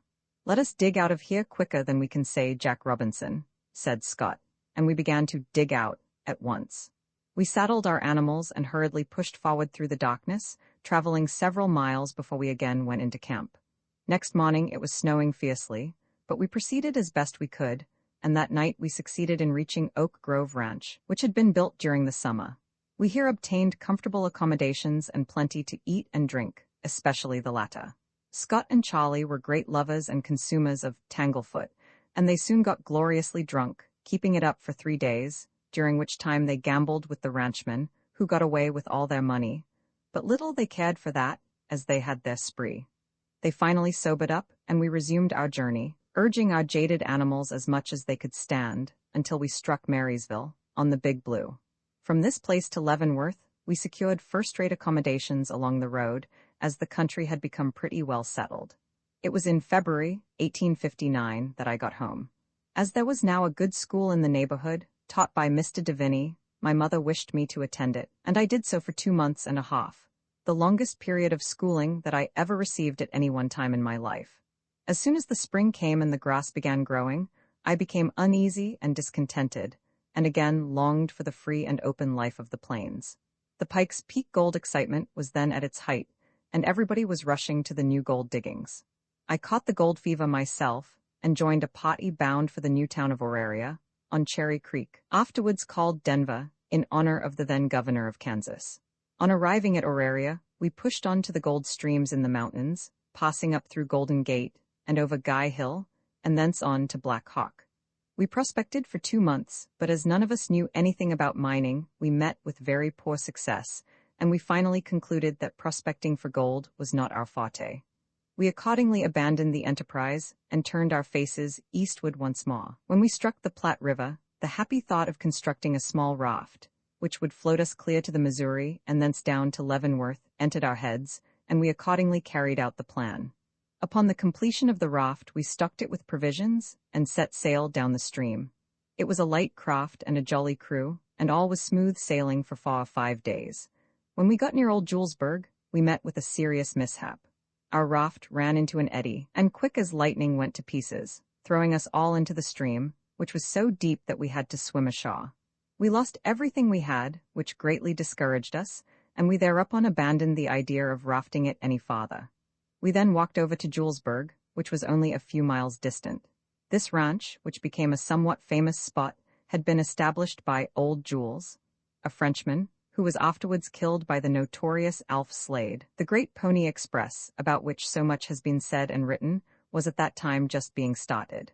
The line was being stocked with horses and put into good running condition. At Julesburg, I met Mr. George Chrisman, the leading wagon master of Russell, Mages and Waddell, who had always been a good friend to me.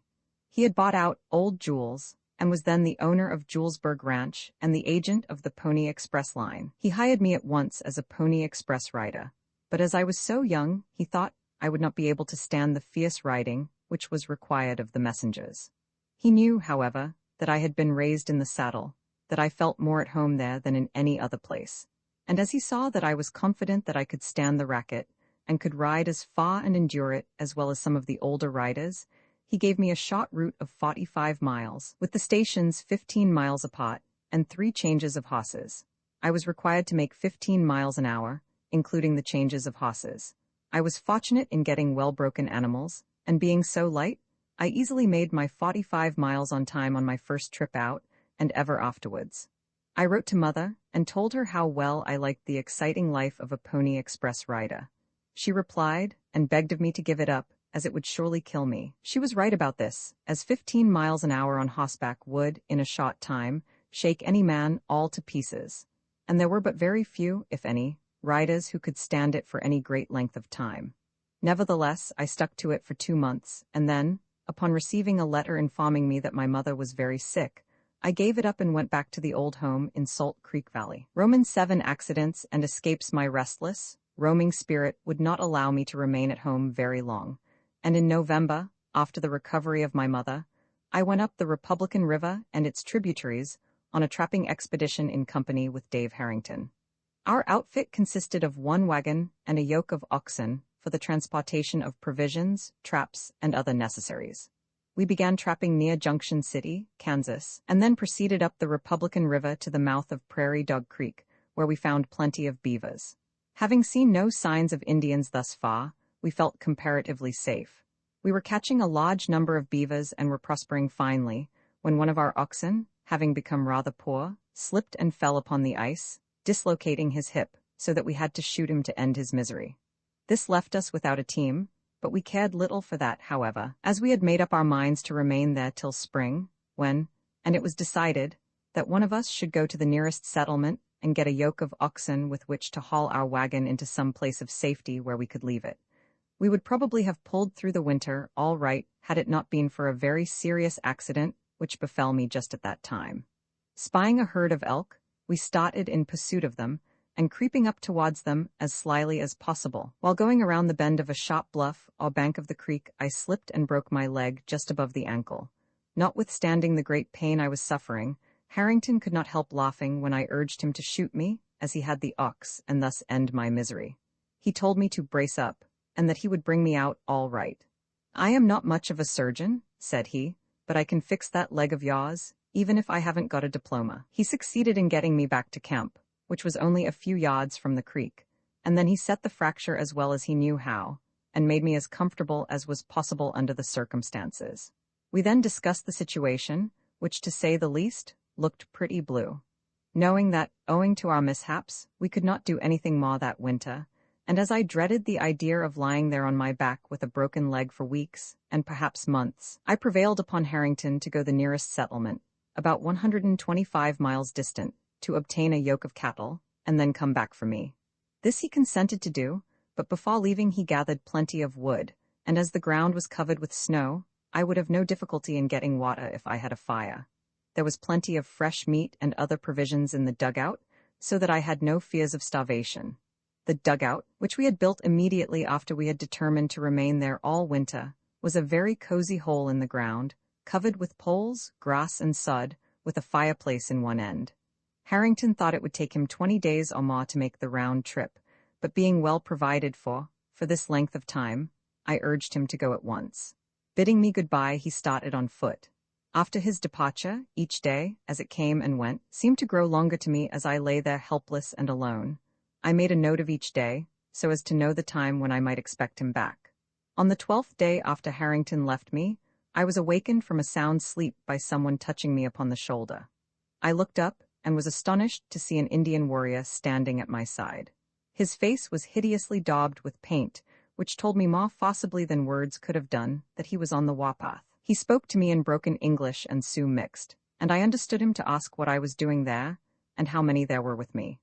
By this time, the little dugout was nearly filled with other Indians, who had been peeping in at the door, and I could hear voices of still more outside as well as the stamping of horses.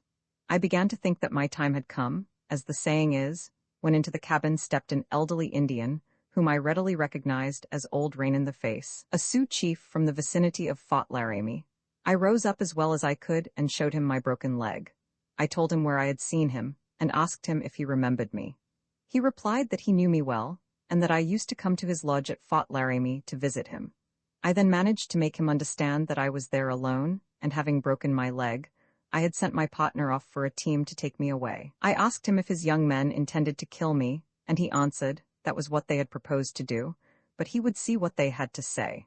The Indians then talked among themselves for a few minutes, and upon the conclusion of the consultation, Old Rain-in-the-Face turned to me and gave me to understand that as I was yet a papoose, or a very young man, they would not take my life.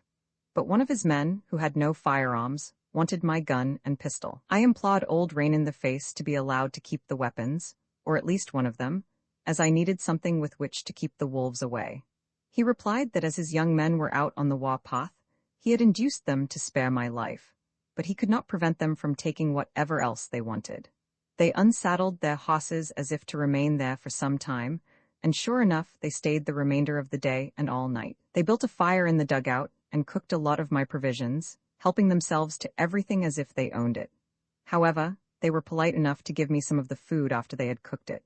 It was a sumptuous feast that they had, and they seemed to relish it as if it was the best layout they had had for many a long day.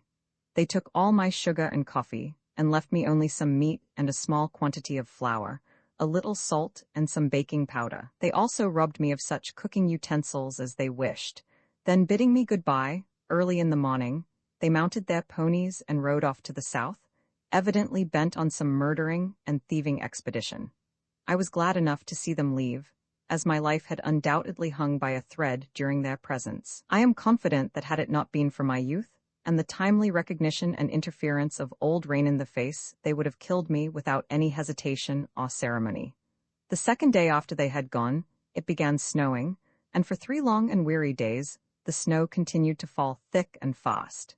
It blocked the doorway and covered the dugout to the depth of several feet, so that I became a snowbound prisoner. My wood was mostly under the snow, and it was with great difficulty that I could get enough to start a fire with. My prospects were gloomy indeed. I had just faced death at the hands of the Indians, and now I was in danger of losing my life from starvation and cold. I knew that the heavy snow would surely delay Harrington on his return, and I feared that he might have perished in the storm, or that some other accident might have befallen him. Perhaps some wandering band of Indians had run across him and killed him. I was continually thinking of all these possibilities, and I must say that my outlook seemed desperate. At last, the 20th day arrived, the day on which Harrington was to return, and I counted the hours from morning till night, but the day passed away with no signs of Harrington. The wolves made the night hideous with their howls. They gathered around the dugout, ran over the roof, and pawed and scratched as if trying to get in. Several days and nights thus wore away, the monotony all the time becoming greater, until at last it became almost unendurable. Some days I would go without any fire at all, and eat raw frozen meat and melt snow in my mouth for water. I became almost convinced that Harrington had been caught in the storm and had been buried under the snow, or was lost. Many a time during that dreary period of uncertainty, I made up my mind that if I ever got out of that place alive, I would abandon the plains and the life of a trapper forever. I had nearly given up all hopes of leaving the dugout alive. It was on the 29th day, while I was lying thus despondently thinking and wondering, that I heard the cheerful sound of Harrington's voice as he came slowly up the creek, yelling, "Whoa, haw!" to his cattle. A criminal on the scaffold, with the noose around his neck, the trap about to be sprung, and receiving a pardon just at the last moment, thus giving him a new lease of life, could not have been more grateful than I was at that time. It was useless for me to try to force the door open, as the snow had completely blockaded it, and I therefore anxiously awaited Harrington's arrival. "Hello, Billy?" he sang out in a loud voice as he came up, he evidently being uncertain as to my being alive. "All right, Dave," was my reply. "Well, old boy, you're alive, are you?" said he. "Yes, and that's about all. I've had a tough siege of it since you've been away, and I came pretty nearly passing in my chips. I began to think you never would get here, as I was afraid you had been snowed under," said I. He soon cleared away the snow from the entrance, and opening the door he came in. I don't think there ever was a more welcome visitor than he was. I remember that I was so glad to see him that I put my arms around his neck and hugged him for 5 minutes. Never shall I forget faithful Dave Harrington. "Well, Billy, my boy, I hardly expected to see you alive again," said Harrington, as soon as I had given him an opportunity to draw his breath. "I had a terrible trip of it, and I didn't think I ever would get through. I was caught in the snowstorm and was laid up for 3 days. The cattle wandered away, and I came within an ace of losing them altogether. When I got started again, the snow was so deep that it prevented me from making much headway. But as I had left you here, I was bound to come through, or die in the attempt." Again, I flung my arms around Dave's neck and gave him a hug that would have done honor to a grizzly bear. My gratitude was thus much more forcibly expressed than it could have been by words. Harrington understood this, and seemed to appreciate it. The tears of joy rolled down my cheeks, and it was impossible for me to restrain them. When my life had been threatened by the Indians, I had not felt half so miserable as when I lay in the dugout, thinking I was destined to die a slow death by starvation and cold. The Indians would have made short work of it, and would have given me little or no time to think of my fate. I questioned Harrington as to his trip, and learned all the details. He had passed through hardships which but few men could have endured. Noble fellow that he was! He had risked his own life to save mine. After he had finished his story, every word of which I had listened to with eager interest, I related to him my own experiences, in which he became no less interested. He expressed great astonishment that the Indians had not killed me, and he considered it one of the luckiest and most remarkable escapes he had ever heard of. It amused me, however, to see him get very angry when I told him that they had taken my gun and pistol and had used up our provisions. "But never mind, Billy," said he. "We can stand it till the snow goes off, which will not be long, and then we will pull our wagon back to the settlements." A few days afterwards, Harrington gathered up our traps and cleaned the snow out of the wagon. Covering it with the sheet which we had used in the dugout, he made a comfortable bed inside and helped me into it. We had been quite successful in trapping, having caught 300 beavers and 100 otters, the skins of which Harrington loaded on the wagon. We then pulled out for the settlements, making good headway, as the snow had nearly disappeared, having been blown or melted away, so that we had no difficulty in finding a road. On the 8th day out, we came to a farmer's house, or ranch, on the Republican River, where we stopped and rested for 2 days, and then went on to the ranch where Harrington had obtained the yoke of cattle. We gave the owner of the team 25 beaver skins, equal to $60, for the use of the cattle, and he let us have them until we reached Junction City, sending his boy with us to bring them back. At Junction City, we sold our wagon and furs and went with a government mule train to Leavenworth, arriving there in March 1860. I was just able to get around on crutches when I got into Leavenworth, and it was several months after that before I entirely recovered the use of my leg. During the winter, I had often talked to Harrington about my mother and sisters, and had invited him to go home with me in the spring. I now renewed the invitation, which he accepted, and accompanied me home. When I related to Mother my adventures, and told her how Harrington had saved my life, she thanked him again and again. I never saw a more grateful woman than she was.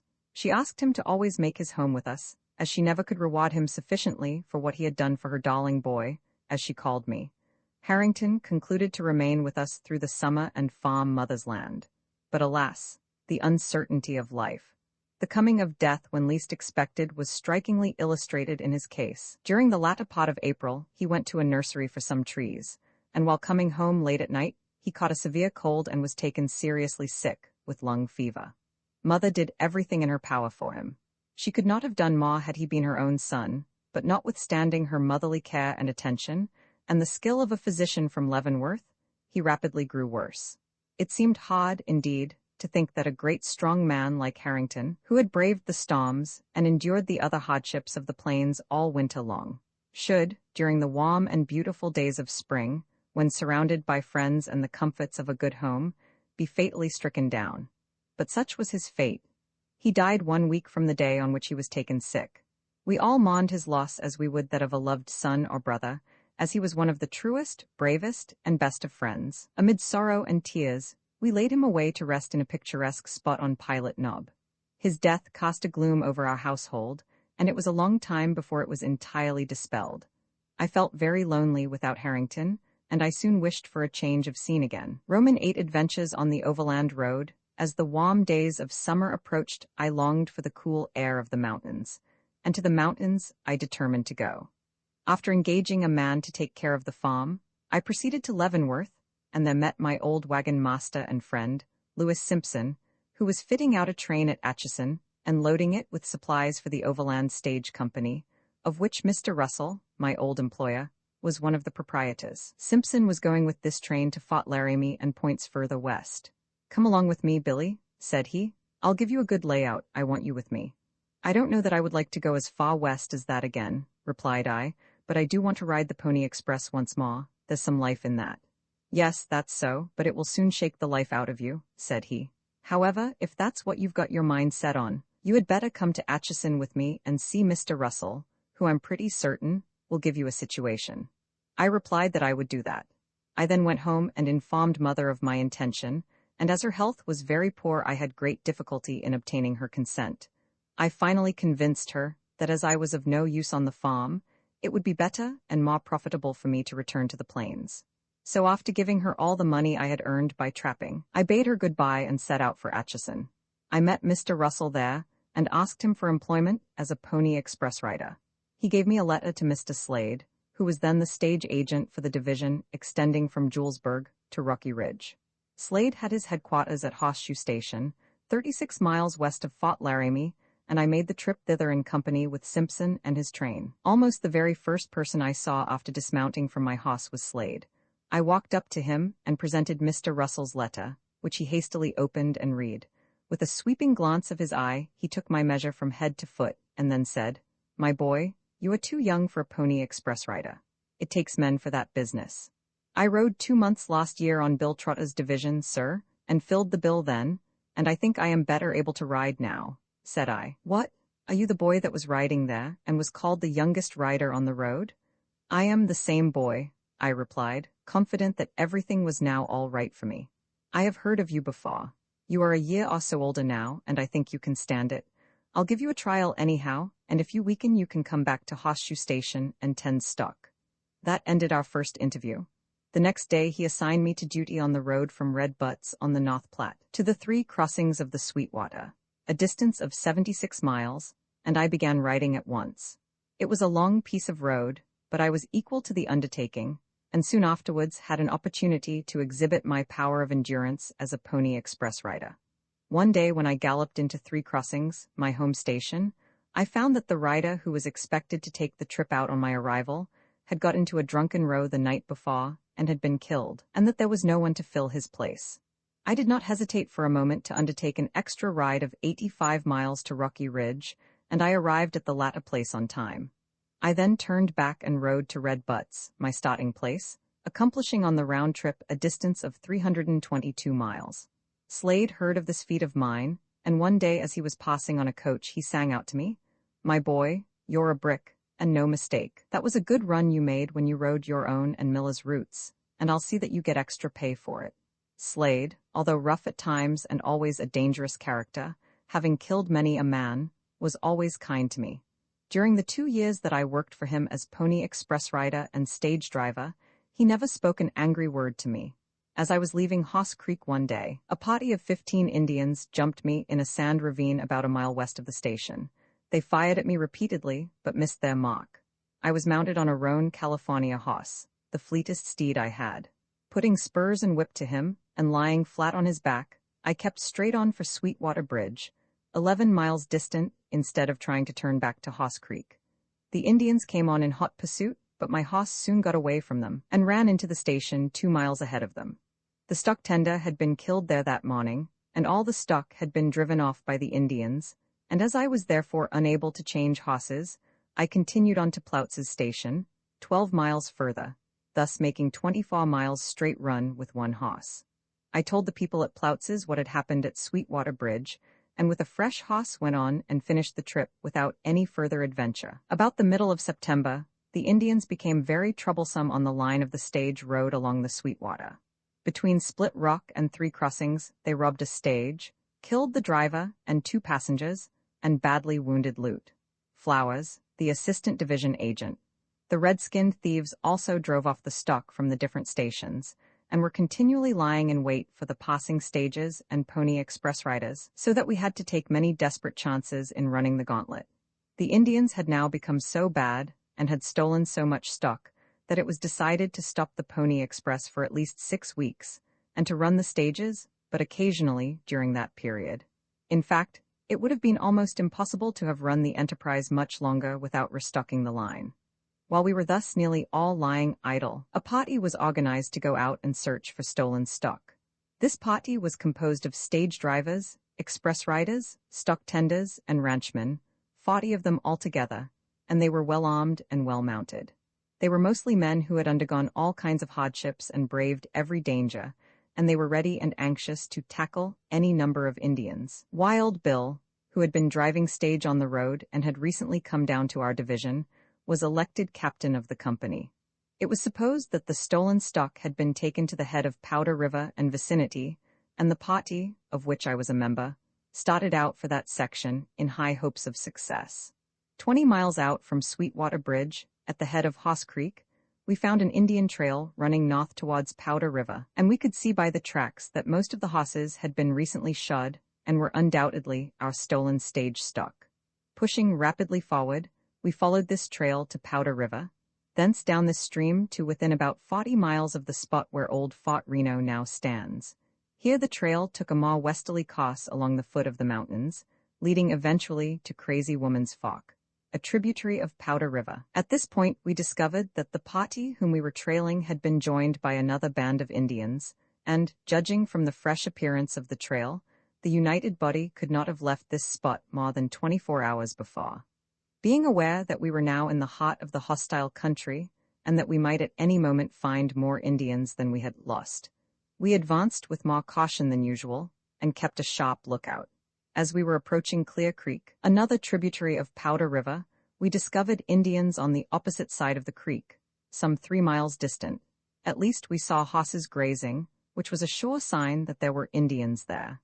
The Indians thinking themselves in comparative safety, never before having been followed so far into their own country by white men, had neglected to put out any scouts. They had no idea that there were any white men in that part of the country. We got the lay of their camp, and then held a council to consider and mature a plan for capturing it. We knew full well that the Indians would outnumber us at least 3 to 1, and perhaps more. Upon the advice and suggestion of Wild Bill, it was finally decided that we should wait until it was nearly dark, and then, after creeping as close to them as possible, make a dash through their camp, open a general fire on them, and stampede the horses. This plan, at the proper time, was most successfully executed. The dash upon the enemy was a complete surprise to them. They were so overcome with astonishment that they did not know what to make of it. We could not have astonished them any more if we had dropped down into their camp from the clouds. They did not recover from the surprise of this sudden charge until after we had ridden pell-mell through their camp and got away with our own horses as well as theirs. We at once circled the horses around towards the south, and after getting them on the south side of Clear Creek, some 20 of our men, just as the darkness was coming on, rode back and gave the Indians a few parting shots. We then took up our line of march for Sweetwater Bridge, where we arrived 4 days afterwards with all of our own horses and about 100 captured Indian ponies. The expedition had proved a grand success, and the event was celebrated in the usual manner, by a grand spree. The only store at Sweetwater Bridge did a rushing business for several days. The returned stock hunters drank and gambled and fought.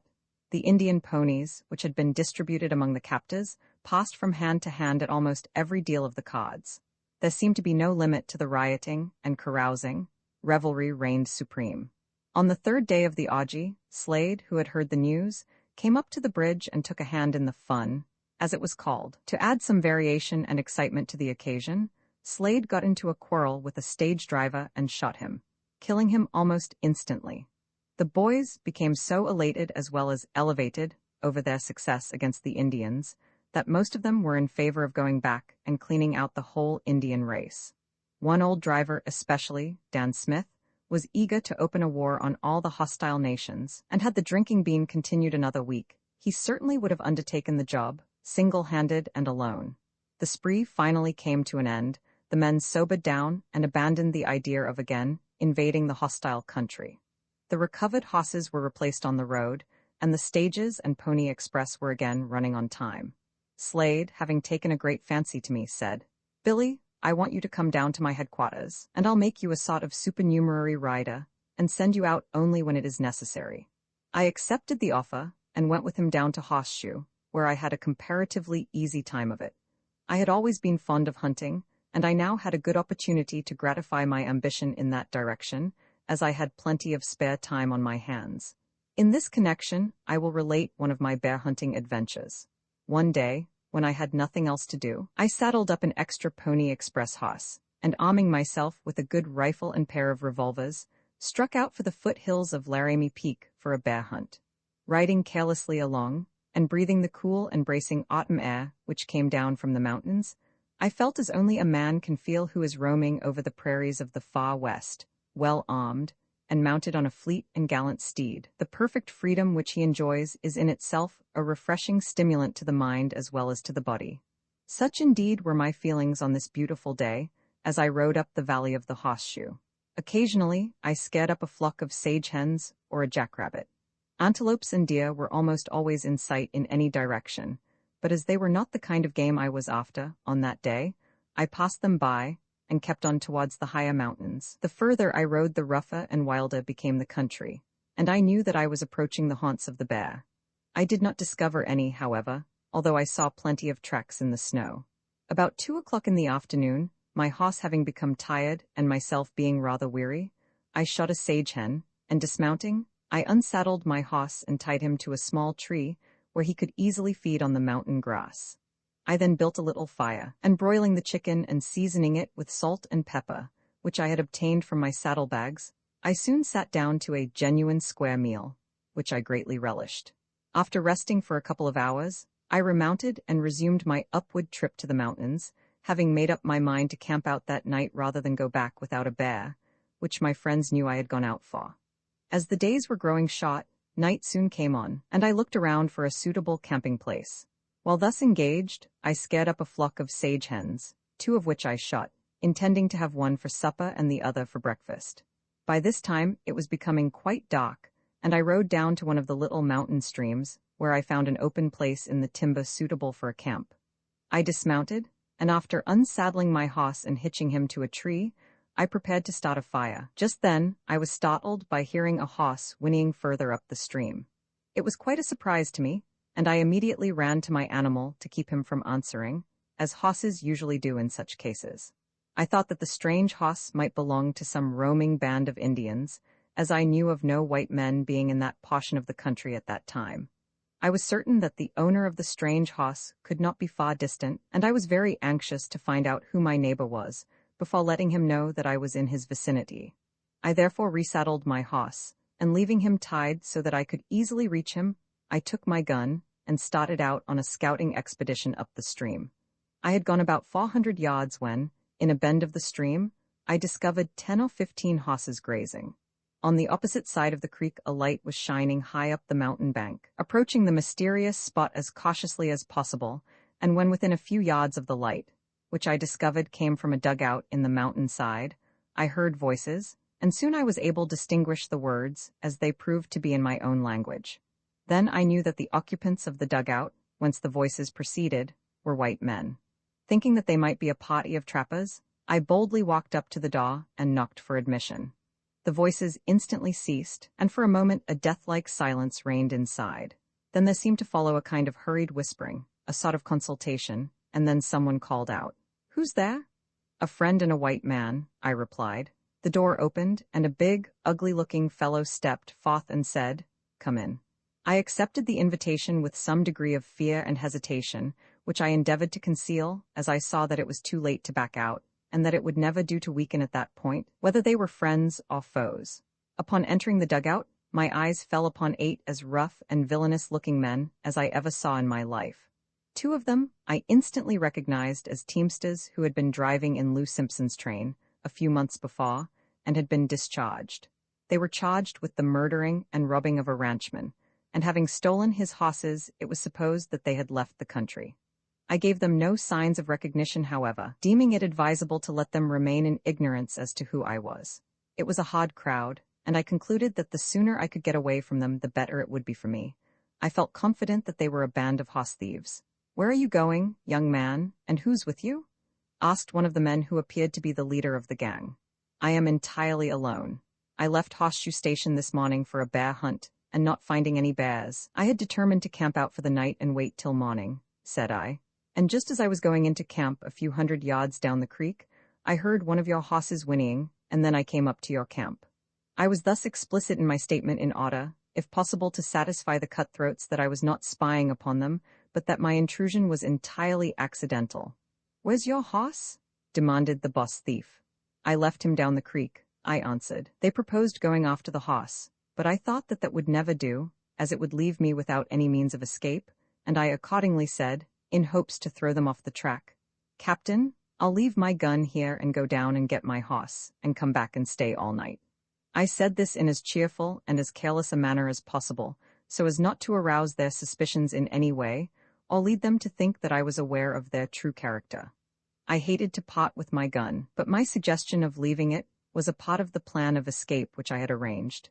If they have the gun, thought I, they would surely believe that I intended to come back. But this little game did not work at all, as one of the desperadoes spoke up and said, "Jim and I will go down with you after your horse, and you can leave your gun here all the same, as you'll not need it." "All right," I replied, for I could certainly have said nothing else. It became evident to me that it would be better to trust myself with 2 men than with the whole party. It was apparent that from this time on, I would have to be on the alert for some good opportunity to give them the slip. "Come along," said one of them, and together we went down the creek, and soon came to the spot where my horse was tied. One of the men unhitched the animal and said, "I'll lead the horse." "Very well," said I, "I've got a couple of sage hens here. Lead on." I picked up the sage hens, which I had killed a few hours before, and followed the man who was leading the horse, while his companion brought up the rear. The nearer we approached the dugout, the more I dreaded the idea of going back among the villainous cutthroats. My first plan of escape having failed, I now determined upon another. I had both of my revolvers with me, the thieves not having thought it necessary to search me. It was now quite dark, and I purposely dropped one of the sage hens, and asked the man behind me to pick it up. While he was hunting for it on the ground, I quickly pulled out one of my Colt's revolvers, and struck him a tremendous blow on the back of the head, knocking him senseless to the ground. I then instantly wheeled around, and saw that the man ahead, who was only a few feet distant, had heard the blow, and had turned to see what was the matter, his hand upon his revolver. We faced each other at about the same instant, but before he could fire, as he tried to do, I shot him dead in his tracks. Then jumping on my horse, I rode down the creek as fast as possible, through the darkness and over the rough ground and rocks. The other outlaws in the dugout, having heard the shot which I had fired, knew there was trouble, and they all came rushing down the creek. I suppose, by the time they reached the man whom I had knocked down, that he had recovered and hurriedly told them of what had happened.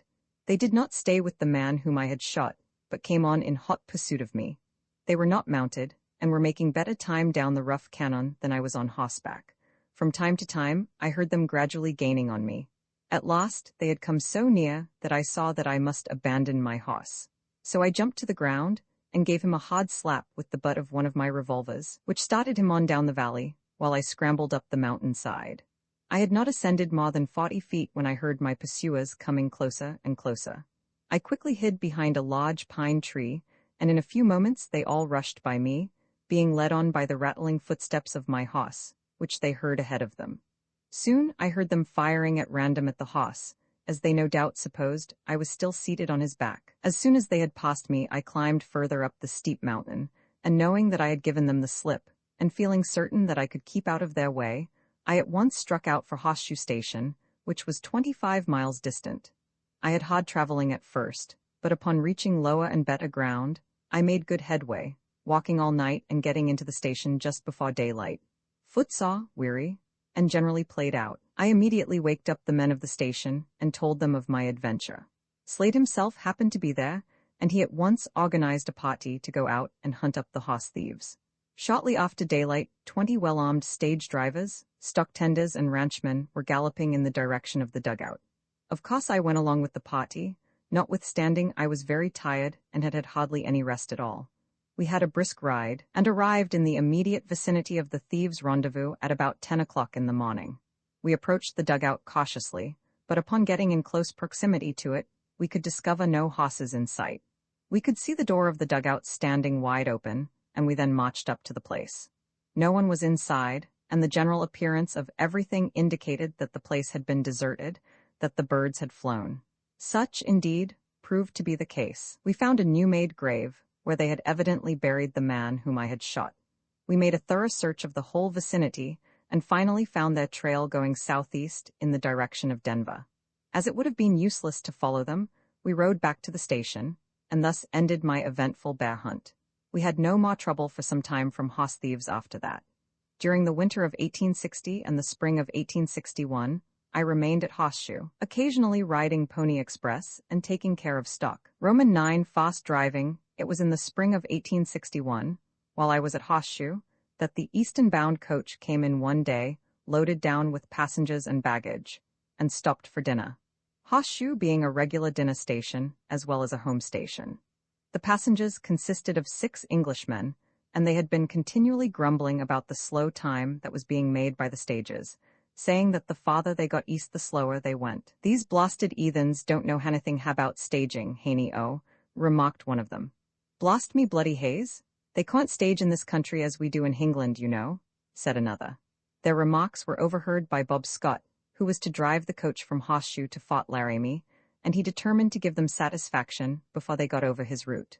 Scott was known to be the best man and the most expert driver on the whole line of the road. He was a very gentlemanly fellow in his general appearance and conduct, but at times he would become a reckless daredevil, and would take more desperate chances than any other driver. He delighted in driving wild teams on the darkest nights, over a mountain road, and had thus become the hero of many a thrilling adventure. It happened on this day, he was to drive a team of 6 Pony Express horses, which had been only partially broken in as a stage team. As the stock tenders were hitching them up, Bob, who was standing by, said, "I'll show them Englishmen that we blasted heathens do know something about staging in this country." We all knew from Bob's looks that something was up. It required several men to hitch up this frisky team, as a man had to hold on to each one of the horses by the bits, while they were stringing them out. The Englishmen came out from dinner, and were delighted to see the horses prancing and pawing as if anxious to start. "Ha, my dear fella, now we will have a fine ride this afternoon," said one of them. "By Jove, those are the kind of osses they ought to have on all the teams," remarked another. "Are you the lad who is going to drive today?" asked another of Bob. "Yes, gentlemen," answered Bob. "I'll show you how we stage it in this country." Bob mounted the box, gathered the lines, and pulling the horses strongly by the bits, he sang out to the Englishmen, "All aboard." Bob's companion on the box was Capt. Cricket, a little fellow who was the messenger of the coach. After everybody was seated, Bob told the stocktenders to turn him loose. We, who were standing around to see the stage start out, expected it would go off at a lively rate. We were considerably surprised, therefore, when, after the horses had made a few lively jumps, Bob put on the big California brakes and brought them down to a walk. The road, for a distance of 4 miles, gradually rose to the top of a hill, and all the way up this ascent, Bob held the impatient team in check. "Blast your haze, driver, why don't you let them go?" exclaimed one of the passengers who had all along been expecting a very brisk ride. Every once in a while they would ask him some such question, but he paid no attention to them. At last he reached the top of the hill, and then he suddenly flung 3 of the lines on the left side of the team and the other 3 on the right side. He then began playing the silk to them. That is to say, he began to lash them unmercifully. The team started off like a streak of lightning, so to speak, without a single rein being held by the driver. Bob cried out to the Englishmen, saying, "Hold on, gentlemen, and I'll give you a lively ride, and show you how to stage it in the Rocky Mountains." His next movement was to pull the lamps out of the sockets and throw them at the leaders. The glass broke upon their backs and nearly set them wild, but being so accustomed to running the road, they never once left the track, and went flying on down the grade towards the next station, 8 miles distant, the coach bouncing over the loose stones and small obstacles, and surging from side to side, as an eggshell would in the rapids of Niagara. Not satisfied with the breakneck rate at which they were traveling, Bob pulled out his revolver and fired in rapid succession, at the same time yelling in a demoniacal manner. By this time, the Englishmen had become thoroughly frightened, as they saw the lines flying wildly in every direction and the team running away. They did not know whether to jump out or remain in the coach. Bob would occasionally look down from his seat and, seeing their frightened faces, would ask, "Well, how do you like staging in this country now?" The Englishmen stuck to the coach, probably thinking it would be better to do so than to take the chances of breaking their necks by jumping. As the flying team was nearing the station, the stock tender saw that they were running away, and that the driver had no control over them whatever. Being aware that the Pony Express horses were accustomed to running right into the stable on arriving at the station, he threw open the large folding doors, which would just allow the passage of the team and coach into the stable. The horses, sure enough, made for the open doorway. Capt. Cricket, the messenger, and Scott got down in the boot of the coach to save themselves from colliding with the top of the stable door. The coach would probably have passed through into the stable without any serious damage had it not been for the bar or threshold that was stretched across the ground to fasten the doors to. This bar was a small log, and the front wheels struck it with such force that the coach was thrown up high enough to strike the upper portion of the door frame. The top of the coach was completely torn off, and one of the passengers' arms was broken. This was the only serious injury that was done, though it was a matter of surprise to all that any of the travelers escaped. The coach was backed out when the running gear was found to be as good as ever. The top was soon patched up, a change of team was made, and Bob Scott, mounting the box as if nothing had happened, took the reins in hand and shouted, "All aboard." The Englishmen, however, had had enough of Bob Scott, and not one of the party was willing to risk his life with him again. They said that he was drunk or crazy or both, and that they would report him and have him discharged for what he had already done.